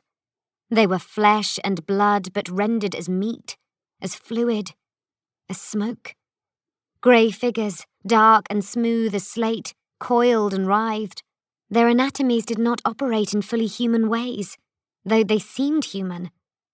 They seemed primordial, like organic forms locked in some orgy of mindless congress, writhing in the smoke and ooze of an elementally racked newborn world. But they also seemed to be places and people that I knew, like memories I could not pin down. I think they were pictures of the world we know, as seen from a world we do not. They were images of lust and greed, avarice and appetite, desires manifested as solid things as we never see them. And I am thankful that we never do. What horrors have you done? Lightburn gasped. Even Lucrea seemed dismayed by the images. Shardrake looked pleased with himself, but embarrassed at the reaction. I paint what I am allowed to see, he said. Then you should not be allowed to see, the curse declared. It is what they want, Shardrake wailed. Who? I asked. The owners of Feverfuge? All of them, protested Shardrake. Why have you brought us here? Judica asked. To dismay us, revolt us, distract us? He aimed his weapon at Mamselle Quatorze's head. Show us this child. I will, she said. He is through here. We had to come past the paintings to reach him. She looked at me sadly.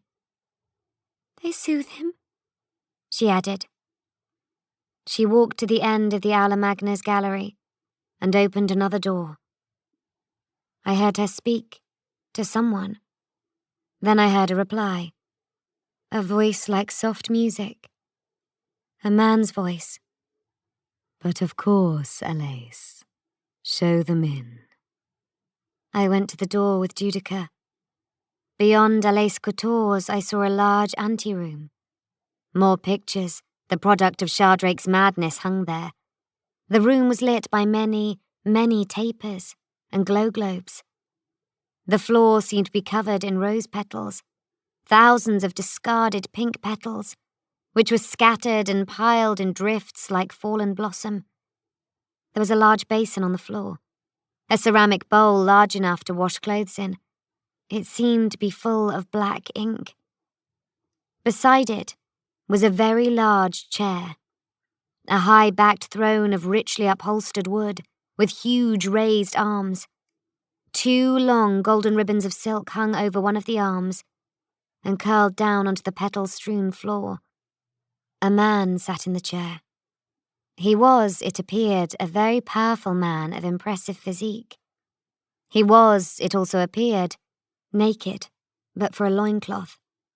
His body, entirely hairless, was oiled, as though he had just stepped from a bathing pool and been attended to by concubines. He had a goblet in one hand and a book in the other, and was lounging in the throne in the most relaxed manner. The pupils of his eyes were gold. He looked at us. He was already smiling, but the smile broadened at the sight of us to reveal perfect white teeth like pieces of alabaster. I felt Alice Quatorze shudder. Are you the Pariahs? He asked. His voice was soft and flowed like music. It is such a pleasure to make your acquaintance. Such an infinite pleasure. What is this? Judica hissed. You said children. Who is this? There are no children here. There most certainly is, said the man. He rose to his feet and put the book down. Only when he was standing did we realize how tall he was. He was inhumanly tall. He was larger than any mortal could be. I am Teke, he said, smiling all the while. Chapter 33, which concerns an emergence or revelation. Don't hurt them, smiling one, said Alais Quatorze. Of course I won't, said the giant. You Glaws, always so very suspicious. Your father was the same and his sire before him. Just because we were built for war, it doesn't follow that we must always act with violence. I was relaxing. I was reading. I am in a gentle mood. Besides, these are the two you said you'd bring for me. Are they not? I may have told them too much, said Quatorze. And I may have to punish you for that, said the thing called Teke. His smile remained constant like a star. So like a glaw to get carried away with your own significance. A sweet smell was filling the room. The smell of petals, I supposed. It was oppressive, almost overpowering. Judica began to cough and became quite helpless with it. The static crackle was worse than ever. I felt as though Jude was trying to do something, perhaps even attack the giant, but his hopeless cough was preventing him. The giant Teke looked at him with a soulful expression, though his smile never wavered. Oh, you, he said sympathetically. Poor you. What's your name? Judica was coughing so badly he couldn't answer. Judica, I said, hoping to appease the creature. Teke was not in any way threatening, except for his scale and his unnerving smile. It's too late for poor Judica, isn't it? He asked, looking at me. Too late. What do you mean? I asked. My, but you're beautiful, Teke said to me, regarding me intently. As beautiful as the boy. Those eyes, that mouth, the hard absence of soul. It's such a shame he's been spoiled. What do you mean? I asked again, more urgently. What is your name? The smile asked. Tell him, gabbled Quatorze. For throne's sake, tell him. I am Bequin, I said. Teke took a step towards me, smiling. He made a curious gesture with his left hand, and all the petals in the room flew up from the floor like a swarm of insects, encircled him, and clothed him. Suddenly he was wearing a full bodysuit of soft pink. The sweet smell grew stronger, like some odour of sanctity. Did you know, he asked me, that of all the multifarious species of the galaxy, the human race is the only one in which nulls naturally occur? He looked at me. The only one, he repeated. Only the human race breeds weapons that can silence the warp. I did not reply. You, Bequin, he said. You will serve the children, but Judica will not be suitable. He has come to us too late. The king has already tampered with him. Judica's coughing fit had become so bad that he had fallen to his knees. Mademoiselle Quatorze was trying to help him. Renna, I cried. Lucrea, please, help me with Judica. We must make him comfortable. Help me carry him out and fetch him water. Lightburn, Lucrea, and Shardrake were in the doorway behind us, too alarmed to fully enter. Teke was suddenly beside me. He had moved without me seeing it. He took hold of Judica and lifted him clear off the ground as one might pick up a cat or a child. He can't leave, Teke said. Even hurt like this, he's too dangerous. Let him go, I cried. Teke did not, but he shot a look at me. His smile remained, but there was no smile in his eyes. What ails poor Judica so? He asked. He is hurt badly, isn't he? Holding him off the ground with one hand, Teke tore Judica's coat and shirt away with his other. He stripped off Judica's upper garments. We all suddenly saw the wound in Judica's side. It wasn't a physical wound. It was a mark, a wheel that seemed to run across the fabric of his reality, like a distortion in space rather than damage to flesh. It was awful to see. I wondered what manner of thing could have left such a mark on him. Teke raised the helpless Judica up so he could stare closely at the wound. He sniffed it. He delicately extended an alarmingly long tongue and licked it. Word bearer, he said. They are here, Smiling One, Alice Quator said agitatedly. I have just learned as much. Here? Asked Teke, glancing at her. His teeth flashed white. Those by-blown scum are here on Sancor? Sniffing around and hungry, I'll be bound. One of their blades did this. One of their cursed weapons. One of the edges soiled with the toxic words of their chattering sire. Please, let him go, I said. Teke looked at me, shrugged diffidently, and simply let Judah go. My friend fell to the ground with a bone-bruising force. He writhed in pain, still coughing. I started forwards, but Lightburn grabbed me and pulled me back. Teke stooped down at Judica's side. He stroked Judica's hair. Really? He said. Do you persist? What will it take to dislodge it? I thought a fall might have weakened its grip. Must I dash you against the ground repeatedly? Come on. Out you come. Out you come. Judica began to shudder and convulse. I suddenly heard the laughter of children all around us. We all heard it. It was like ghosts dancing around the walls of the room. Echoes of past lives that haunted the ancient house. A bloodshot light filled the room. It welled up out of Judica. It was the thought form. It was unmistakably Grail Margent. Oh, no, you don't, tutted Teke. This is no time for last stands. He reached out his right hand without looking. One of the golden ribbons coiled over the arm of his throne whirled up into the air towards him. By the time it was in his hand, it had become a straight, slender longsword made of chased gold. Still crouched, he whirled it in his hand, so he was gripping it blade down like a dagger and stabbed it down through Judica. The blade skewered him to the floor. He was pinned like a butterfly, like an insect specimen on a felt pad. The blade must have gone at least 1/2 meter into the ground. I screamed, I think, in utter horror.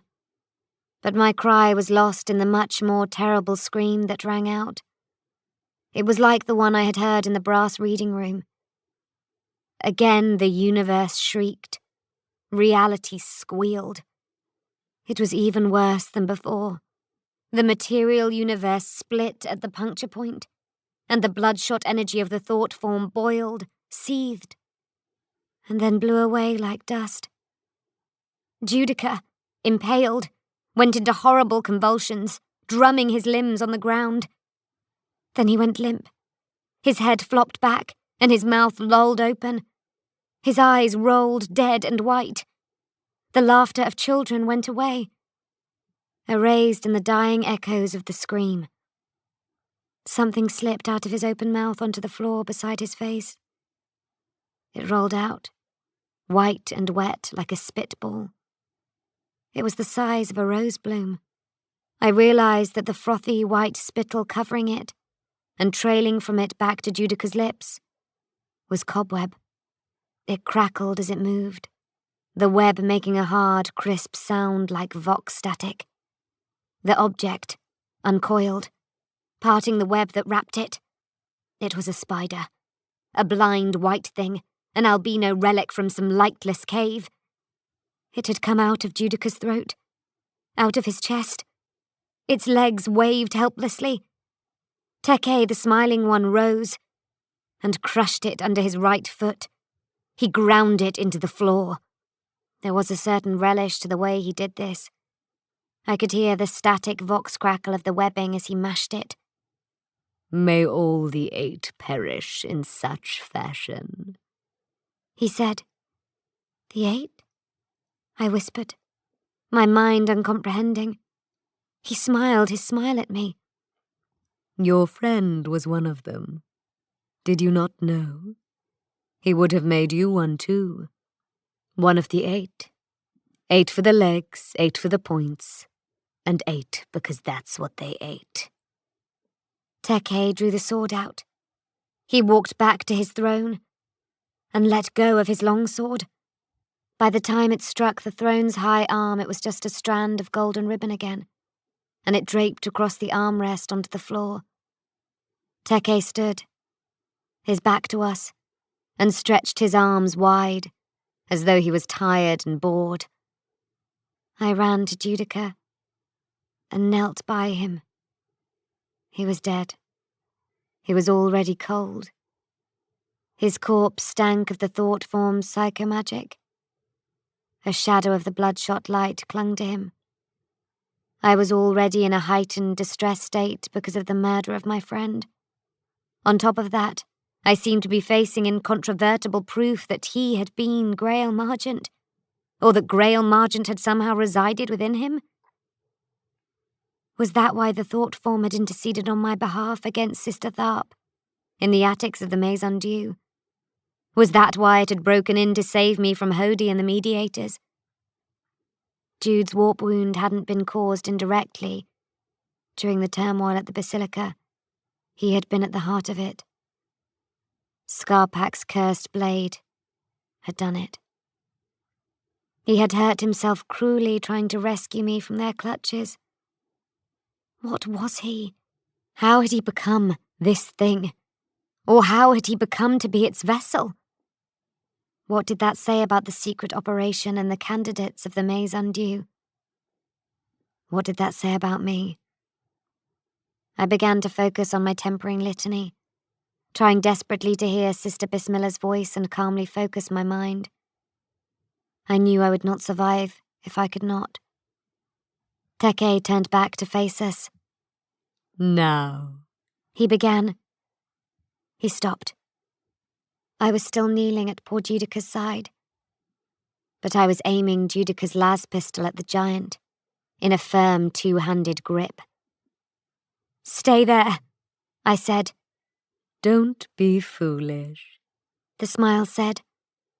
I rose slowly, still aiming. "Stay there," I said. "Don't," Elise Quatorze blurted. "Don't anger him. Don't provoke him. My dear, you have no idea what you're risking." "Be quiet," I told her without looking at her. My focus was Teke. "We're leaving. You will not prevent us." "Are you really so upset that I killed your friend?" Teke's smile asked. "He wasn't your friend, you know. You do know that, don't you? He was a bastard of the Eight, a hybrid of the King's inner circle, a eudaimonic thrall. He was no friend to you. He and his ilk wanted you to become one of them. It was your destiny." The smile broadened. "It wasn't going to be a nice destiny," Teke said. "though you wouldn't have been aware of it once you were in it. It would have twisted you so much you wouldn't have realized it was a living hell. Because of something you ate. You see? I saved you from that." "Don't expect any gratitude." "I won't," he said. "I just expect your service. You belong to the children now. We have other, loftier destinations for you." "I refuse," I said. "You don't get to refuse," replied Teke. "Oh, my throne! Stop provoking him!" Quatorze wailed. "We are leaving," I stated firmly. I began to back towards the door. The smiling giant took a step forwards. At the door, Lightburn swept out his man-stopping revolver and aimed it with a hammer clack. Shardrake and Lucrea cowered behind him. Now covered by two steadily aimed weapons, the giant chuckled. "A hard round revolver and a las pistol? Oh my, whatever will I do?" "Shut up and bleed out," the curse suggested. Teke was looking at me. He took another provocative step. "I don't want to hurt you, Beckwin," he said. He paused. "Well, of course I do. Very much. Right up to the unthinkable point where it becomes a pleasure for both of us. But I can't. I'm not allowed to. You're too valuable." He paused again. "So put the gun down. I can't hurt you. but I will detain you." He stopped smiling for a second, in less time than it takes for a human heart to beat. I knew that the talking was done. He started to move. A blur. Elise Quatorze screamed, I fired. The las round, a dart of hard white light, split Teke's left cheek and left a scorched groove. Lightburn's first round tore into the giant's ribcage from the side. Neither stopped him. He reached me, grabbed me, and threw me aside. I fell, rolled, and tried to hold on to my weapon. Lightburn was still firing, emptying every chamber of his gun. Flattened lumps of metal, the impact squashed remains of his bullet, fell off Teke's soft pink body glove, and ran off the floor like coins. Teke gestured at the cursed. A storm of pink rose petals flew from his arm, reducing the length of the sleeve and baring his skin. The petals swirled at Renner. He staggered and tried to fight them off, but they swept him to the ground. He struggled and fought, trying to protect his face and ears like a man being attacked by a cloud of angry bees. Teke was half-turned from me. Still prone, I started to fire again, punching las round after las round into his long, broad back. I saw burned black punctures appear like craters on a pink dust moonscape. He snapped around at me. His smile was back. As he leapt towards me, he reached out his right hand, and a gold ribbon flew into it from the throne. The ribbon became a golden longsword. The sword became a blur. My las pistol became 2 pieces of destroyed las pistol. The snout and muzzle severed from the grip. The cut edges of the metal were bright and sharp, sliced with impossible precision. He reached for me. I punched what was left of the pistol I was holding into his chest, so that the razor-sharp cut edges sheared into him. It drew blood. Still smiling, he looked surprised. He backhand slapped me, and the blow threw me across the floor towards the door. I heard him padding forwards after me to sweep me up. I set my cuff to dead. He snarled and staggered back, momentarily pinched by my blankness. "Run!" I yelled. Shardrake, Lucrea, and Elise Quatorze were already running back through the Aula Magna. Lightburn scrambled up. The swarm attacking him had turned back into rose petals and had fallen off him, dead. I caught his arm, and we ran together. Behind us, Teke raged out a furious cry of frustration. We reached the end of the Aula Magna's nightmare gallery, following Lucrea, Shardrake, and Quatorze into the rest of the gloomy house. I looked back. I could see Teke standing in the bright room where we had found him. My blankness was receding from him. I was far enough away for his psychomagic to return. He clothed himself. The pink petals swirled around him and formed a new suit of more robust shape. The black oil in the ceramic basin on the floor became a living, gleaming ooze that splashed up his body, wrapped it, and turned several parts of his form glossy black.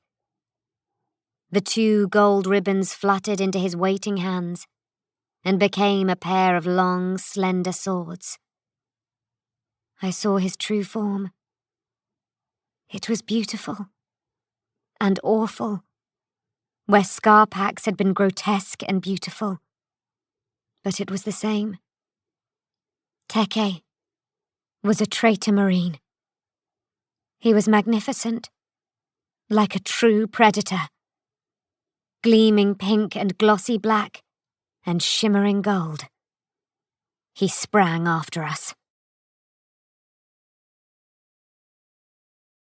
Chapter 34, which concerns transition. We ran, slamming doors behind us. The old dark house shook. He was behind us, howling in a feral sing-song voice. Screams echoed from other parts of Feverfuge, out of the darkness of night and trees that enclosed the place. I imagined it was servants and household staff, woken in terror by involuntary nightmares. "We need to get away from here," I yelled at Elise Quatorze. "Where are your motor carriages kept?" There's no time for that, she wailed in reply. Teke is too fleet. He is too quick and clever. We'd never even get off the grounds. I believed she was right. Why would you consort with a being like that? Lightburn raged. He was trying to reload his revolver as he ran, but the effort was doomed. For the gifts he bestows, Elise Quatorze cried. For the promises he makes. We ran into another room and slammed the heavy doors. I looked at Elise Quatorze. That doesn't seem enough, I said. You haven't seen the gifts, said Shardrake. He was breathing very hard, already out of breath. My family was great once, said Elise Quatorze. The name Glor was respected across subsectors. We had power and influence, but we were brought low. An alliance with the children could restore our fortunes. In return for our help in the Materium, they would favor us in the Immaterium. I could... You're insane, I pointed out. We doubled back into another wing, hoping to confuse or even shake off the pursuit. The walls were red plaster, and the floors were black marble, all picked out by the vague glow of the occasional candle or sconce. Some rooms had furniture, but there was no sign of life or proper habitation. Feverfuge was a structure that resembled a grand home, but only superficially. No actual life dwelt there. It was like a stage set. Screams still echoed from rooms above. We could hear doors being smashed. "Is there a way out of here?" I asked. "Can we hide in the woods?" "You cannot hide from him," Elise Quatorze said emphatically. "Perhaps," I said. "But he cannot hide from us either." I turned to Shardrake, grabbed him, and searched his pockets until I found his sighting glass. He protested feebly and tried to fight me off. I raised the glass, and through it saw the skeletal ghost of the house, the imprint of its structures and walls upon reality, and the folds that these made where they conjoined with other spaces. I saw deranged geometrics inside the spatial engineering of the world I understood, and I saw Teke. He was visible as a hot white silhouette. He was racing from room to room, from hall to hall, searching for us. My blankness was, I believe, disconcerting him, and making him unable to trust his transhuman senses and his armor's formidable sensory apparatus, not to mention the warp magic that came so easily to him. He seemed frustrated and enraged. He kept stopping to vent his anger on doors or walls or even furniture by shredding them with his twinned blades. He also, I felt with a cold dismay, seemed to be enjoying it. He was enjoying the hunt. It was prolonging the pleasure of achieving the kill. Every time he turned our way, or seemed to sense where we were, I guided us in an opposite or contradictory direction. The glass led me. We were able several times to double back and even pass very close by him, without him realizing, sometimes at no greater distance of separation than a wall. We heard him, snorting and hissing, laughing and bewailing. We heard his swords rend and slice. We stayed a few steps away from him, and kept him at bay. Or was he, I wondered, after a while, just playing with us? We suddenly found ourselves in a small courtyard. We'd opened a door and it had let us out. It was cold and dark. Black trees hissed against a black sky beyond the black eaves. The air smelled wet. I could see a faint hint of moonglow behind the trees. "Oh, you dangerous witch!" Elise Quatorze cried. "Look what you've done! Look where you've led us!" "Where?" I asked. "You've taken us through." Shardrake laughed, startled. "You've taken us too far," spat Alice Quatorze. "You've taken us to the city of dust." I turned and looked at her.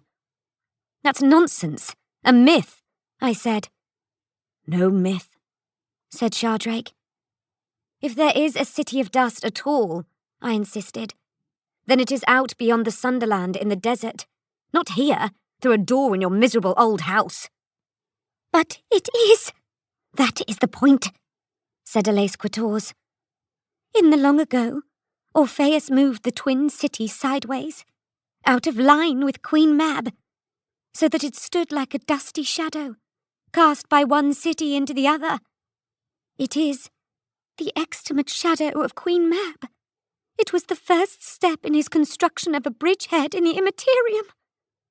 She looked at me with her remarkable eyes. Feverfuge was always said to be one of the crossing points, one of the places where the harrowed paths and holloways actually penetrated through to the other side. That was why I bought the place.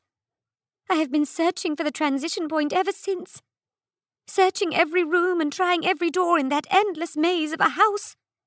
For years. And now you just led us there? I didn't know what to say.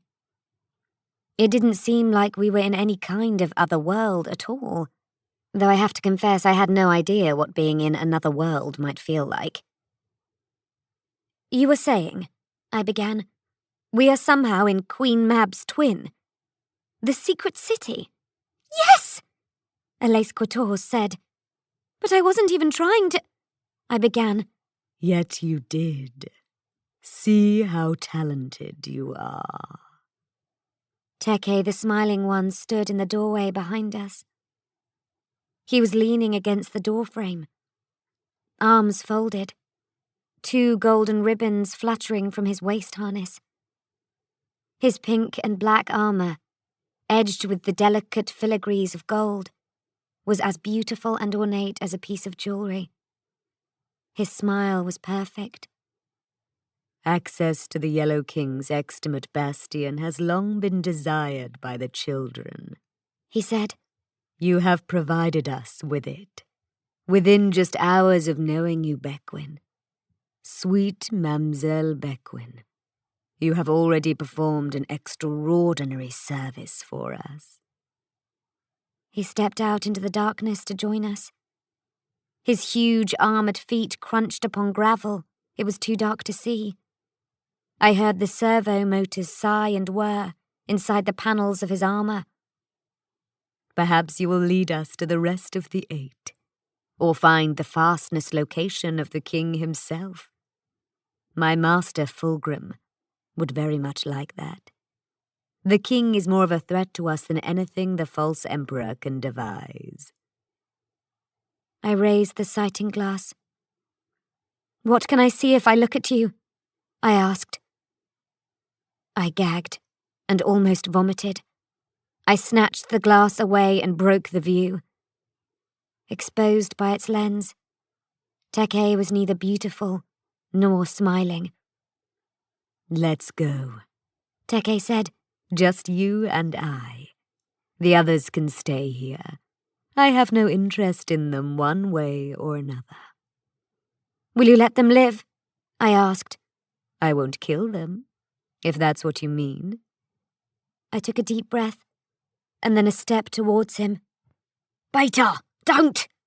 Cried Lightburn. It's all right, I said to him. He can take me if he'll spare you. Oh, he likes you, doesn't he? Said Teke, smiling at the cursed. Do you want to bring him too, as your plaything? Spare them, and I'll come with you, I said. Teke nodded, and led me back into the house. Wait! Elais Quatorze cried. What about me? I arranged all this for you. I worked so hard to achieve it. I secured Feverfuge and the Pariahs. How can you just... Teke looked at her disdainfully. In 1 hour, without even knowing she was doing it, she has led us through the house maze and found a back door to the City of Dust. How many years have you been trying and failing to do that, Glaw? How many? But... The Glaws were once something to be reckoned with. Teke smiled. Pontius especially. I always did like him. Great achievers by human standards, but you, Alice, you're really not much. Just a rather sad footnote to the family line. No! Elais Quatorze cried. I followed him into the candle-haunted hallway. Where do we go? I asked him. Back through the maze into Queen Mab, He said. There I will summon my kin, and we will begin to plan our assault on the king's extimate bastion through this unexpected and secret access. He will never see it coming. He will never expect that a precious product of his program will be turned against him. I am not his product, I said. I used to think I understood my place in the world, and the role that had been intended for me. But now I think I truly don't belong to anybody. My destiny is not fixed. I am not the king's, nor am I the Inquisition's, and I am certainly not yours. Oh, I think you are, he replied. You belong to the Emperor's children now. There's only one thing I'm really certain of, I said. He paused and turned to look back at me. His white smile gleamed in the candlelight. What might that be? He asked. Being outside, I said, just breathing in the air of a different world, I realized something. I looked straight at him. I've remembered what the word was, I said. Chapter 35, which concerns a convergence. I spoke the word. The force of it struck Teke and hurled him away from me. He looked surprised, for a moment. Then he vanished in the astonishing shockwave of fury that followed the pronouncement, and crashed through several walls. They splintered and shattered like glass. I didn't know how long he'd stay down for. I doubted he was dead, though the word would have slain a lesser being. I felt utterly spent, as if saying the word had sucked all the vital energy out of me. I doubted I could say it again for a while, if at all. "Renna! Hurry!" I yelled. He ran to me, and we started to flee. Shardrake and Lucrea came after us. Of Mamselle Quatorze, there was no sign. "She went away," Lucrea said. "She ran off into the night outside." The other night. The extimate night. "Did you not want to go that way too?" I asked Shardrake. He shook his head. He was scared. He had seen many things in his corrupted life, but something about the darkness outside had been too much for him. I think he was crying. I used the sighting glass again and tried to follow my way back through the labyrinthine structure of the house. Perversely, it was harder to do it deliberately than it had ever been to do it by accident. After some 20 or 25 minutes, we reached a hallway that I felt sure I recognized. It was very hard to tell if we had crossed back. It was even harder to tell if we had ever crossed over in the first place.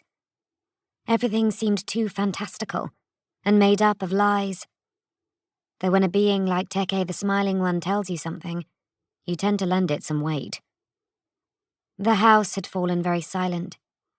The screaming had stopped, and so had the sounds of branches brushing and raging at the roof tiles. Most of the candles were burned low and guttering. I felt certain that most of the servant staff, woken by awful, sympathetic nightmares, had fled the place.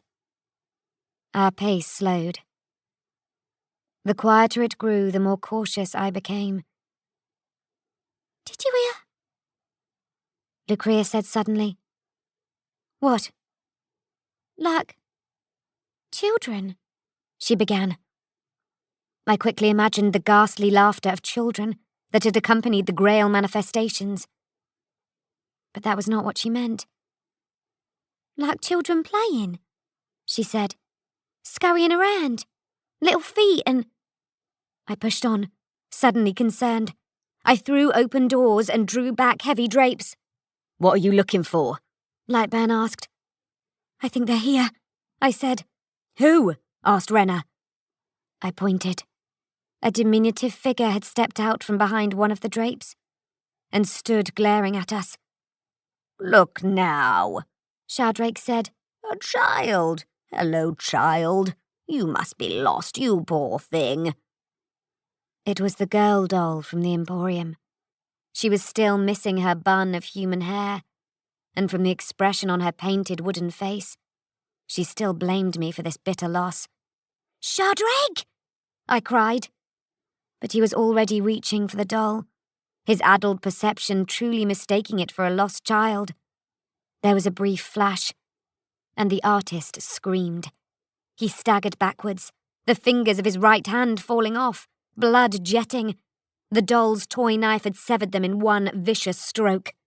Shadrach was screaming and bleeding wildly. The doll took a step forwards. "The Black Wards have found us," I said. "Screw the Black Wards," Lightburn replied. He aimed and fired his revolver, blowing the doll back against the wall.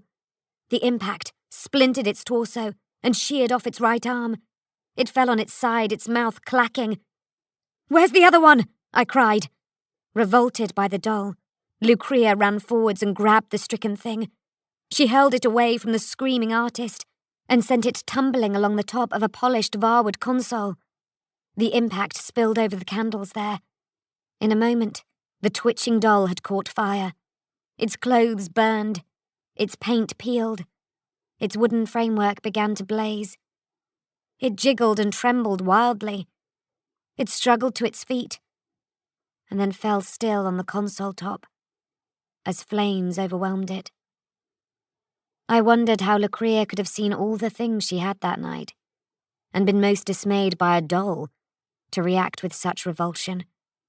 I supposed it was because a doll was something she could still understand and graduate a response to. Everything else was abstract nightmare. I also believe it had, by then, been some time since her last consumption of any substances, and paranoia was accompanying her fretful withdrawal. "Where's the other one?" I repeated, yelling now. Lightburn hunted around. Shadrach was too busy trying to collect up his missing fingers. I spotted the boy doll. He emerged from behind a side table. His face was still bright red from the dye that had covered him in the commune's pigment room. He took one look at us and ran towards the door. "Stop him!" I yelled. Lightburn and I gave chase. Lucrea came behind, trying to calm the wailing Shadrach and staunch his blood loss. "Don't leave us here!" she cried. "Come on, Constant! They're leaving us behind!" "My hand! My bloody hand!" Shadrach howled. The boy doll, Redhead, ran away down the next hall, his tiny shoes clattering on the tiled floor. The cursed tried another shot, but missed. "What is that thing?" he asked in alarm. "Something we have to stop," I replied, running on. "It can't tell them we're here." "Too late for that," said Balthus Blackwards. We skidded to a halt. We had reached the main entrance hall of Feverfuge, and was standing just ahead of us. To either side of him stood two of his bodyguards. Redhead ran up to them and hid behind Blackward's legs. "I need a weapon," I said to Lightburn. "No, you don't. You can just share my gun," he replied sarcastically. I wondered if I had the word back in me again, but it felt as if I did not. I retained a sensation of being empty. "You really are proving to be quite troublesome," said Balthus Blackwards. "And you are proving to be quite reckless," I replied. "Whatever you feel you can gain from this, in terms of money or favour, I can assure you it was not worth following me here. This is a cursed place, and there is danger here you cannot begin to imagine." "I am protected," said Blackwards. "Those sellswords will not stand a chance against what lies in this house," I replied. "You will not be taking us to your clients." "I will not have to," he replied, and casually clicked a small vox pulsar. I felt an ultrasonic tingle. A nasty blue-white light bloomed beside him, twinkled, and expanded. As it grew, a second light did the same the other side of him. They were teleport flares. They bloomed, they swam, they shimmered. and then they fused into solid concrete forms. A stink of ozone filled the air as the light faded. Scarpack, the word-bearer, stood on Blackward's left. Another of Scarpack's host stood on his right. "My clients will come to me," said Blackward's. The traitor Marines surged forwards to seize us. Though their speed was equal to that of Teke, their movement was markedly different. They were brute fury, like tanks or charging aurochs. Teke's had been the fluid grace of a serpent. Lightburn and I turned and ran from them, yelling at Lucrea and Shardrake coming up behind us to do the same. I lost my grip on the sighting glass, and it fell to the floor. There was no time to go back for it. Lucrea saw the menace at once, but Shardrake was too far gone with pain and distress to react fast enough. Scarpack simply punched the artist out of his way. He punched him aside and did not even break stride.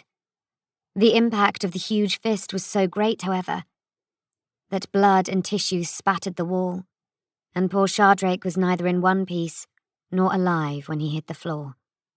There was another blistering flash of light, and a third word-bearer materialized in our path.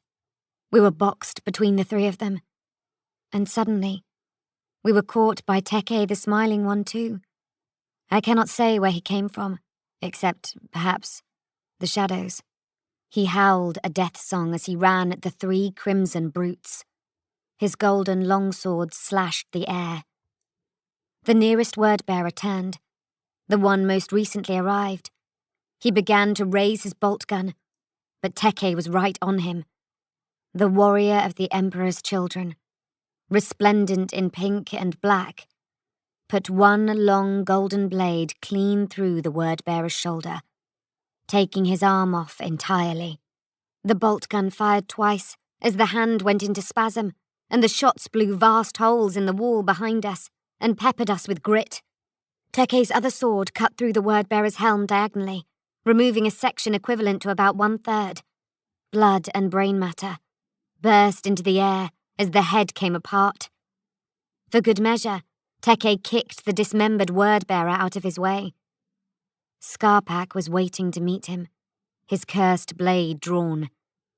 They clashed, with a fury, raking and cracking at one another with their swords. Scarpack, for all his brutish manner, was impressive. With his one heavy blade, he managed to fend off the lightning-fast strikes of Teke's pair. The other word-bearer tried to risk a shot at the warrior of the Emperor's children, but dared not hit his commander. He put up his bolter, drew a sword, and joined the battle. Now Teke was fighting two of them off, a golden sword fighting each one. I had never seen combat of such a pitch. It was too fast to follow. The transhuman reactions and speeds were appalling. Their matched strengths were such that every blow, including every parry, produced a concussive shockwave that pummeled every human in the vicinity. It was titanic, inasmuch as it was like something from the most ancient proto-myths. It was like the warfare the gods engaged in before man was ready to be created. It was like a glimpse of the terrible war of wars that had riven the stars at the time of the heresy, the monumental war of Primarchs, because of which the galaxy had burned. "While they are busy," I urged, and Lightburn and I ran back down the hall, with poor Lucrea in tow. She was crying almost hysterically. We were ready to face Blackwards and his men. Anything was better than the superhuman carnage being wrought in the chamber behind us. It was shaking the very foundations of Feverfuge. But in the hall, there was no sign of Blackwards, his doll or his bodyguards. The front door to the house stood wide open, and we could see the dark driveway and the monstrous blackness of the trees outside. "I don't understand," I said. "They fled," said a voice. "They saw the error of their ways, and they fled." I turned to look at the speaker. I recognized the voice. It was a very particular voice that had special significance for me. I simply could not believe I was hearing it. She was standing in the doorway, the night framing her red habit and her starched white wimple. "Hurry, Beta dear," said Sister Bismillah. "We can't stay here." Chapter 36. Ordo Hereticus. "Sister?" I stammered. Hurry now, Beta," she said. "Come, my child. There is no time to delay. Bring your friends." Sister Bismillah smiled and held out her arms to me. I hurried to her. "What are you doing here?" I asked, embracing her. "My job," she sighed. "My appointed duty, which is a thing that I have been very lax about." "What?" I asked. "I have watched over you for years, Beta, since you were tiny. It was only meant to be a temporary function, but I stayed on permanently once we realized who you were." Now I was properly confused. "What do you mean?" I asked. "I mean, I spent 2 decades keeping a safe eye on you," said Sister Bismillah, "and then in one night, the maze undue falls and I lose you." She embraced me again. "I thought you were dead, Beta. I love you like a daughter, and I thought that my negligence had led to your death. We have been looking for you ever since." "Who is we?" I asked. She promised that answers would follow. The frightful war between the traitor marines was splintering the plaster and threatening to burst through into the main hall. Some of the heraldic gesso plaques were falling off the walls and shattering on the hall floor. Sister Bismillah led us outside, her arm around me. Lightburn followed, comforting the sobbing Lucrea. Outside, it was cool, and the very depths of the night. A wind stirred the ancient woods, but it was just a hushing sound. It was so dark we could not distinguish sky or ground or trunk or branch. Behind us, the ghostly frontage of the house was just visible. From inside came terrible sounds of violence and pulses of light. Sister Bismillah had us follow her away from the house into the woods. "There is a clearing," she told me, as if this explained everything. "It was Sister Tharp," I said to her. "She was the one. She infiltrated the Maze Undue and brought its doom down on us." "She was an implant agent," Sister Bismillah agreed. "Just like me, I suppose. She was set upon one function and I upon another. I blame myself. I should have seen her for what she was. Amusingly, she had no idea who I was. We fooled each other." "Did she hurt you?" I shook my head. "Good," said Sister Bismillah. "I may have hurt her," I admitted. "I see," she said, and gave me a hug for comfort. "I really should have known her," she said ruefully. "Our paths had virtually crossed. We were just of different times. It is ironic, I suppose. I'm just glad you got out safely. I should have had more faith in my Beta." "I think Tharp was cognite," I said. "Do you know what that means?" Sister Bismillah looked at me in surprise. "I do know what that means, Beta." "I'm surprised you do. The cognite usually covers itself very carefully in other masks. To answer your question, no, she wasn't. Sister Tharp was not cognite. Her name was Patience Kiss, and she was a high-level operative of the Holy Inquisition." "What?" I exclaimed. "How could she be?" "She was," Sister Bismillah assured me. "Please explain this," I begged her. "I am so lost. There is nothing I can trust." "You can trust me," she replied. Behind us, through the trees, a savage explosion blew out part of the front of Feverfuge House. Flame light licked up into the darkness. The trees around us became partly visible, and suddenly they were casting hard shadows in the orange glare. We had reached the clearing. I saw the night sky and a handful of familiar stars, the constellations that watched over Queen Mab at that time of year. Orpheus, Geminis, Sagittare, Lupo. More explosions rattled the air behind us. We felt the heat of them, as a warm wash of air. I heard bolter fire. One of the traitor marine factions had, I believe, called in reinforcements. I scarcely cared. My mental fortitude was exhausted. Sister Bismillah pulled out a Vox handheld and cued it. "Gauntlet wishes thorn," she said. "By moon of pain, waxing." "Confirmed," crackled the Vox. "Do it well," she scolded into the Vox. "I'm not there to show you how." "Oh, blah, blah, blah," the voice replied.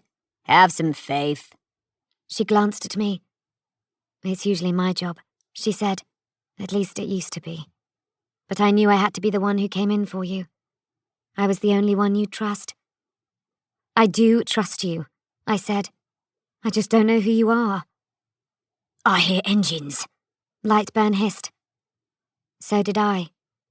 They were powerful engines, main lifter units, but they were also muted as if suppressed for stealth operations. I suddenly realized that part of the night sky above us, a huge black cross, had separated from the rest of the darkness and was descending into the clearing. I saw the pale blue tongues of burner jets. We all felt a fierce downrush of air. It swished the grass and the black trees. "What is that?" asked Lucrea. "It's called a gun cutter," said Sister Bismillah.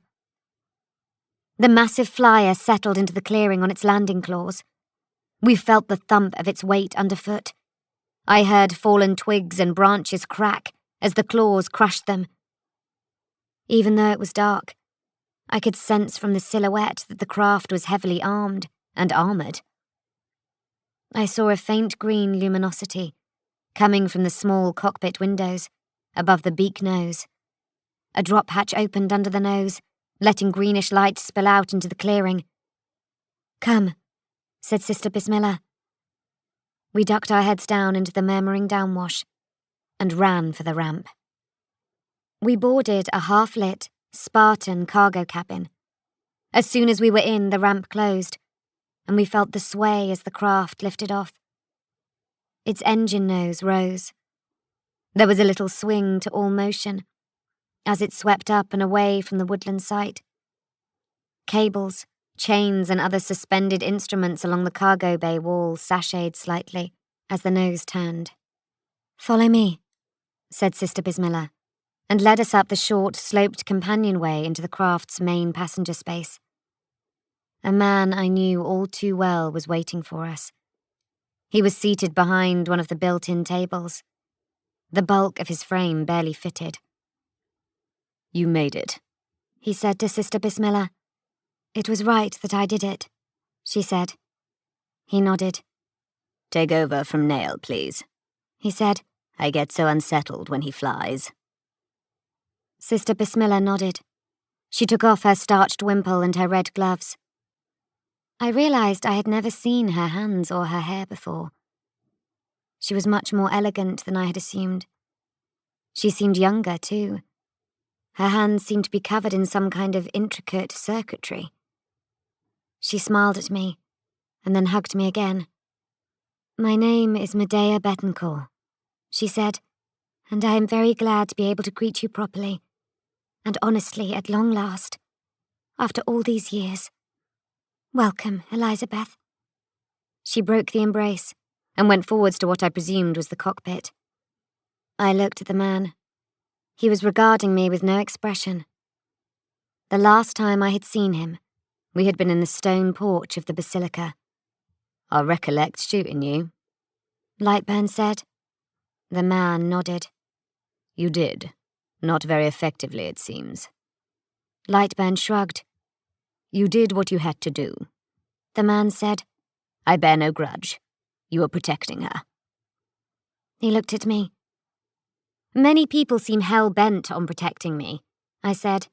"Sister Bismillah is the only still point I've known in my life, and now I discover she's... Medea, was it?"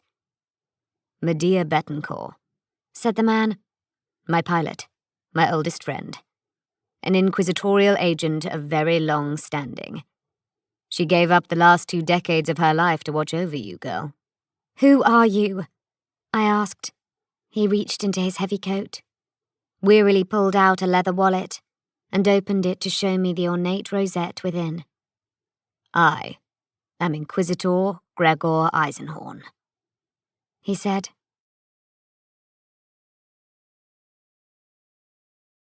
Chapter 37. Interrogator. I walked over and sat down at the table facing him. "What is my life to you?" I asked. I value it, he said. "Why? Because I am an operative of the Holy Ordos?" He shrugged.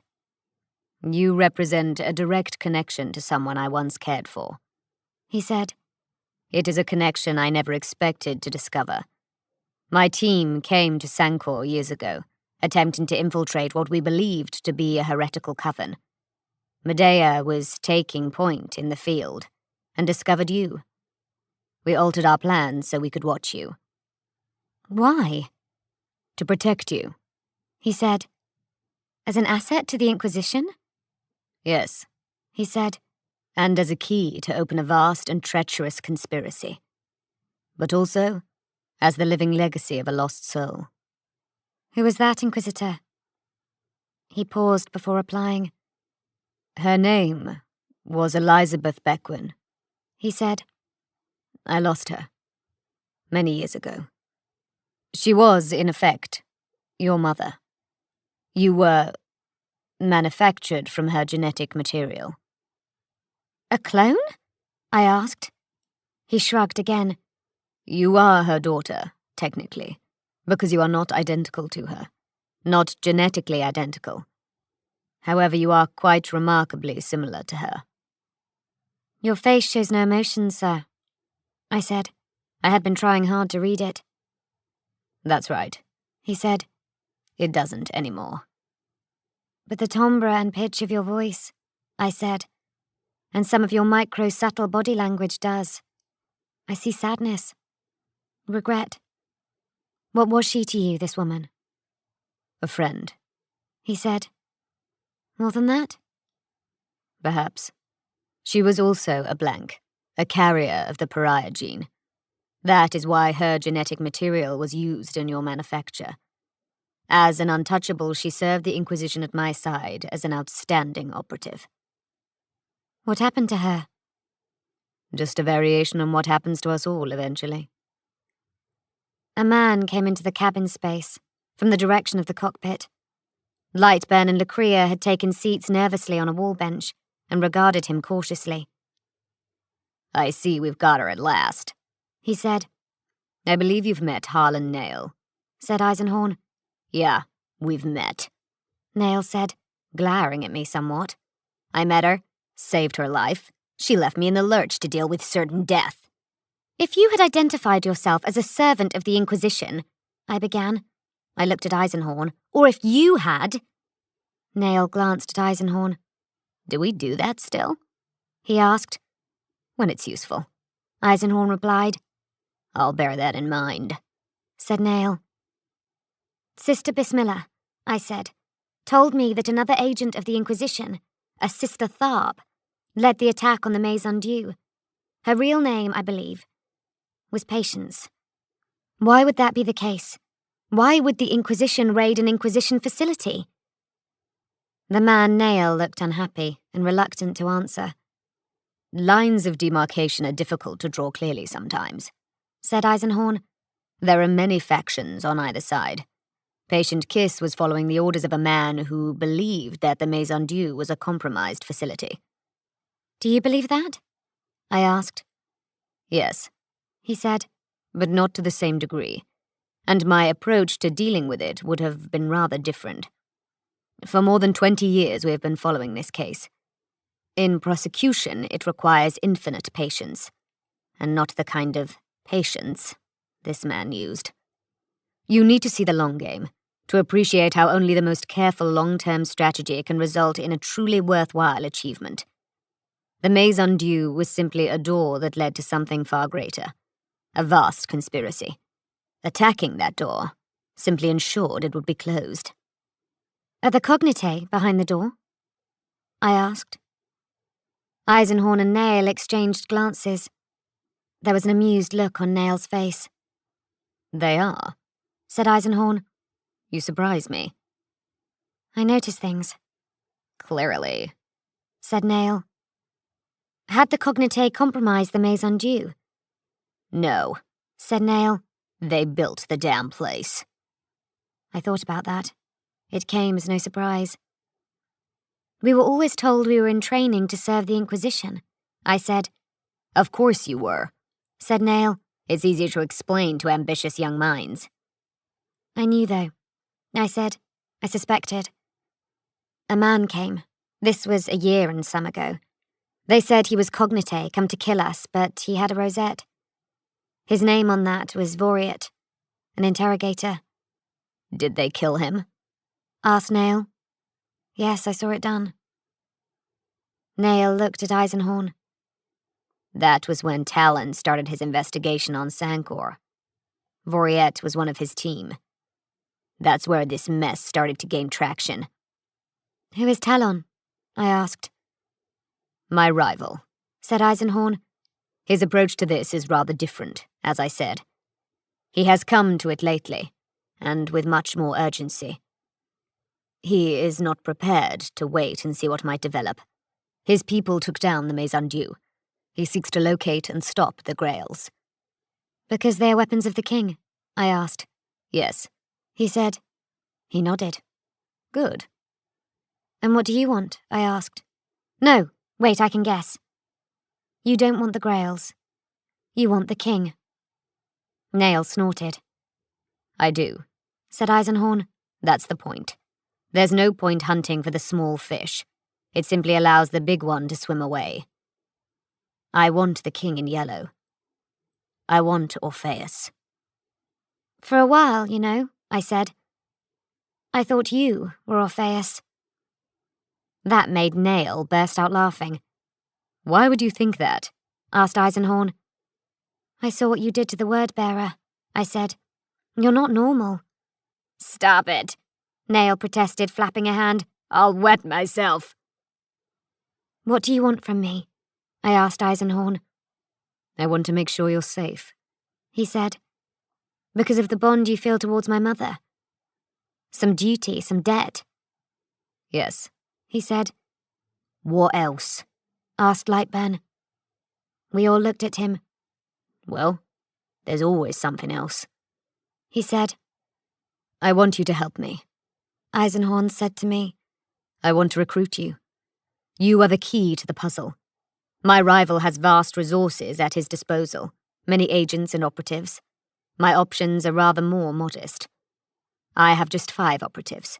You'll meet them all. If I am going to win this and achieve a true victory over heresy, I need to move before Talon blunders in and ruins it all. So I need an advantage. That's you. He looked at me. In many ways, his expressionless face was as chilling as Teke's constant smile. I want you to help me defeat the king, he said.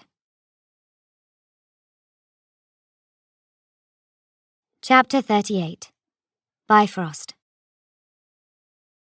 We flew into the morning, and back across the southern limits of Queen Mab. It was a dull, hazy day. Under Medea's steady hand, I confess I could not think of her as Medea yet, though I also could not reconcile the idea of Sister Bismillah piloting a gun cutter. We flew through the low cloud, past the great cooling towers of the Farrick Tang manufactories, and settled on a rooftop landing platform in the Talltown district west of Faygate.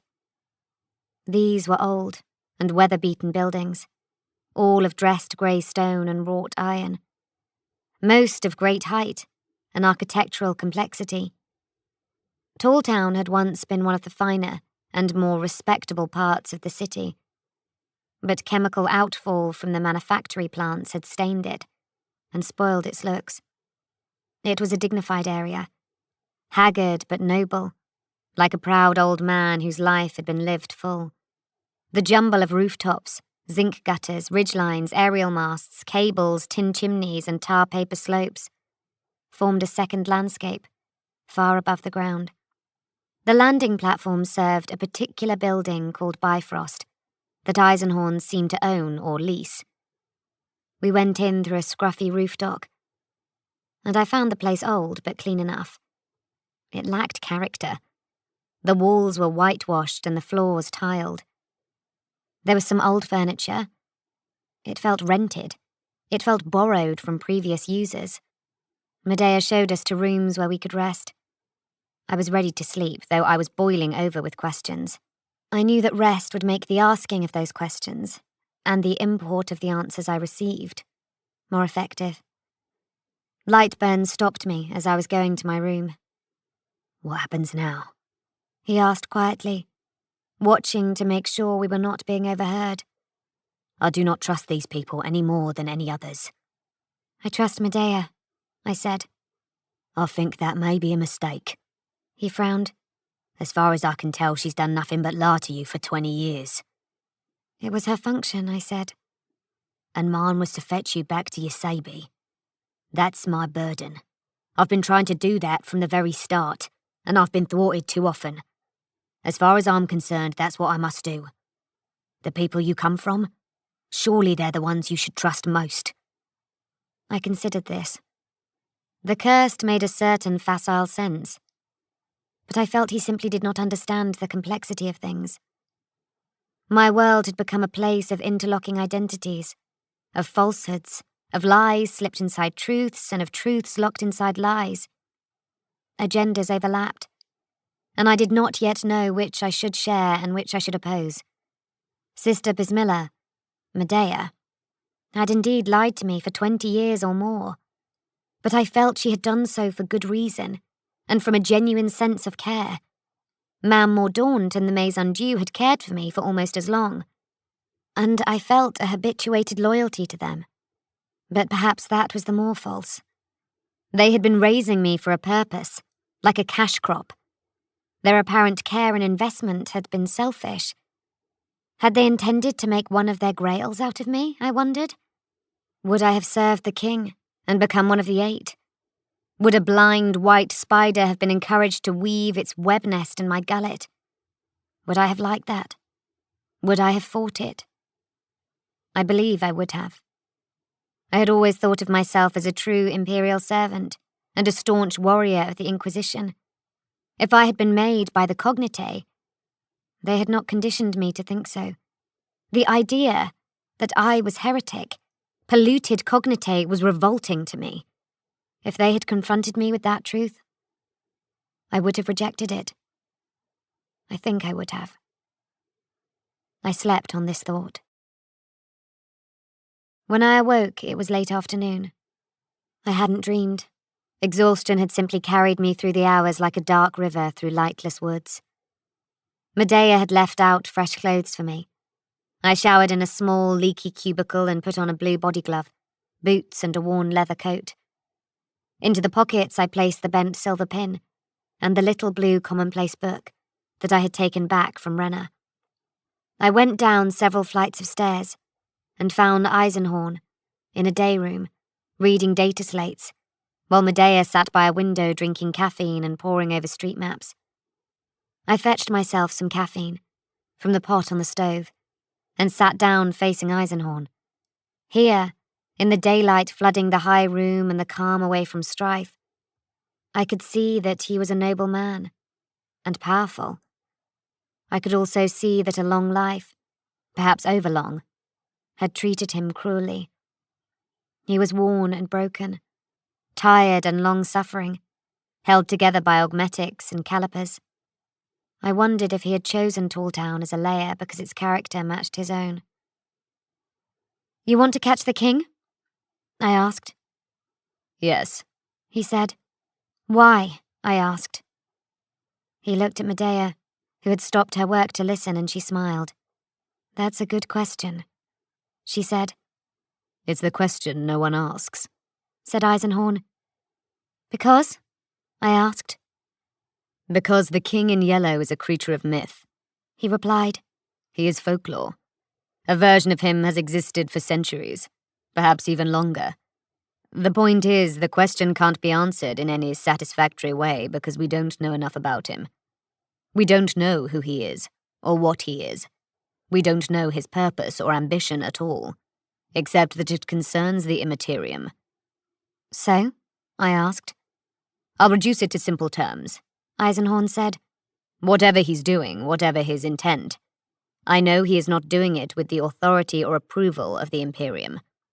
He is outside the law as we know it. That means he is operating against the spirit of the Imperium of mankind, and by extension, against the Emperor. On that basis alone, I need to find him and stop him. On that basis alone, he may be considered heretic. And that's enough for you? I asked. It should be enough for any servant of the Ordos, he said. What of the Cognitae? I asked. Tell me of them. They are a secret society, said Eisenhorn. A secret order. Vastly clever, vastly knowledgeable, and possibly vastly old. The Cognitae may predate the Imperium. It may even run back into old Terran history, to before the unification. It may be the oldest institution known to the human species. But you don't believe that? I asked. He scratched the side of his neck. I think it's more likely to be a repeated reuse and repurposing of an old name. There may have been something called the Cognitae once, way back before the unification. In the 10,000 years since then, other groups and orders have discovered the name, claimed it for their own ends, and pretended to carry the flame. I think the Cognitae has been thousands of different cults down the years, sometimes even cults at war with each other. I don't doubt that if you made a search, you'd find dozens of fraternities throughout human space who claim to be the true Cognitae. It's not likely that one secret body could have endured so long. The Imperium has, I said. Rather different, he said, if nothing else because it is driven by the undying will of the Emperor. There is nothing to give the Cognitae such continuity. He looked at me. In simple terms, he said, the Cognitae today is best thought of as a kind of counter-inquisition, a shadow version. Their operations, actions, and goals are very similar to ours, except they do not operate in the Emperor's name. So they are another shadow twin, like the City of Dust, a hidden and opposing half? I asked. Yes. And like me too, I suppose, I said. A covert version of something. Someone else. I suppose so, he admitted. I want to help you, I said. I think I can get you close to the king. If I am what you say I am, then I am a valuable instrument. He will want me returned for his use. He invested time in making me, after all. I think you should let me be what he wants me to be. Then I can lead you to him. He nodded. That is a sound suggestion, he said.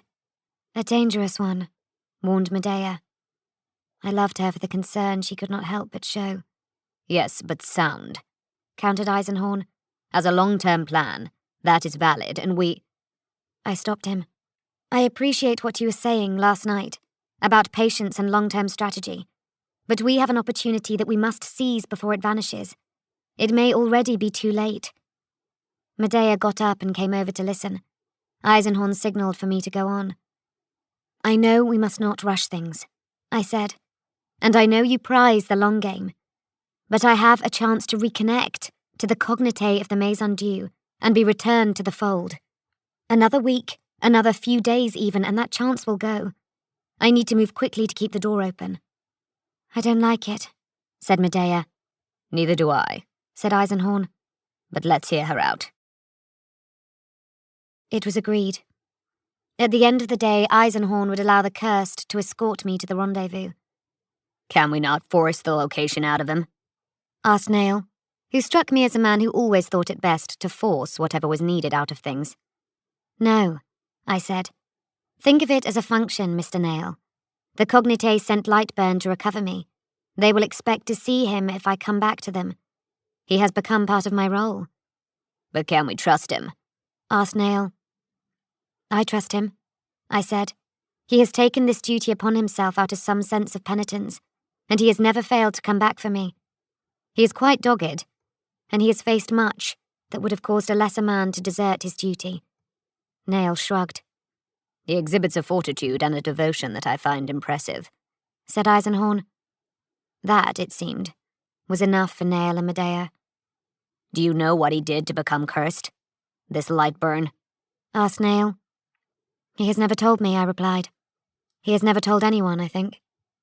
Nail took me to the Bifrost Armory, a reinforced room on the 10th floor that I think had once been a gymnasium. There was an impressive array of blade, las and hard round ordnance stacked in boxes, crates, cases and cartons, or wrapped in oilcloth. He found me a good laslock pistol and a rugged little snub auto to use as a holdout. Both were in very good order, but old and apparently battered enough for it to be credible I had obtained them on the street. Do you have a blade? He asked. I have this, I said, producing the silver pin. He took it from me and looked at it for a long time. This belonged to Kiss, he said. It was one of her kind blades. You knew her? He nodded. Medea said you killed her, he said without looking up at me. There was a slight break in his voice. It was self-defense, I said. She attacked the Maison Dieu. She attacked me. I thought she was an assassin sent by the Cognite. It was self-defense. I said that, didn't I? I'm sorry. How did you know her? He tapped the bent silver pin against his open palm. We served together, under Talon, he said quietly. Talon was Eisenhorn's interrogator in the very early days. Talon and I were members of the war band in one of its first iterations. Then Talon was promoted to full rank and established a war band of his own. I joined it. Eisenhorn had retreated into semi-retirement at that period. Kiss and me? We served together for a long time. Saved each other's lives more than once. I felt suddenly and terribly ashamed of my deeds. I'm sorry, Nail, I said. He shook his head. Death comes. Death walks with you, he said. You can't ever know when it will tap you on the shoulder. Kiss was always fierce, always rash. That's what I loved about her. Were you... Me and Patience thrown, no, he said. I'd have had a better chance with Kara. Who? Doesn't matter. The point is, fierce was Patience Kiss's thing. She knew the score. She made her choice. You weren't to know. I'm actually a little impressed you outdid her. He looked at me. She was actually a lot like you know, Bedar, he said. An orphan, raised in a cruel parody of an orphan's school to become something she was not. She finally broke out and ended up serving the Holy Ordos. She would have felt a bond with you. He handed the pin back to me. Keep it, he said. I'll find you a proper blade, too. Keep that thing to remind you how tough it is to come from what you've come from. I put the silver pin back in my pocket. He started to sort through a collection of daggers and fighting knives. Why did you rejoin Eisenhorn's crew, if you had served with this Talon? I asked. There was a big operation, he said. This would be back in, what, 404? Talon moved against a heretic called Malach. Funny thing, this Malach was the product of a cognate breeding program. Anyway, it ended up on Gudrun, a place called Elmingard in the Kel Mountains. It isn't there anymore. Elmingard or the Kel Mountains? I asked, amused. Neither, he said. Talon stopped Malach, but there was a major collateral. Talon had to play fast and loose for a while to get close to the bastard. He'd almost gone rogue. What with that and the mess left afterwards, Talon went to trial for misconduct. Palace of the Inquisition, the whole thing. They couldn't properly condemn him because he'd saved half the damn subsector. But they retired him from active service, just to make sure no other mavericks got funny ideas. So the band broke up. I went freelance for a while. A long while. Then I heard Eisenhorn was recruiting again. Eisenhorn's always been a fringe player, you see. He's not well liked by the higher-ups. Bit of a loner. So he can't call on serious resources anymore. Just old friends. He got Medea, too. He knew we couldn't say no. This was about 450. He was already chasing the Yellow King by then. That was over 50 years ago, I said, surprised. He handed me a twin-edged glevel to try for weight. Then I've been in the ground for 50 years, he said. I staged my death around that time so I could rejoin his crew and not bring my past with me. A few years after that, Medea disappeared too, left her family business on Glavia, and rejoined the old firm. I guess we'll be with him to the actual death now. He said there were 2 other members of the team. I said. There are. He said. You'll meet them. They're specialists. Why is Talon active again, if he retired to desk duties all those years ago? I asked. Nail shrugged and handed me a hand-long parachute to try instead. I guess he got bored writing books, he said. I didn't understand. He made a never-mind gesture. I imagine the real reason is that he's on to the king too. Talon's got a hell of a mind. A hell of a mind. Smartest man I ever met. All due respect to the old boy. He's on to the king, and he thinks it's important. That's what's got him a pass back into the field. That's why he's moving with so much haste and fury. He balanced an inlaid severaka in his hand and flipped it a couple of times. The king must be a serious thing, he said. Eisenhorn thinks so. Talon thinks so. The Inquisition thinks so, because they've let Talon off the leash to get him, and they know that the last time they did that, it kind of left a big dent in Gudrun. He handed me the severaka. This'll do you, he said. Good choice, I said. The battered, peeling door of the old gymnasium opened, and Medea came in. You're taking ages, she said. What can I say? Said Nail. The girl's picky, like her mother. You all knew her, didn't you? I asked. Why do you think we have taken so much effort with you? Asked Medea.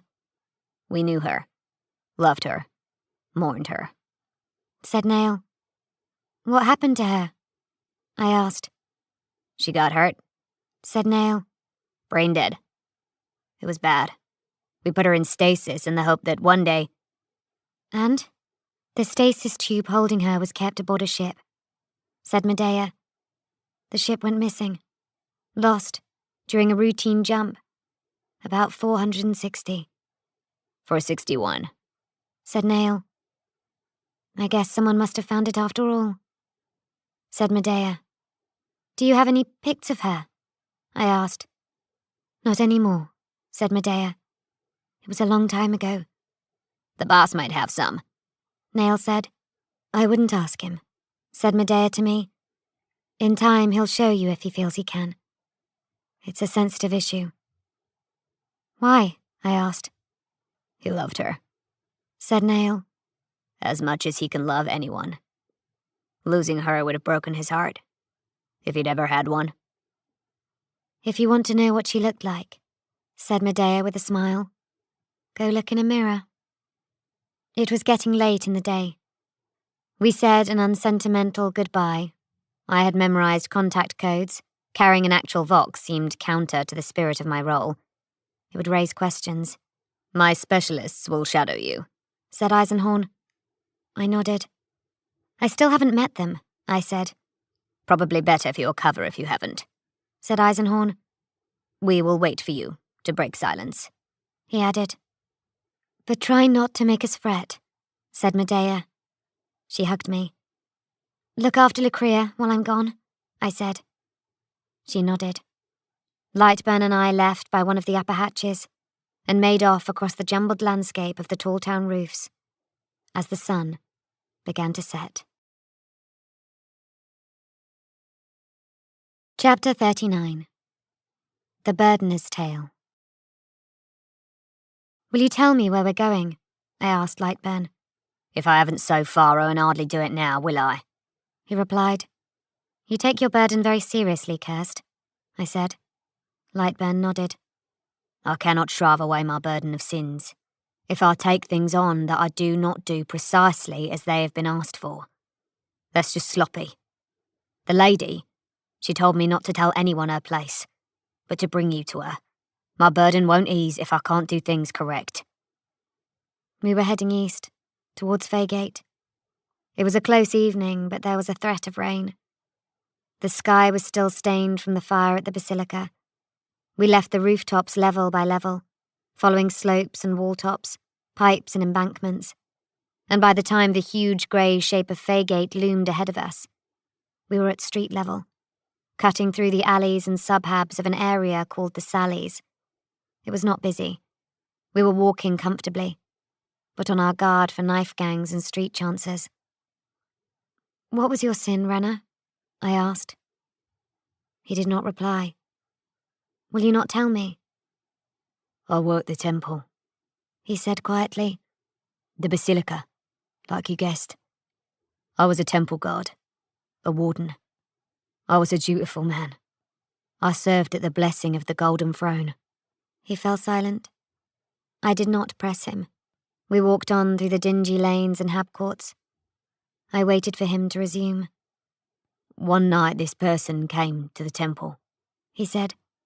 "I was on duty. This person, she wanted sanctuary. There was a mob chasing of her, hunting her." "It was a she? A girl?" He nodded. "Young thing she was. Frightened. I thought she might be a harlot, or a happy girl, who had offended some customer or caused some scandal.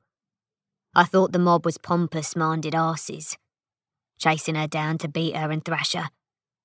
But she was not." "No?" He shook his head. "She was Sarkana," he said. "She'd never been picked up or tested. Just grew up not knowing. That week her power had come out. Her age, I suppose. Just the age she was, making her grow into it. Anyway, her psycho magic was manifesting, scaring her family and neighbours. She had run. They had hunted her." He looked at me. "She was so scared, Beta. So very scared. Scared of the mob. Scared of what would happen. Scared of herself.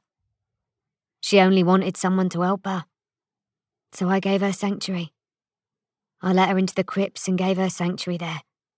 He fell silent. "What happened?" I asked. He sighed. "The confessors found us. I was kicked out. Banished. I was made a sinner and cursed to be a burdener." "And her?" "I think they burned her the next holy day." We walked on, through gathering shadows, through the dark places of the city. "Is that why you are helping me, Renner?" I asked. "Is what why?" "I am a pariah too. Are you helping me so diligently because you couldn't help her?" He snorted. "Rubbish," he declared. He laughed as though the very notion was riotously funny. "You're just my burden, you are," he said, "and soon the weight of you will be off me." We went deeper into the Sallies, moving north towards the Undergate district. The amber light from the smelteries on Ember Yard lit the night sky. A couple of times, purse gangs had tailed us, but lost interest when they saw the imposing mass of light burn. He caught my arm and stopped. "You hear that?" he asked. "What?" "You feel that?" "Just the wind," I said. "It's getting up, rain is coming." "I'm not so sure," he said. "For a few streets now. I've had the feeling we're being followed." "Yes, the yard gangs," I said. "No, not the yard gangs and chancers," he replied. "I know what it feels like to be tailed by them. Something else." "I didn't feel anything," I said. It started to rain suddenly. The drops fell fast and heavy. Then it became a really fierce downpour.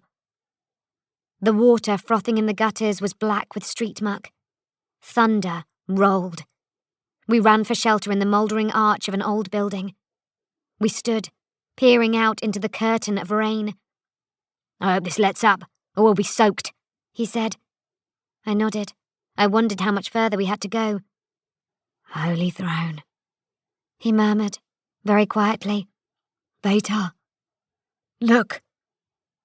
I looked.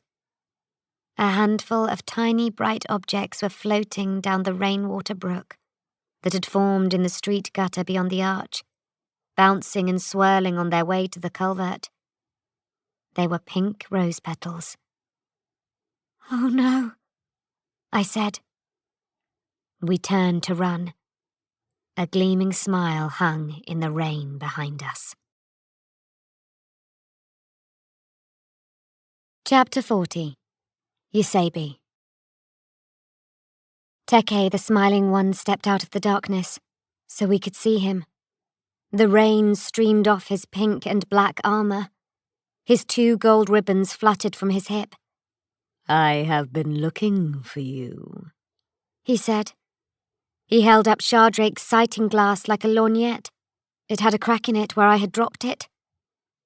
I have been looking for you for a while. You left me at Feverfuge. You hurt me with that word. I had to fight those animals. Fight them. They cut me. I hurt them back. He looked at me. I thought we had an understanding, Mamselle Betar Bequin, he said. I thought you understood that you belong to the children now. Please, I began. You belong to the children. I have come to take you back so that we can continue our business together. Still smiling, he raised a warning finger. No bad words now. No pariah tricks. Come with me, or I will kill him and maim you.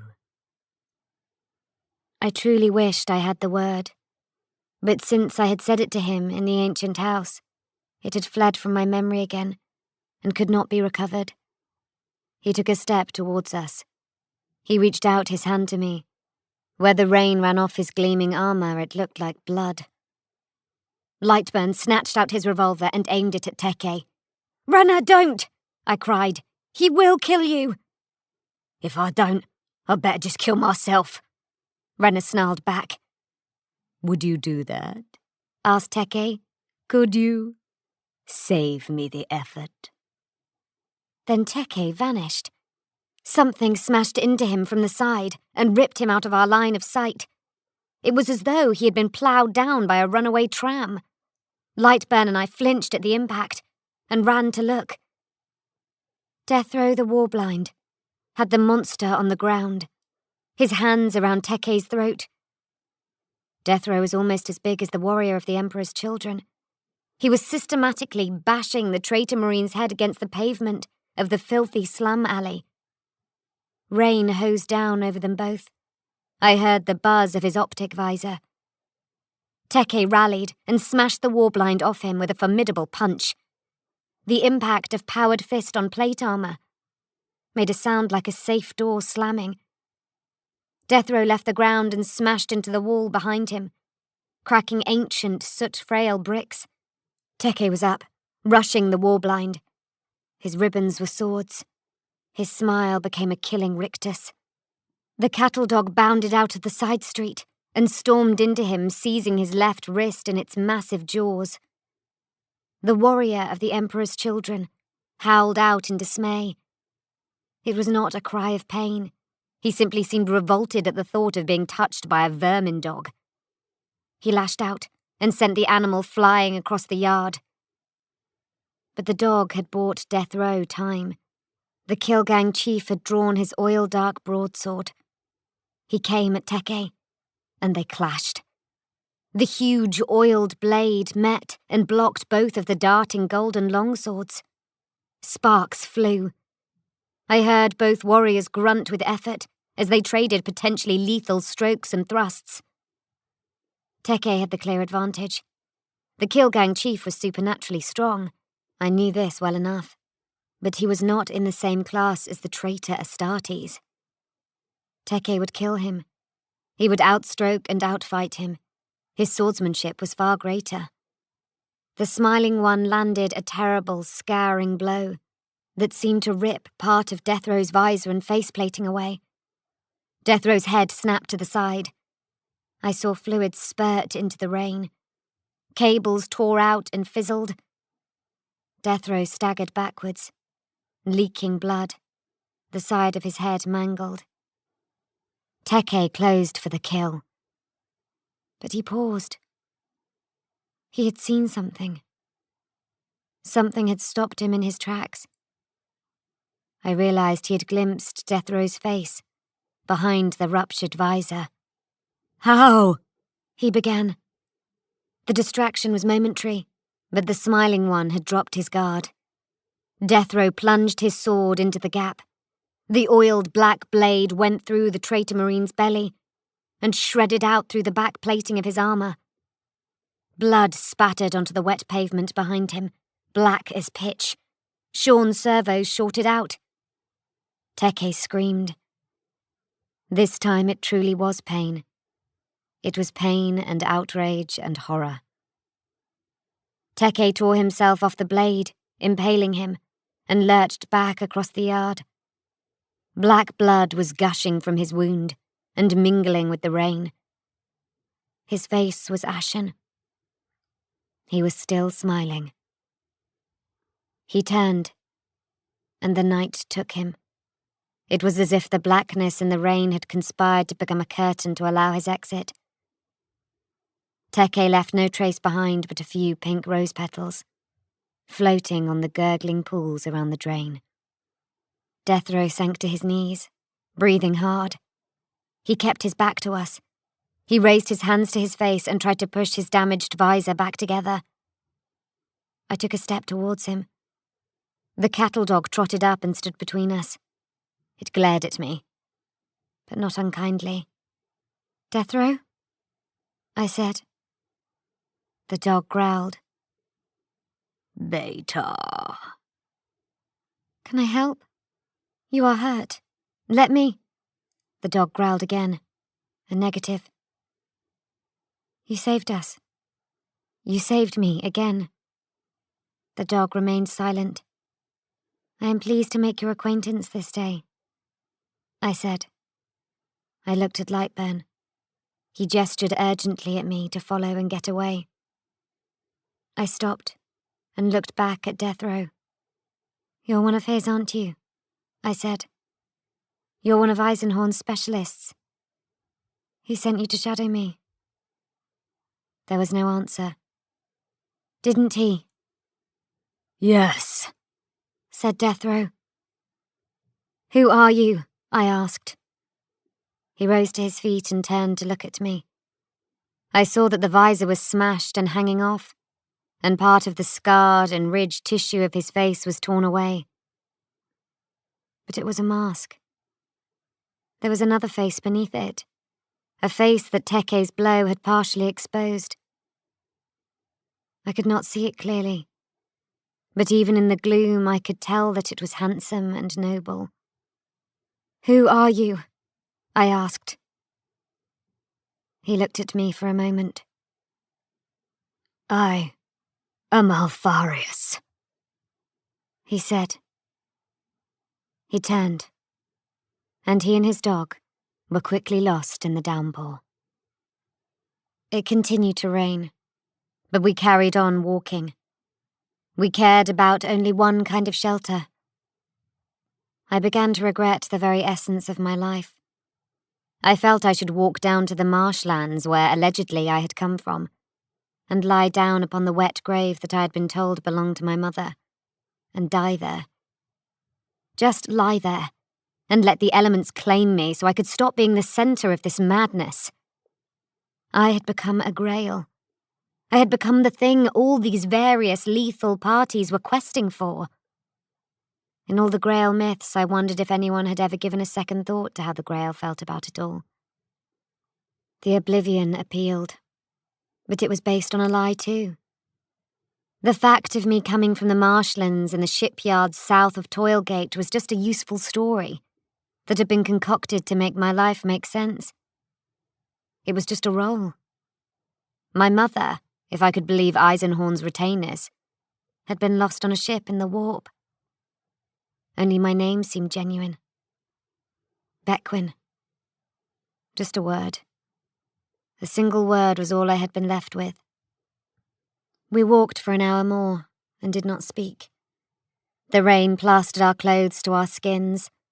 The city seemed empty, for the rain had driven most residents indoors. It felt like the lights had been switched off, and the stone jumble of it had been evacuated, so it could be hosed clean, ready for the morning, and the next set of actors in the next roles to play out.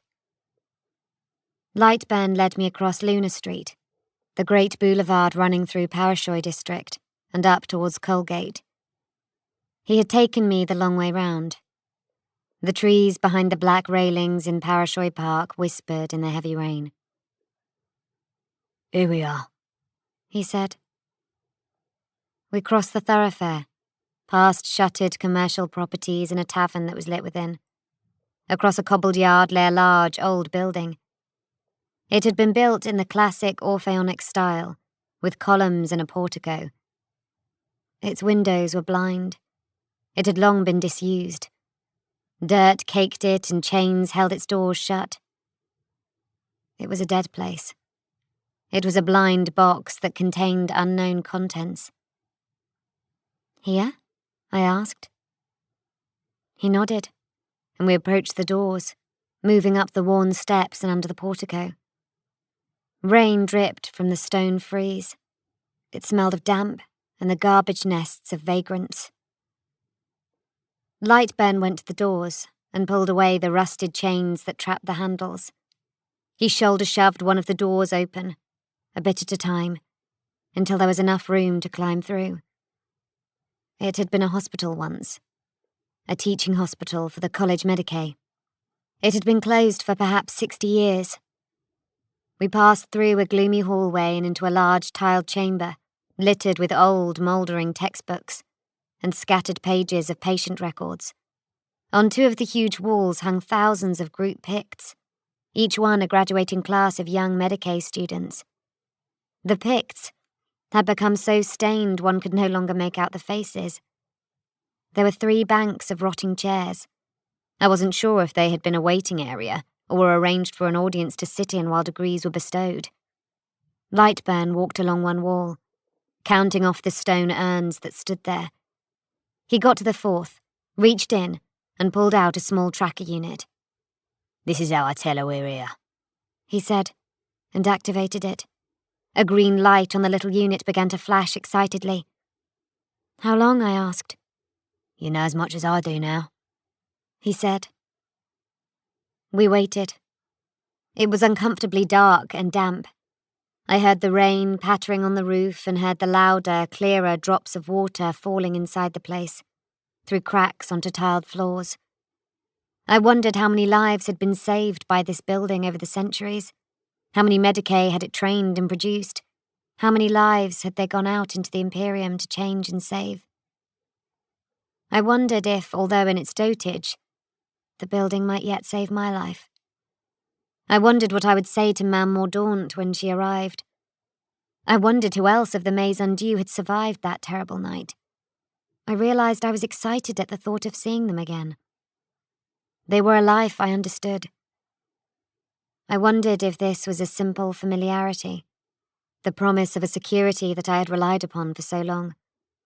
Or was it some insidious cognite conditioning, renewing my sense of loyalty as I anticipated seeing them? Was I too much cognite? Was it my base nature?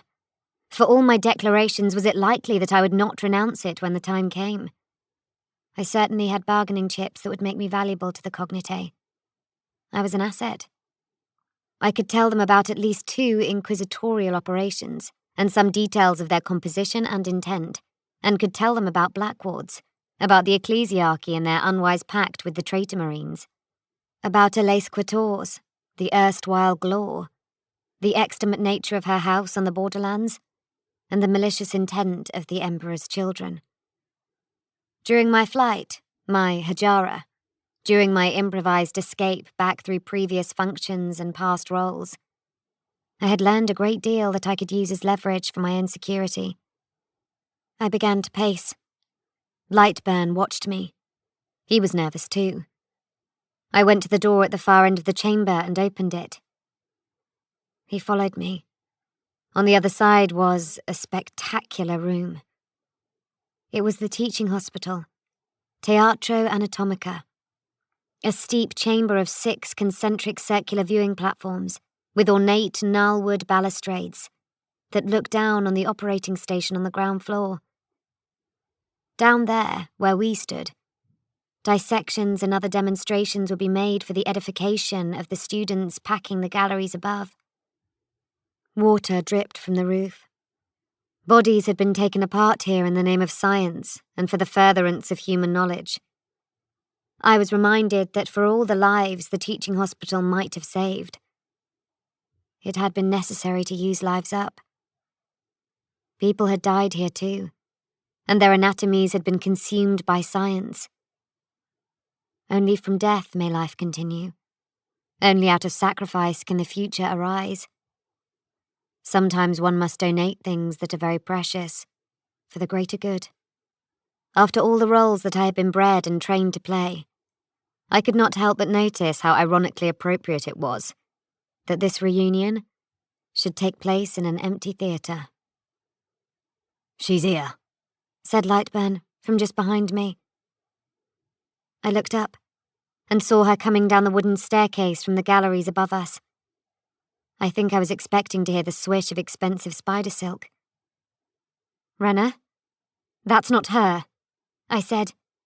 "It is," the Kirst insisted. "That is the woman who placed this burden upon me. That is the woman called Yosabi who told me to bring you here."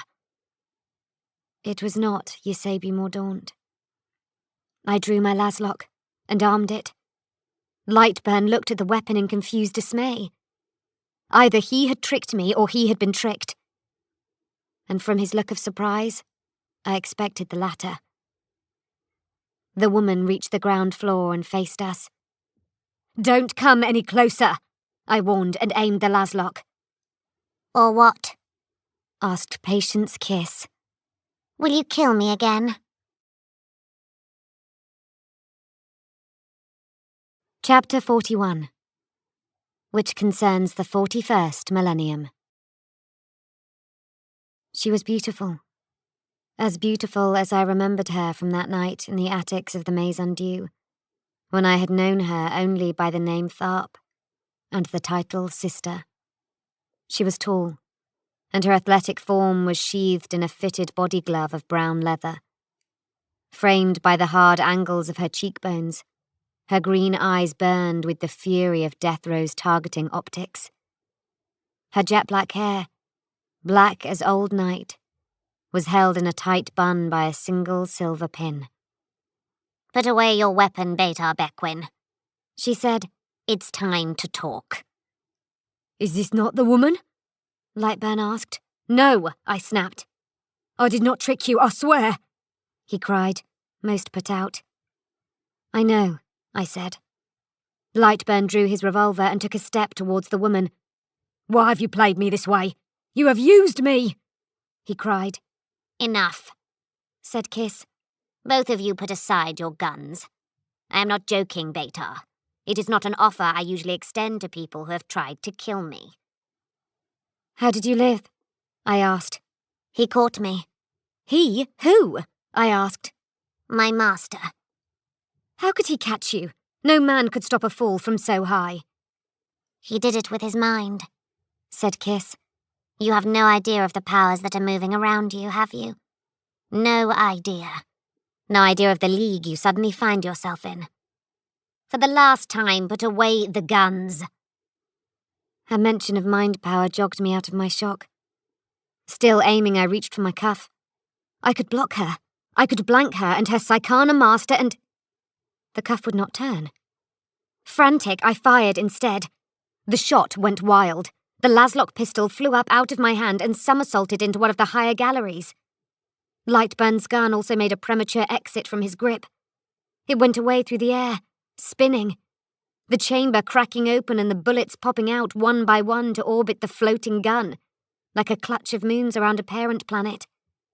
Kiss launched herself at me. I felt myself being lifted off my feet, as if a great wind had gathered up under me, or as if a giant hand had picked me up. I crashed back against the Nalwood balustrade of the first gallery ring, pinned. I struggled, reaching for my blade or my holdout piece. Both went flying away from me, found, removed and tossed aside by invisible fingers. With a roar, Lightburn went for Kiss, trying to intercept her. She shoved him back with her telekinetic force, dead set on me. When he picked himself up, and went to come at her again, a second figure appeared, leaping down from the higher rails. It was another woman, shorter than Kiss and more curvaceous, with short red hair. She landed like a cat and tackled the burdener. He fought her, but she blocked every one of his quick, angry swings and punches. She got his arm, turned him in a headlock, kicked away his legs and put him on the floor, pinned and helpless. He howled. "Be quiet," the woman told him. Kiss had reached me. I tried to fight her off, but she had me pressed against the wooden rails. I tried again and again to twist my cuff, to turn it off, to kill the limiter. It would not turn. "Stop it," said Kiss. "Stop it." I fought. "The first thing I did was lock that cuff tight with my mind," said Kiss. "You think I want to be blanked by you again? You think I'd come to face you knowing you could block my mind?" "Have you got her?" called the woman with her knee in Lightburn's spine. "Yes," said Kiss. She looked at me, tilting her head to one side. "Stop fighting. Things will go better for you." I snarled something. "I can do this all day," she said. "You are detained as a prisoner of the Inquisition, and I suggest you accept that and start acting accordingly." Her mind reached into my coat. It plucked out the little blue commonplace book. Kiss put out her hand and took the book from the air. She flicked through it. "Interesting," she said. "This seems to be an original copy of Chase's lunatic jottings. A heretical text. Very rare. Where did you get it?" I said nothing. "This is a dangerous book to own, Beta," she said. "It says a lot about the sort of person who would carry it around, and nothing good. This is a black mark as far as the Inquisition is concerned. A very black mark indeed. We may have to revise our appraisal of you." "I was given it," I snapped. "I haven't even read it. I don't understand the cipher." She pursed her lips. "No one does," she remarked. "He's been trying to unpick it for years. Of course, he hasn't had an original to work from before. Maybe it's a good sign that you can't." Her mind reached into my pockets again and pulled out the bent silver pin. She floated it up into the air between our faces and hovered it. "I've been missing this," she said. To demonstrate the sheer coercive power of her mind, she straightened the kink in the pin. Then she let it float up, rotate, and slide down into the chignon in perfect symmetry with the other pin. "Why did you keep it?" she asked. "Why would you care?" I replied. "He wants us," the other woman called out. "He's calling for us." "I heard," said Kiss. She looked at me. "Are you going to behave?" she asked. "You've no real reason to trust me, I know. But I want you to understand that things will go very much better for you if you cooperate. He's tired. He will not have time for games." I nodded. Her telekinetic grip on me relaxed slightly, enough for me to slide away from the balustrades pressing into my back and regain my feet on the floor. The redhead was scooping Lightburn to his feet, but keeping his arms pinned behind his back. He started to walk towards the door. Kiss was right at my shoulder, guiding me with her mind. Every time I walked even slightly contrary to her inclination, her mind tugged on me and set me straight. The red-headed woman came after us, bundling Lightburn along like a rabble-rouser arrested by the city watch. The cursed kept saying, I'm sorry. "Can't you get him to shut up?" the redhead asked me. There's really been no evidence of it so far, I replied. They walked us back into the dank main hall, under the watching eyes of the rotting group pictures on the walls. A breeze flicked and fluttered at the papers scattered across the floor. He was waiting there for us. He was just a box. A great metal box, partly like a throne and partly like an iron casket. Like Kiss, he was just as I had encountered him that night. I wondered if the coffin throne symbolism was deliberate. The seated dead master, all-powerful but helpless. The box hovered above the floor, held up by its gravitic mechanisms. Kiss put me in front of him, and let me stand free. The redhead stayed back with Lightburn in a restraint hold, though the cursed had stopped struggling at the sight of the sinister floating casket. "You are Talon," I said.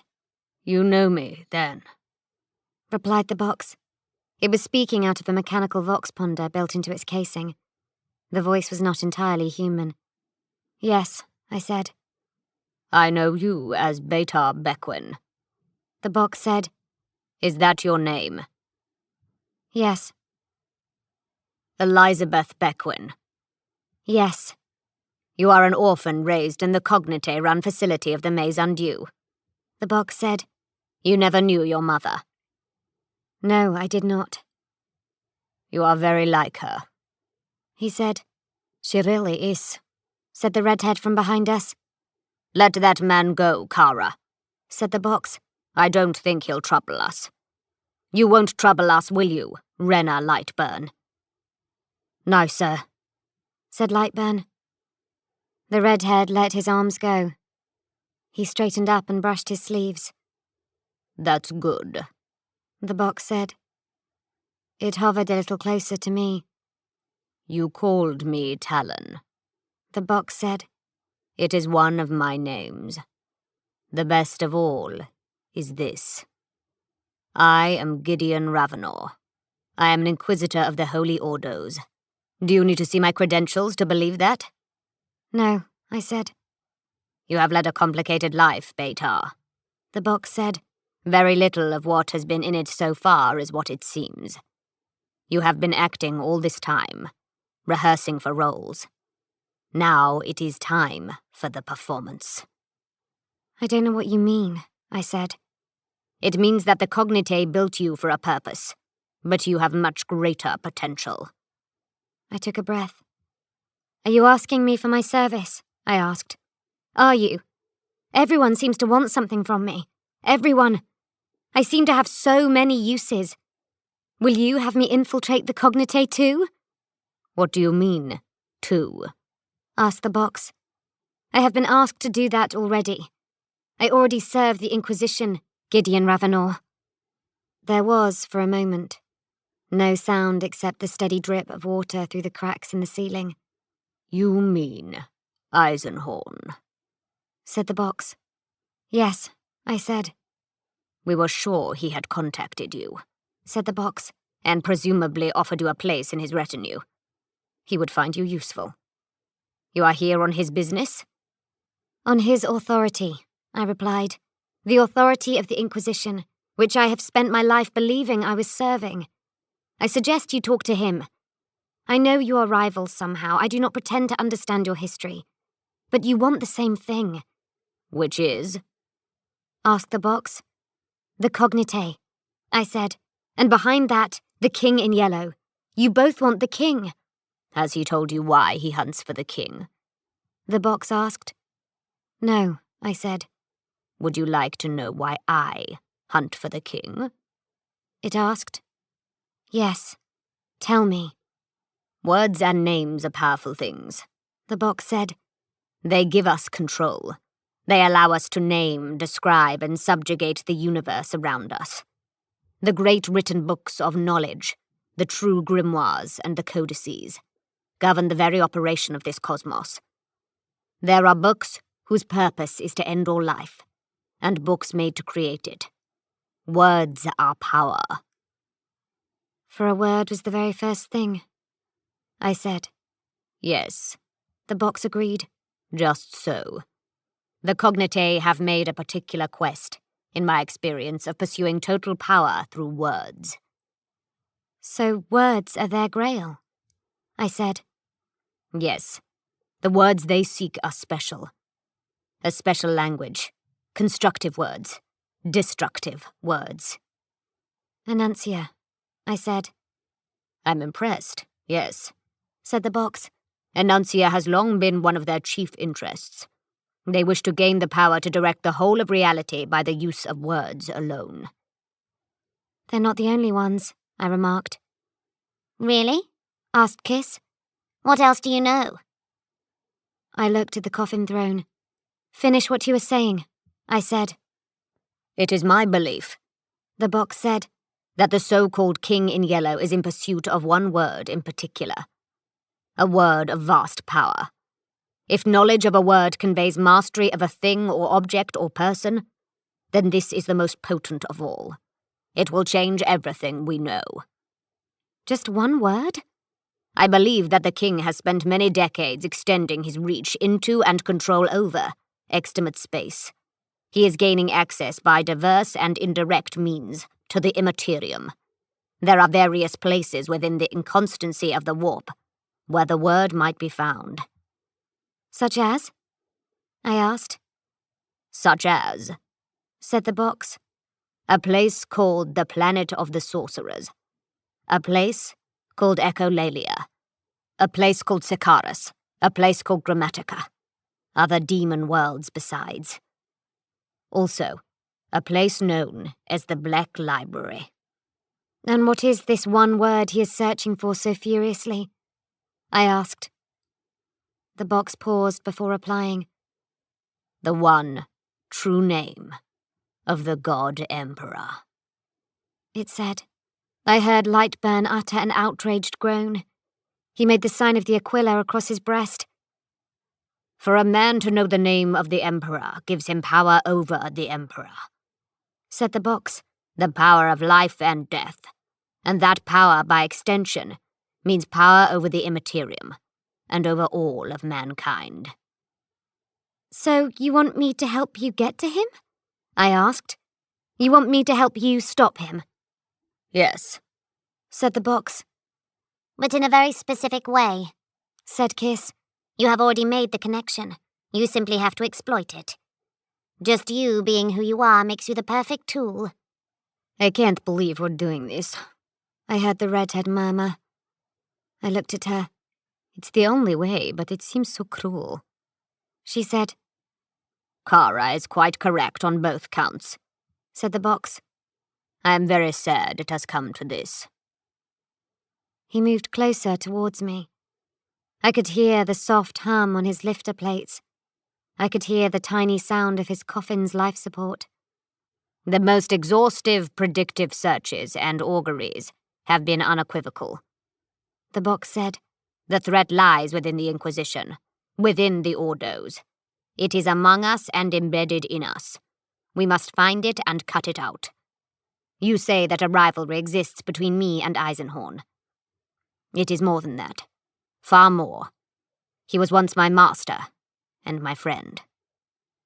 There was a pause. The lifter plates hummed. "Gregor Eisenhorn is not an inquisitor. He does not serve the Ordos. He is a rogue and a heretic, and was named Extremis Diabolus nearly a century ago. He refuses to accept it. I have been charged by the elders of the Inquisition to return to active status and bring him down." "No," I said. "You do not understand what he is or what he is capable of," said the box. "And I don't think you understand that you should talk to him," I replied. "You have misunderstood." "Beta," said the box. "under ordinary circumstances, I would be required to detain you forever, without hope of release. You are a pariah. You are the product of a heretic breeding program. You are a more than valid target for suppression. But this is an extraordinary moment, and I have been given extraordinary powers. Because of what you are, because of who you are the perfect agency with which to reach and bring down the heretic Eisenhorn." "No," I said. "It is that, or a life incarcerated," said Kiss. "Sorry." "I need you," said the box. "to use your connections to Eisenhorn, to exploit them, and to infiltrate his retinue. I need you to open up his entire operation, so I can bring him to justice at long last." "You want me to befriend him, and then betray him?" "I want you to serve the Emperor your god, and do your duty in the name of the Inquisition," it replied. "He's not the one you want," I cried. "He's not the king." "There is a very great possibility that he is," said the box. "And even if he isn't, he must be stopped. He has been rogue for far too long." I started to protest loudly. Kiss's telekine force clamped my mouth shut. Ravenor's coffin throne turned to face Kiss. and the red-headed woman. Let's give her time to reflect upon this offer, he said. Kara, put her in one of the rooms upstairs. We'll talk to her again in the morning. Kiss, get rid of Mr. Lightburn. Do I have to kill him? Asked Kiss. He seems an honest man. No, don't kill him, said the box. Put a telekine spear through his cortex and blank out his short-term memory. Then dump him on the street. I don't want him remembering anything about what has unfolded here. Lightburn cried out. He called out my name. Kiss turned and escorted him away. We will talk again, said Ravenor to me. I hope you will consider what I have said. I look forward to working with you. I would be disappointed if you did not decide to. The coffin throne turned and coasted away on its suspensors. The red-headed woman walked over to me. This way, she said. Don't give me any trouble. She led me down the hall and up a steep set of very dank stairs. Rainwater and slime had gathered in pools on the steps. Old carpet had rotted.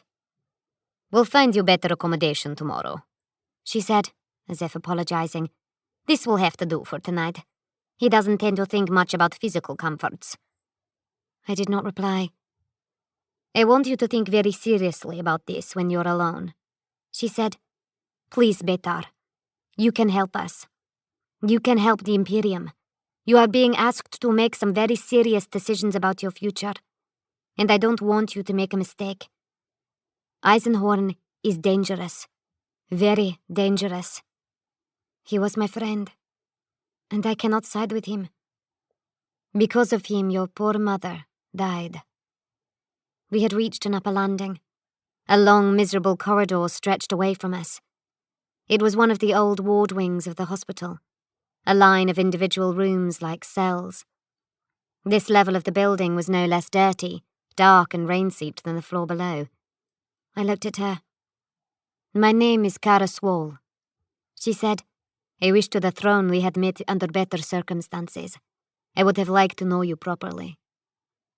My mother died because of him, I asked. She followed Eisenhorn, said Kara Swall. She was entirely loyal. But he had dabbled too far and consorted badly, and had begun to exploit resources that no man should ever have touched. She died, Betar, simply because she stood at his side. What resources? I asked. He harnessed demons, she said. That's quite ridiculous, I replied. I've spoken to him. He is strange and he is powerful, but he is entirely sane and reasonable. Yes, he always seems to be, doesn't he? She said. I thought that about him for a long time. It is entirely his most dangerous aspect. When he speaks, even the most heretical ideas make sense. She opened the door to one of the rooms halfway along the hall. Inside there was a grotty bunk and a chair. The single window was barred inside and out by iron bands. I'm sorry it's not better, she said. Sleep, think, reflect. By tomorrow, if you're agreeable, we might be able to take you somewhere more pleasant and begin the process of briefing you. She left me in the small cell and closed the door. I heard it lock. It was dark. A faint grey light came in through the barred window from the night outside, and that light was blurred and streaming by the rain. I sat down on the bed.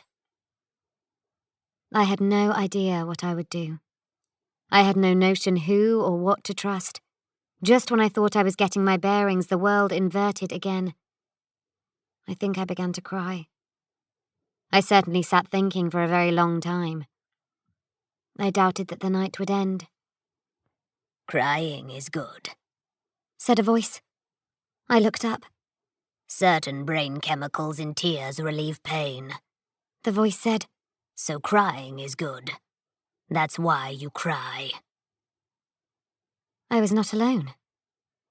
There was a man standing in the very corner of the room behind me, standing on the bed where it was pushed into the corner. Just a pale figure in the deepest part of the shadows. He had not been there when I was locked in, I was sure of it. But I did not know how else he could have entered. The door was locked, and the window was barred. I leapt up and backed away from the bed. He stayed where he was, raised up above me by the height of the bunk. He was just a pale figure, a grey shade that vaguely resembled a man. "Who are you?" I asked. "A friend."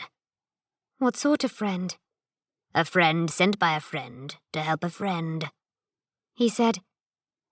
"How did you get in here?" I asked. "The same way as always," he said doubtfully. "Was that a trick question?" "No," I said. "The real question is, how will I get you out of here?" he said. "Did Eisenhorn send you?" I asked. "Did Eisenhorn send you after me?" "Perhaps," the man said. "You're the 5th member," I said, understanding. "The other specialist." "Am I?" asked the man. "Well, I suppose I am. It's nice he thinks of me that way." He got down off the bed. Even in the more direct twilight of the window, he was still just a shade, a blur of twilight. I heard footsteps running along the corridor outside. I heard the red-headed woman Kara bang on the door and call my name. She rattled the lock, but the door would not budge. "Oops," said the man. "Time to go. They've sensed me. We'd better leave." He raised his left hand and extended it towards the window. His hand began to glow softly, with the most distressing light. It had no colour, but was all colours. It was a hue one could only mix up in a nightmare. The bars inside and outside the window melted and ran down the sill and wall like liquid tar. I heard them hiss and burn the wood in the floor. I could feel the heat and smell the scorching. The glass in the window turned to dust and blew away. Rain streamed in through the gap, turning to steam. More light flooded in now that the filthy window had evaporated. The man turned to me. "Ready?" he asked. I didn't know what to say. "That's better," he said. "Now there's a little more light, I can see you properly. You are a very pretty one." Kara was banging frantically on the door. I could hear her yelling my name, but all I could look at was the man. "Where are my manners?" he said. "Hello, little thing. My name is Cherubale."